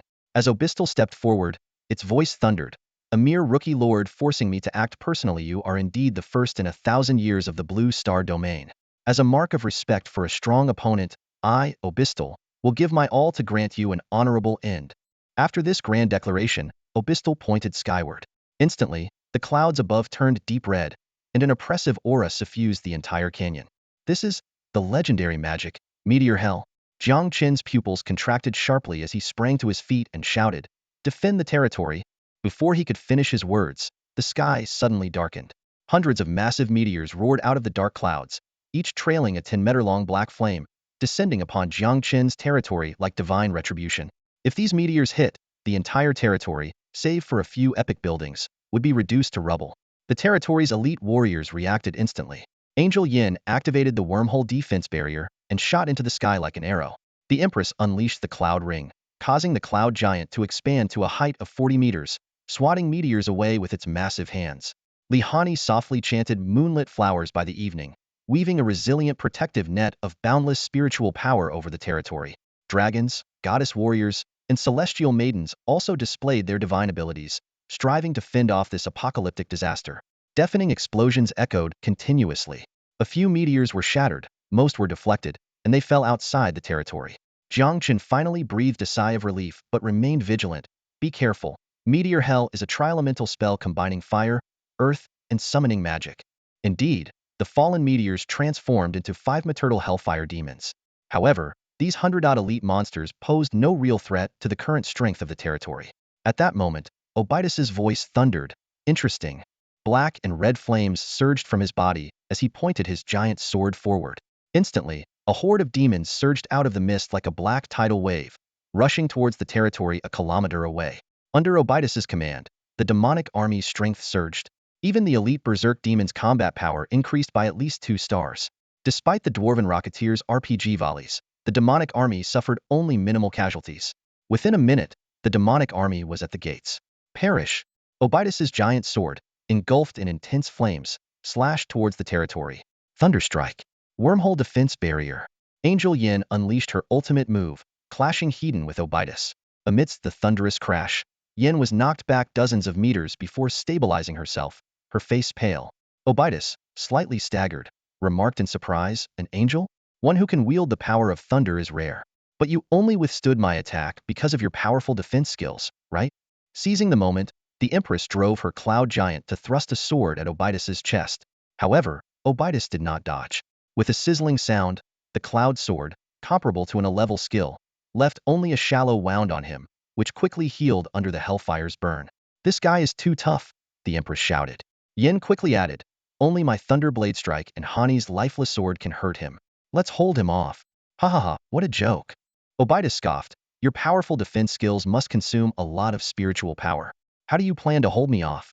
The demonic flames on his body consumed minimal energy, making him unafraid of a prolonged battle against 2 level 20 heroes. Moreover, with his demonic army holding a significant advantage, he saw no possibility of defeat. However, a few minutes later, as Yan's wormhole defense barrier began to falter, she suddenly pulled out a bottle of life water and drank it. Her aura surged, stunning Obidus. The Empress followed suit, drinking her own life water, and her aura also soared. Obidus couldn't help but roar, "Cheaters! You're cheating!" Unfortunately, his most powerful skill, Meteor Hell, was a mass destruction spell, ineffective against strong individuals like the Empress. The battlefield between the three entered a stalemate. "We've got this." Jiang Chen breathed a sigh of relief and turned his attention to the other battlefields. Lifeless sword chi. Sharp gray sword energy sliced through the air. A level 35 epic flame demon suddenly froze, its massive body split in half, revealing Li Hanyi behind it. She then swiftly swung her sword, sending out over 10 ordinary sword energies, each precisely decapitating a 6-armed serpent demon. Jiang Chen couldn't help but praise, controlling sword energy to such an extent, truly worthy of the sword immortal title. Under Obidus's command, this wave of demons was far stronger than the previous one, with 8 epic demons among them. The territory was initially at a severe disadvantage. Fortunately, with Li Hanyi extinguishing fires everywhere and the revival capability of the life fountain, they barely held on.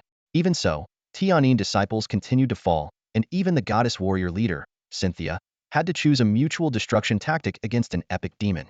At this moment, Jiang Chen had no time to recover the warriors' bodies and decisively ordered full revival. 100,000 energy vanished instantly. Cynthia's figure soon emerged from the life fountain, her original body dissolving into light. She saluted towards drunken immortal pavilion and rejoined the battle. As time passed, the number of demons dwindled, while the territory's forces remained constant. The balance of victory finally tipped in favor of the territory. 10 minutes later, Li Hanyi defeated the last epic demon. She drank the last bottle of life water and charged at Obitus without hesitation. Obitus finally realized something and roared, "No, the life fountain. That must be the legendary life fountain that nourishes the world tree. How could a newly arrived lord from Blue Star build such a legendary structure?" But his realization came too late. Lifeless sword chi. With a soft puff, the unassuming gray sword energy tore a deep, bone-revealing wound in Obitus's waist. Lava-like demonic blood spilled onto the ground, sizzling loudly. Obitus looked incredulous. How can a level 20 human hurt me? Gray mist clung to the wound, preventing it from healing. Worse, the hellfire on his body began to fade. Obitus's spiritual power was finally depleted. 2 minutes later, Thunderblade strike. I refuse to accept this. The heavily injured Obitus let out one final roar before being completely obliterated by Yan's Thunderblade strike. The Empress blinked. Are you stealing my kill? Yan responded calmly, just returning the favor. System notifications immediately followed. Your hero, the Empress, has slain the legendary demon Lord Obitus. You have gained 7 million energy, 1 million spirit stones, an advanced carrier book 1, skill book. Meteor Hell 1, a level territory advancement token 1. Staring at the system message, Jiang Chen was initially stunned, then burst into laughter. Ha ha ha, and a level territory advancement token. An a level talent corresponds to a legendary lord's heart. If he were to upgrade it, it would require 100 million spirit stones. Due to the constraints of the heavenly Tao rules, the highest quality lord's heart that can be taken in and out of the myriad races battlefield is of epic quality. This is why even someone as influential as Ng Yimin could only possess a level lord talent. When his green hills and clear waters advanced to Clevel, it was already shrouded in spiritual mist, with the concentration of spiritual energy increased tenfold. So what would happen if it advanced 2 more levels to a level? After weighing the pros and cons, Jiang Chen decided to halt the wave of dangerous monster attacks. The 45 waves of monsters had contributed nearly 1 million points, bringing the total score for Town 10086 to 4.4 million in the Domain War, with Jiang Chen alone earning over 3 million. This achievement ensured his top spot in the Qingyang County Town ranking competition. Within minutes, Jiang Chen quickly collected the high-quality demon corpses into his territory. He softly ordered, "Retreat from the battlefield." As the golden light dissipated, the territory returned to the town map. Jiang Chen briefly arranged for repairs to buildings and the revival of troops, then took out the A-grade territory advancement token. Although territory advancement couldn't leap levels, Jiang Chen was now wealthy enough to easily purchase an A-grade territory advancement token for 50,000 spirit stones, and then spend 10 million spirit stones to upgrade it to a grade token. He used the grade token without hesitation. The system notification sounded. You have used a grade territory advancement token. Lord Talent has advanced to Human Realm Wonderland. The space suddenly shook, and the spiritual energy from the void surged several times over. In Jiang Chen's amazed gaze, the spiritual mist rapidly condensed, forming a miniature divine dragon several meters long, featuring characteristics like deer antlers, lion mane, and eagle claws. The little dragon circled around Jiang Chen briefly, affectionately nuzzling his cheek before diving into the ground. Dragon Vein, Jiang Chen exclaimed, immediately checking its attributes. Low-grade Dragon Vein. Effect. Condenses spiritual energy, producing 10,000 spirit stones daily. Effect. High-quality resources are more likely to appear near your territory.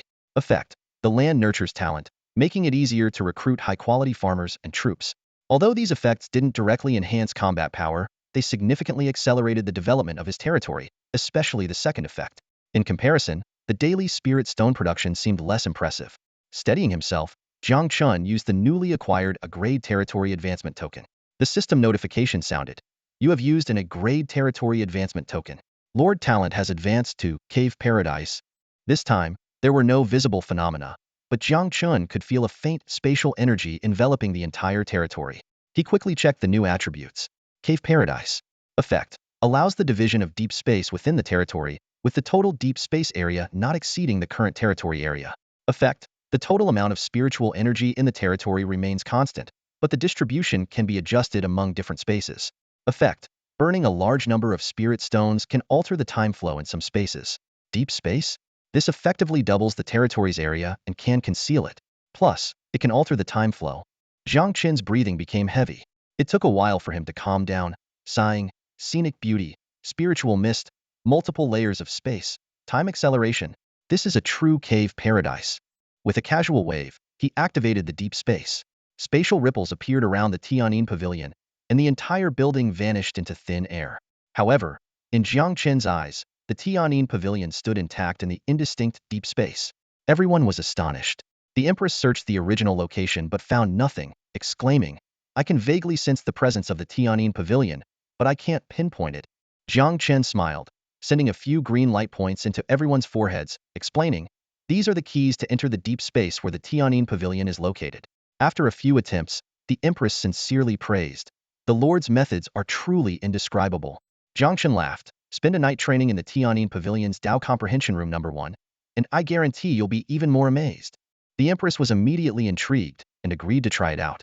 She thoughtfully let Li Hanyi sleep in her room and, after confirming Li Hanyi's age, entered the Tianyin pavilion satisfied. Yin curiously asked, "Does the increased spiritual energy concentration enhance the effect of the Dao Comprehension Room?" Jiang Chen nodded. "It has indeed increased, but it's not because of the spiritual energy concentration. You'll have to ask the Empress herself later." Yin, puzzled, asked, "Later? Didn't you say the Empress would train for a night?" Jiang Chen just smiled without explaining and began sorting through the spoils of this battle. An advanced book of bearing, for intermediate attribute books, 3 epic treasure chests, 5 pieces of epic equipment, an epic-level space sealing scroll, and the legendary skill book Meteor Hell. Jiang Chen used the attribute books on himself, significantly boosting his attributes once again. Jiang Chen had already witnessed the power of this magic firsthand. Its long-range attack capabilities were nothing short of a siege weapon. However, upon carefully examining the usage requirements of the Meteor Hell spell, he couldn't help but sigh. It required 500 points of spiritual power and 500 points of soul power. Jiang Chen quickly calculated that even the strongest Empress would likely need to reach level 30 to barely cast it. Moreover, since the Empress's main attribute was physique, a pure magic skill like this would be more effective if used by a magic-type hero. Reluctantly, Jiang Chen decided to store it in the warehouse for the time being. His gaze swept over the demon corpses littering the territory square. After a moment of thought, Jiang Chen invested another 4 million spirit stones to enhance 8 legendary recruitment orders. This brought the number of legendary farmers in his territory to a full team of 12. They immediately began the disassembling process. Legendary demon blood was extracted, and thanks to the Shinong talent, the yield instantly increased 5-fold, resulting in 5 portions of legendary demon blood. Legendary demon bones were processed similarly, and under the Shinong blessing, their yield also increased 5-fold, producing 5 portions of legendary demon bones.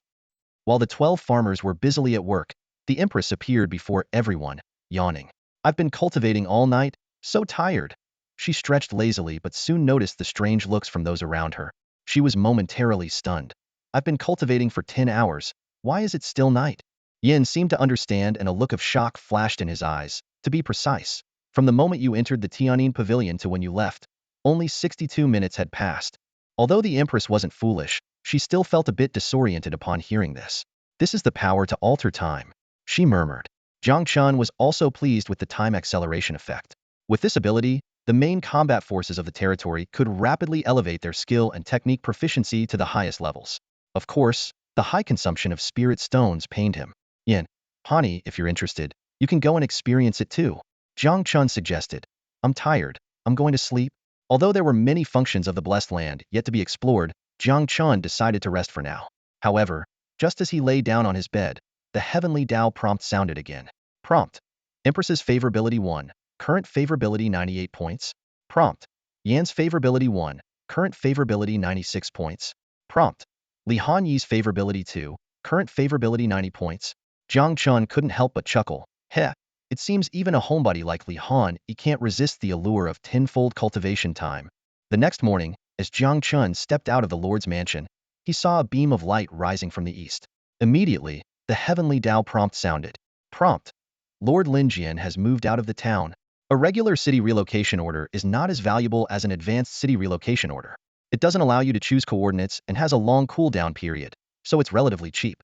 When used, your territory will be randomly relocated to another open town in the Dragon Nation. This means giving up your current resource points, but also offers a chance to start fresh and possibly encounter high-level wild troop buildings. Despite this, Relocating your territory is a serious decision. Jiang Chen pondered these considerations and opened the town channel. Messages immediately flooded the screen. Wei Ming. Sigh. Someone else moved out. Huang Xian. Latest intel. We've confirmed over 600 Sakura Nation towns within our county. Huang Xian. Wei, are you leaving? Wei Ming. Hell no. Have you forgotten the atrocities of the Sakura Nation in District 632? They didn't even spare entertainment and farming lords. I've got a relocation order, but I'm not leaving before taking a stand against those devils. Dragon Nation lords often refer to Sakura Nation lords, who specialize in ghost and shikigami arts, as devils. Huang Xian. Wei's right, we can't just hand over our county lands to the devils. In the long run, the battlefield of all nations is about resources and territory. Giving up a county's resources will squeeze other Dragon Nation lords' living space. This is also why the Qingyu royal family has been criticized. System notifications kept flashing. Lord Wang Lanlan has relocated out of the town. Wei Ming's words seemed to hit a nerve, prompting over a dozen more lords to move out. Seeing this, Jiang Chen immediately posted an announcement. Hello everyone, as the town mayor, I solemnly declare. We will not give up Qingyang County. I welcome brothers who are willing to stay and fight together. If you want to leave, I won't stop you, but please decide by today. Starting tomorrow, I will close the town's relocation permissions. You all know the cost of forced relocation, so make your decision quickly. Wei Ming. Good. Well said, Boss Jiang. I'll follow you from now on. Man. Descendants of Xian Qin only die in battle, never as cowards. Mu Qing. I'm a soldier. Every inch of land is worth an inch of blood. Tu Shan. Wherever Brother Jiang is, that's where Yaya will be. Though Tu Shan belongs to the Celestial Fox tribe, she has obtained Dragon Nation citizenship. After a brief silence, the regional channel became lively, showing a clear divide. Exactly. Not an inch of land will be ceded. We'll live and die with Qingyang County. I want to stay, but my family line has only one heir for 8 generations. Anyone have a relocation order? I do, but there's a 50 procurement fee. Brother, making more profits, don't you feel guilty?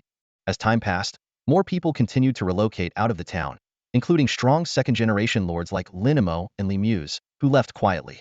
Wei Ming cursed at Linimo for a few minutes in the channel because he still owed 100,000 spirit stones. By sunset, only 403 lords remained in the town. Jiang Chen didn't feel regret. This was also an opportunity to filter out the lords. Using his mayoral privileges, he created a small group and invited the remaining lords. Brothers who have established teleportation gates, you're welcome to visit my territory. Tu Shanya. What about sisters?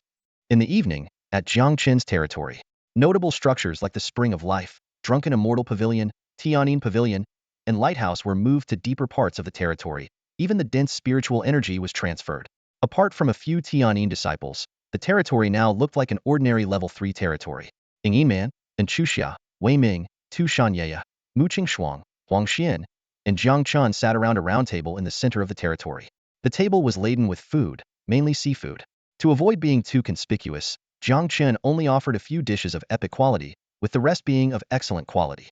Even so, everyone was astonished, including Man, who showed a rare expression of surprise.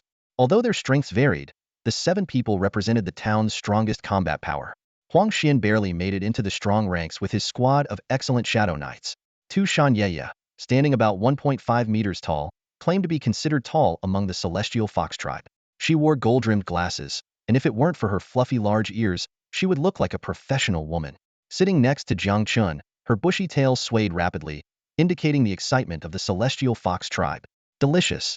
So delicious. Little Fox Tu Shanyu exclaimed, her mouth full of oil as she savored the fish. She couldn't help but praise its taste. While devouring the meal, she innocently said, it would be even better with some chicken. Huang Xian, coming from a small family, was attending such a high-profile gathering for the first time and was visibly nervous. He cautiously spoke up, it's good that those guys moved away. This way, the resource points occupied by other lords in the town will double, and there will be more monster resources. Wei Ming, however, sighed and raised a practical concern. But what about the various town ranking competitions in the future? With only half our original number, we'll be at a huge disadvantage. Tu Shanyu swallowed her fish and confidently declared, with Brother Jiang Chen around, we don't need to fear any ranking competitions. Jiang Chen, while agreeing with the little fox, still gave her a large piece of fish and gently said, if you don't know what to say, just eat more. Wei Ming patiently explained, what do you mean Jiang Chen can hold up half the sky? Town ranking competitions test the comprehensive strength of a town. Just like the recent domain break battle, even if Jiang and Man are strong, They can only score tens of thousands of points each. It's impossible to win a town ranking competition alone. Jiang Chen felt helpless. He couldn't exactly reveal that he had scored over 3 million points by himself. It would be hard to explain, and leaking such information prematurely wouldn't be wise. He decided to let them figure it out after they secured first place. After all, they should be used to this by now. Ng Man nodded in agreement. That is indeed a problem. But with Jiang Chen's current reputation, it wouldn't be hard to recruit people if we make an announcement within Longhua. She glanced at Jiang Chen meaningfully. Although high-level migration orders are expensive, they are nothing to some second-generation heirs of big families. Jiang Chen had expected Ng Man to bring Meng Tian for protection, given her status, but was surprised she came alone, earning his further respect. Recruiting people is something we can discuss in detail later, Jiang Chen said with a smile. Besides meeting everyone, there are two things I wanted to discuss today. First, naming our town Xuanyuan, which means a hidden dragon rising from the abyss, soaring to great heights. I want to hear your thoughts on this. Second, the distribution of town official positions. Although other positions don't offer as many bonuses as the mayor, they still provide some individual boosts. Ng Man immediately said, I have no opinion on the name, and I don't need an official position. Jiang Chen wasn't surprised at all. You're planning to move, right? Everyone was taken aback. Ng Man curiously asked, how did you guess? Jiang Chen calmly replied, hero slot. Smart as always. Ng Man took out a high-level migration order to show, I can forego other boosts, but I can't give up the hero slot 1 boost. So, I have to become the mayor of another town. But don't worry, there are descendants of that traitor Su Fu in Qingyang town. I won't leave. We'll continue to fight side by side.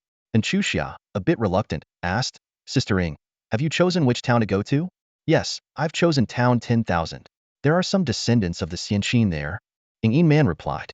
Jiang Chen smiled upon hearing this. Then I wish you the best of luck. As for the official positions, I'll assign them now. Wei Ming will be the town sheriff. After assigning the positions, Jiang Chen continued, from now on, I'll rely on everyone to manage the town. And Chuxia, feeling exasperated, said, it sounds like you're planning to be a hands-off leader. Jiang Chen laughed and replied, be more confident and remove sounds like. Suddenly, Jiang Chen's expression changed, and he smiled. The second town has broken through the domain. The county channel immediately displayed a notification. Town 10148 has completed the domain break. All lords of town 10148 have joined the county channel. To Jiang Chen's surprise, the second town to break through was also a small town from Longhua.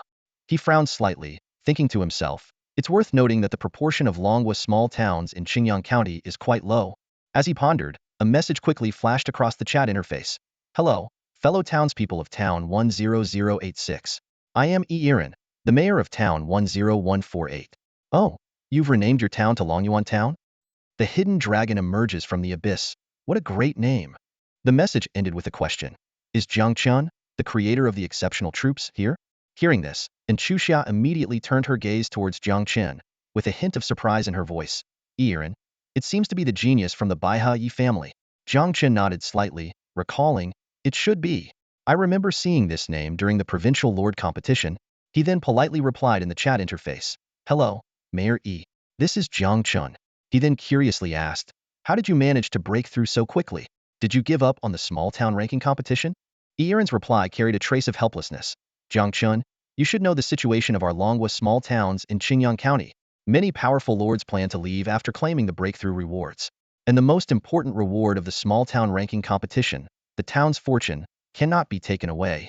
Jiang Chen nodded silently. This explanation made sense. Delaying the breakthrough for a reward they couldn't take with them was indeed a loss. Moreover, the earlier they moved, the sooner the city relocation token's cooldown would start, allowing them to relocate again if they were unsatisfied. What are your plans, Mayor Yi? Jiang Chen continued to ask. Yiren's tone became firm.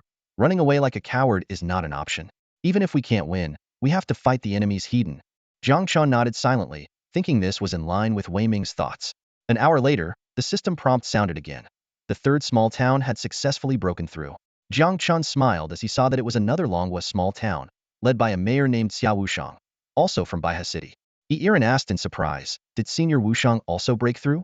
Xia Wushang's reply was filled with frustration. Don't mention it.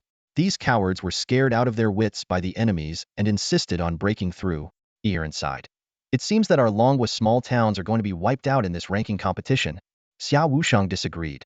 Not necessarily wiped out. I've heard that town 10010 has a descendant of the Ming Emperor. To retain the town's warlord, they spent a fortune. So they have a chance to make it into the top 10?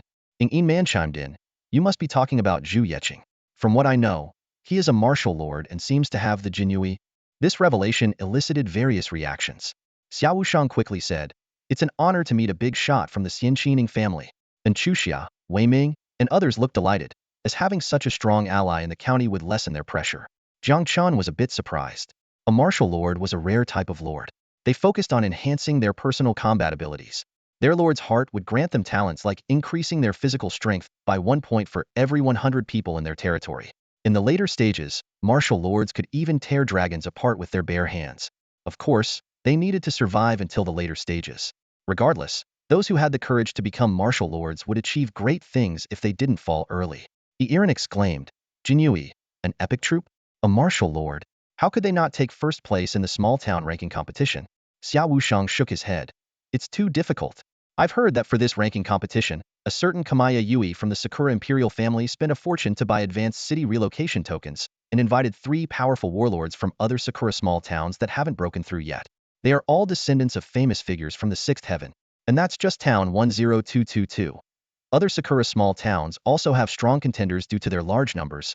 And Chuxia suddenly proposed, once 100 small towns break through, the ranking competition will be settled. If all Longhua small towns break through within 2 days, we could take the top 10 spots.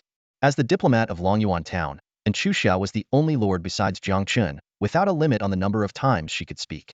Iran responded, it's you, Chuxia. We thought about that too, but it's not very realistic. Our towns are among the stronger ones, but some weaker towns might not be able to break through even in a week. And Chuxia thought for a moment and agreed. Their town, with Jiang Chen, Ing Man, and herself, had struggled in the breakthrough battle, so other towns would have an even harder time.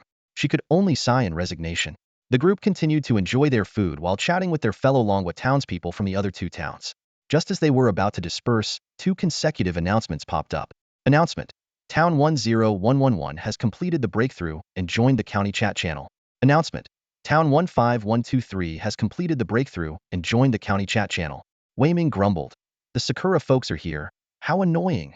Soon after, a Sakura town mayor posted a series of incomprehensible characters in the chat channel, leaving everyone unsure of what was being said. Xiao Wushang was seething with rage and shouted, stop speaking that gibberish. This is the battlefield of all tribes. Either shut up or speak the common language of all tribes.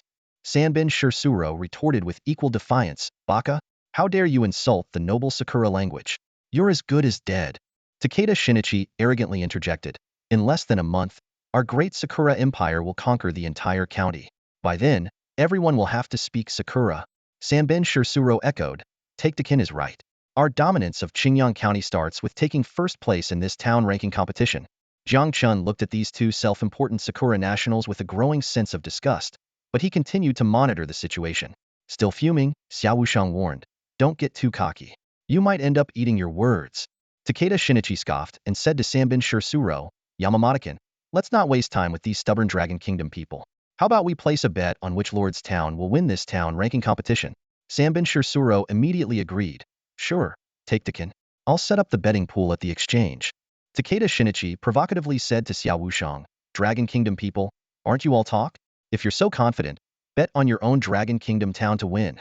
Xiao Wushang's face turned ashen with anger, but he knew better than to actually bet on the Dragon Kingdom town winning, as that would be throwing money away.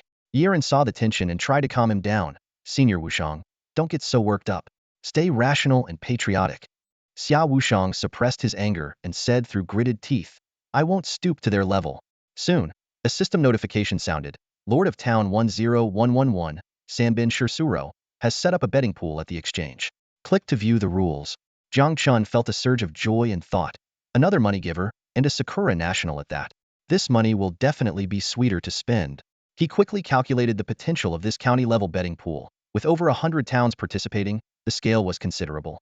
Recalling his previous conversation with City Lord and Luashi, Jiang Chen decided to keep a low profile. Compared to selling height-ear items, he preferred to earn through relatively legitimate means like gambling. Ing Man, seeing the betting pool, joked to Xuanyuan, yeah, didn't you say Jiang Chen could hold up half the sky? Now that the Sakura Nationals have set up a betting pool, do you want to bet on our Longyuan town? And Chuxia immediately defended Xuanyuan. Sister Ing, don't bully ya. However, Xuanyuan stubbornly said, I'll bet 1 million spirit stones on it. She then placed her bet immediately. Seeing this, Jiang Chen silently cursed Ing Man for being meddlesome, knowing that now a portion of the winnings would be shared with the little fox. Realizing she might have gone too far with her joke, Ing Man quickly apologized. I'm sorry, yeah. I was just joking. I'll cover the cost of this bet. She then transferred 1 million spirit stones to Tu Xuanyuan. Receiving the spirit stones, Tu Xuanyuan beamed with delight. Thank you, Sister Ing. If we lose, it's on you. If we win, we'll share the prize. Ing Man was amused and laughed. Yeah. You're too cute. Both of them assumed that the 1 million spirit stones were as good as lost. At this moment, Sanbin Shursuro, full of himself, said, Ha ha ha, foolish Dragon Kingdom people. Someone actually bet 1 million spirit stones on Town 10086. Oh, now it's called Longyuan Town. Takeda Shinichi, however, had some doubts. Yamamoto-kun. If they dare to bet 1 million spirit stones, could they really be confident? Sanbin Shursuro dismissed the concern. What nonsense are you talking about, Takedakin? They broke through so early. Any success they have is pure luck. Forget first place. If Longyuan Town even makes it to the top 10, I'll commit seppuku immediately. Hearing Yamamoto Hiroshi's words, Takeda Masayoshi immediately realized his mistake and quickly bowed in apology. I spoke without thinking. Please forgive me, Yamamoto-san. His face was filled with regret and anxiety. The other two representatives from the Dragon Kingdom's small towns were completely puzzled. Xia Wushang frowned and asked, who placed such a big bet? Do they really have some inside information? Ing Man quickly took responsibility for the situation. She waved her hand and said, No, there's no inside information. I placed the bet, and it was a mistake. She didn't want others to blindly follow and lose money, her tone carrying a hint of helplessness. Yiren suddenly understood. So that's what happened. Sister Ing, please don't make another mistake like that. You're practically giving money to the enemy. Her tone was slightly teasing. Seeing that the two believed her, Ing Man and Jiang Chen both breathed a sigh of relief. However, the calm didn't last long. Takeda Shinichi suddenly glared, pointing at Ing Man, and shouted, Baka, I've tolerated you for long enough, you Chinese woman. If you dare speak out of turn again, don't blame me for using the conquest order against you. Yiren immediately retaliated, you little punk, I've been too nice to you. If you have the guts, use the conquest order right now. She stood with her hands on her hips, ready for a fight. Jiang Chen couldn't help but laugh at the scene. The hot tempers of these two town leaders were really something else. After this little episode, the gathering finally ended on a pleasant note, at least for Jiang Chen. Before leaving, he took out a batch of delicacies from Drunken Immortal Tavern and distributed them among everyone. This is all the local specialty my territory has to offer. Consider it your payment. In fact, what Jiang Chen handed out was the work meal for Tianyin disciples, essentially a communal pot meal. However, for elite or even rare units, these foods could slightly enhance their attributes.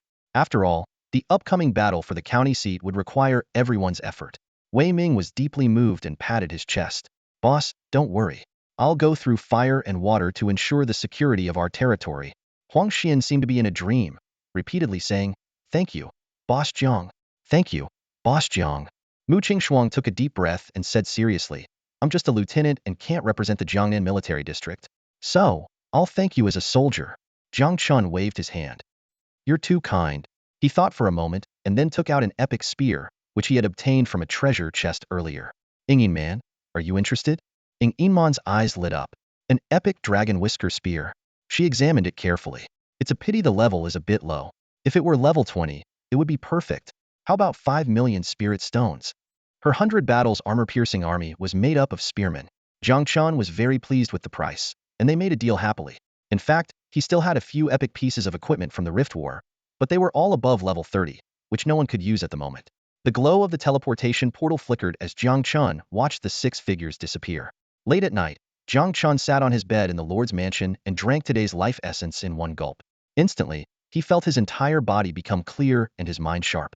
He estimated that after drinking 2 more bottles, his qualifications would advance to level, and his attributes would significantly increase.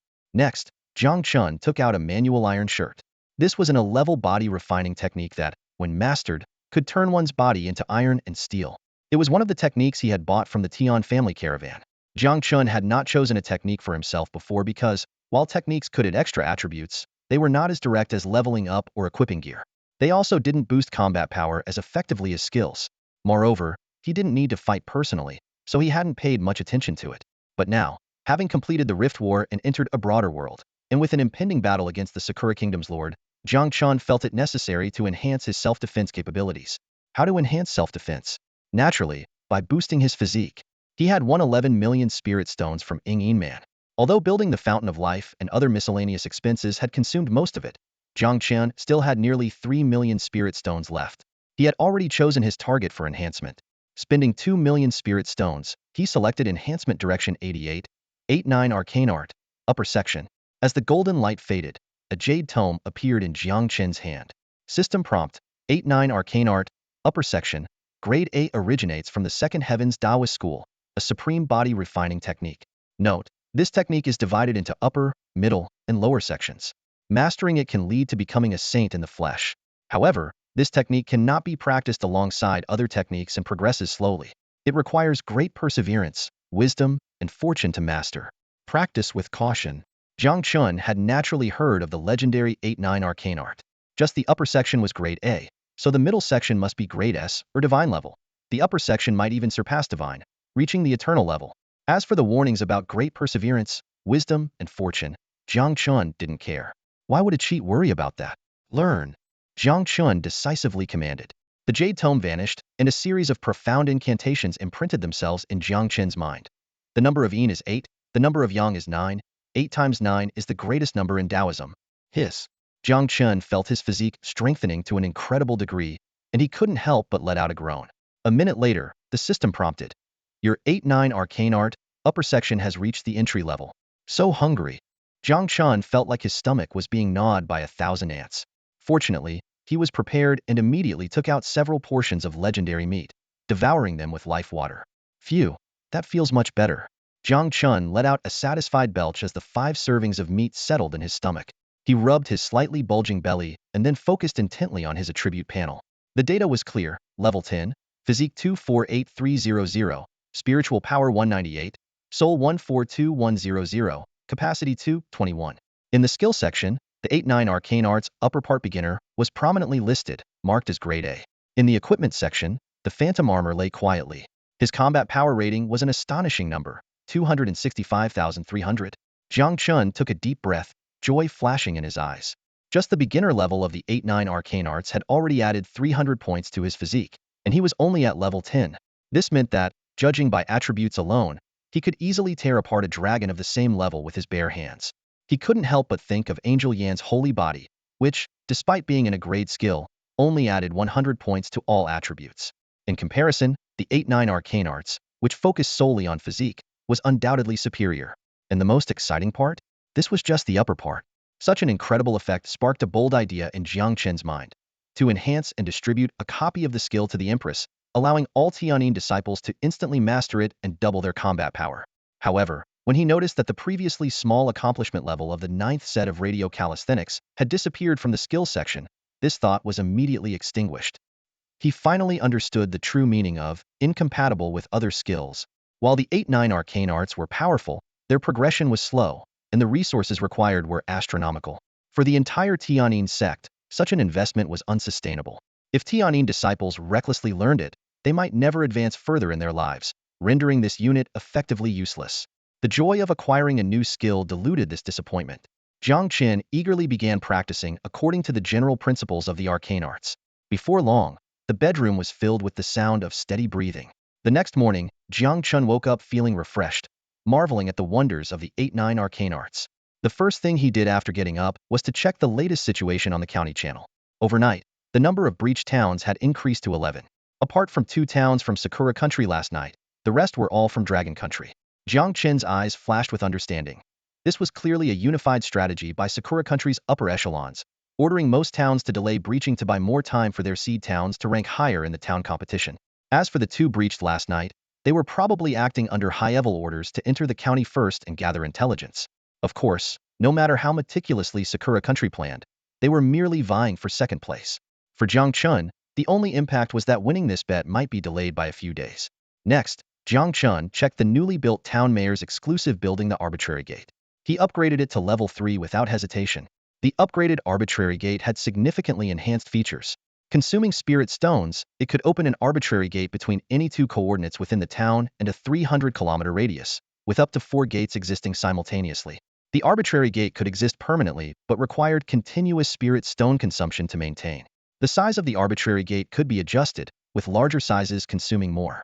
The mayor could share the arbitrary gate with other town lords or their heroes. Jiang Chen kept one arbitrary gate for personal use and set the other 3 for town sharing. Soon, a system notification sounded. Mayor Jiang Chen has shared arbitrary gate 3. Click to use. The regional channel instantly buzzed with excitement. Holy crap, 3 arbitrary gates. The mayor is awesome. My territory's teleportation gate isn't even ready yet, and the boss has already set up arbitrary gates? Wei Ming, 3 arbitrary gates. This means the boss has at least upgraded them to level 2. How many empty crystals did that take? If those deserters knew the boss had set up arbitrary gates so quickly, they'd regret it to death now. Wow, I checked, and it's shared at a fair price. Long live the boss. Long live the boss. Those who use it, please release it quickly, don't hog it, let others use it too. Seeing these reactions, Jiang Chen smiled slightly and closed the town channel. With the arbitrary gates, the lords could instantly reach their desired leveling spots, saving a tremendous amount of time. Jiang Chen opened the terrain map that came with the arbitrary gate and studied it carefully. Soon, he selected a destination and whispered, "Generate arbitrary gate, height 5 meters." A system prompt immediately popped up. The 2 coordinates you selected are 400 kilometers apart, consuming 4,000 spirit stones. Each minute of maintenance will consume 400 spirit stones. Confirm? For Jiang Chen, 4,000 spirit stones were almost negligible. This was due to the long distance and the large size of the gate. Confirm. Don't prompt again. As soon as he finished speaking, a 5-meter-high arbitrary gate slowly unfolded in the center of the territory square. Through the portal, an endless expanse of vast grasslands could be seen on the other side. Jiang Chen, slightly excited and full of vigor, shouted, "Empress, Li Hanyi, all dragons, goddess warriors, 9 heaven saints, Tianyin true disciples, let's go. This lord is taking you to the outer realms." The term outer realm is a relative concept. For a newly ascended lord, the unknown territories beyond their small town are considered the outer realm, filled with dangers and opportunities. While warlords yearn to explore these uncharted areas, farming lords and entertainment lords prefer to develop within the relatively safe confines of their towns. 300 kilometers away from Xuanyuan town, a 5-meter-high portal suddenly appeared on the vast prairie, breaking the silence of 1,000 years. The Empress was the first to step out, slashing an iron lion beast with a single strike. The sacred maiden of the 9 heavens and the goddess warriors followed, forming 2 lines on either side. Jiang Chen then strode out, his sharp gaze sweeping a kilometer into the distance. Hint: you have discovered the wind breath prairie iron lion beast. The system notification chimed. Jiang Chen glanced down at the corpse on the ground. 70 Tianyin disciples emerged in succession. Lastly, Long Jia's massive body squeezed through the portal, soaring into the sky. Jiang Chen began organizing the team. Yin and the dragon would explore freely. The Tianyin disciples would form groups of 10, led by the sacred maiden of the 9 heavens. The goddess warriors would be divided into 2 teams. When Jiang Chen left the battlefield of Rupture 2 days ago, he had 10 million energy points. With recent gains, the goddess warriors, the sacred maiden of the 9 heavens, and the dragon were all upgraded to level 13, capable of handling level 40 monsters with a combat power of around 140 stars.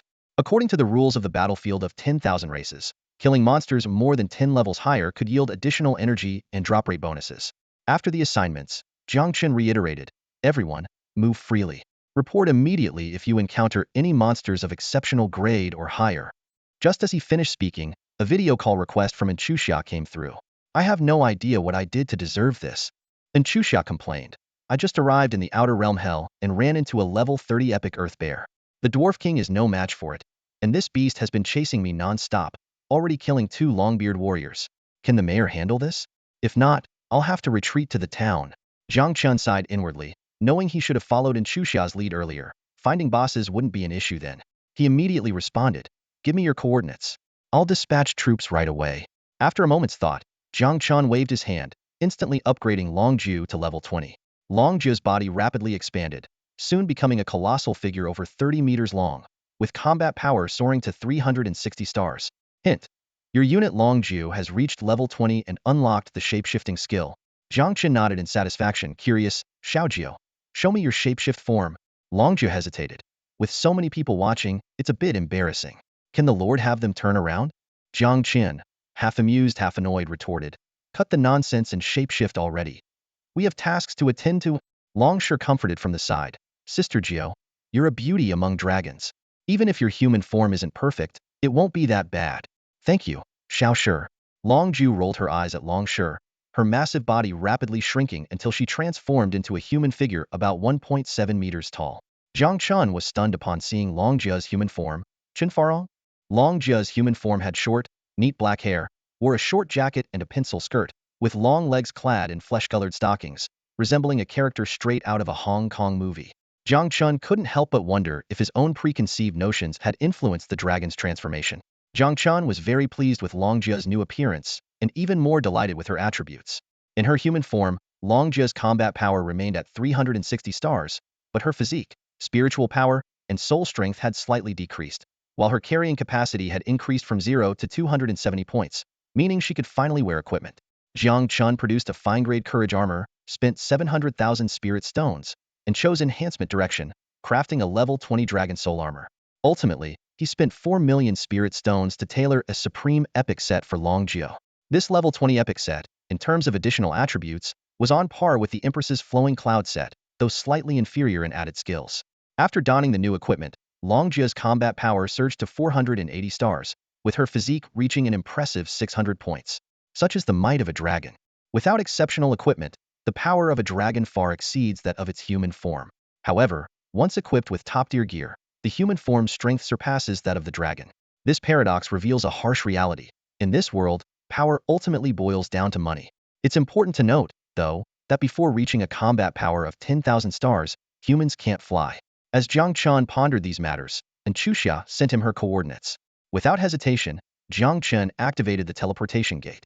After stepping through, he politely greeted Xuxia and then turned to Long Jie, saying, "Xiao Jie, I'm appointing you as the special envoy for this territory. For the foreseeable future, you'll stay by Lord Xuxia's side. If she encounters any monsters she can't handle, you'll assist her." Long Jie responded immediately in her clear voice, "Yes, Lord." Standing by the teleportation gate, Jiang Chen watched as Long Jie effortlessly defeated a level 30 earth bear. And Xuxia, standing nearby, was stunned. After a moment, she exclaimed, "Is this the dragon from that day? It transformed at level 20? Jiang Chen nodded and smiled. "Her name is Long Jie. You can call her Xiao Jie.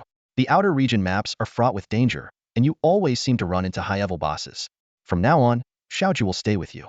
Don't worry, she won't interfere with monsters you can handle on your own." This arrangement not only helped Xuxia defeat bosses, but also reassured Luoxi, achieving 2 goals at once. Xuxia was moved but quickly declined. "Xiao Jie is your greatest asset, right? If she's with me, what about your safety? You've created extraordinary troops, and now you're famous. Sakura Country and even Lighthouse Country might be targeting you in secret." Jiang Chen was pleased to hear Xuxia's understanding. It also proved that Yin Man had principles, at least not revealing his trump card to her good friend Xuxia. With a wave of his hand, a series of roars echoed from the sky. The remaining 11 dragons flew over from above the teleportation gate, appearing in Xuxia's view. Jiang Chen smiled at the astonished Xuxia and said, "Not just one dragon, but a whole squad." However, Jiang Chen underestimated the impact of an entire squad of legendary troops. Xuxia instinctively clutched her chest, overwhelmed and stammered, "Oh my, 12 dragons. Is this the benefit of achieving world-renowned fame? No wonder you could defeat Jia and take the mayor's position." By this time, Long Jie had finished off the Earth Bear. They were lucky. It dropped an epic earthquake scroll and a level 30 epic armor. Pointing at the massive bear corpse, Jiang Chen said, "I won't be modest about the loot. I'll share half of the epic bear meat with you later. It should be about 1,000 units. Still," and Xuxia firmly shook her head, "without your support, I'd only end up retreating in disgrace, losing more. Whatever you gain is due to your ability. This is a win-win for us." Jiang Chen thought for a moment and suggested, "How about this? I'll make some epic gourmet dishes and send you some." And Xuxia hesitated before nodding. "Well, all right, but not too much." Jiang Chen chuckled, "Heh. You get busy, I have my own monsters to hunt." Long Jie jumped up and waved, "Goodbye, Lord. Xiao Jie will miss you." And Xuxia watched with envy. Ordinary lords, even if they had epic troops, had to pamper them. For example, her dwarf king, although diligent, constantly demanded alcohol and threw fits if denied. But now, the dragons were almost fawning over Jiang Chen, who seemed quite nonchalant about it.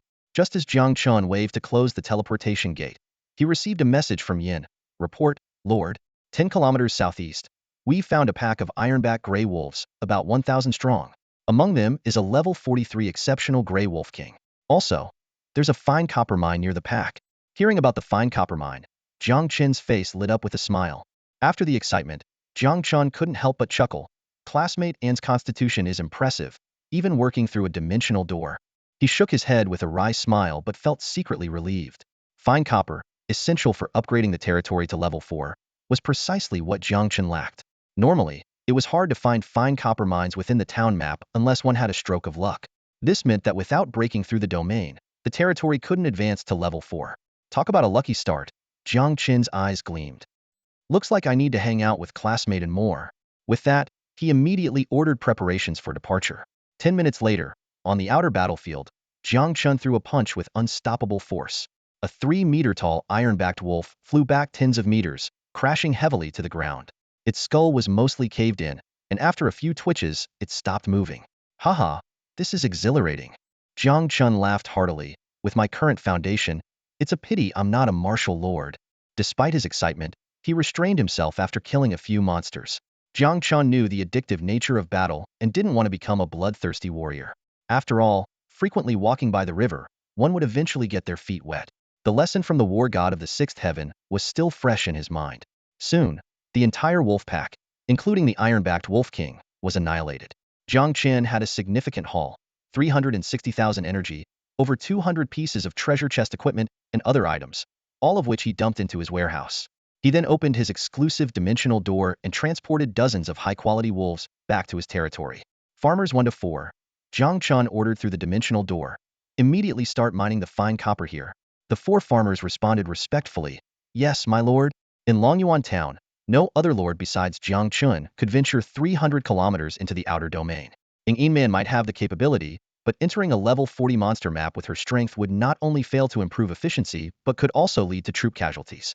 So, for the next 2 days, Jiang Chen dominated the map alone, thoroughly enjoying himself. He cleared out large monster groups within 100 kilometers, killing 11 elite-level monsters alone. Meanwhile, Long Jiao killed an epic-level Golden Lion King near Xuanyuan, making Jiang Chen appreciate his foresight. During these 2 days, 2 significant events occurred. First, the 10,000th town completed its breakthrough. After bidding everyone farewell, Yingman used a high-level city relocation order and successfully became the mayor of the 10,000th town. Secondly, another Sakura town completed its breakthrough. This would have been a routine event, but soon after, the mayor of Sakura town posted a message on the county channel. Fujiwara Tatsuya. Hello, Jiang Chen. The great Sakura Empire always values talent and hopes to become close friends with you. Money, beauty, status, whatever you want. Feel free to ask. Jiang Chen was intrigued, realizing that this person had sent him numerous private messages, which he had ignored. He couldn't help but scoff. Can an ant be friends with a dragon? Xiahao Sang immediately chimed in. Haha, well said, Jiang Chen. Fujiwara Tatsuya didn't expect Jiang Chen to be so blunt, leaving him with no room to maneuver. He angrily replied with 2 words, arrogant. This incident made Jiang Chen even more cautious. After all, while one should strategically underestimate the enemy, tactically, one must take them seriously. Soon, it was time for the Blue Star Passage to open again. The strategies for farming monsters in the outer domain had become routine, with even ordinary Tianyin disciples venturing into level 30 outer domains to farm monsters. Jiang Chen authorized the dimensional doors used to the Empress and returned to his territory to enjoy some peace. In the evening, while Jiang Chen was practicing the 8-9 arcane art and feeling drowsy, he suddenly received a notification from the Heavenly Tao. Notification: you have upgraded to a level 4 Lord's Mansion, unlocking the Swordsman Hall building. Your territory has expanded to 70,000 square meters. Notification: the deep space of your blessed land has expanded to 70,000 square meters, finally upgraded to level 4. The deep space of the blessed land now matched the external space, meaning Jiang Chen's territory had instantly expanded to 140,000 square meters, greatly alleviating his land pressure. After all, epic buildings took up a lot of space. As for the level 4 unlocked building, the Swordsman Howlet allowed the recruitment of human swordsmen. After level 4, even ordinary lords could mass-produce elite units. However, for Jiang Chen, this was hardly even worth mentioning. Suddenly, a county message caught Jiang Chen's attention. Announcement: Town 10222 has completed its breakthrough and joined the county chat channel. 10,222? Jiang Chen immediately recalled what Xiao Wushang had mentioned a few days ago. This Sakura town had a descendant of the divine martial emperor who had gathered several powerful warlords, making it the top seed town in the town ranking competition. Then another announcement followed. Announcement: Town 10010 has completed its breakthrough and joined the county chat channel. Zhu Yeching's voice soon echoed in the channel. Greetings, brothers of the Dragon Kingdom. I am Zhu Yeching, and I vow to live and die with my fellow countrymen, advancing and retreating together. Indeed, it was the descendant of the Ming Emperor. Zhu Yeqing's voice echoed through the town channel, tinged with excitement. Oh, has someone already started betting on this town ranking competition? She chuckled lightly. Ha ha ha, I have quite a bit of confidence in our town, so I'll bet 1,000,000 spirit stones just for fun. As soon as she finished speaking, an announcement came through. Town 12158 has completed domain breakthrough. Jiang Chen raised an eyebrow. Another Sakura town. Over 20 towns have completed their breakthroughs in less than 2 hours. He muttered thoughtfully. It seems that the towns aiming for the ranking competition have also started their breakthroughs. If they don't, they might miss the top 100 and lose their qualifying spots. Jiang Chen's eyes sharpened, which means the town ranking results will be announced as early as today or by tomorrow at the latest. A satisfied smile crept onto his face. By then, I'll have a significant influx of spirit stones. Just as Jiang Chen was lost in his pleasant daydreams, a message flashed through the county channel. It was Shin Beiuichi's voice, laced with mockery. Jiang Chengkuan, I heard you turned down my generous offer. Although it was a foolish decision, magnanimous as I am, I'll give you another chance to reconsider. Jiang Chen couldn't help but laugh at this. Before he could respond, Yi Irin had already fired back. Are all Sakura Nation lords shameless dogs who don't understand human language? Yamamoto 46 immediately jumped in. Baka? How dare a woman from Shina disrespect Lord Shinbaiyu? She deserves to die. Shin Beiuichi, however, maintained his gentlemanly demeanor. Yamamoto-kun, you shouldn't speak to a lady like that. Yamamoto 46 quickly corrected himself. Hi, Lord Shinbaiyu. You were right. Miss Yi, please accept my apologies. Seeing Jiang Chen's continued silence, Shin Beiuichi remained unperturbed and continued. In that case, I hope Jiang Chengkuan can maintain this bravado. If I were you, I'd flee Qingyang County with my tail between my legs. A glint of realization flashed in Jiang Chen's eyes. Huh? Is this guy trying to bait me into staying in Qingyang Town? Are they planning to make a move? His interest was piqued. In the Longyuan Town Management Group, and Chuxia's voice was filled with concern. Jiang Chen, did you see what Shin Beiuichi said in the county channel? Jiang Chen responded calmly. You know my strength. Don't worry. And Chuxia was still uneasy. It's easy to dodge an open attack, but hard to guard against a hidden one. Wei Ming was also a bit tense. Boss, if they use a conquest order against you, remember to notify us immediately. We may not be as strong as you, but we can still help. Suddenly, Mu Qingxuang interjected. Today, after I returned to Blue Star, the military district commander summoned me. The commander wants you to leave Qingyang County immediately and even entrusted me with a high-level relocation order for you. Your self-created elite troops are invaluable compared to us ordinary warlords. Any of us can die, but you cannot. Jiang Chen was moved. Please convey my gratitude to the commander. I appreciate his concern. Tu Xuanyuan, ever the quirky thinker, suggested. How about Jiang Chen? Come hide in my territory? They'd never expect that. Jiang Chen laughed. No need to worry. Even if the Sakura Nation has any plans, they will only act after the town ranking results are announced. By then, we can... Before he could finish, a Tianyin disciple responsible for guarding the territory approached Jiang Chen with a grave expression. Lord, several humanoid invisible units have appeared outside the territory. They've been marked by the lighthouse. Jiang Chen's spirits lifted, and he immediately ordered, relay my command. Do not alert them. He quickly ascended to the terrace of the drunken immortal pavilion, looking in the direction indicated by the Tianyin disciple. This was one of the functions of the blessed land, where they could see outside while remaining unseen from the outside. Sure enough, several shadowy figures were scouting around the territory, each with a large lantern above their heads, marked by the lighthouse. Of course, only Jiang Chen and those he authorized could see these marks. The intruders were unaware. A glint of interest flashed in Jiang Chen's eyes. Interesting. A few minutes later, the shadows retreated. Soon, hundreds of figures emerged from the edge of the war fog, 1,300 meters away. Jiang Chen's sharp eyes quickly identified them. Jido troops, Kamakura samurai, Starseers, and a squad of Kendo masters. Seeing these clearly Sakura Nation-themed units, Jiang Chen's expression darkened. No notification of external territories forcibly entering the town, which means there's only one possibility. They used a teleportation array from a lord within the town to enter Longyuan town. Meanwhile, a kilometer outside Jiang Chen's territory, a Sakura Nation lord laughed. Just as Lord Shinbaiyu predicted, there are only a dozen troops in Jiang Chen's territory, and his self-created elite troops are still leveling up in the outer domain. He turned to his companion, Watanabe-kun. When we get 300 meters from Jiang Chen's territory, immediately use the space sealing scroll to prevent him from using teleportation arrays or portals. Who would have thought his territory doesn't even have watchtowers? Watanabe-kun rubbed his hands excitedly. This is going smoother than expected. We originally planned just to destroy Jiang Chen's territory as a lesson, but it turns out Jiang Chen himself is here too.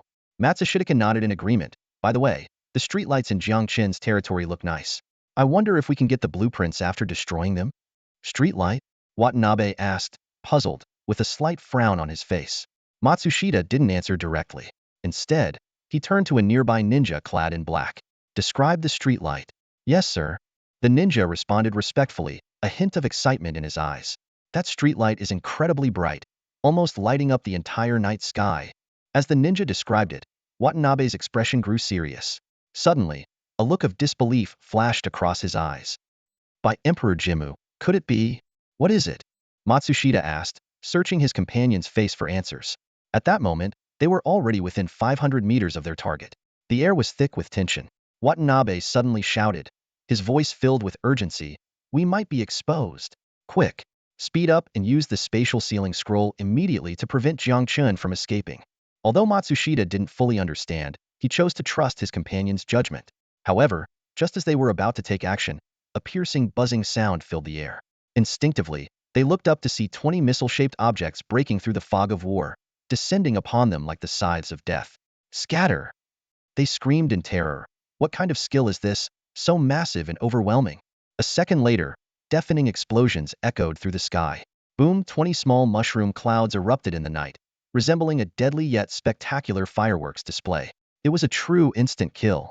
On the battlefield, victory often hinges on a moment. Visibility grants advantage.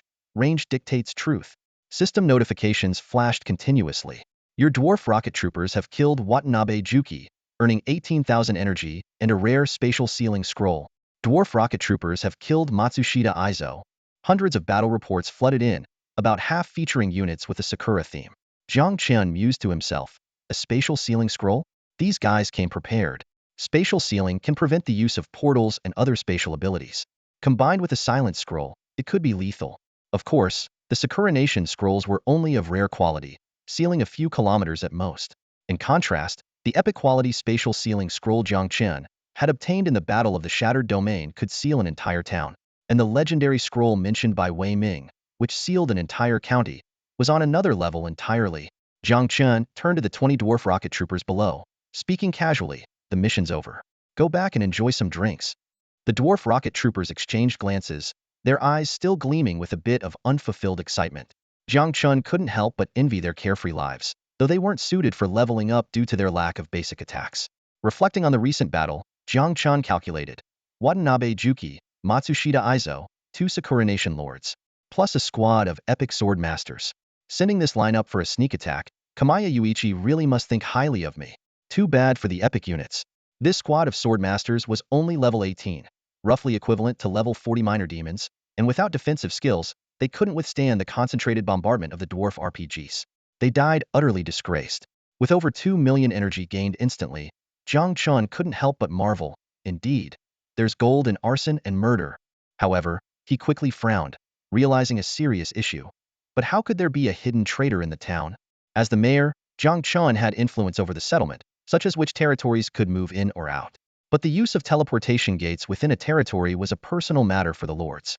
So, without any external territory moving in, there was only one possibility. These enemies had entered Longyuan town via a traitor's teleportation array. With this thought, Jiang Chen swiftly posted several messages in the town channel. 2 Sakura Nation lords just attacked my territory. Everyone stay alert.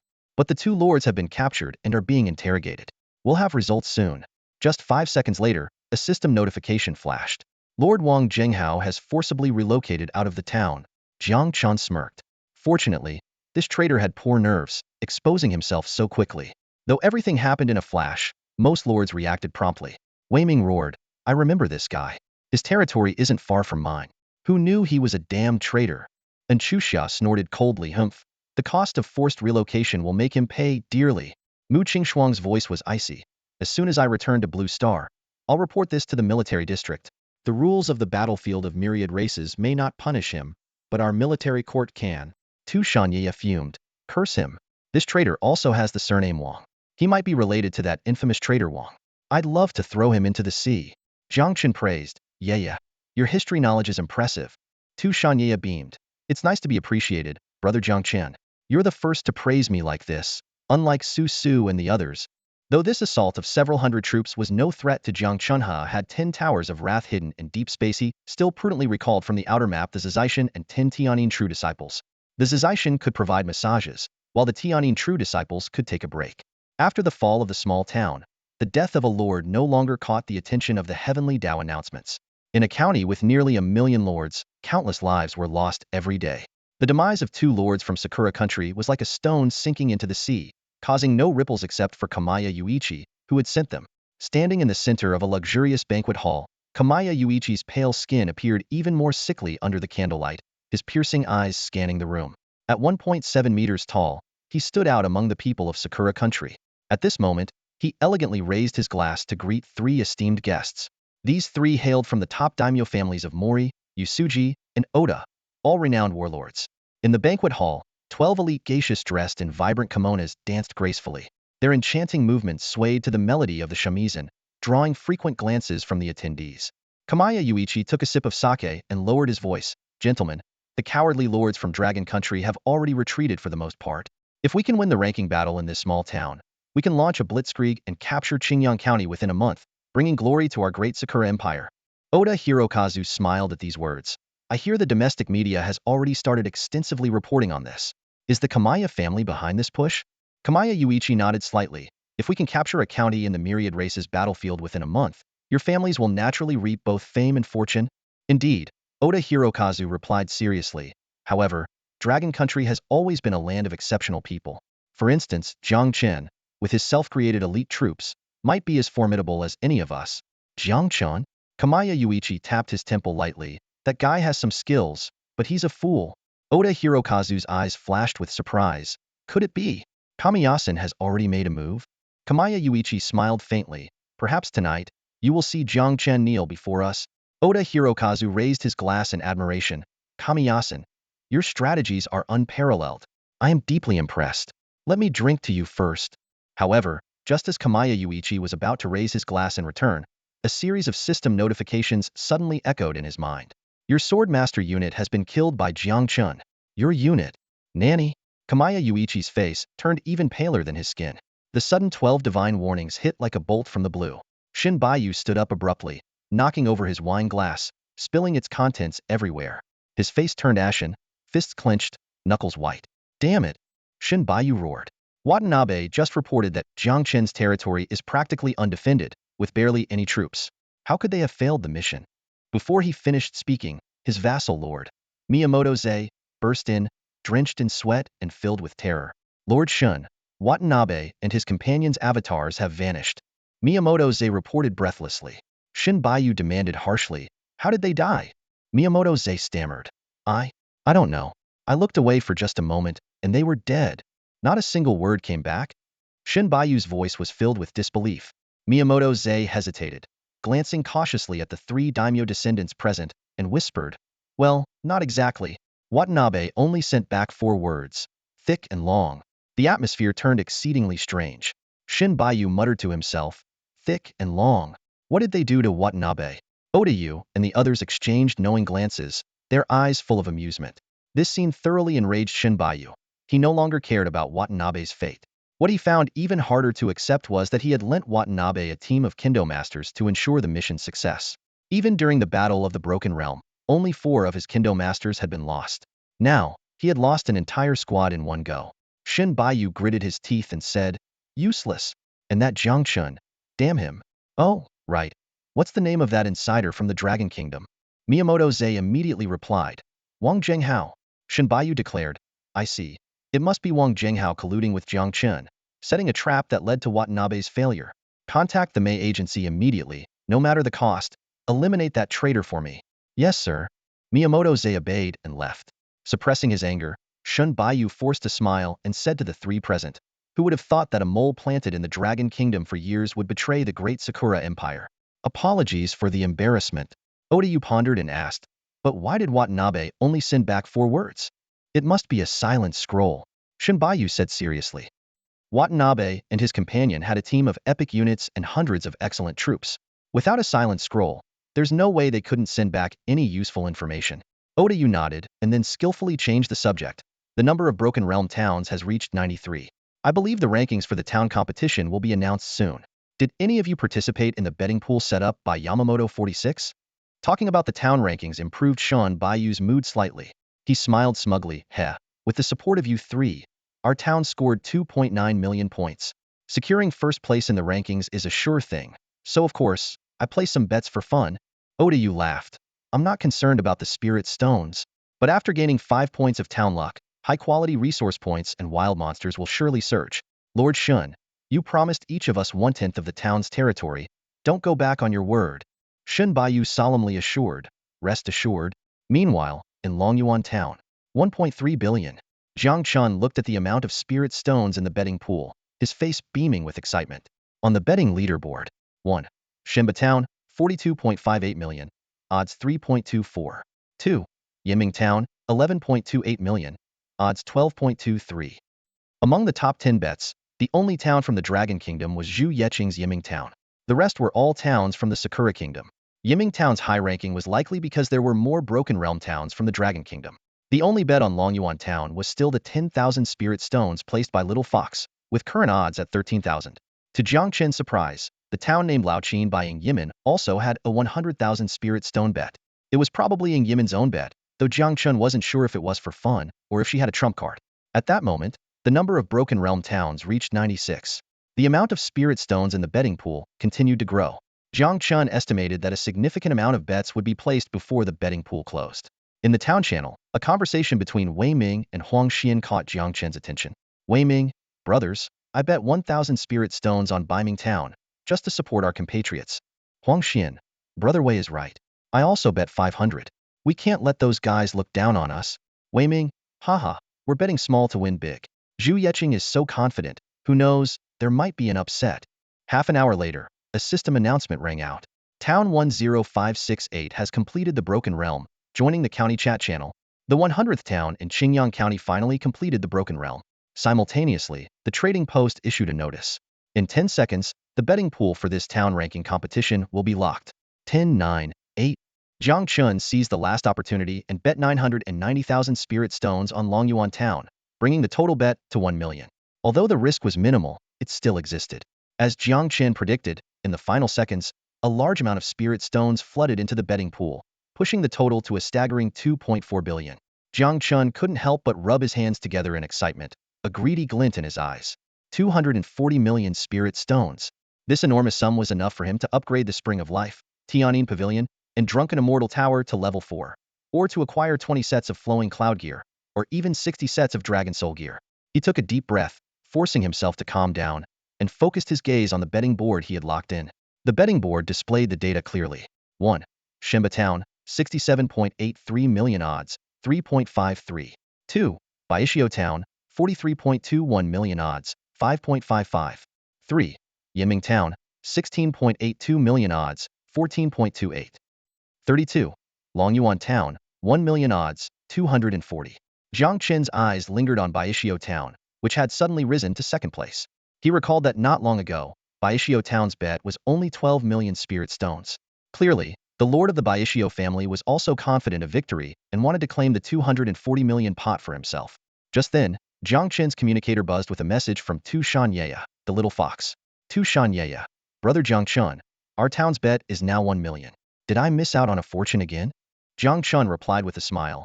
Don't be greedy, earning 1.2 million isn't bad at all. Tu Xuanyuan, oh, Tu Xuanyuan. I knew it was you who placed the bet, brother Jiang Chen. Tu Xuanyuan, but you got it wrong. If it wins, I can earn 2.4 million spirit stones. Jiang Chen, you forgot what you and Win sister agreed on? If you lose, it's on her. If you win, it's split between you two. Tu Xuanyuan, oh, Jiang Chen, just a reminder, no need to thank me. As Jiang Chen and Tu Xuanyuan chatted, a line of golden text suddenly appeared in the sky above the war fog, capturing everyone's attention. Announcing the rankings for the town ranking competition, 10th place in the domain break battle, town 11478. Rewards town chief Watanabe Jingshu with 10 to all attributes, and 1 to town luck. Jiang Chen frowned. The unnamed town, and the name Watanabe Jingshu seemed somewhat familiar. Soon, the next announcement from the Heavenly Tao cleared up his confusion. Since town chief Watanabe Jingshu of town 11478 is deceased, the attribute reward is cancelled, but the town still gains 1 luck. Jiang Chen suddenly realized, recalling the name from a battle report. He speculated that Watanabe Jingshu must have been a powerful warlord, possibly attempting to curry favor with Xinba Yuyi by risking an attack on Longyuan town after the domain break, only to die before naming his town. However, it was the next announcement from the Heavenly Dao that truly stunned everyone. The attribute reward of Lord Watanabe Jingshu will be inherited by the town chief of the first-place town in this town ranking competition. These two announcements set the entire county abuzz, with everyone speculating about who would ultimately receive this unexpected reward. Watanabe is dead? The lord of Sakura country, who knew Watanabe Jingshu, muttered in disbelief. I remember he was just active on the county channel not long ago. Did he go to the outer regions to level up and unfortunately encounter a high-level boss? This news hit like a bomb, causing an uproar among the lords. Huang Xian seized the opportunity to mock sharply. He barely made it into the top 10, and now his attributes are inherited by someone else. What a joke. His words instantly ignited the anger of the Sakura country lords. Baka, stop gloating, dragon country people. One Sakura country lord shouted angrily. Another lord arrogantly retorted, Humph, the first place is still ours. What are you so happy about? Huang Xian sneered. We have Yiming Town in Dragon Country. Maybe Zhu Yeqing will inherit those attributes. Despite his tough words, he knew deep down that Yiming Town seemed less competitive compared to Xinba Town. At this moment, the 9th place result was announced. The 9th place in the Battle of the Broken Realm is Wuding Town. Reward: Town Lord Wuding Kong. All attributes 10, Town Fortune 1. The Sakura country lords erupted in cheers. Someone exclaimed excitedly, Great Sakura Empire sweeps the top 10. Long live. We dominate the blue planet. Wuding Kong proudly announced, as expected, our town fortune is not just a name. I just received a notification that an ordinary stone mine has mutated into a rare celestial blue stone mine due to long-term spiritual energy infusion. His words once again drew cheers from the Sakura country lords. As the rankings were announced one by one, the cheers of the Sakura lords grew louder, while the Dragon country lords fell silent. From 10th to 5th place, all were Sakura country towns. Though it was expected, facing the reality was still a blow. The only consolation was that Yiming Town, which all Dragon country lords pinned their hopes on, had not yet appeared, leaving a glimmer of hope. Suddenly, Xinba spoke in the channel. Miss Hojo, you bet 30 million spirit stones on yourself. You must be very confident. Hojo Town's lord, Hojo Mai, cautiously replied, Lord Xinba, whether it's you or me who gets first place, it's all for the great Sakura Empire. Why distinguish between us? Xinba Yui laughed heartily, haha. Well said. In that case, let me compete with Miss Hojo for first place. Even if I lose to her, it will be a great story. Their banter, as if they had already decided the first place, made the Dragon country lords gnash their teeth in anger. In the town channel of Longyuan Town, the lords were also having a heated discussion. Damn it, look at those smug little brats. It's infuriating. Wei Ming said angrily. If it weren't for our town being set up by fate, with the strength of Boss Jiang and Ing Yimin, they wouldn't dare be so arrogant. And Chuxia sighed, if we could do it over, I'd rather give up the 20 all attributes reward. Tu Xuanyuan tried to lighten the mood. Hee, everyone, check out the betting pool. It might lift your spirits. Although Jiang Chen bet 990,000 spirit stones on Longyuan Town, it only ranked 32nd in the betting pool. Most people only paid attention to the top 10 seed players, rarely flipping through the later pages. The little fox was able to find it quickly because she also bet 10,000 spirit stones on it. Just then, the 4th place was announced. The 4th place in the Battle of the Broken Realm is Xinba Town. Reward: Town Lord Xinba Yuyi. All attributes 10, Town Fortune 1. Everyone was stunned by this result. Wei Ming couldn't help but laugh. Ha ha ha, this is hilarious. Huang Xian followed with mockery. Ha ha ha, this guy was just acting so confident, but he's just a paper tiger. And Chuxia asked in confusion, strange, didn't he spend a fortune inviting 3 top-tier daimyo descendants, including a direct descendant of Oda Nobunaga? How could he be so weak? Huang Xian excitedly said, I can't hold back. I still have a few speaking opportunities today. I'm going to the county channel to taunt him. Jiang Chen immediately decided, since you're so good with words, say more. System prompt: Lord Huang Xian has become the town's diplomat. In the county channel, the spirits of the Dragon country lords surged. Huang Xian and other sharp-tongued lords seized the opportunity to bombard Xinba Yui. Faced with such humiliation, Xinba Yui completely broke down. Impossible. How could I be 4th? Even if I lost to Miss Hojo, I should have secured 2nd place. Even if Yiming Town had some ace up its sleeve, I should be 3rd at worst. The rewards for 4th and 10th places were exactly the same. With his resources, he originally had confidence in making the top 10. To secure 1st place, he even spent a huge amount inviting 3 daimyo descendants, but gained nothing. This made him feel like a fool. Why has nothing gone right since the realm broke? Shenba Yuyi grew more furious and suddenly drew his sword, killing a geisha. This act terrified the other 3 geishas. Meanwhile, on the city wall of Yiming Town, Zhu Yeqing burst into laughter. Ha ha ha, his laughter was mixed with violent coughing. Cough, cough, cough. His face was somewhat pale, but his eyes shone with determination. Zhu Yeqing felt a sense of relief, thinking to himself, good thing I activated the 2nd star of the 7-star destiny. I managed to take down a few more waves of monsters. Even if it means a few extra days of recovery, as long as I can suppress Shenba, it's worth it. However, his smile quickly faded, replaced by suspicion and gravity. Zhu Yeqing frowned as he pondered. The top 3 must include Yiming Town and Baishio Town, but which is the 3rd one? I'm well versed in the situation of Dragon Nation towns. Could it be that Sakura Nation has a town even stronger than Shenba Town? This thought weighed heavily on him. As Zhu Yeqing was deep in thought, the golden characters announcing the 4th place gradually faded from the sky. The result for the 3rd place was then revealed. When he saw the words, his face turned ashen, and the light in his eyes dimmed. 3rd place in the domain break battle total score, Yiming Town. Reward: Mayor Zhu Yeqing, 20 to all attributes, 2 to town luck. Zhu Yeqing could no longer suppress his internal injuries and spat out a mouthful of blood. He thought bitterly, I could do without the 5 points of luck. I could even give up the 50 points to all attributes. But to be defeated by Sakura Nation, this is a disgrace to the Zhu family, descendants of the Ming Emperor.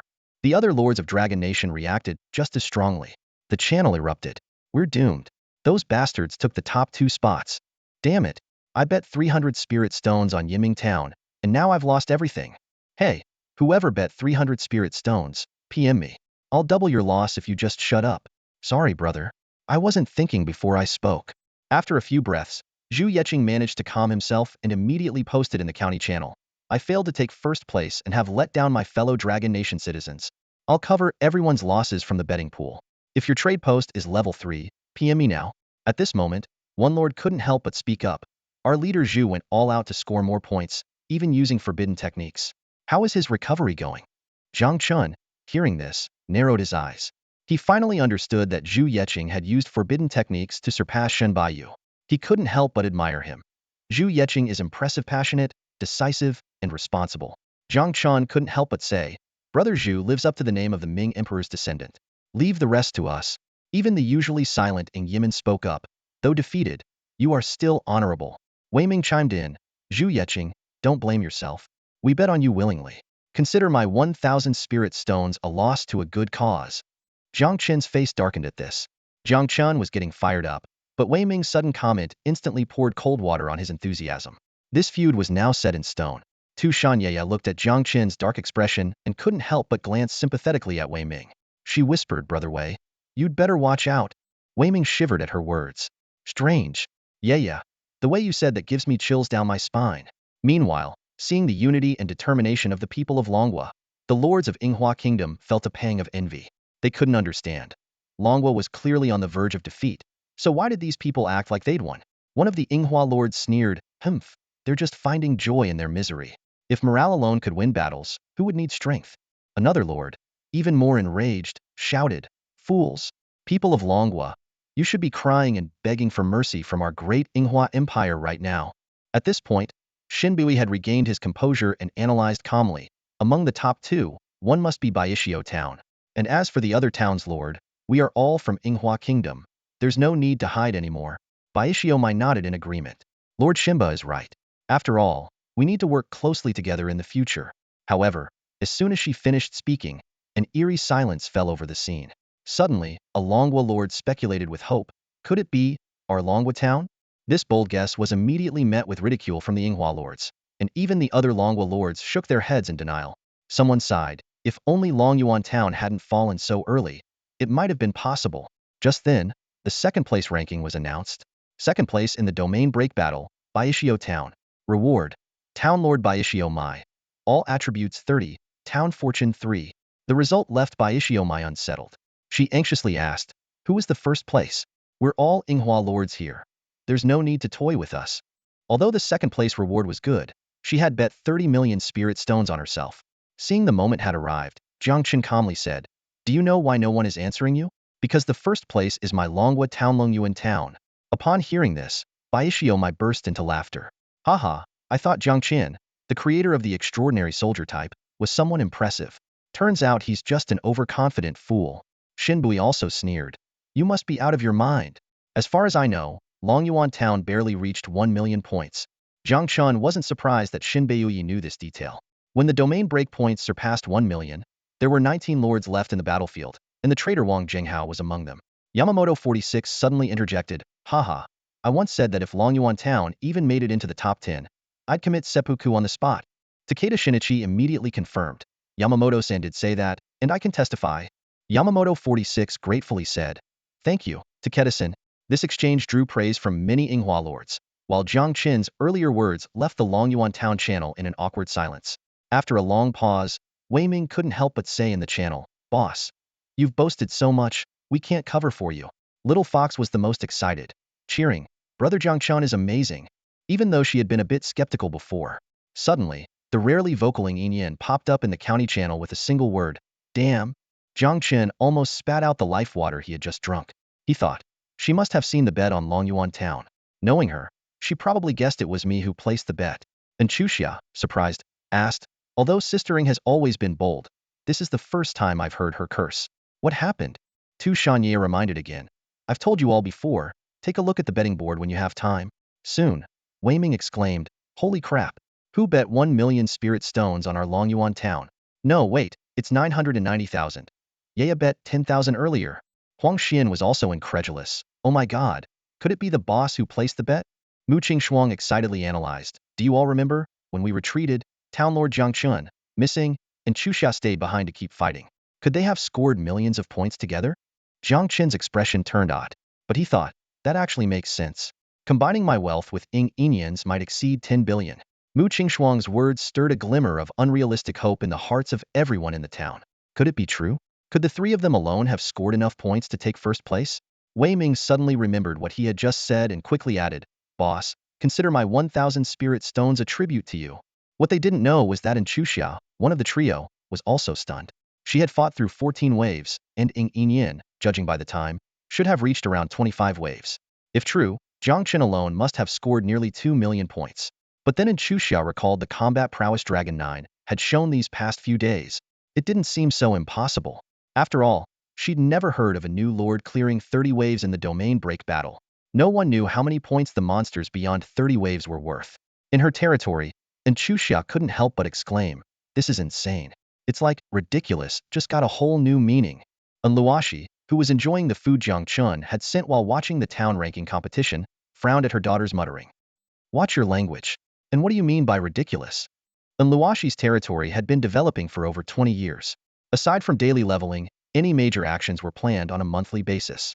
She often used her level 3 admin privileges to check on her daughter. And Chuxia hesitated for a moment, then said, our town might take first place. First place. And Luoshi was stunned, then shook her head. Absolutely impossible. Based on your description, for Longyuan Town to get first place, Jiang Chen would need to score at least 2 million points by himself. I've never heard of such a ridiculous thing. Just then, the sky lit up with golden light, and a line of gilded characters illuminated half the night sky. First place in the domain break battle, Longyuan Town. Reward, Town Lord Jiang Chen. All attributes 50, Town Fortune 5. Having mentally prepared herself, Chuxia was the first to recover. She spread her hands at the dumbfounded Luoshi and said, see, I told you. It's really ridiculous. Before Luoshi could respond, Chuxia suddenly gasped and exclaimed, whoa, is this the effect of the town fortune boost? It's terrifying. A series of alerts sounded, and 7 or 8 messages suddenly flashed across Jiang Chen's interface. His eyes quickly scanned through them, and his pupils slightly contracted. One message stood out. A rare-grade silver mine had directly upgraded to an exceptional resource, a mithril mine. This was a crucial building material only needed after level 10. Meanwhile, Luoshi finally came to her senses. She muttered to herself, this doesn't make sense. Could it be that monsters above wave 30 offer extra points? She frowned and thought. Even so, it couldn't explain the phenomenon of creating exceptional units. Jiang Chen must have other aces up his sleeve. And Chuxia, on the other hand, was elated. Clapping her hands, she said, who cares? Jiang Chen is a freak. Nothing he does surprises me. Mom, you have no idea, my resource point just... She began to excitedly describe her discovery. Listening to her daughter, Luoshi temporarily set aside her doubts. She was genuinely happy for her daughter and explained, Under normal circumstances, exceptional resources only appear on maps around level 50. That's why no one ever brings high-quality blueprints into the main world during the novice period. There aren't any corresponding building resources. She continued her analysis. Moreover, resource points within the town don't need heavy guarding, which indirectly frees up combat power and improves efficiency in fighting monsters. At this moment, Luoshi felt immensely grateful for choosing Jiang Chen as an ally. Of course, she selectively ignored one fact. Even with good fortune, not everyone could immediately obtain exceptional quality resource points like Xuanyuan. After all, Xuanyuan still didn't know she was fatherless. Just then, a ranger suddenly burst in, loudly reporting, "My lord, the watchtower has just spotted an epic flying dragon beast." However, it didn't attack the territory but headed north instead. Flying dragon beast? Xuanyuan was startled, then quickly shouted, "Xiaojiu," out of respect for the legend. Xuanyuan initially wanted to call her ninth sister. But how could Longjiu dare to accept that? She immediately responded, "Got it, Xuanyuan." With a swift leap from the territory, the valiant Longjiu transformed midair into a colossal creature 30 meters long. She roared as she pursued the epic dragon beast, her massive wings stirring up fierce winds. Watching Longjiu's agile figure, Luoshi couldn't help but exclaim, legendary units are practically a cheat at this stage. And her equipment in human form is also extraordinary. It looks like a height-year set. She paused, puzzled, and asked, "But why is she called Longjiu?" And Xuanyuan chuckled, clearly unwilling to elaborate. She hadn't told anyone, not even her mother, about Jiang Chen's team of dragons.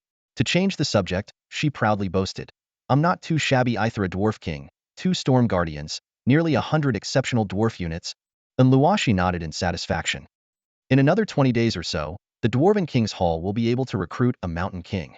According to our agreement with Jiang Chen, as long as we pay 5 million spirit stones, we get priority in recruitment.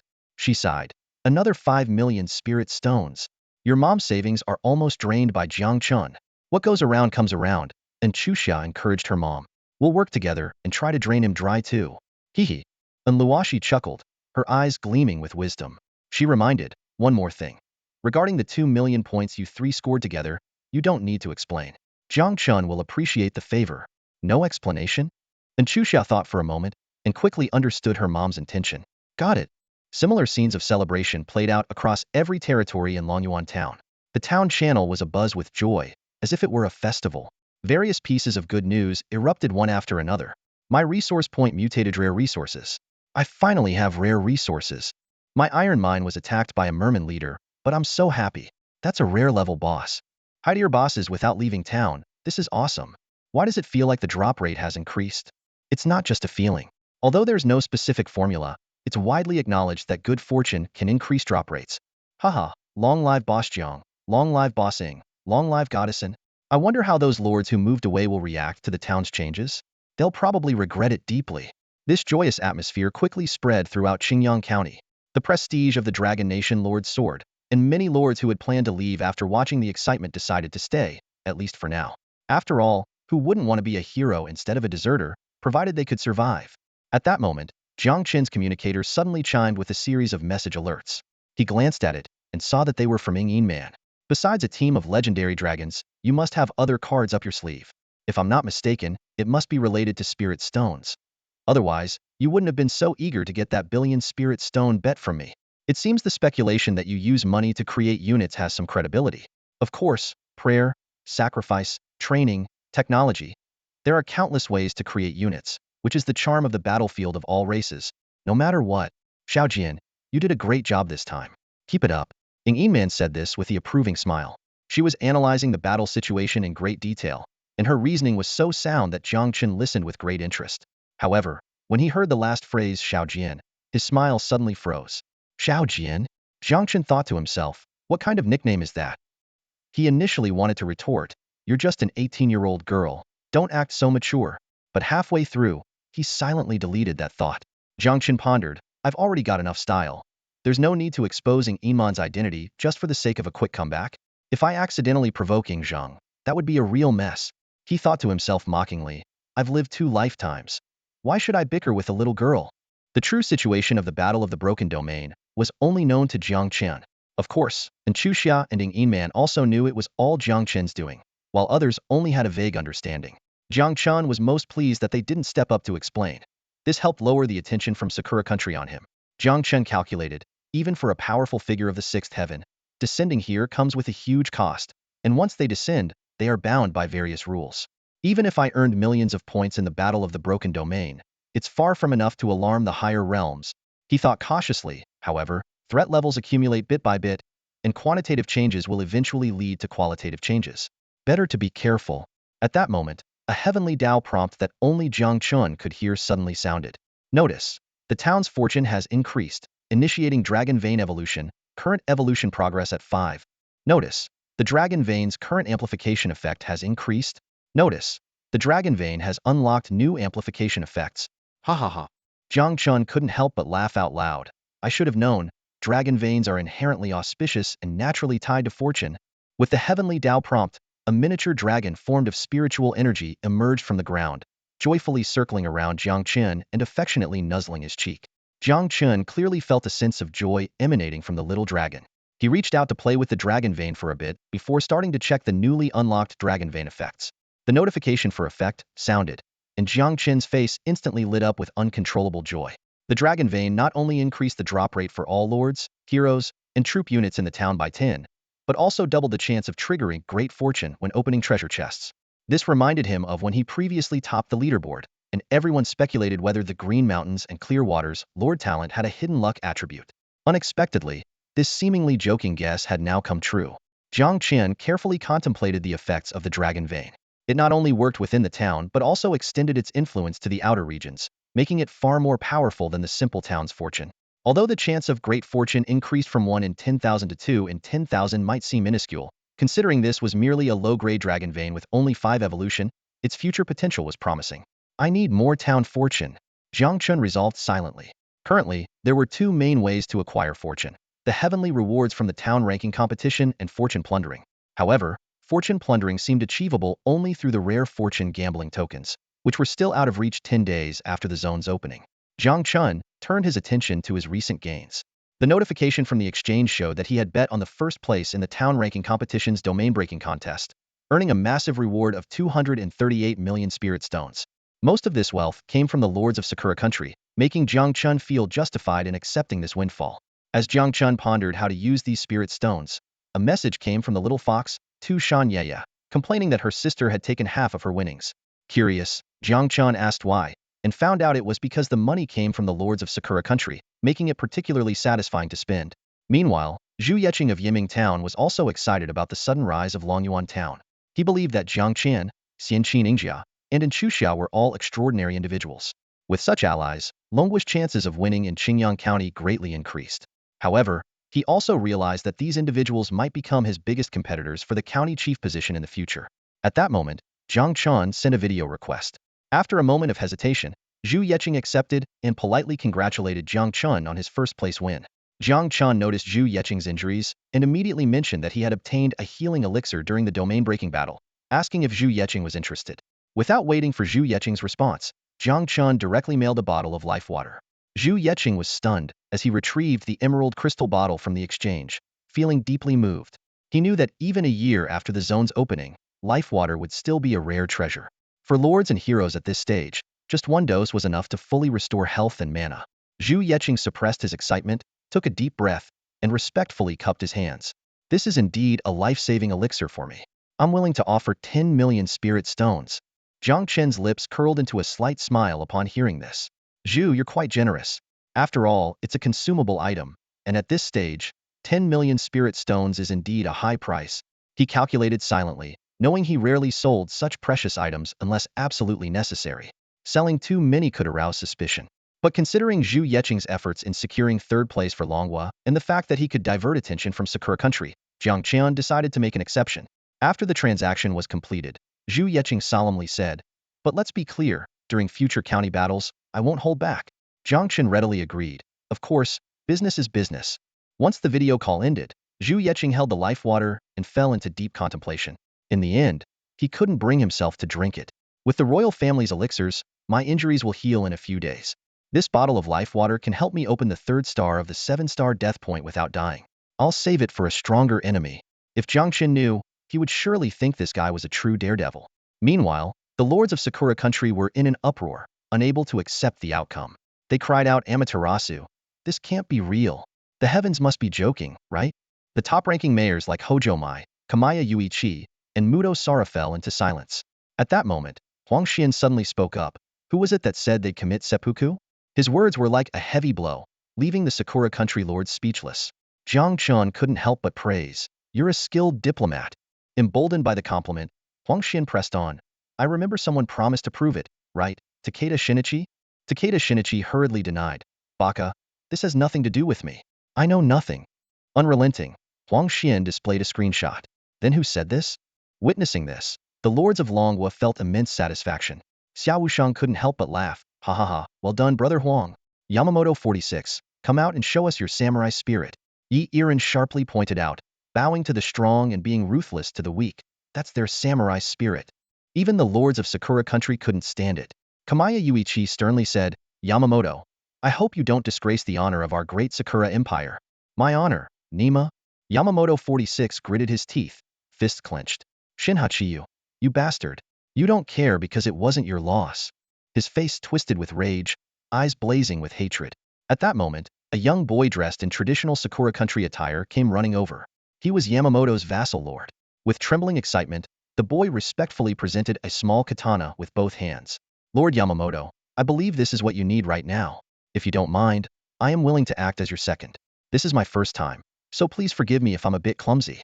Smack. A crisp sound echoed as Yamamoto slapped the boy hard across the face, sending him stumbling backward. Idiot! Are you blind? Yamamoto roared. The Dragon Country won by cheating. How can that count? The boy, stunned by the slap, stammered, but you, no buts. Yamamoto declared sternly, his tone filled with arrogance. I'm not afraid to die, but if I die unjustly, it would be a loss for the entire great Sakura empire. Do you understand? Time ticked by, and over an hour later, the county channel finally quieted down. The number of towns that had completed the breakthrough reached 148, with the number of Sakura country towns gradually increasing. The exploits of Jiang Chen, in Yinman, and in Chuxia, who together earned 2 million points, had become widely known among the players. Some even dubbed them the three heroes of Longyuan. Around midnight, Jiang Chen pondered for a moment, and then waved his hand to open a portal. In recent days, the Empress had led a team deep into the outer regions and had just discovered a map called Crystal Valley. Based on Jiang Chen's experience, the more uniform the monsters on a map, the easier it was for them to establish a territory. And any foreign territory meant enormous wealth. He had already ordered an accelerated exploration. On the other side of the portal, Cynthia led a group of Valkyries in a fierce battle against a pack of crystal wolves under the moonlight. Watching the scene, Jiang Chen couldn't help but praise such diligence. They deserve a reward. He then loudly commanded, all Valkyries, gather at the territory. Cynthia quickly dispatched her current foes and responded loudly, yes, my lord. During the brief break, Jiang Chen took out a pile of common soldier souls and epic soldier souls. 10 minutes later, 12 Valkyries stood neatly in front of Jiang Chen. Cynthia and Giselle, the main and deputy leaders, had already reached level 20, while the other Valkyries were at level 15. Seeing the epic hero soul in Jiang Chen's hand, Cynthia and Giselle exchanged glances, their eyes gleaming with excitement. However, they still underestimated Jiang Chen's generosity. The system notification sounded, consumed epic soldier soul 1, energy 137800, your soldier Cynthia's star level increased, current level, epic 4-star. Jiang Chen didn't stop there. He took out a legendary soldier soul, his tone serious. Cynthia, pay attention to your attribute ratios. Report immediately if there's any anomaly. As the stare process continued, Cynthia's aura rose dramatically, the powerful pressure seemingly raising the temperature within a 10-meter radius. However, upon reaching 3 stars, her body slightly hunched, and she gritted her teeth. My lord, if I ascend further, I fear I won't be able to maintain my current attribute ratios. Jiang Chen breathed a sigh of relief and smiled. Very well, this has already exceeded my expectations. He carefully examined Cynthia's attribute panel. Race, Valkyrie. Level, 20. Quality, Legendary. Attributes, Physique 900180, Spirit 270, Soul 270, Capacity 360. Combat Power, 495. Skills, Thunder Battle Body, Spear Mastery, Thunder Projection. Signature Equipment, Thunder Spear, Thunder Armor. Jiang Chen nodded in satisfaction, murmuring as expected. Her physique broke through 1,000. Soon, all the Valkyries were upgraded to Legendary 3-star. The enhancement consumed a total of 55 million Spirit Stones and 14.75 million energy. Looking at the energy that had been more than halved in an instant, Jiang Chen couldn't help but sigh. Early the next morning, Jiang Chen was about to stretch when he was startled by a figure at the foot of his bed. Whoa, Yin. What are you doing? Angel Yin sat lazily on a chair by the bed, her hand propping up her chin as she stared at Jiang Chen.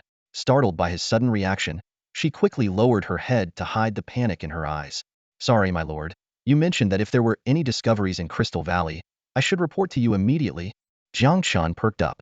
Could it be there's really a Crystal Tribe territory? Yin regained her composure and praised, My lord, your foresight is impressive. There is indeed a crystal castle in that valley. However, the monsters are at least level 40 and possess long-range attacks and control skills. Following your instructions, I didn't get too close. You did the right thing. Jiang Chen said seriously. Even though the fountain of life can revive you, we must never lose our respect for death. Yin mulled over his words, finding them increasingly profound. She bowed and said, My lord, your wisdom is truly admirable. At that moment, Jiang Chen was drawn to a message in the town channel. In Chuxia, good news. A reputation hall has spawned outside my territory. Here are the coordinates. Those who want to exchange items, come quickly. Seeing the words reputation hall, Jiang Chen perked up. And Chuxia's luck is incredible. After marveling for a moment, Jiang Chen leaped out of bed, hurriedly dressed, and opened a portal.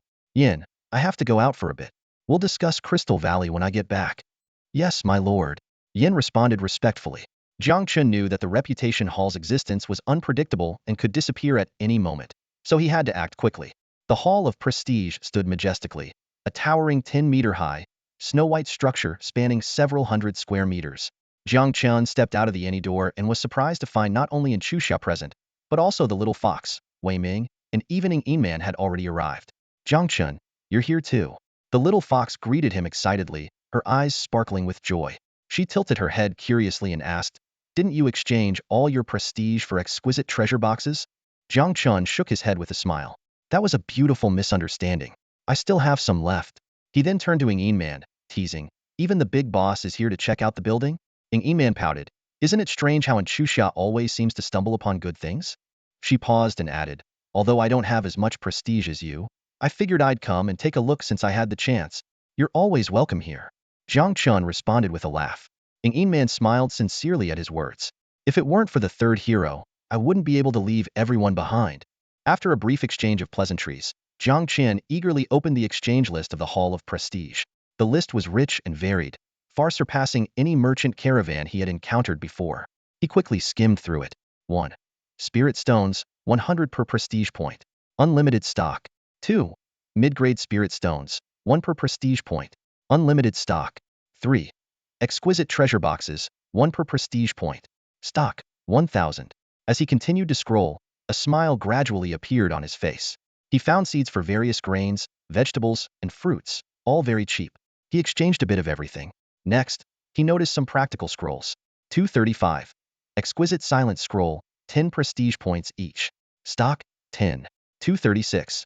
Exquisite Space Sealing Scroll, 10 prestige points each. Stock, 10. These were essential tools for ambushing and looting in the battlefield of 10,000 races, and Jiang Chen didn't hesitate to grab them all. The list also included some interesting blueprints. 278. High Voltage Electric Grid Blueprint, 10 prestige points each. Stock, 100. 308. Tower of Spirit Blueprint, 50 prestige points each. Stock, 10. Suddenly, a special exchange option caught Jiang Chen's attention. 588. Fortune Wager Token, 300 prestige points each. Stock, 2. Despite the high price, Jiang Chen decided to exchange for both of them. After all, they would undoubtedly come in handy in the future. As Jiang Chen was immersed in the joy of exchanging, Yin Man suddenly exclaimed, Ah, legendary hero soul. 10,000 prestige points? Are you kidding me? She decisively closed the exchange list and declared, I'm going to save up prestige points and get enough to advance Sister Ming to legendary status. Meanwhile, in a room adorned with cherry blossom decor, Kamaya Yuichi, Katahomai, and her two identical sisters were having an important discussion. Kamaya Yuichi spoke in a serious tone. I see. The three Kataho sisters used a secret bloodline technique to bind their births. I admit defeat. Katahomai smiled modestly. Lord Kamaya invited us here. Have you found out the details about Longyuan town? We have some clues, Kamaya Yuichi replied solemnly. There is a dwarven palace in Longyuan town, currently owned by Chuxia. The three Kataho sisters exchanged incredulous looks. How could a novice town possess such a high-level field building? Kamaya Yuichi then showed them a picture, featuring the image of the Hill King. Katahomai was so excited she almost jumped up. Quick, let's gather our army and wipe out Longyuan town. Then we can share the dwarven palace. Kamaya Yuichi sighed. Longyuan town is too far away, and our current any door level is far from sufficient. Besides, Longyuan town is very powerful. Unless we join forces with several strong towns and use a battle declaration, even if we win, it would be a Pyrrhic victory. It's not worth depleting our resources for a mere Longyuan town. Katahomai frowned, but the town's fortune increases the production of field units. The longer we wait, the greater Longyuan town's advantage will be. That's exactly what I wanted to discuss today. Kamaya Yuichi smiled and took out a golden token engraved with auspicious symbols like dragons, cheilants, and phoenixes. A fortune wager token? Katahomai's eyes gleamed with greed. Name your price, Lord Kamaya. I want that token. If she could obtain the fortune wager token, she could plunder the fortune of Longyuan town. As for failure? A fortune wager is a contest between towns, not individuals. She might hesitate against Zhu Yeqing's Yiming town, but, according to the intelligence, the lords of Longyuan town have fled, leaving only about 400 people behind. Faced with such a situation, Shun Baoi was confident, believing that even without the help of the three sisters, 1,000 men against 400 would surely guarantee victory. However, he did not act immediately. Instead, he revealed a meaningful smile. Baishio town already has 3 points of fortune, while Shimba town only has 1 point, Shinbei said with a smile. So this time, Miss Baishio, let me take it. With that, he laughed heartily and announced loudly, initiate the fortune gamble, choose Longyuan town. As soon as he finished speaking, the token in Shan Bei's hand transformed into a beam of golden light shooting into the sky. The golden light split into two. One end turned into a massive inverted golden bowl, covering the entire Longyuan town, while the other end flew eastward, connecting to the distant Shimba town. Baishio Mai's face darkened upon seeing this. She realized that Shun Bei's invitation to discuss important matters was just a ruse, and his real intention was to show off in front of them. Despite her anger, Baishio Mai had to admit that Shun Bei had indeed gained the upper hand this time by seizing fortune from the Dragon Kingdom's territory. At this moment, the countdown for the Hall of Fame began. 10 minutes remaining. Those browsing the exchange list received the prompt simultaneously. Little Fox couldn't help but mutter, "Why so fast?" Jiang Chen chuckled and said without turning around, "Does the speed matter to you? As if you have that much reputation." This remark made Little Fox blush instantly. Seeing this, and Chusha rolled her eyes at Jiang Chen. "Why do you and sistering both enjoy teasing ya?"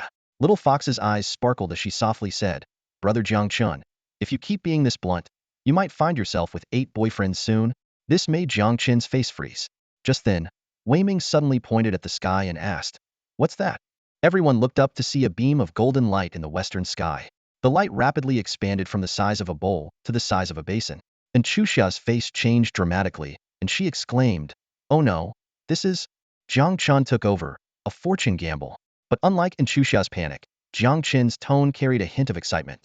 He thought to himself, he didn't expect someone to come offering fortune so soon.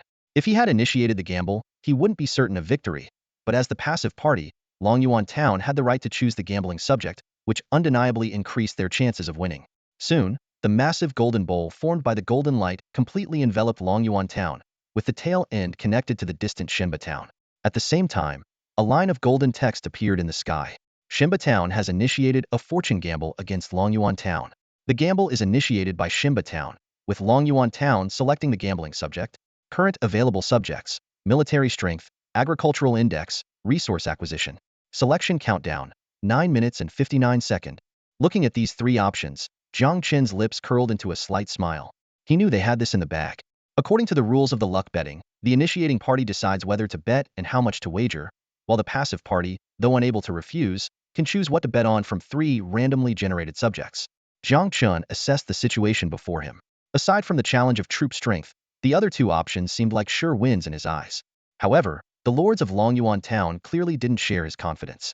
Their anxiety was almost palpable. "We only have 400 people. How can we beat their 1,000 in any bet?" one lord muttered in frustration. "Damn it, how did this luck betting decree show up so soon? We just earned 5 luck points yesterday." Jiang Chen took a deep breath and raised his voice. "Given the current situation, let's hear everyone's thoughts." His words were like a splash of cold water, forcing everyone to calm down a bit. "We definitely can't bet on troop strength," one lord analyzed, "because that tests the overall combat power of the troops in both towns, leaving no room for shortcuts. How about we choose resource betting?" another suggested. "With the luck boost, our resource quality is higher than theirs." "No way," someone immediately countered. We lords are less than half their number. Besides, their town also benefits from a luck boost. At that moment, Wei Ming had a sudden inspiration. The Hall of Prestige currently offers high-quality seeds and even spiritual fields for exchange. If we choose the agriculture index, we might have a fighting chance. As soon as he finished speaking, Huang Xian quickly agreed. Wei's right. I have several prestige points. I'll go exchange them right away. I have prestige points too, other lords chimed in. Seeing this, Wei Ming quickly reminded them. Hurry up, the Hall of Prestige will only be open for a few more minutes. And Chu Xia joined the discussion. I have a mid-grade spiritual stone mine in my territory. I can distribute the stones to nourish our fields. You're so generous, and goddess, everyone praised. But soon someone added, but we can't take them for free. We must exchange them at market rates. Determined to preserve their town's luck, everyone quickly rallied. Soon, portals flickered as lords with prestige points began to appear, exchanging for high-quality seeds. Jiang Chen was very satisfied with their choice and also leaned towards the agriculture index. Since that's the case, we'll go with the agriculture index, he announced decisively. Longyuan Town confirmed the subject, agriculture index. Soon, another line of golden text appeared. Shimba Town confirms the wager, 3 town luck points. Bet established. Jiang Chen was taken aback, then his expression turned peculiar. Overdrawing 2 luck points was already the limit for their town. As the initiator of the luck bet, Shimba Yui had the right to slightly overdraw their town's luck. But Jiang Chen didn't expect him to be so bold. Considering the consequences of negative luck points, Jiang Chen silently mourned for him for 3 seconds. The moment the bet was established, a county-wide announcement was made. Announcement: Shimba Town and Longyuan Town have initiated a luck bet. Subject: Agriculture Index View Rules. Wager: 3 town luck points. Settlement time: 12 o'clock noon, 5 days later. Almost simultaneously, Shimba Yui posted a purchase request. Lords of the Great Sakura Empire, Shimba Town is buying all farmland, spiritual fields, and high-quality seeds. Muto Sora joked in the channel. A luck bet? Lord Shimba, you are truly fortunate. But why make such a fuss over Longyuan Town with only 400 people? Shimba Yui responded. There's a saying in Longhua. Even a lion uses all its strength to catch a rabbit. Despite having a clear advantage, Shimba Yui's cautious attitude was evident. Zhu Yeqing angrily retorted, Shimba Yui, why don't you come at my Yiming Town if you're so tough? Is the descendant of the mighty Emperor Shenwu only capable of bullying the weak? As one of the few nearly full-capacity towns in Longhua, Yiming Town had plenty of confidence. Shimba Yui replied indifferently, Heh, there's another saying in Longhua. A lion chooses the weakest prey. Huang Xian couldn't help but mock. You only know about lions, don't you? Ying Yiman suddenly interjected, given Su Fu's character. What do you expect from his descendants? This comment instantly ignited Shimba Yui's fury. My ancestor was an equal to Ying Zhang. Who are you to talk?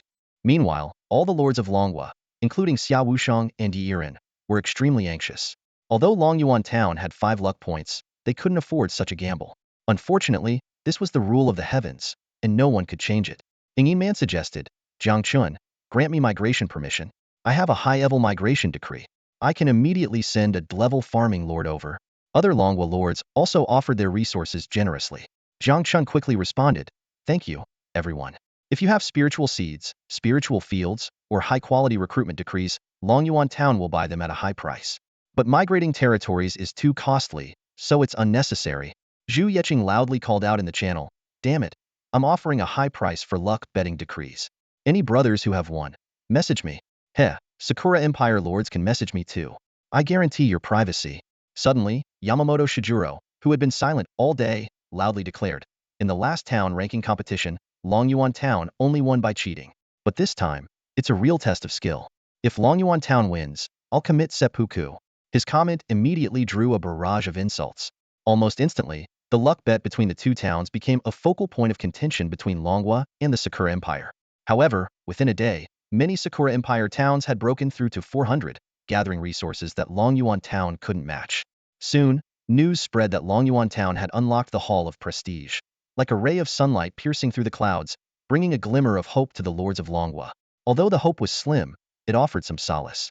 Jiang Chen seized these few precious minutes, quickly navigating the interface to exchange for farmland blueprints, skill books, and cultivation manuals, spending a total of 2,120 prestige points. As the phantom of the Hall of Prestige gradually faded, he turned to the lords present and said, it's my fortune if I gain, my fate if I lose. There's no need to be overly anxious, just do your best. Calculating silently, Jiang Chen chose not to reveal that Longyuan Town had already secured a decisive advantage. This was because Yamamoto, who had previously threatened to commit seppuku, had just opened a new betting pool. With the territory expenses mounting, Jiang Chen planned to take this opportunity to earn some more. Don't worry, Boss Jiang, we will give it our all. One lord patted his chest and assured, I have several teams of skilled farmers. I'll send them back to manage the farmland immediately. Even if the outcome isn't ideal, we won't let those little devils succeed easily. Nearly 100 lords from Xuanyuan town encouraged each other before gradually leaving through various portals. Satisfied with the gains from the Hall of Prestige, Jiang Chen turned to Xuanyuan and said, Xuxia, give it your best shot and try to encounter the Hall of Legends. And Xuxia pursed her lips. You sure dream big. I believe in you. Jiang Chen firmly patted Xuxia on the shoulder before also opening a portal to return to his territory. Upon returning, Yin was still waiting. Checking the time, Jiang Chen hurriedly said, I have some urgent matters to attend to. I'll check out the Crystal Castle later.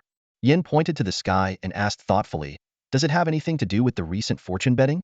Exactly. Jiang Chen admitted straightforwardly. How confident are you, Lord? Yin pressed. Facing his most loyal subordinate, Jiang Chen answered without reservation, 100%. With a confident smile, he clenched his fist and shouted, allocate the planting space. In an instant, an area of over 1,000 square meters appeared out of thin air within the territory. Walking briskly, Jiang Chen explained, many factors affect the agricultural index of a town, but the most crucial are the growth and harvesting of crops. Farmers 1 of 4, follow me. With that, he led several legendary farmers into the newly created space. Jiang Chen recalled the second day after the district opened, when he had sought to purchase seeds in the town channel. Due to the abundance of high-quality ingredients and the long growth cycles of crops, the matter had been set aside. Now, with ample resources and the fortune betting initiated by Shimba Town, he decided to seize this opportunity for a grand endeavor. Standing in the newly established planting space, Jiang Chen softly ordered, activate 10x time flow. Adjust the planting space to the highest spiritual energy concentration, 100x standard spiritual energy concentration. As his words fell, it seemed as though an invisible energy surged through the air, readying for the upcoming agricultural venture. In an instant, a dense mist of spiritual energy surged in like a tidal wave, filling the entire space. Jiang Chen, without hesitation, began a series of enhancement operations. Consume 2 million spirit stones to enhance the supreme spirit field. Consume 1 million spirit stones to enhance the dragon tooth rice seeds. Consume 1.2 million spirit stones to enhance the moon soul fruit tree. The spirit stones vanished like flowing water, and over 30 million spirit stones were quickly transformed into 10 supreme spirit fields comparable to epic buildings, along with corresponding epic spiritual seeds. The most eye-catching among them was the dragon tooth rice, which was considered top tier even among epic spiritual items. A glimmer of excitement flashed in Jiang Chen's eyes. Dragon tooth rice requires a trace of divine dragon aura to grow, and it just so happens that the dragon vein in the territory meets this requirement. This was an unexpected delight, especially considering that the previously harvested dragon tooth rice was running out. Next, Jiang Chen turned his attention to enhancing construction resources. He quickly calculated, a standard field of 100 square meters requires 2,000 units of building materials. Time flew by as Jiang Chen busied himself in the planting space for most of the day. When the 10 spirit fields were finally built and planted, several legendary farmers were so excited that they danced with joy. Farmer E reported excitedly, Lord, with these supreme spirit fields and such a high concentration of spiritual energy, this batch of spiritual items will mature in 40 days. 40 days. Jiang Chen frowned. He knew that the higher the quality of the plant, the longer its growth cycle. Even with talent bonuses, farmer bonuses, field quality, spiritual energy concentration, and spiritual spring irrigation, it would still take 40 days to mature in such a favorable environment, under the meticulous care of legendary farmers. No wonder they say the growth cycles of epic spiritual items are measured in years. Jiang Chen thought to himself, appreciating the rarity of epic spiritual items. Making a decisive choice, Jiang Chen ordered, adjust the time flow to 17 times faster. This meant 5 days in the outside world would equate to 85 days in the planting space, just enough for 2 harvests. Although this would consume nearly 10 million more spirit stones, considering the importance of the current wager, Jiang Chen deemed it a worthwhile investment. I can earn it back in the betting pool, he reassured himself. After finishing all this, Jiang Chen checked the agricultural index of Xuanyuan town, 12,250. This was a privilege only the mayor had. Not bad at all. Jiang Chen nodded in satisfaction, recalling that the town's agricultural index was just over 1,000 before. And this was just the result of the new plantings. That afternoon, Jiang Chen led an elite squad, including 3 heroes, 12 Valkyries, and 9 heavenly maidens, towards Crystal Valley, nearly 500 kilometers from Xuanyuan town. Upon entering the valley, an intense battle erupted. Giselle, a Valkyrie, demonstrated astonishing strength. With a single thrust of her spear, even the air seemed to explode. The spear tip accurately struck the forehead of a 6-meter-long crystal fox leader. Boom. Strangely, the spear tip did not penetrate at all. The crystal fox seemed to be hit by a giant hammer, instantly covered in cracks, and then shattered into pieces. Effortless power. Jiang Chen marveled. This is an advanced technique even beyond effortless strength. Even Angel Yin couldn't help but sigh. Cynthia and Giselle's strength is now on par with mine. Jiang Chen objectively pointed out, there are still some limitations. They can't fly, and their skills are far inferior to yours. The Empress, curious, asked, Lord, with just the 20 of us, can we take down that crystal castle? Very difficult. Jiang Chen shook his head. Based on Yan's description, even with our entire territory's forces, it would be tough. The main issue is that this place is nearly 500 kilometers from the town, beyond the range of a level 4 portal, so we can't maintain our status through the spring of life. Since we're here and have nothing else to do, I thought I'd take a look. As they chatted, they delved deeper. The number of crystal creatures they encountered increased. Crystal foxes, crystal spiders, crystal wolves, even swarms of crystal bats that blotted out the sky. Faced with such dense groups of monsters, the Empress led the Heavenly Maidens in a combined attack using the Grand Sumeru sword technique, barely holding them off. The density of these monsters is exaggerated. Jiang Chen's eyes gleamed with anticipation. Could there be a crystal mother in this crystal castle? A few hours later, following Yan's guidance, the group finally arrived a kilometer away from the crystal castle. Seeing the castle's location, Jiang Chen instinctively frowned. Yan, take me up. Yes, my lord. Angel Yin lifted Jiang Chen from behind and slowly ascended into the sky. The Empress, not trusting the situation, activated her cloud ring to guard them.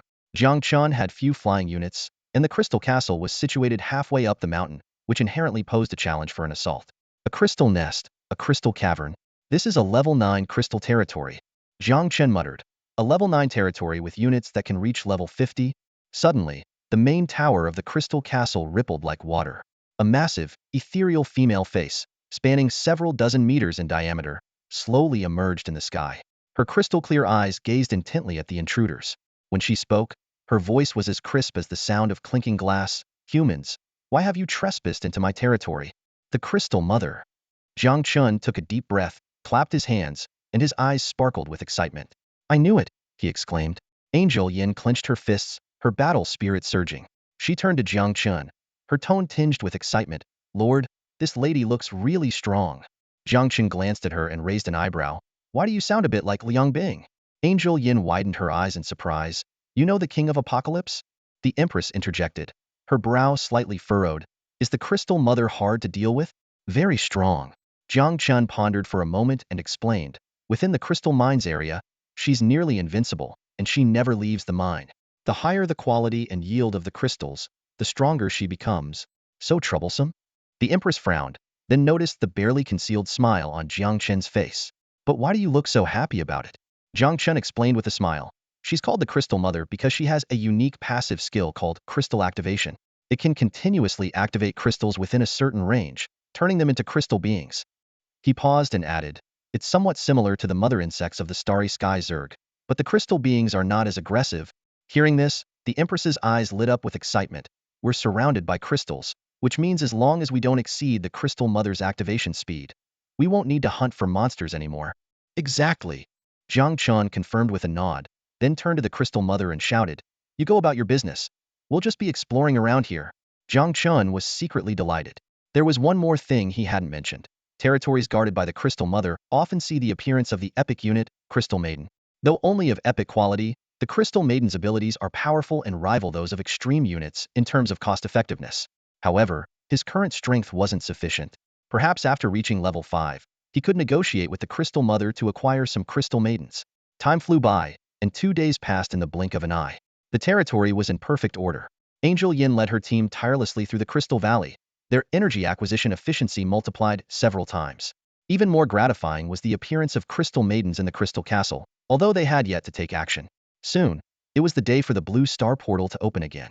At noon, Xuanyuan initiated a video call. Upon connecting, she asked, Jiang Chen, it's been a while since you last returned to Blue Star, hasn't it? Jiang Chen responded with a faint smile. My parents are gone. No siblings, no home. Returning to Blue Star means being alone. And Chusha didn't press further. Instead, she asked with a serious expression, "Did you see the screenshots Shinbei posted in the county channel?" Jiang Chen nodded. He's not a fool. He knows how to use an overt strategy to intimidate us without fighting. Recently, Shun Beiyui had publicly shared the current agricultural index screenshot, 54238, stating that it would be updated every day at noon.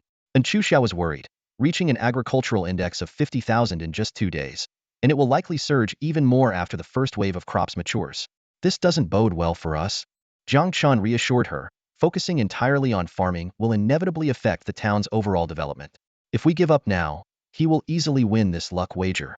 And Chusha nodded in understanding and then resolutely said, "So my point is, you should keep the agricultural index of our town to yourself. Don't disclose it to anyone, not even me. We must give it our all. Even if we lose, we can't let those guys win so easily." Jiang Chen replied earnestly, "Don't worry." After ending the call, Jiang Chen's lips curled into a slight smile. He chuckled, "Perfect timing. The first batch of spiritual crops has fully matured.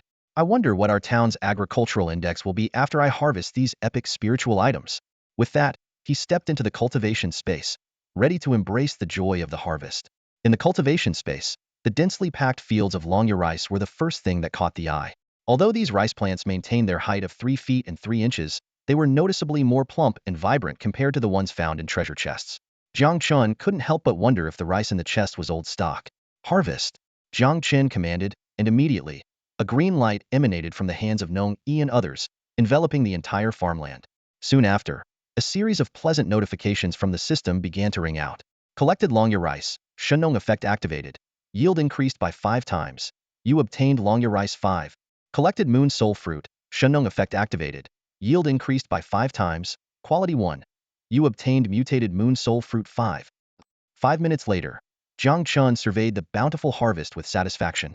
With the bonus from legendary farmers, even the least productive Longya rice yielded over 1,100 stalks, while the high-yield moon soul fruits reached over 6,000 pieces. Among all the spiritual items, some had even upgraded to legendary quality. Jiang Chen thought to himself, not only would this enrich the territory's diet, but it would also significantly enhance the attributes of heroes and main combat units. Jiang Chen casually picked up a mutated moon soul fruit and took a few bites. Instantly, his mouth was filled with sweetness, and his mind became clear. The system prompt chimed in. "You consumed a mutated moon soul fruit, Soul 10? This is practically a divine item for spellcasters." Jiang Chen marveled. Considering that he consumed life essence daily and his aptitude had already reached level comparable to epic heroes, the significant boost from the fruit was truly impressive. As he pondered, Jiang Chen took out another Qingming fruit. 10 minutes later, he burped contentedly and remembered he still needed to check the agricultural index. Opening the town panel, Jiang Chen was stunned. Agricultural index, 525,380. He recalled that over 1,000 lords in Shinba town had worked for 2 days, and their agricultural index had only surged to just over 50,000. Even if they hadn't harvested yet, their total might just reach a few 100,000 at most after harvesting. Yet, he was ahead by a factor of 10. Moreover, he could plant a second crop. Have I overestimated the enemy or underestimated myself? Jiang Chen muttered to himself. After instructing Nong Yi to continue planting, Jiang Chen stepped out of the deep space. As soon as he set foot in the town square, a portal opened in the center of the territory. Moments later, a dozen elite Tianyin disciples dragged large earth dragon corpses back to the territory. Upon seeing Jiang Chen, they quickly bowed before returning to the outer realms through the portal. 2 legendary farmers immediately stepped forward to start processing the bodies, and batch after batch of spiritual meat was stored in the warehouse. Gazing at the scene, Jiang Chen pondered, with 10 top-grade farmlands, even with a 5x speed boost, it's more than enough to supply the main combat personnel in the territory. Plus, the Empress is still hunting. There's no need to stockpile so many rare or high-quality ingredients. With that thought, Jiang Chen opened the trading post and listed a large batch of ingredients below rare quality, setting the sale range for the entire county.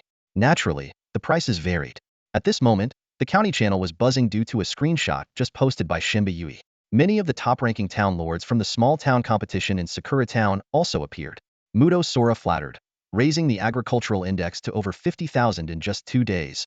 Lord Shinba is truly a model for us all. Takeda Shinichi echoed, congratulations in advance to Lord Shinba for gaining 3 more points of fortune, becoming the top in the county. Hojomai, almost mad with jealousy, exclaimed, I'll pay a high price to buy a fortune betting token. PM me if you have one. Shinba Yui humbly responded, I owe it all to everyone's strong support. He then added, "It's just a shame that while everyone can see the clear facts, Longyuan town is still in denial." Huang Xian was furious. "Don't get too cocky, Shimba. Longyuan town has created so many miracles. This time will be no different." Shimba Yui calmly replied, "Stop dreaming. Jiang Chen hasn't dared to reveal Longyuan town's agricultural index, probably just trying to create an illusion. You all know this better than I do." Several lords from Longyuan town retorted defiantly, but their comments were soon drowned out by the Sakura Nation lords. Even Ing Yinan and Zhu Yeqing fell silent. 50,000 points. Even if the fully staffed towns of Laoqin and Yinming joined forces, their chances of winning were only about 30. The problem was that there were just too many small towns in Sakura Nation. Concentrating the agricultural resources of hundreds of small towns into one town unleashed an incredible amount of power. Yamamoto 46 became active again. "I hope everyone participates in this betting round." After the seppuku incident, even many Sakura Nation lords had grown to dislike Yamamoto 46. Muto Sora sarcastically remarked, "What's the point of betting? Everyone's betting on Shimba town to win. There's no profit in that." Seeing this, Jiang Chen frowned. He had to admit, most Sakura Nation lords shared Muto Sora's viewpoint. Everyone is a winner. It sounds pleasant, but reality is harsh. Thousands of lords gathered, and after 2 days, the betting pool only contained a few million spirit stones. What was more shocking was that only about 10,000 spirit stones were bet on Longyuan town, with 10,000 of them being bet by the little fox. Jiang Chen frowned, realizing the gravity of the situation. He quickly dialed Huang Xian for a video call. On the screen, Huang Xian's excited face appeared. "Boss, what do you need?" Jiang Chen got straight to the point. "Huang, listen carefully. Here's what you need to do." He gave detailed instructions in a low voice and emphasized, "Remember, keep it confidential." Huang Xian was initially puzzled, but soon his eyes lit up. "Boss, does this mean our town still has a chance? Anyway, there's nothing to lose." Jiang Chen didn't elaborate further and reiterated, "Make sure it's confidential." Huang Xian eagerly replied, "Got it, boss. Just watch." Huang Xian proved to be a competent diplomat, certainly more adept than in Xuxia in taking bold actions. Soon, he was heard provocatively in the county channel, "If you're feeling scared, just say so. You all talked as if Shimba Town had already won. But now you're all acting like cowards. I say we should rename Shimba Town to Turtle Town." Wuding Kong was infuriated. "Baka, you only know how to talk big. I just didn't want to bother." Yamamoto 46 stepped in to calm things down. "Everyone, we can't let the Dragon Nation look down on us. I'm betting 100,000 spirit stones." After all, he was the one who opened the betting pool, and having too few bets was embarrassing for him. With Huang Xian's provocation and Yamamoto 46 leading the way, the spirit stones in the betting pool began to increase visibly. Jiang Chen grew more satisfied with Huang Xian's performance. At that moment, a lord from Sakura Nation suddenly exclaimed, "Oh my god, everyone, look at the trading post.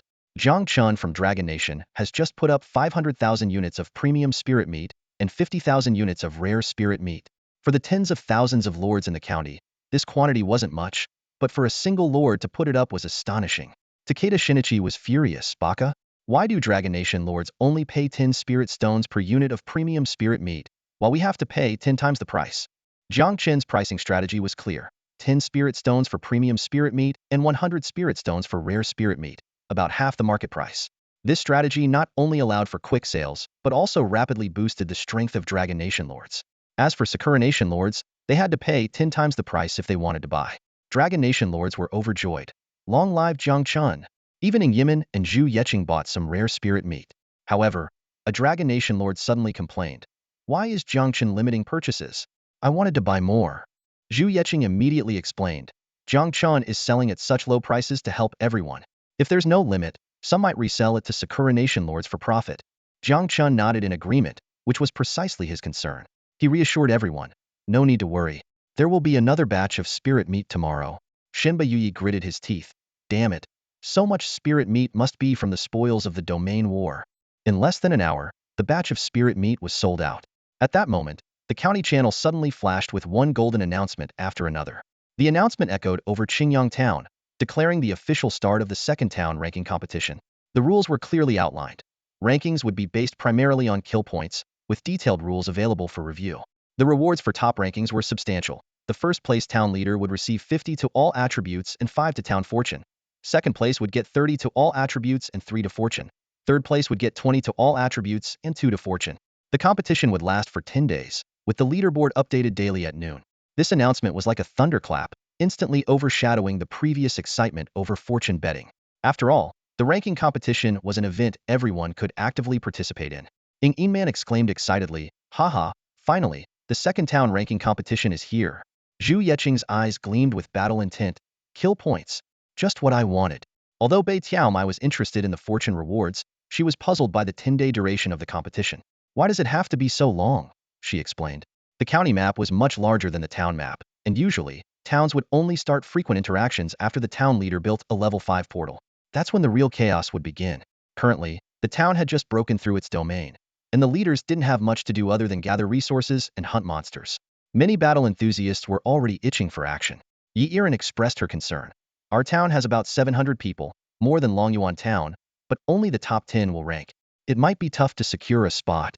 Yinman immediately reassured her, don't worry, once we upgrade to level 6 and build an embassy, we can form alliances.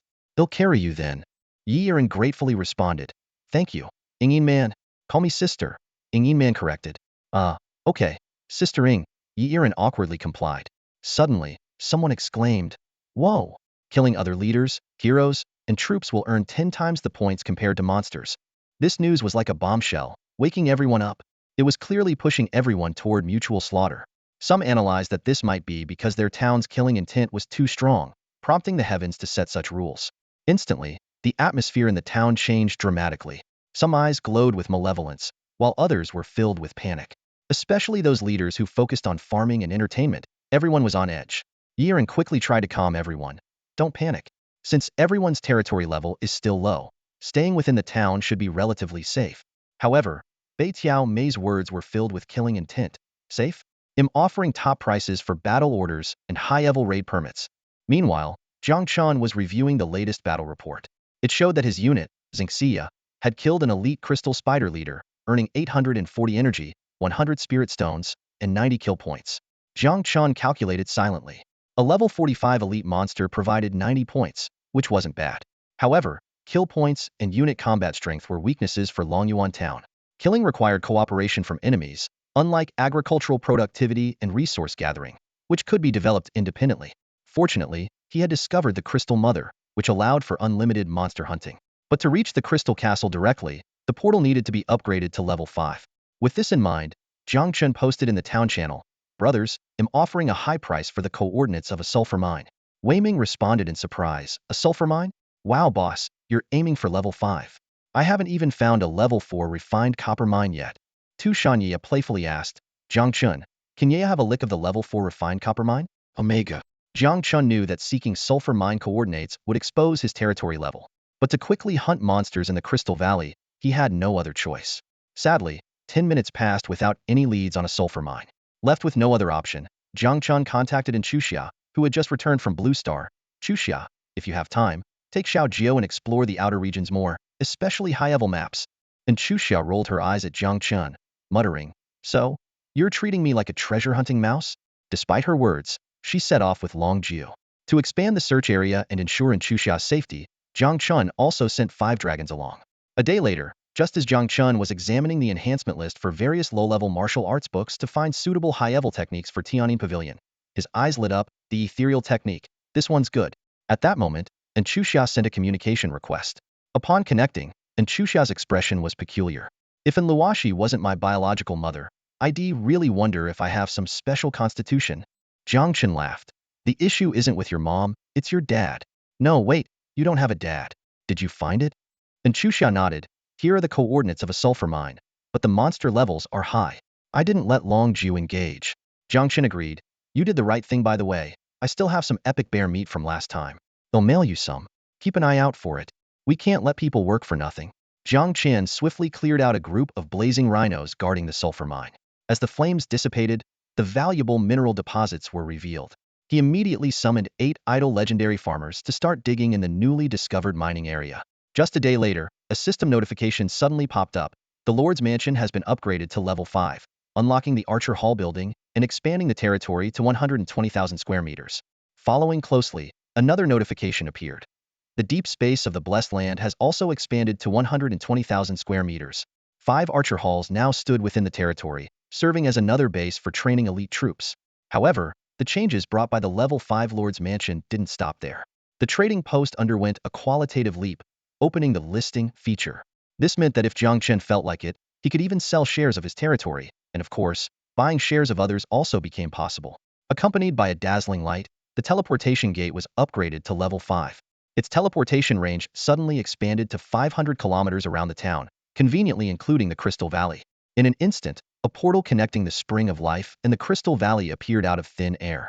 Coincidentally, just a few meters from the other end of the teleportation gate, 3 goddess warriors were busy fighting monsters. Amanda suddenly sensed something amiss, turned her head, and after a moment of surprise, she joyfully exclaimed, "The Spring of Life? Long live the Lord!"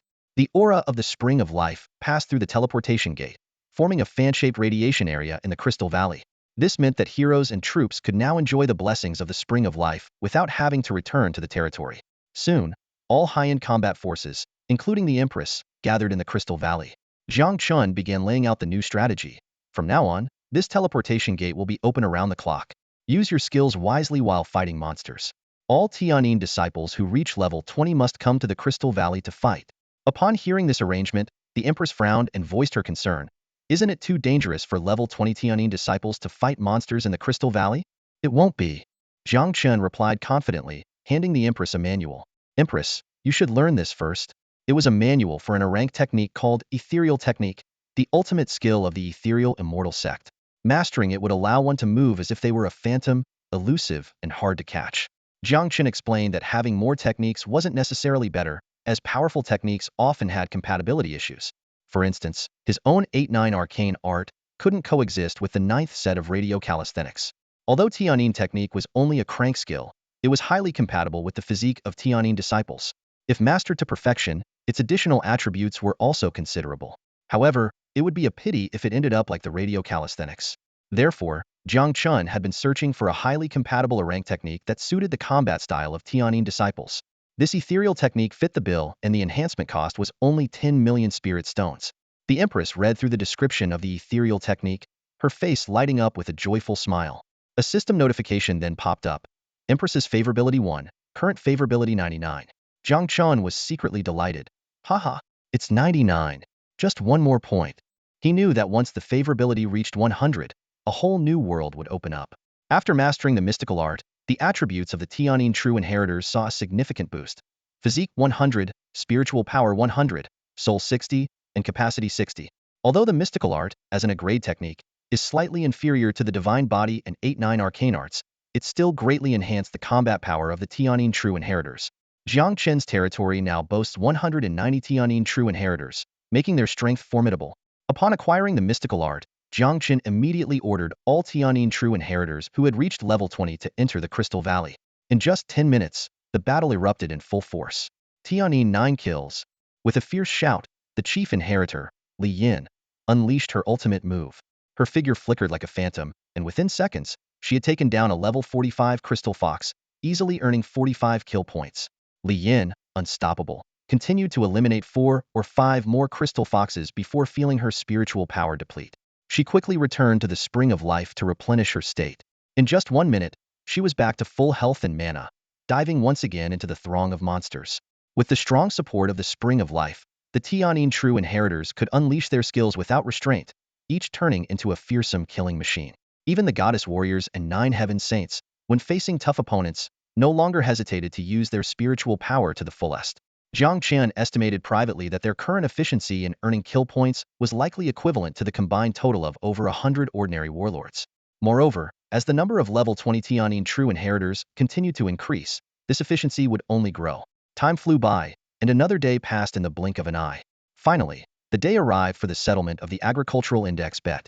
Jiang Chen's planting space had just completed its second harvest, bringing the agricultural index to 1.14 million. From this figure, it was evident that the other lords of Xuanyuan town were also giving their all. At 11:40 a.m., Jiang Chen closely monitored the data on the betting board. 1. Shimba town, 82.8 million spirit stones. 2. Longyuan town, 150,000 spirit stones. Although Huangxian's promotion over the past few days had a significant effect, it also seemed to have alerted some people. However, no matter how unusual it seemed, no one believed that Longyuan town could win. Just yesterday, Shimba town announced that their agricultural index had surged to 160,000. At this moment, Jiang Chen's private message chimed. It was a message from Huangxian. Boss, there are only 10 minutes left before the betting board locks. I want to place a bet too. Is that okay? Considering Huang Xian's contributions and his cautious, sensible nature, Jiang Chen immediately replied, of course. If you have 100,000, bet 100,000. This was a bonus for Huang Xian. Huang Xian excitedly replied, thank you, boss. I only have 80,000 spirit stones left. I'll bet it all. Good. Jiang Chen replied concisely. The 10 minutes passed in a flash. In the final seconds before the betting board locked, Jiang Chen unhesitatingly placed a bet of 10 million. This way, about one would go to Huang Xian as a commission, roughly 80,000 to 90,000 spirit stones. However, when Jiang Chen saw the locked betting board, he was stunned. 1. Shimba Town, 83.8 million spirit stones. 2. Longyuan Town, 1.134 million spirit stones. Besides his and Huang Xian's bets, there was an additional 110,000 spirit stones. Could it be Yu? No, given his understanding of the little fox, she wouldn't have such boldness. Soon, the mystery was solved. In the county channel, Ng Yiman spoke up. I knew something was off with Huang Xian these past few days, and I guessed right. I should have bet more. So it was her. While others might have sensed something amiss and bet a few dozen or 100 spirit stones for fun, this girl was not short on money. Then, the little fox chimed in. You only bet 100,000. Such a loss, oh? Case closed. He bet 10 million. Ng Yiman 100,000, and the little fox 100,000. The sudden increase in bets from Longyuan Town sparked a glimmer of hope among the town's lords. They quickly realized that the bulk must have been bet by Jiang Chen, as only he knew the true strength of Longyuan Town. Boss Jiang Chen bet so much, which means he must be very confident. Great. I thought our little town was doomed to lose, someone said excitedly. Wei Ming calmly reminded, even so, we should still prepare for the worst. Shimba Town's agricultural index reached 160,000 yesterday, and today it will definitely exceed 200,000. Jiang Chen smiled and said, if we win this bet, it will be thanks to everyone's efforts. I personally funded this bet, and every brother in the town will receive 100 units of rare quality food as a bonus. With over 400 people in the town, that amounted to 40,000 units of rare food. For Jiang Chen, who had legendary farmers, this was a trivial amount. But for ordinary lords, it was a windfall. Many people quickly expressed their gratitude, while politely declining Jiang Chen's offer. They pointed out that Jiang Chen had already taken a huge risk by betting 10 million spirit stones, and had never charged them for residency fees, even sharing the portal at cost. Accepting a bonus would be too shameless. Someone added, Shimba Town only has 1 point of fortune, yet they still charge each person 1,000 spirit stones per month for residency. This was not mere flattery. Being a town lord was inherently a profitable endeavor. Many ordinary towns even charged a small amount of spirit stones as public funds for daily expenses and warlord rewards, let alone towns with fortune bonuses. The money Jiang Chen risked to earn was something they naturally felt too ashamed to ask for a share of. The sudden change in the stakes caused quite a stir within the county. The lords from Sakura country who had already placed their bets grew uneasy, but fortunately, Kamaya Hachiyo stepped in just in time to stabilize the situation. Do you think our town's agricultural index is still stuck at yesterday's 160,000? Kamaya Hachiyo said confidently. I'm not afraid to tell you, just yesterday, I used the Luban axe to hasten the growth of spiritual fields in over 20 farm territories in Kamaya Town. Muto Sora exclaimed. You must have used all the Luban axes. Kamiya-sama truly has the guts.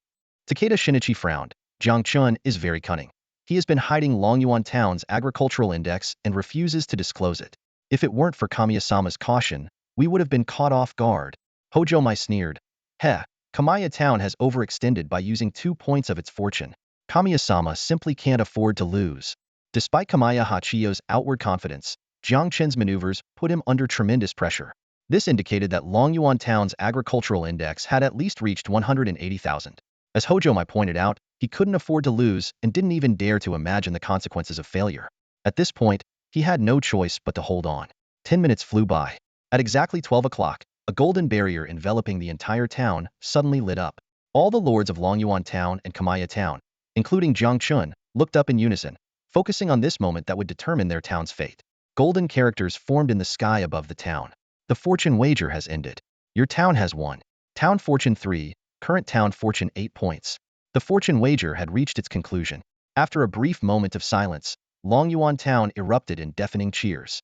The entire town instantly boiled over with joy and laughter. We won. We actually won. Long live the mayor. Haha, one of my resource points just leveled up. Oh my god, I just triggered a special event, and a rare hero has come to join us. Simultaneously, a crack appeared at the top of the golden bowl covering the town, and countless rays of golden light poured in. These rays, extracted from Kamaya Town's fortune, cascaded into Longyuan Town like a waterfall.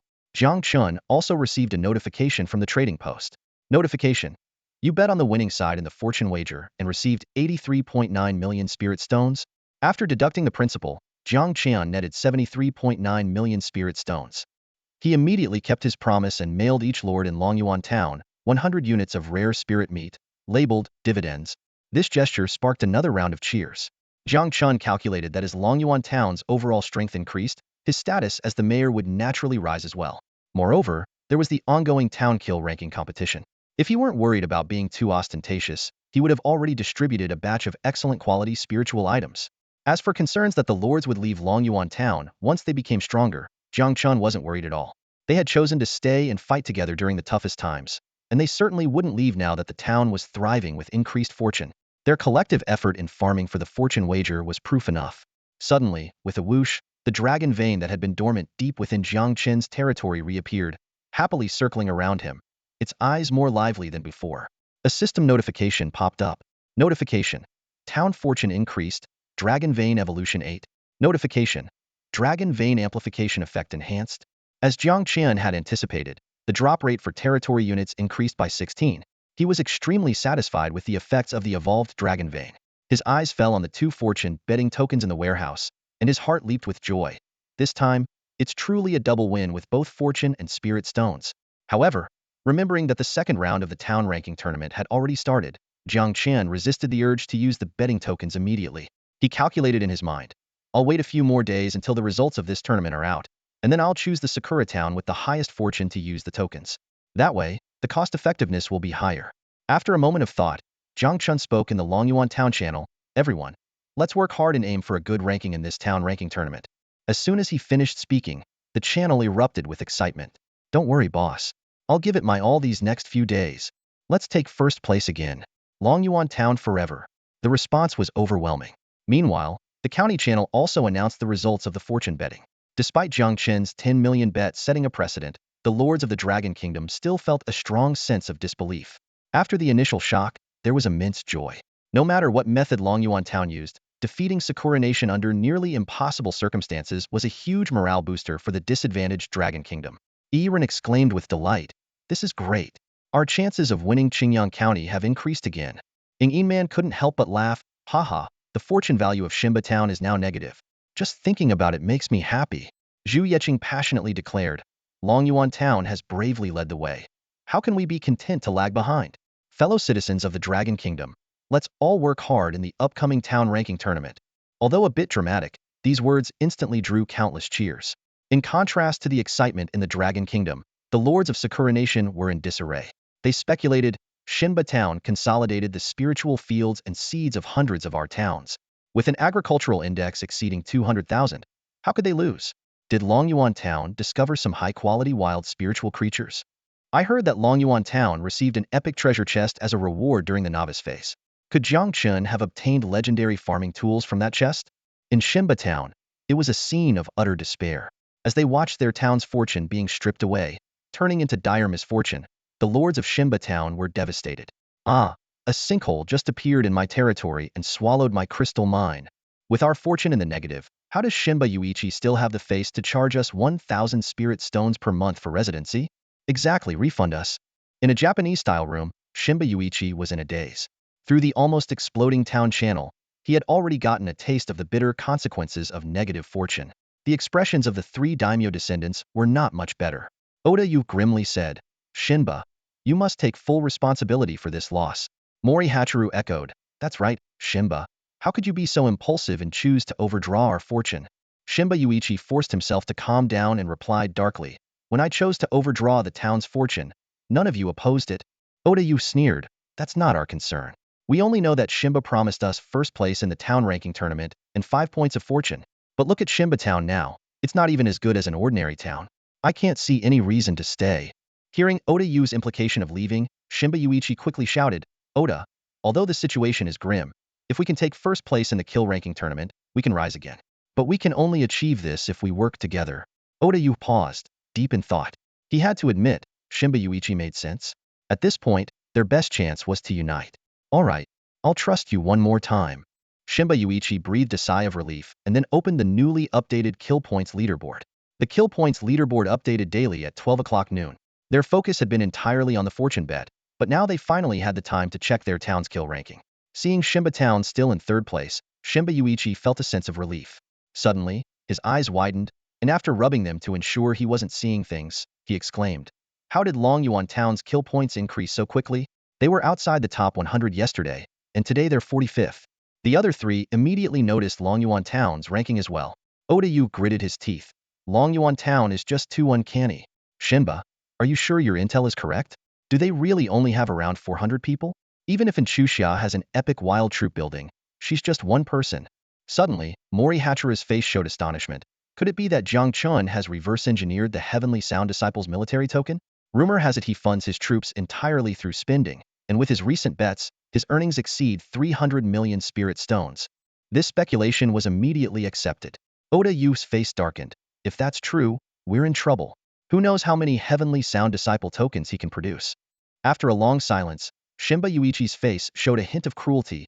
"Gentlemen, let's upgrade our portals quickly. If we can get them to level 5, we might discover nearby Dragon Kingdom towns.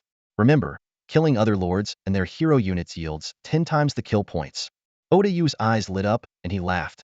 "Ha ha ha, that's a brilliant idea, Shimba." Meanwhile, Jiang Chen looked at Longyuan Town's ranking on the leaderboard and nodded in satisfaction. 45th place. Thanks to the optimized development of the Crystal Valley yesterday, their kill points had jumped from outside the top 100 to 45th in just one day, a progress he was very pleased with. At this moment, the fortune betting was settled, and the monster-slaying operations were on track. After a brief contemplation, Jiang Chen stepped through the portal to Crystal Valley. 10 minutes later, under the protection of several strong warriors, Jiang Chen arrived outside the Crystal Castle. He took a deep breath and called out loudly, "Mother of Crystals, I wish to make a trade with you." A few seconds later, the surface of the Crystal Castle began to ripple like water, gradually coalescing into the gentle face of the Crystal Mother. Her eyes carried a hint of reproach as her cold voice echoed, "Human Lord, you allowed your subordinates to slaughter my people, and now you dare to seek a deal with me?" Jiang Chen was unmoved by the accusation. He knew well that the Crystal Clan, like the Star Insect Clan, was emotionally detached. The only difference was that the Crystal Clan preferred to guard their crystal mines and rarely posed a threat to other races. Without further ado, Jiang Chen flipped his hand to reveal a blue crystal. "Ocean blue crystal," the Crystal Mother exclaimed, a flicker of desire flashing in her eyes. According to the rules of the multiracial battlefield, building resources were non-tradable, which applied equally to native lords. However, the ocean blue crystal was of epic quality, surpassing mere construction use. For the Crystal Clan, it was not only a resource for recruiting troops, but could even serve as food. Although it would lose its building properties after the trade, it was still tempting enough for the Crystal Mother. A slight smile curled at the corner of Jiang Chen's mouth. "Shall we talk now?" Though emotionally detached, the Crystal Mother was not lacking in intelligence. She got straight to the point. "Human, you want Crystal Clan troops?" "Exactly." Jiang Chen nodded. "What kind of troops do you want?" she asked. "Crystal Maidens." Jiang Chen replied without hesitation. A few days ago, Yan had seen Crystal Maidens within the Crystal Castle. "Absolutely not." The Crystal Mother refused decisively. "Every Crystal Maiden is my daughter. No amount of ocean blue crystal will make me trade them." Jiang Chen was taken aback for a second, then he realized, "You want more, right?" As he spoke, he produced a milky white, radiant crystal. Holy crystal? The Crystal Mother's eyes filled with intense desire. For her, this legendary quality crystal was not only a delicacy but could also promote her evolution and ascension if accumulated in sufficient quantities. After some intense bargaining, they finally reached an agreement. Jiang Chen would trade 20 units of holy crystal for a single Crystal Maiden egg. For Jiang Chen, the value of the Crystal Castle lay in two main aspects: the crystal activation technique, passive skill of the Crystal Mother, which created a monster-spawning sanctuary, and the Crystal Maidens. As for the Crystal Mother herself, despite her considerable combat power, her reclusive nature made her a secondary consideration. Back in his territory, Jiang Chen gazed at the 12 Crystal Maiden eggs before him. These were unique recruitment items of the Crystal Clan, limited by the Crystal Mother's production capacity, barely enough to form a small squad. Crystal Egg, upon use, summons a Crystal Maiden epic. Jiang Chen's eyes lit up. As expected, the Crystal Egg can be enhanced. He breathed a sigh of relief, glad that the enhancement would still result in a Crystal Maiden rather than a cumbersome Crystal Dragon. Typically, legendary Crystal Maidens could only evolve from troop souls, making them extremely rare. Even a scholar like Jiang Chen had never heard of a predecessor lord possessing a legendary Crystal Maiden. Thus, he was very curious about the attributes of the enhanced version. Let's enhance one to test the waters. Jiang Chen decided decisively, consuming 3 million spirit stones and choosing enhancement direction, legendary crystal egg crystal maiden. As the light faded, a golden crystal egg appeared. Without hesitation, Jiang Chen commanded, recruit. The crystal egg began to flow and gradually stood upright, soon transforming into a crystal being in the shape of a young girl. The multiracial battlefield had already endowed her with initial memories. She greeted succinctly, greetings, my lord. This simplicity perfectly matched the Crystal Clan's aloof nature. The Crystal Maiden stood about 1.6 meters tall, with a slender and graceful figure. Apart from being entirely made of crystal, she possessed all the typical female features, resembling the transformed state of the White Queen from Jiang Chen's previous life in Marvel. On the surface, she appeared no different from an epic-level Crystal Maiden. Jiang Chen carefully examined her skills and discovered that, in addition to her original abilities, the legendary version had an added skill. Transformation technique. His eyes sparkled with excitement. Wait, transformation technique. Isn't that one of the Crystal Mother's signature skills? Glancing at the remaining energy, Jiang Chen waved his hand. Upgrade. A series of light rings rose, and the Crystal Maiden instantly ascended to level 20. Jiang Chen meticulously reviewed her attributes. Crystal Maiden. Race, Crystal Clan. Level, 20. Quality, Golden Legendary.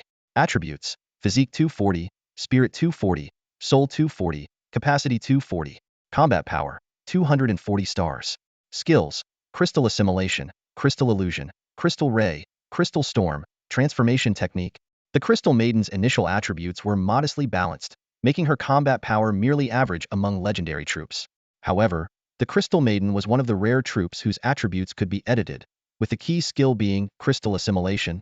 Jiang Chen took out an ordinary crystal, consumed 10,000 spirit stones, and chose enhancement direction, resulting in a gold radiant crystal. Golden radiant crystal, known as one of the hardest substances beneath the divine. Jiang Chen carefully cradled the golden crystal in his hands, his eyes gleaming with anticipation. The knowledge left by his predecessors was scant. He had to rely on his own exploration. Crystal Maiden, see if you can absorb this, Jiang Chen said, handing the crystal to the crystalline being beside him. The Crystal Maiden took the crystal, and for a moment, an uncharacteristic flicker of emotion passed through her usually impassive eyes. Yes, my lord, she replied softly, then began to channel her power. Crystal Assimilation. In an instant, the golden radiant crystal turned into a flowing golden liquid, swiftly merging into the Crystal Maiden's body. Her previously colorless, transparent form began to glow with a faint golden hue, resembling the sky at dawn. Jiang Chen eagerly checked her attribute panel. Physique 265, Spirit 240, Soul 240, Load 230. Ha ha ha. Jiang Chen couldn't help but laugh out loud. The load had decreased by 10 points, yet the physique had increased by 25 points. This confirmed his hypothesis. The crystal served as the Crystal Maiden's equipment, and as long as there was load capacity, there was no upper limit. Ordinary lords, even if they acquired a Crystal Maiden, could only feed her high-quality or rare crystals. These low-quality crystals might have an attribute conversion ratio of less than 1:1. However, the legendary Golden Radiant Crystal boasted an astounding 2.5:1 conversion ratio, concentrating all attributes into physique. Jiang Chen, brimming with excitement, immediately took out more Golden Radiant crystals. The Crystal Maiden absorbed dozens in succession, her body gradually becoming a radiant gold, as if she were entirely forged from the crystal. If she stood still, even the most exquisite artwork would pale in comparison. He checked the attribute panel again. Physique 880, Spirit 240, Soul 240, Load 0. Truly a marvel of attribute editing. Jiang Chen exclaimed with genuine admiration. Crystal Assimilation was just one of the Crystal Maiden's 3 powerful abilities. The other 2 were equally formidable but required actual combat to verify their effects. Driven by curiosity, Jiang Chen was eager to see the full potential of the legendary Crystal Maiden. Without hesitation, he opened the second portal. To be cautious, Jiang Chen first summoned Fanning Tian and Zai Tian as guards. Then, with the newly named Crystal One, he teleported to a desolate highland 500 kilometers away from the town. This untouched land was a gathering place for orcs and trolls. As soon as they stepped out of the portal, a dozen trolls, each over 3 meters tall, charged at them, brandishing menacing spiked clubs. The battle was imminent. Jiang Chen softly commanded, Jingyi, eliminate the enemies in front of us as quickly as possible. Yes, my lord. Jingyi responded. Crystal transformation. In an instant, her slender arms elongated, transforming into 3-meter-long, palm-wide golden blades, as thin as cicada wings but sharp and gleaming. A barely audible slicing sound followed. A level 48 troll froze in place, a thin line of blood stretching from its head to its groin. 3 seconds later, the troll's body collapsed, spilling foul-smelling blood and organs onto the ground.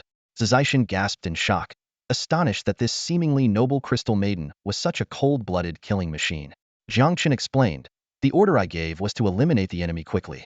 Against weaker foes, the sharper the weapon, the more efficient the kill. However, extreme sharpness means the weapon is thin and sacrifices durability. If it weren't for the golden sun crystal material, Jing Yi's blades would have broken long ago." He then issued a new command, "Jing Yi, transform into a blunt weapon." Jing Yi's left hand instantly morphed into a 2-meter tall spiked club. From her petite frame emerged a massive weapon. With a thunderous crash, the golden spiked club smashed down, reducing another unfortunate troll to a pulp. Magic attack. Jiang Chen continued to command. Jing Yi waved her hand, sending out a dozen crystal beams as thick as a wrist. The parts of the trolls hit by the beams began to crystallize immediately, significantly slowing them down. Unfortunately, Jing Yi's primary attribute is physique. Jiang Chen remarked, "If it were spirit, each beam could probably take down a troll." "Next, we'll see the unique skill of a legendary crystal maiden," Jiang Chen announced. "Use the transformation art, turn into a blood crystal bat." Before he finished speaking, Jing Yi's body quickly melted and reformed like a candle, transforming into a 10-meter winged crystal bat and soaring into the sky. Jiang Chen explained, "The transformation art allows her to take the form of other crystal species. After transforming, her attributes remain unchanged, but she gains the skills of the new form. Currently, she can transform into a crystal spider, crystal fox, crystal wolf, and blood crystal bat. Note that by devouring other crystal species, she can gain new transformation templates." This meant that the ever-changing crystal maiden could become an unstoppable force, adding countless possibilities to Jiang Chen's tactics. "All right, come back," Jiang Chen ordered. The blood crystal bat dove down, shrinking rapidly at 10 meters above the ground, and landed in human form. Xuanyuan and Xuanyuan were left speechless, marveling at the spectacle. "Incredible," Jiang Chen sighed. "This is the kind of unit I want." Despite spending money like water recently, Jiang Chen still had 180 million spirit stones. Strengthening a legendary unit token only cost 10 million spirit stones, so he could recruit hundreds of legendary units if he wished. However, ordinary legendary units lack command bonuses, extreme attributes, and their growth was fixed. If he ended up recruiting units less cost-effective than dragons, it would be better to train ordinary Tianyin disciples. After all, Tianyin disciples had the Empress's command bonus, the Great Sumeru sword style, and the ethereal art, allowing them to unleash near-epic level power with just the cost of upgrading to an excellent 1-star unit. After confirming the Crystal Maiden's strength, Jiang Chen began to promote them in large numbers. Through experimentation, he had 6 of them absorb heavenly soul crystals, converting their primary attribute to spirit, turning them into magical crystal maidens. However, Jiang Chen's energy was depleted again, and the remaining 11 crystal maidens only reached level 10. After integrating the crystal maidens into the monster hunting army, Jiang Chen returned to his territory and entered the Tianyin Pavilion's enlightenment room. He set the time flow to 10 times faster and began practicing the 8-9 arcane art. His recent exploration and increased aptitude to grade B meant he no longer felt sleepy every time he started practicing. It was unclear how much time had passed when a series of knocks thump, thump, thump brought Jiang Chen out of his meditation. "This sound is..." Jiang Chen immediately opened the message and saw it was from a stranger named Gao Yu. Judging by the profile picture, she was an adorable girl. "Lord Jiang Chen, I just found a goblin shop and got a blood bait. I heard you're buying." Jiang Chen perked up. Since breaking through to the next realm, he had been purchasing various types of bait at high prices, intending to strengthen them into ultimate bait.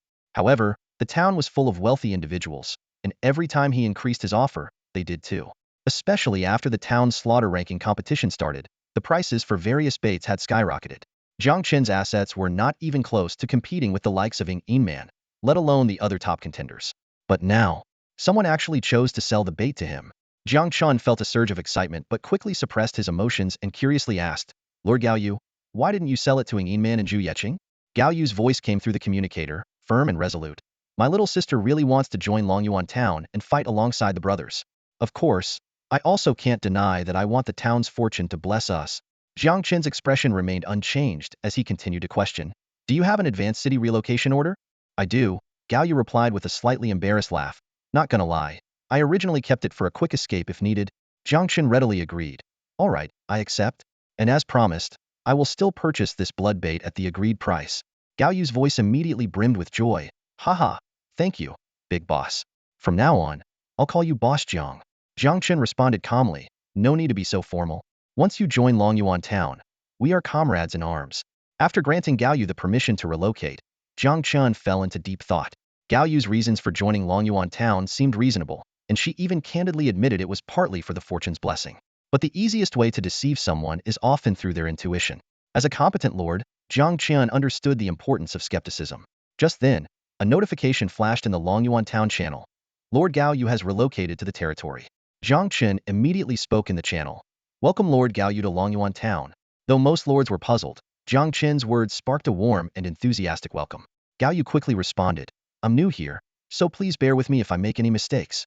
Suddenly, Jiang Chen's communicator beeped, and Enchuxia sent a video request. Upon connecting, Enchuxia promptly asked, Jiang Chen, what's the story with this Lord Gao Yu? Jiang Chen truthfully recounted the events to Enchuxia. After listening, she said, it should be fine, but next time we return to Blue Star, I'll have my mom send someone to investigate. Jiang Chen laughed and replied, all right, but it seems we'll be troubling the city lord again. After ending the call, Jiang Chen sighed and muttered to himself, your family background is no secret. If Gao Yu really has issues, it might be something even city lord can uncover. So, one must rely on oneself. Saying this, Jiang Chen immediately took out a blueprint. It was one he had exchanged for at the Hall of Prestige a few days ago, the Spirit Tower. He began to operate the interface. Consume 8 million spirit stones, select enhancement directions, mind control tower. In the Hall of Prestige, Jiang Chen exchanged for numerous valuable items. He examined these newly acquired resources, planning his next steps. Some non-essential buildings, like the mind control tower, were temporarily set aside. Soon, a tower with a square base, standing over 10 meters tall, rose from the ground. At the top of the tower were 5 antennas emitting a purple glow, giving it a high-tech appearance. Jiang Chen carefully reviewed the attributes of the mind control tower. Level 0. Function. Can compel units within the territory to tell the truth. Activates upon use. Function. Can mentally enslave one unit 01. Activates upon use. Jiang Chen pondered that the effectiveness of enslavement would depend on the target's level and rank, as an epic building couldn't enslave a mythical existence. Each level upgrade of the mind control tower would increase the number of units it could enslave by 1. For now, the level 0 mind control tower was sufficient. After mastering the use of the mind control tower, Jiang Chen waved his hand and sent it into the deeper space of his territory. In the following days, Longyuan town developed steadily. With the Crystal Valley as a monster farming haven, Jiang Chen's energy acquisition rate tripled. The initial 300 Tianyin disciples all advanced to Tianyin True Transmission, with 54 of them reaching level 20 and joining the monster farming army in Crystal Valley. Jiang Chen's monster farming efficiency snowballed, and Longyuan town's kill points ranking steadily climbed each day. Additionally, Jiang Chen sent the Crystal Maiden in the form of a blood crystal bat to continue exploring distant areas. He knew that other small towns might have emerged within 500 kilometers. During her exploration, the Crystal Maiden followed a path of decreasing monster levels. Using this technique, she discovered traces of another town lord in a level 30 map. After repeated verification, it was confirmed to be a town from the Dragon Kingdom. Jiang Chen acted cautiously and did not make any rash moves. After confirming the coordinates of this town, he instructed the Crystal Maiden to return. The only thing left behind in that town was the legend of a 10-meter-long blood crystal bat boss. Another midday arrived, and the kill points leaderboard refreshed. 1. Laoqin Town. Points, 52.38 million. 2. Baishio Town. Points, 51.52 million. 3. Shimba Town. Points, 42.11 million. 10. Longyuan Town.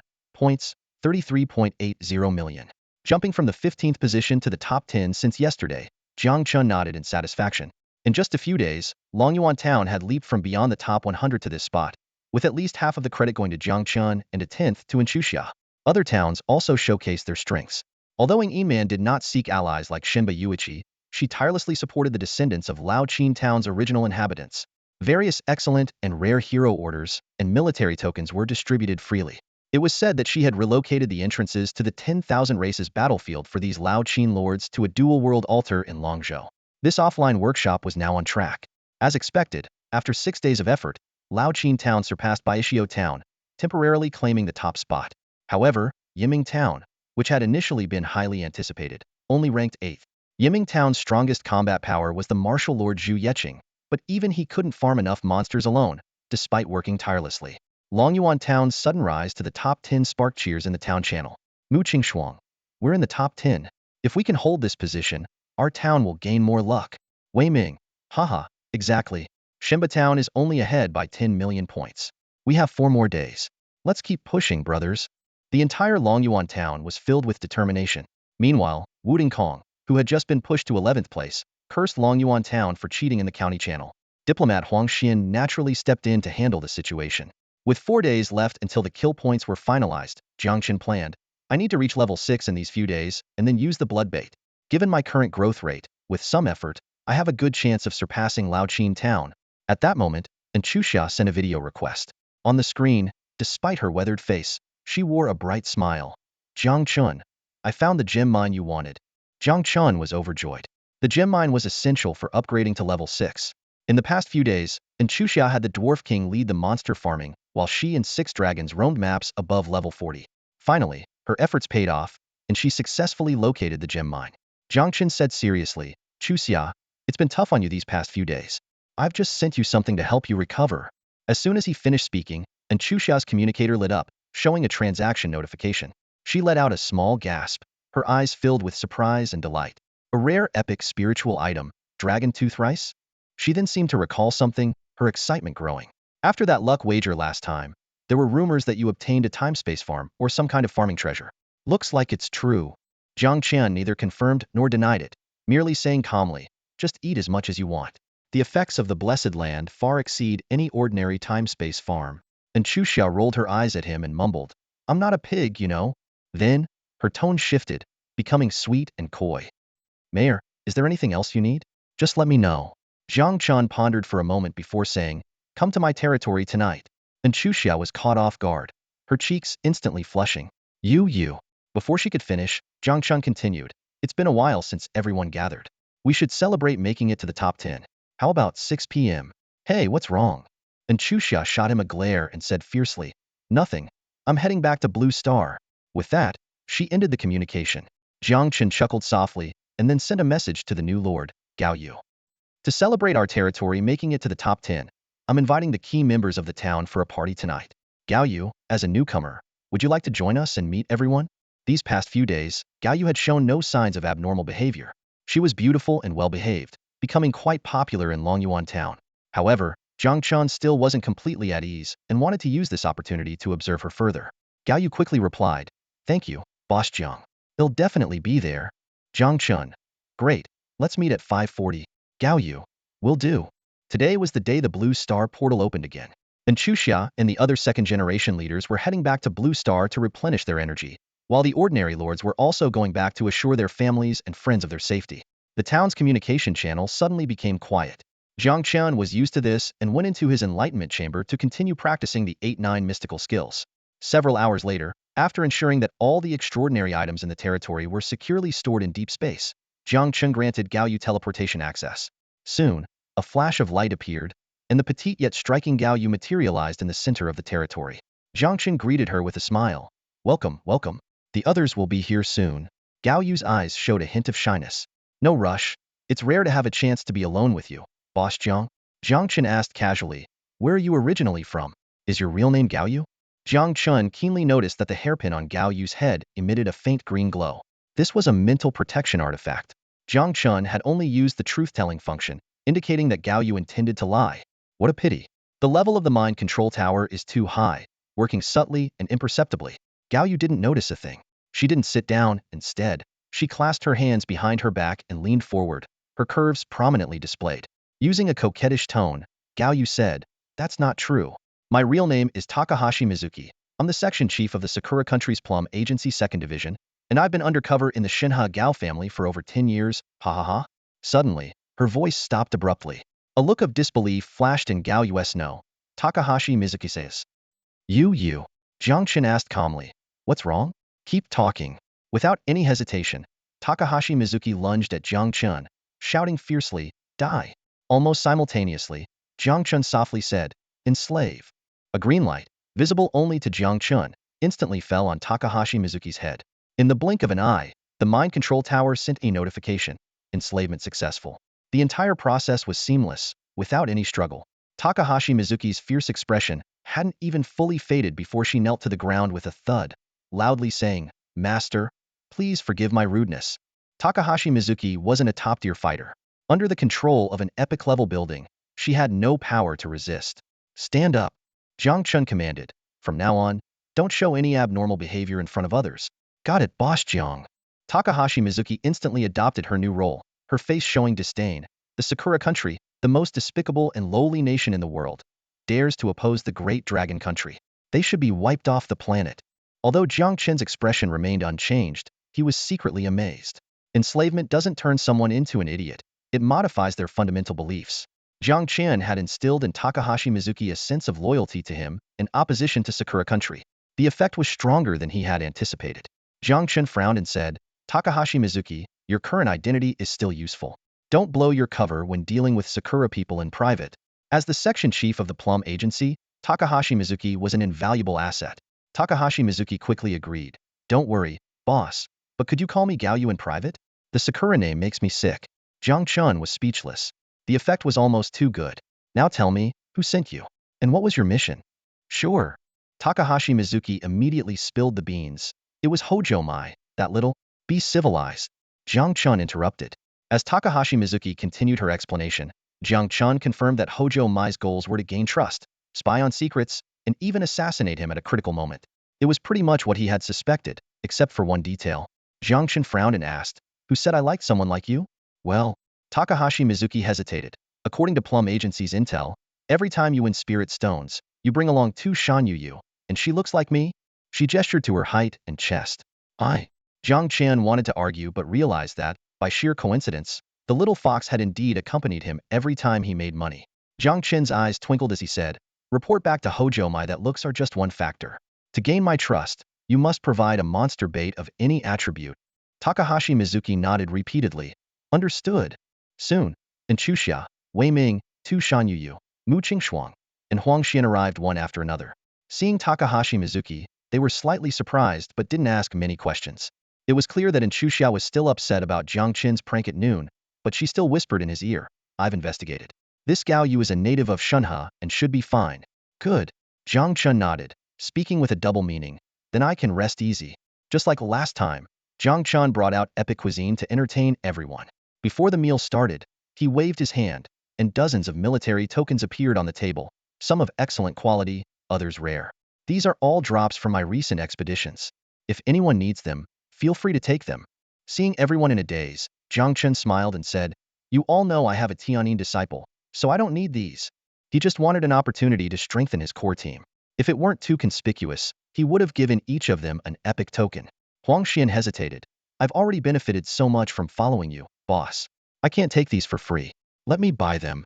The others quickly agreed. Jiang Chen generously said, just give me a token amount. If you don't have the money, you can owe it. Wei Ming said with a bitter smile. I'm probably the poorest one here right now. These tokens are too valuable. If necessary, I'll have to use shares of my territory as collateral after upgrading to level 5. The little fox had a different thought process, right? Use shares.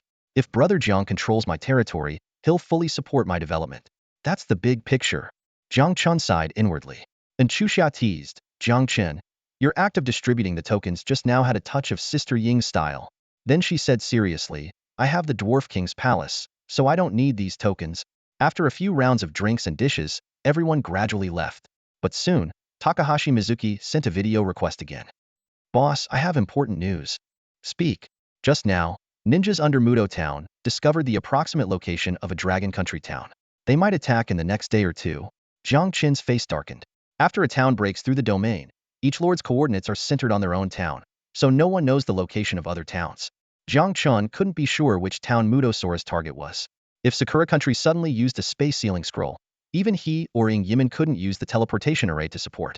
After all, although Dragon Country was at a disadvantage, it had over 100 towns. It's impossible to guard against all threats. Report any new intelligence immediately, Jiang Chen said sternly. War never comes without casualties. He could only do his best. The next day, 2 more Sakura spies moved into Longyuan town using Windbait and Darkbait. Jiang Chen upgraded the mind control tower to level 2 and, with Takahashi Mizuki's help, easily subdued them. According to Takahashi Mizuki, all top-tier spies from Sakura Country in Qingyang County had defected. Unexpectedly, the following period in Qingyang County was peaceful, until the morning 2 days later. Just as Jiang Chen was collecting gemstones to upgrade to level 6, a message instantly stirred up Qingyang County. Xia Wushang, fellow dragon countrymen, my town has been sealed. As soon as he said this, everyone felt a chill. They all knew what it meant. The real war had begun. This is no mock exam. This is the real deal where lives are at stake. A lord's warning echoed through the county channel, creating an atmosphere of tension. The fortifications outside the town suddenly became the focus, with lords calling for heightened vigilance. Amidst the already strained relations between the two nations, a sudden kill-ranking competition in the small town escalated the tension. As panic spread, Mu Tekong appeared, his tone dripping with sarcasm. Ha ha, Xiaoshang? So it was your eternal night town that I just sealed. Weren't you quite active? Are you scared now? Unfazed by the provocation, Xiao Wushang responded firmly, scared? With only 600 people. My eternal night town will make you pay dearly if you want to wipe us out, Mu Tekong. Mu Tekong sneered, a vicious glint in his eye. You think it's just us? Let me tell you, this time, Lord Shimba has dispatched heavy reinforcements. With our two towns united, how will you defend against us?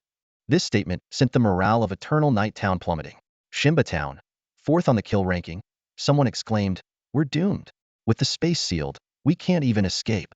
One regretful lord lamented, I knew that blood crystal bat from a few days ago was suspicious, but no one listened to me. Fear nothing. Another voice retorted, we die standing. Let's fight to the end. Meanwhile, the lords from Sakura Nation were filled with envy and resentment. Hojo might even cursed openly, Baka. Mu Tekong, if you hand over Eternal Night Town to me, I can immediately surpassing Inman and reclaim the top spot on the kill ranking. Hearing this, Jiang Chen was suddenly struck by a thought. Blood crystal bat? It can't be a coincidence. He quickly contacted the lord who had mentioned the bat earlier and confirmed the bat's characteristics and the terrain around Eternal Night Town. Jiang Chen realized that Xiao Wushang's Eternal Night Town was indeed the Dragon Nation town that the blood crystal bat had discovered a few days ago. This revelation thrilled him, not just because of the potential kill points, but because he couldn't stand by and watch his compatriots suffer. At this moment, Xiao Wushang's voice rang out again, calm yet resolute. Fellow citizens of Dragon Nation, the enemy has entered the town. Even if we only have a few days left, it's an honor to fight alongside you. Though his words sounded like a farewell, they conveyed a determination to face death unflinchingly, stirring complex emotions among the Dragon Nation lords. Mu Tekong, adopting the stance of a victor, arrogantly declared, Lords of Eternal Night Town, I'm only here for kill points. Surrender your heroes and troops, and maybe I'll spare your lives if I'm in a good mood. Xiao Wushang's response was resolute. Dragon Nation lords will die standing rather than live kneeling. Jiang Chen immediately spoke to reassure them. Brothers of Eternal Night Town, hold on. I'm working on a way to support you. Though he spoke the truth, it drew mockery from the Sakura Nation lords. Mu Tekong sneered. Support? I'm already outside Eternal Night Town. How will you support them? This time, I'll livestream the slaughter of Eternal Night Town. The county channel then displayed a message. Lord Mu Tekong has created a livestream room. Mu Tekong's arrogant attitude enraged the Dragon Nation lords, but left them feeling helpless.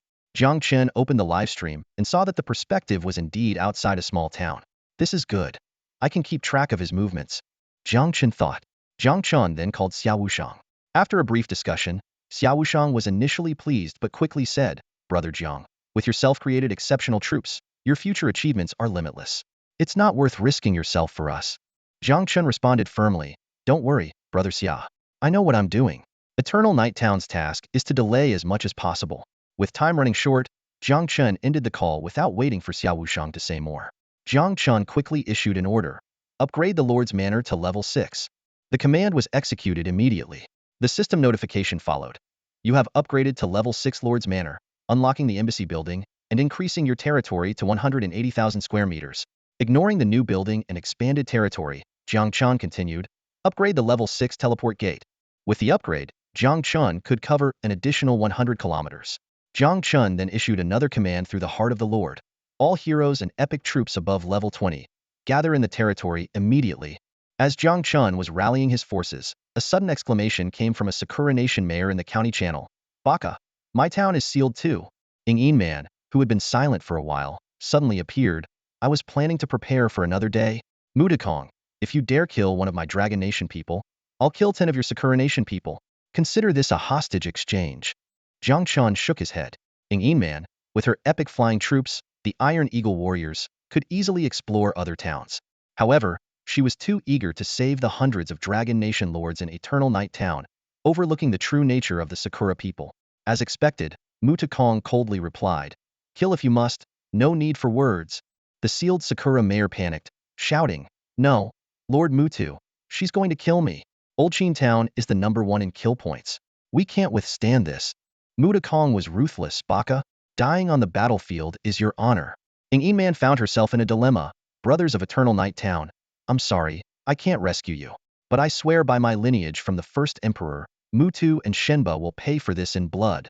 Xia Wushang's laughter echoed through the channel, filled with boldness. Ha ha ha, thank you, Sister Ng. With your words, we can die without regrets. Xia Wushang, a young lord in his early 20s, tall and sturdy with thick eyebrows and a square face, stood resolute, ready to face the life-and-death challenge ahead. At this moment, Jiang Chen is leading his heroes and troops at full speed towards Yongye Town, which has already descended into chaos. The panicked residents are discussing fervently, with some suggesting fleeing outside the town, but another voice quickly dismisses this idea. Escape outside the town? The teleportation points to the outside world have probably long been sealed off by the invaders. Desperate cries resound one after another. A young man chokes back sobs, saying, I don't want to die. I'm my parents' only child. I should have listened to them and moved out of the town earlier. Most of these ordinary residents are first-time lords, driven by nothing more than sheer passion. Suddenly, a cry pierces through the noise.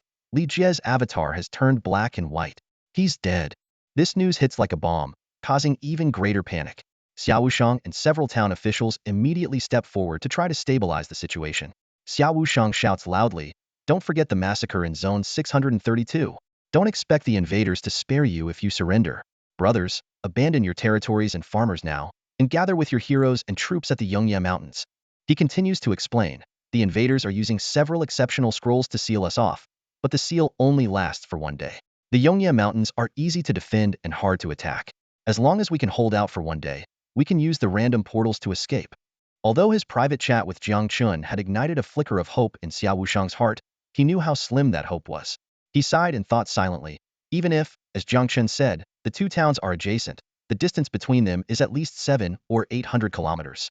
Longyuan Town isn't as prepared as Wudong Town and Shenba Town. Even in the best-case scenario, Jiang Chen's level 5 random portal would still take half a day to reach us. Moreover, Jiang Chen needs time to gather the warlords. Can our town's 4 exceptional units hold out for most of the day? Xia Wushang had no idea that Jiang Chen had no intention of gathering other warlords. He was flying solo to Yongye Town. Meanwhile, in a ravaged territory, Wudong Kong laughed heartily. Ha ha ha, 10 times the killing points. Indeed, killing other lords is the fastest way to earn points. Nearby, Mori Hachiro was fiddling with a newly acquired blueprint, laughing, Yoshi, Amaterasu's blessing. Not only did we destroy this arrow tower, but we also got a blueprint. Surrounded by dozens of lords, hundreds of heroes, and thousands of troops, a ghostly Onmyoji hurriedly reported, Lord, we have detected a large number of living beings moving towards the town center. Wudong Kong frowned. Still trying to resist? It seems they want to gather and fight back. That must be a strategic location. What a hassle. Mori Hachiro sneered. Ants always try to survive. But this is good. It saves us the trouble of searching for them. We can wipe them out in one go. Wudong Kong nodded in agreement and immediately ordered in the temporary war group, head to the town center and surround the Dragon Kingdom people. An hour later, near a teleportation point outside Yongye Town, several Sakura Kingdom lords were guarding the area with their troops, both on alert and preventing any stragglers from escaping the town. They watched Wudong Kong's live stream while chatting. What bad luck. Such a great opportunity, and we're stuck guarding the teleportation point. One of them complained. Another turned to a companion and asked, Anakun, I heard your uncle participated in the Holy War in Zone 632. Is that true? Ono replied proudly, Of course it's true. My uncle said the female lords of the Dragon Kingdom are the fiercest. Whatever they were discussing, it suddenly erupted into a burst of lecherous laughter. Just then, one of them pointed into the distance and shouted, Anakun, look over there. Is that a person? They all looked in the same direction and saw a figure slowly emerging from the mist. As the figure drew closer, the guards began to drool. Even with a mask on, the figure is top-notch, one of them whispered. Could it be a lost hero or unit from the Dragon Kingdom? Ono's eyes gleamed with greed as he licked his lips and said, I'll go see if I can persuade them to surrender. With that, he took a few steps forward. By now, the distance between the two sides had narrowed to just a few dozen meters. Li Hanyi looked at the 3 lecherous men before her with disgust in her eyes. In an instant, her sword, Wushing, was drawn. With Jiang Chen's prior instructions and his disdain for the group, Li Hanyi held nothing back in her attack. The Wushing sword chi shot out like a silver serpent, extending hundreds of meters in an instant, causing the air to seemingly freeze. Koyano's throat emitted a drowning-like gurgle. his face pale as paper, eyes filled with disbelief. He prided himself on caution, but had underestimated his enemy's strength. Li Hanyi's control over sword chi had reached perfection, and even when stretched over hundreds of meters, the whooshing sword chi was lethal enough to instantly kill these level 20 elites. With a thud, Xuanyuan's body was severed at the chest. Following him, the sounds of bodies hitting the ground echoed one after another. 3 lords, several heroes, and hundreds of troops all fell under Li Hanyi's sword. The battle ended as swiftly as lightning. 12 dragons and 12 blood crystal bats carrying various personnel landed at the teleportation point. Post-level 20, dragons could carry 6 people, while crystal bats could carry 2. The Empress and Angel Yin flew on their own. Jiang Chen leaped off Longjia's back and issued a concise command. Well done. Continue clearing the other 3 teleportation points. Li Hanyi respectfully replied, Yes, my lord. From the outside, the town appeared to be less than a kilometer in diameter, connected to the outside world via teleportation points. The battlefield of myriad races was composed of numerous spaces, each town being an independent space with an initial area of several hundred kilometers. It's said that if a town's fortune exceeded a certain threshold, its space would expand, and resources would increase. Jiang Chen opened Mutu Sora's livestream and saw both sides in a standoff at the Eternal Night Mountain range. The Sakura Nation lords were spamming the chat. Mutasama, hurry and kill them. What are you waiting for? Ha ha ha, I've got my wine ready, just waiting for this slaughter to entertain me. Let the people of the Dragon Nation know what it means to oppose the great Sakura Empire. Jiang Chen glanced at the comments and pulled out a gray scroll, tearing it open. Silence. An epic-level silence scroll enveloped the town and its surrounding kilometer, flickering with gray light. With both spatial lockdown and silence in place, no one in Eternal Night Town could make a sound, even if they screamed their lungs out. Mutasora's livestream abruptly lost signal. This sudden turn of events enraged the Sakura Nation lords, who began to roar in the county channel. Mutasora, either don't stream, or finish what you start. Cutting off now? Mutukun must want to charge us. Fine, I'll pay, just keep streaming. Jiang Chen ignored them. He left 4 crystal maidens to guard the teleportation point and ordered the rest to clear the way. Inside the teleportation point, several Sakura lords were still puzzled by the communication failure. Suddenly, a blood crystal bat, resembling a piece of art, flew out from the teleportation point. Realizing the situation was dire, they hurried to warn Mutu, but it was too late. The blood crystal bat gently flapped its wings, releasing a crystal storm. Countless foot-long crystal blades formed instantly, spinning at high speed. With the sound of slicing, those who blocked the way were shredded, blood and flesh flying, turning the area within dozens of meters into a hellish scene. By the time Jiang Chen arrived, the battle was over.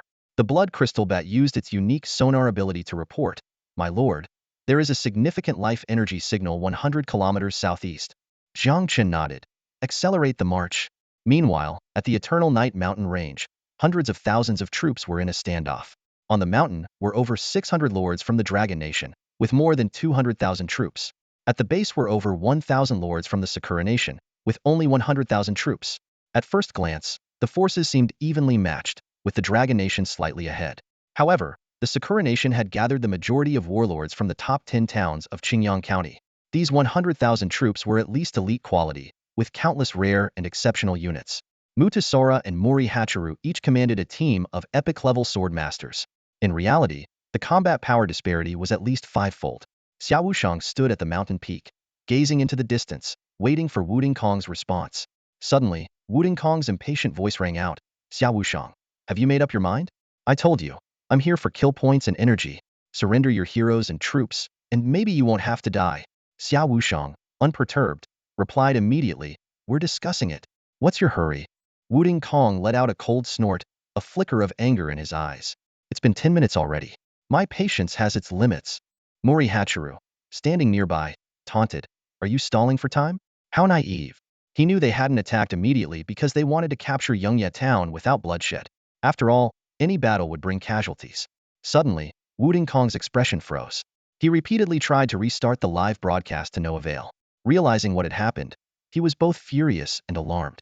Damn it, who used a silent scroll on Yongye town? A 3-day silence, and it's an epic-level scroll. Seeing this, Mori Hachiru shouted, Wuding-kun, the Dragon Kingdom Lord on the mountain is clearly stalling. With this development, whether they're bluffing or really have reinforcements, we must attack immediately to avoid being caught off guard.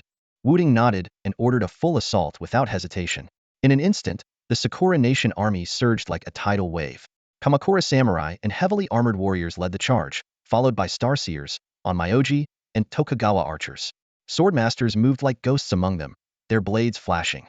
The battle was imminent, and smoke filled the air at the foot of the mountain. At the peak, a delicate-faced female lord exclaimed excitedly, "Our town has been silenced, and Wuding Kong didn't need to do anything extra." It turns out Brother Wushang was right. There really are reinforcements. Xiao Wushang, however, remained vigilant, his mind racing. If Jiang Chen had indeed arrived, it must be with extremely fast-flying troops. But how many flying troops could there be? Facing the Sakura Nation's 100,000 elite soldiers, it would be like trying to put out a fire with a cup of water. Yet he didn't show his concern and instead said in a deep voice, "Hold on. Reinforcements are almost here. Our job is to buy time." Everyone responded in unison, yes. Yongye Town's fighting spirit was reignited. However, the enemy comprised 2 of Qingyang County's top 10 towns, and their strength was formidable. A single swordmaster could decapitate dozens of militiamen with each draw and sheath of his blade. Only long-range units could make the Sakura Nation lords slightly wary. 20 minutes later, the mountain was littered with corpses. Despite the Dragon Kingdom army's advantageous position, the disparity in strength was too great. The Sakura Nation had advanced several hundred meters, continually compressing the Dragon Kingdom lord's space. The female lord screamed in panic, "Brother Wushang, we can't hold on much longer." With cliffs on 3 sides, there was no retreat, making it both easy to defend and hard to attack. Before Xiao Wushang could respond, a young man beside him suddenly pointed to a lower peak on the left and shouted, "Look, what is that?" The Yongye mountain range stretched for dozens of miles, and they were on the main peak. On a lower peak, several hundred meters away, 20 dwarf troops had appeared, carrying rocket launchers with a caliber of 300 millimeters. The rocket barrels pointed skyward, and huge spiritual rockets, 7 or 8 meters long, were gradually taking shape. Xiao Wushang was both surprised and delighted. Are those dwarf rocketeers? Dwarf rocketeers can only be upgraded with troop souls. How does Brother Jiang have so many? And how did they get up there? Countless questions swirled in Xiao Wushang's mind, eventually turning into a sense of relief and joy. At this moment, Jiang Chen's figure slowly emerged from behind the mountain. He waved at Xiao Wushang and then pointed to the densest part of the Sakura Nation army below, saying in a deep voice, "Fire." Due to the angle, the Sakura Nation lords didn't notice until 20 rockets soared into the sky. They screamed in terror, "Amaterasu? What is that? Are those tech-based troop rockets?" "No, they're dwarf rocketeers. How can there be so many?" "Take cover." Mori Hachiru looked up at a rocket descending directly towards him, his mind unusually active. As one of the 3 daimyo descendants invited by Kami Hakiuchi, he suddenly recalled that when Watanabe ambushed Jiang Chen, his last words were, "thick and long." They had speculated that Watanabe had suffered some monstrous assault by Jiang Chen. Now, the truth was clear. But it was too late. Boom boom boom. A series of deafening explosions erupted, engulfing Mori Hachiru in the terrifying blasts. In the county channel, the Sakura Nation lords were still resentful about Wuding Kong shutting down his livestream. Shortly after, the Dragon Nation lords discovered another disturbing fact. All the lords of Evernight Town had gone silent. The regional channel and private messages were like stones sinking into the sea. Irin analyzed with both sorrow and anger. Wuding Kong must have silenced Evernight Town. That beast must be committing some heinous acts, just like the massacre in District 632 back then. While nations on Blue Star had a tacit understanding that battles between nations were not restricted on the battlefield, certain actions, such as cruel slaughter or acts against female lords, were still condemned. The sudden silence of Evernight Town inevitably led to the worst speculations, especially given the notorious deeds often committed by Sakura Nation lords. Ng Man, burning with rage, shouted, "An eye for an eye, a tooth for a tooth. Lords of Old Qin Town, annihilate this small town of invaders to honor the spirits of our fallen comrades in Evernight Town."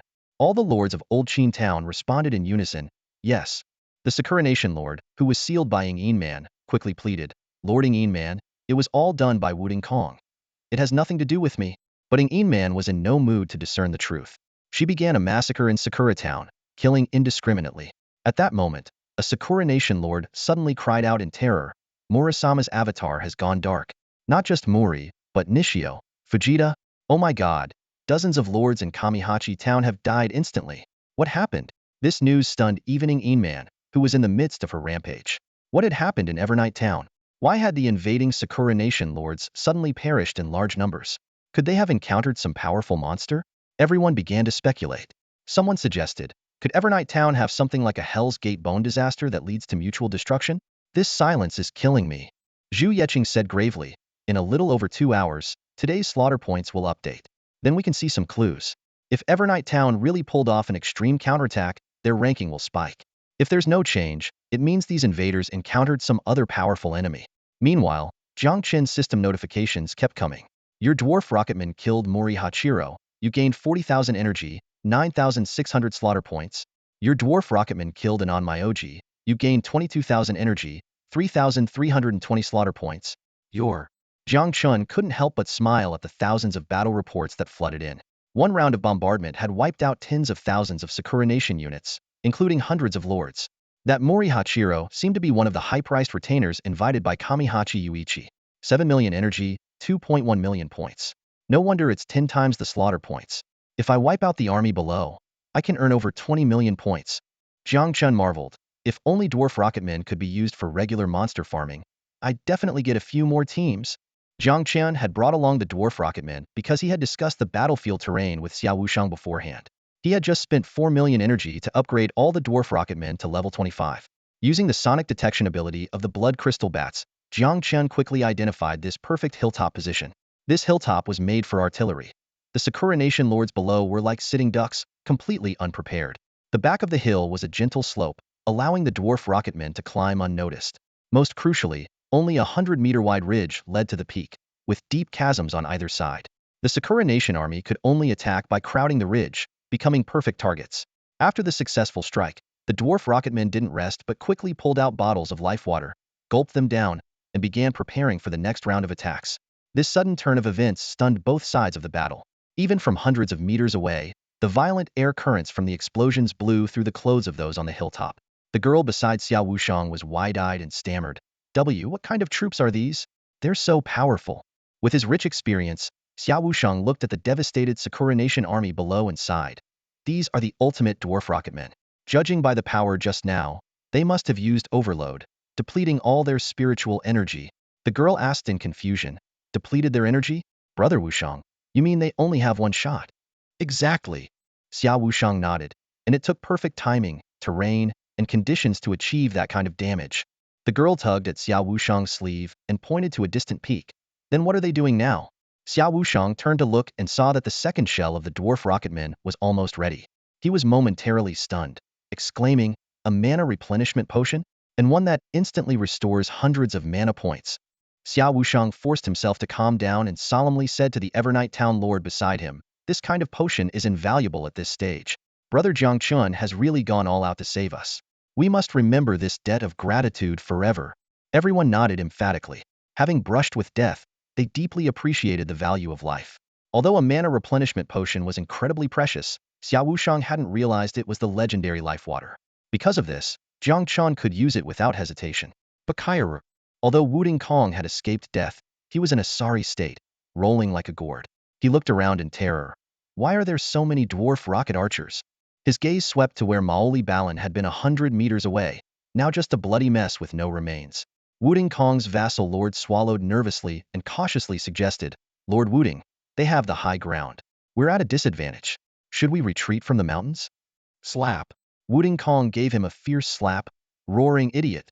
As a lord of the great Sakura Empire, there's only death in battle, no retreat." Of course, his bravado was because he knew that the overloaded dwarf rocket archers only had one shot in them. His subordinate's eyes sparkled with admiration. "Hi. Lord Wuding is right." He pointed to the second wave of projectiles arcing gracefully through the sky. "To die alongside Lord Wuding is my haunt." Before he could finish, Wuding Kong screamed, "How can they restore mana so quickly? Retreat from the mountains now?" He turned and ran. Boom, boom, boom. The second wave of bombardment wiped out nearly 10,000 troops of the Sakura Empire. There was no need for Wuding Kong to give further orders. All the Sakura Empire lords commanded their men to retreat, trying to escape their helpless predicament. If there were a few more waves of bombardment, they wouldn't even see the enemy before their entire army was annihilated. Wuding Kong, surviving once again, ran down the mountain while shouting in frustration, "Damn it! If I had flying units, would these dwarf rocket archers dare to be so arrogant? But at least they don't have flying units either." Jiang Chen watched the fleeing Sakura army with a hint of regret. If the enemies had stubbornly stayed put for his bombardment, he wouldn't need to deploy other troops. After all, the life spring had been upgraded to level 5, significantly increasing its output, so he didn't mind the few bottles consumed by the dwarf rocket archers. At this moment, Xiao Wushang's voice came through the amplification magic of a wind mage. Brother Jiang Chen, the enemies are fleeing. Should we chase them down? Xiaowushang was uncertain about Jiang Chen's capabilities. Jiang Chen took a deep breath, his voice echoing through the valley. To avoid friendly fire, the brothers of Evernight Town should stay put. Leave the enemies to me. Avoid friendly fire? Before Xiaowushang could understand Jiang Chen's intention, Jiang Chen softly called, Xiaojio, it's your turn. Long Jiao stepped forward with her long, black-stockinged legs, excitedly saying, Yes, Lord. She then leaped off the cliff, her body expanding in the wind, transforming into a terrifying beast dozens of meters long in an instant. The lords of Evernight Town on the mountain peak went wild at the sight of the sudden appearance of the giant beast. A dragon. A legendary unit dragon. Brother Jiang Chen is amazing. Although dragons were considered the lowest in Jiang Chen's territory, to ordinary lords, even the weakest epic unit would be revered like an ancestor. And that wasn't all. Long Jiu raised her head and let out a resounding dragon roar. From behind a smaller peak 100 meters away, another dragon revealed itself. Long Shi landed on the smaller peak, her massive body causing it to crack and crumble, boulders tumbling into the ravine below. She kicked off forcefully, shooting towards the Sakura army like an arrow. 1, 2, 3. From behind each small peak, a dragon rose. The lords of Evernight Town were too stunned to speak. Jiang Chen smiled at the sight. Even if we don't talk about their combat power, dragons sure do make an impressive show. Under Long Jia's command, the 12 giant dragons moved with agility, sometimes forming a straight line, other times of shape, and finally settling into 2 rows. Their massive size made a single line too wide, necessitating this adjustment.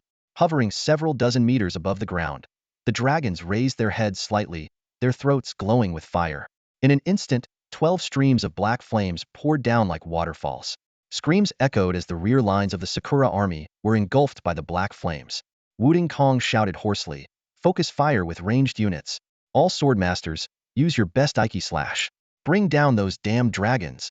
Immediately, lights from Star Magic and Onmyoto intertwined with countless arrows, occasionally a 100-meter-long blade of energy slicing through the sky and leaving vicious wounds on the dragons' bellies. Yet the sword masters roared in frustration. Damn it, these should be level 20 dragons, but their defenses are insanely high. At the same time, Jiang Chen's voice came through the communicator. Immortal Brew boosts all attributes by 50 for 10 minutes. This was a specialty wine brewed with epic spiritual rice from the drunken Immortal Tavern. In the multiverse battlefield, all items function at their maximum effect. As an epic spiritual wine, Immortal Brew's effect on epic creatures below level 20 is maximized, but for legendary dragons, it only provides about a 30 boost to all attributes, with a period of weakness following the effect's expiration. After 30 seconds, the 12 dragons, enduring countless attacks, carved a fiery trench 700 to 800 meters long through the Sakura army before ascending. The fragile Sakura archers and mages were almost entirely wiped out. Jiang Chen's battle report numbers soared by more than 20,000.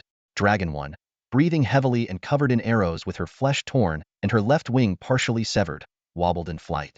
Despite the pain, she laughed heartily, haha, it's not just lung capacity. The Lord's breath control techniques are also very useful, and the chest resonance everyone must practice it well. Dragon 9 added, everyone, quickly drink the water of life to heal your wounds and restore your energy. While the Immortal Brew is still in effect, let's go for another round. Otherwise, those guys outside the valley will beat us to it. Although we are veterans of the territory, we don't have the advantage in strength, so we need to work harder to earn the Lord's favor. The power and duration of the dragon's dark breath were closely linked to their energy output. Though a fierce blast was powerful, it was inefficient, with over half the damage wasted, making a steady stream more effective. The dragon's ferocity finally broke the Sakura Realm Lord. Normally, even 100 level 20 dragons would struggle against an elite army of 10,000. But these 12 dragons were outrageously formidable, not only exceeding conventional attributes, but also showing no fear of death. They didn't know that with the spring of life as a safeguard, who would fear death? At this moment, Jiang Chen rode Dragon 9 into the fray. On the mountaintop, the lords of Eternal Night Town watched with excitement. A young girl exclaimed, Brother Wushang, let's join in and help Lord Jiang Chen kill the enemies. Before she finished speaking, a dragon landed on the ridge in front of them. Everyone, I am Dragon 5, here to relay our Lord's message. Eternal Night Town has suffered heavy casualties, so leave the rest of the battle to us from Xuanyuan Town. Xiaowushang immediately responded, understood. Please convey to Lord Jiang Chen that we will await the good news here on the mountaintop. Facing a legendary creature, Xiaowushang dared not show any disrespect. A young man asked in confusion, why doesn't Lord Jiang Chen want us to join the fight? Xiaowushang explained with a wry smile, these are kill points. If we join now, It would be like stealing kills. Kill points? The young man paused, then realized, Brother Wushang means Longyuan Town is seizing this opportunity to climb the kill rankings. Aiming for the top 3? Longyuan Town had already entered the top 10. To advance further, the only goal was the top 3. Achieving the top 10 with 400 lords had already astonished everyone. Breaking into the top 3 would be nothing short of a miracle. Xiao Wushang nodded. If I'm not mistaken, there are other lords from Longyuan Town lying in ambush down the mountain. Meanwhile, Wuding Kong led the remnants of his forces out of the outer regions of the Eternal Night Mountains, gritting his teeth. Damn Jiang Chen. So his trump card was a squad of legendary dragons. No wonder he took first place in the domain break battle. Many Sakura lords had overheard Jiang Chen and Xiao Wushang's conversation earlier. If it weren't for being caught off guard, if it weren't in such a narrow place, a squad of dragons would be nothing but experience and materials for me. Mutasora gritted his teeth, his eyes flickering with anger. He looked around at the devastated battlefield and his fallen comrades, his fury growing stronger. Damn it, 10,000 elite soldiers, and we've lost nearly half here. A trembling subordinate suggested, Lord Mutu, we should retreat quickly. Slap, echoed a crisp sound. Retreat my ass. Mutasora roared, slapping the subordinate hard. Those 12 dragons are already severely injured. If they dare show up again, I'll skin them alive. No sooner had he spoken than a shocking scene unfolded in the sky. 11 dragons appeared in a line, ferociously re-entering their sight, showing no signs of injury. How is this possible? Mutasora mumbled in disbelief, his eyes wide open. Despite the swift turn of events, Mutasora had no choice but to yield to reality. Keep retreating. These dragons are too uncanny. They're like unkillable cockroaches. However, their escape route was soon cut off. Over 100 figures, led by Empress and Angel Yin, suddenly appeared, blocking their path. Jiang Chen stood at a distance, calmly observing the situation. If possible, he hadn't wanted to reveal too many cards. In the mountains, he only let the dragons act because there were over 600 Dragon Kingdom lords present. Even if there were no spies among them, news of him possessing a squad of dragons would spread throughout Qingyang County by the next day. But now, facing only Sakura Kingdom lords, Jiang Chen had no more reservations. Dead men tell no tales. Mutasora misunderstood Jiang Chen's intentions, thinking he was being underestimated. Do they think they can stop me with just over 100 people? He calculated inwardly. Despite the heavy losses, they still had over 60,000 troops, most of which were high-quality, high-level units and heroes. What happened next completely overturned all the Sakura Lord's perceptions. Without any further words, Angel Yin, hovering high above, lightly pointed her thunder sword. Power of thunder. In an instant, boundless thunder descended from the sky. Mutasara was given special attention by Yin and was instantly turned into a charred corpse, following in the footsteps of Maoli Hachiro. This marked the beginning of the massacre. Unyielding sword chi, moonlit flower dawn, cloud sword technique, heavenly blade strike, body of thunder, 9 kills of heavenly sound. One after another, large-scale attacks covering dozens to hundreds of meters were unleashed. The Sakura Lord's proud troops were slaughtered like ants under these terrifying assaults. When a level 25 swordmaster was effortlessly taken down by Giselle's spear, the invaders finally despaired. The server's only been open for less than a month. How can Jiang Chen be this strong? Those female warrior units only summoning our Shikigami might stand a chance. Compared to these units, dragons are nothing. In their despair, someone screamed, "We must get this information out. Even if it costs the entire Sakura Kingdom, even if we have to summon the overworld lords, we must kill Jiang Chen. Otherwise, he will become the grave digger of Sakura Kingdom." Someone suddenly realized. No wonder Jiang Chen silenced the entire Yongye town. He didn't want his strength to be exposed. Scatter and flee. Let the ninja units escape invisibly, someone suggested in a final struggle. At this moment, the dragons also joined the pursuit. Standing on the back of Long Jiao, Jiang Chen sneered, "Invisibility?" For magic-based crystal maidens had already transformed into blood crystal bats, patrolling the void within a radius of tens of miles. With the blood crystal bat's detection ability, not even a ninja, let alone an ant, could escape. To ensure nothing went wrong, Jiang Chen didn't hesitate to spend over 6 million energy to level Crystal 7 up to 30. With 1,600 points of Divine Soul power driving the sonic detection, even a level 20 legendary stealth unit had nowhere to hide. Half an hour later, a blood crystal bat with a wingspan of 15 meters flew to Jiang Chen's side and spoke, "Lord, I have been monitoring the area within 100 miles. The invading enemies have been completely annihilated." Jiang Chen nodded in satisfaction. "Good." After waiting for over an hour, Jiang Chen finally returned to the mountaintop. "Thank you all for waiting." Jiang Chen addressed the Dragon Kingdom lords present. Xiao Wushang, thinking Jiang Chen had merely repelled the enemy, bowed solemnly and exclaimed, "Thank you, Jiang Chen, and the brothers from Longyuan Town for coming to our aid. Today, Longyuan Town is sure to rank in the top 3 on the kill leaderboard." Speaking of the kill leaderboard, Jiang Chen became interested.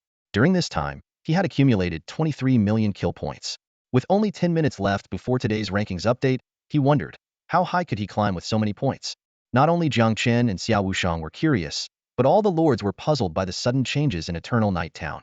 The lords of Xinba Town and Wuding Town watched helplessly as the avatars of their townspeople turned black one by one, feeling utterly devastated. The news of Wuding Kong's death hit them like a bolt from the blue, plunging them into panic. It must be some kind of mutually destructive item. A lord from Sakura country gritted his teeth. Damn it. Declare a holy war and make the dragon country pay in blood. Before he could finish speaking, Ing Man's sword flashed, cutting down the pleading Sakura lord in front of her. Meng Tian, seeing this, calmly reported, "Your Highness, most of the Sakura lords in this town have been wiped out." Ing Man's eyes flashed with murderous intent. Every time she returned to Blue Planet, she brought back 500 to 700 epic soldiers, and her army of epic troops had grown to hundreds. Facing an ordinary Sakura town, her retaliation was as relentless as a storm. "Blame Wuding Kong if you must," Ing Man said coldly to the corpse on the ground. Then, with a determined look, she added, "This is just the interest. My fellow townspeople of Eternal Night, I will soon kill Xinba Yui and Wuding Kong to avenge you." As the time approached, the kill points leaderboard was about to refresh. Ing Man opened the county channel and was stunned by the news both the descendants of the Maoli family and Wuding Kong were dead. She excitedly speculated, could it be that Eternal Night Town was playing the fool and caught Wuding Kong off guard? A few minutes later, the kill points were updated as expected. Ing Man's eyes were instantly drawn to the leaderboard. 1. Laoqin Town. Points, 89.23 million. 2. Longyuan Town. Points, 82.23 million. 3. Hojo Town. Points, 72.15 million. I remember Longyuan Town had just 51 million points yesterday. Ing Man immediately understood the truth and laughed. Haha, so Jiang Chen wasn't joking earlier. Longyuan Town is right next to Eternal Night Town. With the speed of his dragon, it makes sense that they caught the Sakura lords off guard. However, her smile quickly faded, replaced by a hint of worry. I wonder if his dragon took any damage? And after this battle, the fact that he owns legendary troops will no longer be a secret, surely attracting the attention of those special agencies in Sakura country. Meanwhile, in Longyuan Town, all the lords anxiously awaited the refresh of the kill points. When the leaderboard updated, the entire town erupted in cheers. Ah, second place. How did we only get second? If we can stay in the top 3, our town's fortune will break 10 points. Haha, if we exceed 10 points, I wonder if the town map will expand? Some astute lords quickly figured out the truth. An increase of over 30 million points in one day. We must have supported Eternal Night Town. Strange. When did we send troops? I didn't receive any notice. And Xuxia immediately stepped forward to explain. Everyone. Only a few town officials and some warlords were involved in this to prevent leaks and catch Sakura country off guard. Everyone understood and expressed their agreement.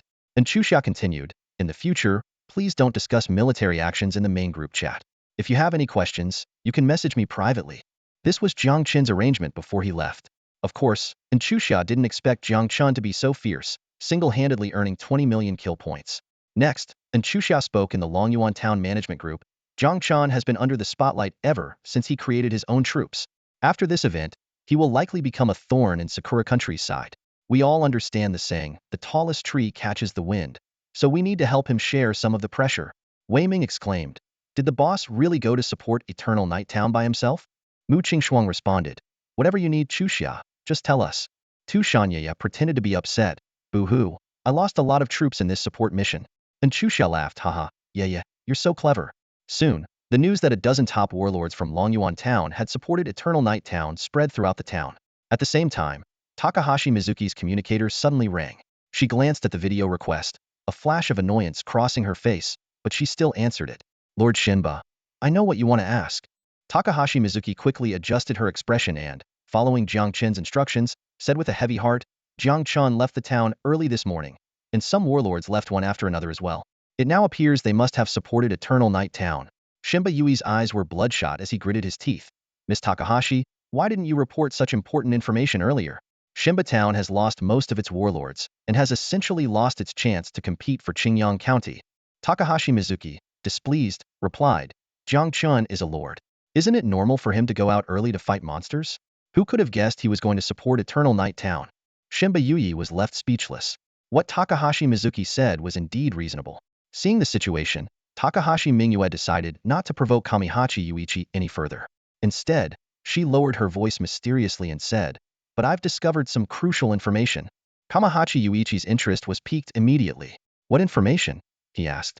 "Jiang Chen might possess dragons. A whole squad of legendary dragon units." Takahashi Mingyue's words hit Kamihachi Yuichi like a bombshell, exploding in his mind. "What?" Kamihachi Yuichi jumped up so quickly that he almost fell out of his chair. His eyes widened, and after a moment, he muttered, "That explains everything."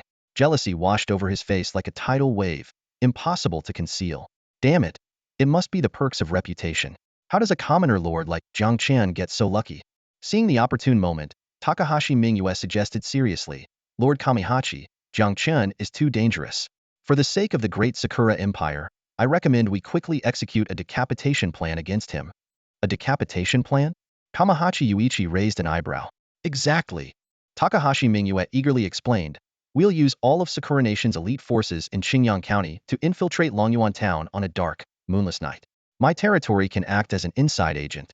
Kamihachi Yuichi pondered for a moment before saying slowly, "Miss Mingyue, your suggestion will be considered carefully. However, the server's opening time is too short. The Shikigami lords likely haven't developed powerful enough Shikigami yet." Takahashi Mingyue nodded in understanding. "I'm merely proposing a feasible plan. The final decision rests with you and Miss Hojo." "Thank you, Miss Mingyue." Kamihachi Yuichi suddenly bowed. "We'll get back to you as soon as possible." After the video call ended, a sinister smile crept onto Takahashi Mingyue's face. "Sakura dogs, this time. I'll trap you all in one fell swoop." Meanwhile, in Longyuan Town, Xiao Wushang looked at the kill score ranking and sighed. It's a pity.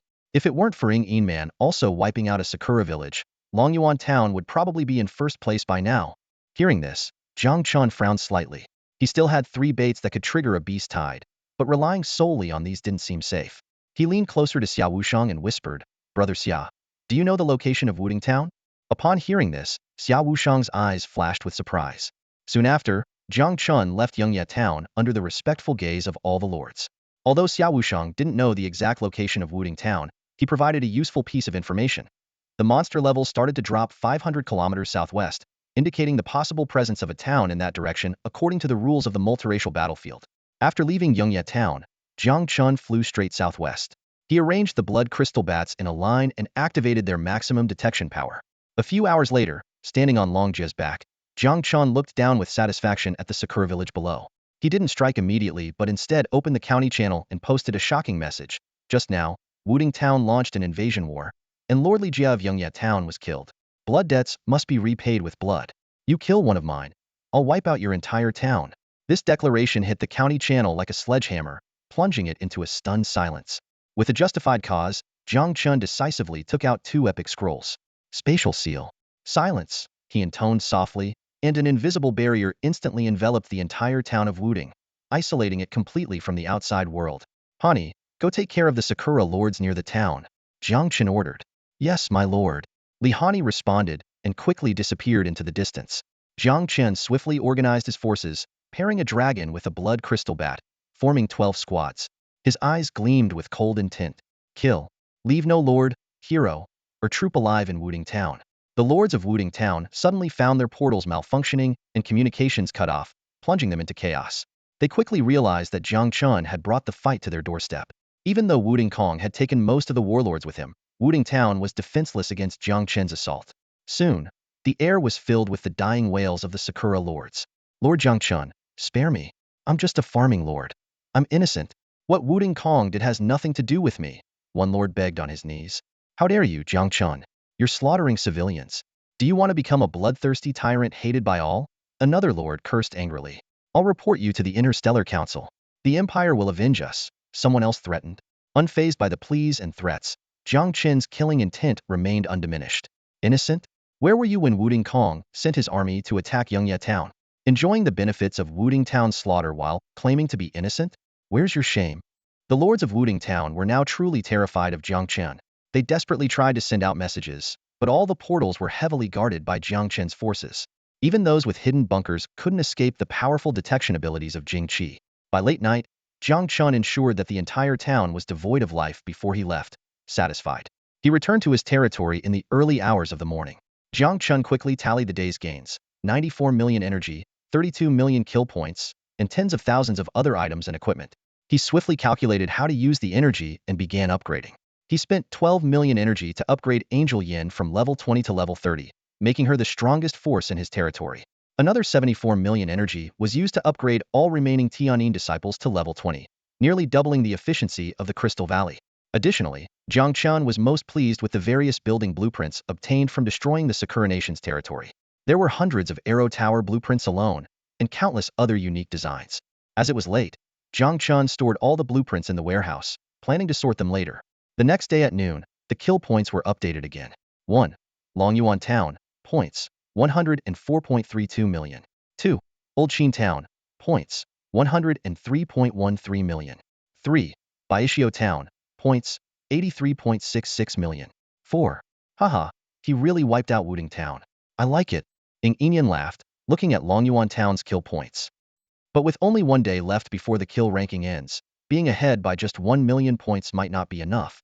The Sakura Lords quickly calculated Jiang Chen's kill points according to the rules and concluded that Wuding Town was essentially a dead town. Jiang Chen's ruthlessness surpassed even Ing Yin's. Baishio Mai shouted angrily, Jiang Chen, how dare you slaughter unarmed civilians? Xin Beiyi chimed in, butcher, executioner, war criminal. Jiang Chen should be brought before the International Military Tribunal. The Dragon Nation lords immediately retaliated. Zhu Yeqing coldly retorted, there are no war criminals here, only heroes. Huang Xian mocked, unarmed? Have you no shame? Yi Yiren questioned, who started the war? Who said they would annihilate Yongye Town? Xin Bui argued, you're spewing lies. Anyone can see that Wuding was just joking. He never intended to kill. That Dragon Nation lord probably resisted. Enough. Jiang Chen was furious at such shameless remarks. I may not know your town's location now, but what about in a few days? Mark my words. Anyone who dares to attack Dragon Nation towns, think about Wuding Town's fate. Baishio Mai and Shan Beiyui fell silent. As exploration continued, it was likely that within a few days, the relative locations of all towns would be known. Now, Ing Yin seemed to have an endless supply of epic troops. Zhu Yeqing was a formidable warlord, and Jiang Chen had assembled a legendary force. If they teamed up to attack any town, its fate would be grim. Moreover, with Takahashi Mizuki having gained Jiang Chen's trust, they could easily execute a decapitation strike against him without a direct confrontation. Shen Beiyui immediately softened his stance.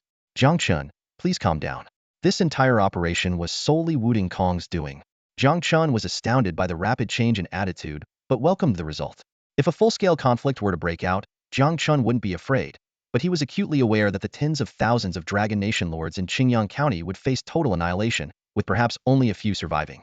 His eyes flickered with thought. Even if I become the county chief, I'd be fighting a lone battle. Without enough manpower, how could I compete with other counties? Ambition burned in his heart. Once I seized the county chief position, I'd gain access to the entire county's teleportation gates. At that point, life and death would be in my hands. He calmly analyzed the situation, realizing that the Sakura Nation lords likely harbored similar intentions. Just as tensions were rising, a small-scale war erupted. The Dragon Nation swiftly claimed victory, killing over 2,000 Sakura lords and boosting the morale of the Dragon Nation lords. The most significant outcome of this victory was that Longyuan Town, through its strength and decisive actions, intimidated the Sakura Nation lords, making them hesitant to act rashly. In no time, Longyuan Town's reputation soared, quickly surpassing Laoqin Town and Yiming Town. Amidst this tense atmosphere, Jiang Chen's communicator suddenly rang. It was a video call request from Tu Xuanyuan. When Jiang Chen answered, the little fox appeared on the screen, looking worried. Brother Jiang Chen, you need to check the betting pool for the kill rankings. The bets on Longyuan Town have already surpassed 10 million spirit stones. Jiang Chen immediately brought up the betting information. The second town ranking competition was set to conclude tomorrow, and many lords had started placing large bets based on the current scores and the overall strength of each town. Wen was still the favorite, with bets exceeding 30 million spirit stones. However, Longyuan Town's recent strong performance had also attracted significant attention from many lords. Jiang Chen responded casually, yeah, if you want to make money, you need to bet more. Tu Xuanyuan bit her lip, hesitating. But Sister Win's score farming speed seems faster than our Longyuan Town's. There's only a difference of about 1 million points now. I'm so conflicted. Jiang Chen understood. The little fox was fishing for information. He had upgraded Tianin's true teachings to level 20 last night, nearly doubling his score farming speed, and had 3 ultimate baits in hand, capable of triggering 3 beast tides. Yin had no chance of surpassing him. But these secrets, of course, couldn't be revealed. Jiang Chen suggested with a smile, yeah, you could bet on both sides. That way, you win either way. Isn't that great? Xuanyuan rolled her eyes at Jiang Chen. Then I'll go back and draw lots. Whoever I draw, I'll bet on. She then ended the video call. Watching the screen go black, Jiang Chen couldn't help but laugh. With the little fox's luck, she would probably end up making a fortune again. Just when everyone, including Jiang Chen, believed that the first place in the kill rankings would be between Laoqin Town and Longyuan Town, Yin suddenly returned to Longyuan Town. Seeing Jiang Chen and Enchuxia, she said with a dark expression, the Sakura people they're insane. To win the kill rankings, they're even killing their own people? Jiang Chen was stunned, his mind racing with possibilities. Killing their own? What could this mean? Man observed the situation and explained the latest developments in Baishio Town to Jiang Chen and Enchuxia. Several lords from the Sakura towns handed over their heroes and troops to the warlord of Baishio Town in exchange for spirit stones. This explanation made Jiang Chen and Enchuxia instantly understand the stakes involved. This is essentially Baishio Town buying the territories of these lords with a hefty sum. Jiang Chen analyzed. The Sakura lords who lost their heroes and troops can either rebuild their forces or take the money and leave, waiting to enter a new zone next year. Although it delays them for a year, with this money, they might be able to buy a high-quality lord's heart. Enchuxia coldly remarked, heroes and troops aren't just numbers. They're living beings, comrades in arms. Watching them get sent to their deaths like this is outrageous. Not far away, the dwarf king, Grinny, burped and gave Enchuxia a thumbs up. Well said, my lord. Jiang Chen nodded in admiration. Grinny is getting more spirited. Even if they're just ordinary troops, with thousands of lords from several towns, each can contribute tens of thousands of kill points on average. Man sighed. And the gap between Baishio Town and us is currently only 20 million points. Although she had plenty of money, she couldn't bring herself to do such a thing. Enchuxia sighed, indeed, those without a moral bottom line are more suited for the battlefield of all races. Man snorted coldly, from Sufu onwards, they can't be considered pure humans anymore. If it weren't for the protection of other races, His Majesty the First Emperor of the Third Heaven would have wiped them out long ago. Jiang Chen suddenly asked, do you know how many towns Baishio has bought? Man replied, based on the current intelligence, at least 3, possibly 4. After all, buying each town costs an astronomical amount of spirit stones. Jiang Chen had a plan in mind. The first place in the kill ranking competition offered 5 points of town luck value. Man, unwilling to accept it, said, if it weren't for the safety of other Dragon Kingdom compatriots, I'd love to take down a couple of ghost towns. They have traitors, and so do we. Jiang Chen nodded in understanding, and then took out a wager token, waving it in front of the 2 women. We have to use this tomorrow, and our target is likely Baishio Town. Man's eyes lit up. A luck wager token? How about 1 billion spirit stones? Jiang Chen smiled. Baishio Town's luck is mine. But if I get another wager token, I'll sell it to you first. Man was skeptical. As the initiator, you don't get to choose the subject. If it's resource collection or troop strength, Longyuan Town will be at a disadvantage. Jiang Chen was unconcerned. It's fine. I can still set the stakes. If I'm not confident, I'll just bet smaller. Then he suddenly became serious. There's something even more important. Our 2 towns are the top contenders. If my Baishio secretly boosts her score, she'll bet on herself and make a huge profit. So, we need to publicize her actions and get all the lords in the county to bet on her, diluting her ratio. Man nodded repeatedly. You're very thorough. We can't stop her from taking first place, but we can prevent her from earning more spirit stones. I'll take care of this right away. Man hurried off but didn't forget to ask before leaving. Think about the wager token again. The price is negotiable? Jiang Chen smiled without responding. Back at his territory, he sighed. Although the people from Sakura country are despicable, they do bring wealth. I didn't expect this bet to be so profitable, thanks to my Baishio's interference. With that thought, Jiang Chen issued an order through his lord's heart. All heroes and troops, return to the territory immediately. Then he took out a blood-like item, the blood bait brought by Takahashi Mizuki. Consume 3 million spirit stones and choose enhancement direction, ultimate blood bait. 10 minutes later, the main forces of the territory were in place. Heroes, Angel Yin, level 30. Empress, level 20. Li Hanyi, level 20. 12 Valkyries, 9 Celestial Maidens, 12 Crystal Maidens, and 1 Mountain King have all reached level 20. Among them, 1 Crystal Maiden has even reached the impressive height of level 30. A formidable army is formed with 300 Heavenly Sound Disciples at level 20 and 20 Dwarven Rocketeers at level 25. Jiang Chen gently tossed the ultimate blood soul, which dissipated in the air. Just a kilometer away, a dense blood mist emerged from the void, rolling down like a tide in a terrifying scene. Immediately, a vampire prince stepped out of the blood mist with grace. Her face was exquisite, her noble aura and natural beauty were striking, and her tall, voluptuous figure was unmistakable. A pair of golden wings spread out behind her, spanning 10 meters, gently fluttering to signify her partial transformation state. The vampire prince locked eyes with Jiang Chen for a moment, licking her crimson lips seductively. I am Catherine Levono, a vampire prince. Strong and handsome human lord, become my servant, and I will grant you ultimate pleasure. With a wave of her hand, countless orange, purple, and blue bats swarmed out of the blood mist. The system displayed. Catherine Levono. Race, vampire. Level, 35. Quality, legendary. Combat power, 1082. Skills. This 2-star legendary vampire princess was quite powerful, slightly weaker than Abyss Lord Orbis. If not for the concern that she might flee, Angel Hiko could handle her alone. However, Jiang Chen's territory was now significantly stronger, ensuring their victory. Finish this quickly. Clear out these ultimate baits and return to Crystal Valley immediately, Jiang Chen ordered. And make sure she doesn't escape. The entire territory's heroes and troops responded in unison, yes, Lord. The Empress glared at Catherine Levono with murderous intent. Damn vampire. How dare you flirt with our lord? Meanwhile, Ying Yin had already spread the news about Hojo Town through her channels. The Dragon Nation lords were stunned, finding it unbelievable that someone would slaughter their own troops and heroes for a small town ranking competition. This completely contradicted the teachings of the Lord's Commandment Manual, page 3, which emphasized treating heroes and troops as battle companions. My first hero is already my wife, Wei Ming said proudly.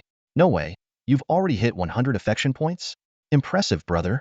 My Eva is well fed and cared for, and she's only at 93 affection points. Well, I recently discovered that my wife has a masochistic tendency, Wei Ming explained. In contrast to the Dragon Nation Lord Shock, the Sakura Nation Lords were unfazed. They not only praised Hojo Town but also placed bets in support. In just an hour, the bets on Hojo Town surpassed 50 million spirit stones, overtaking Old Qin Town.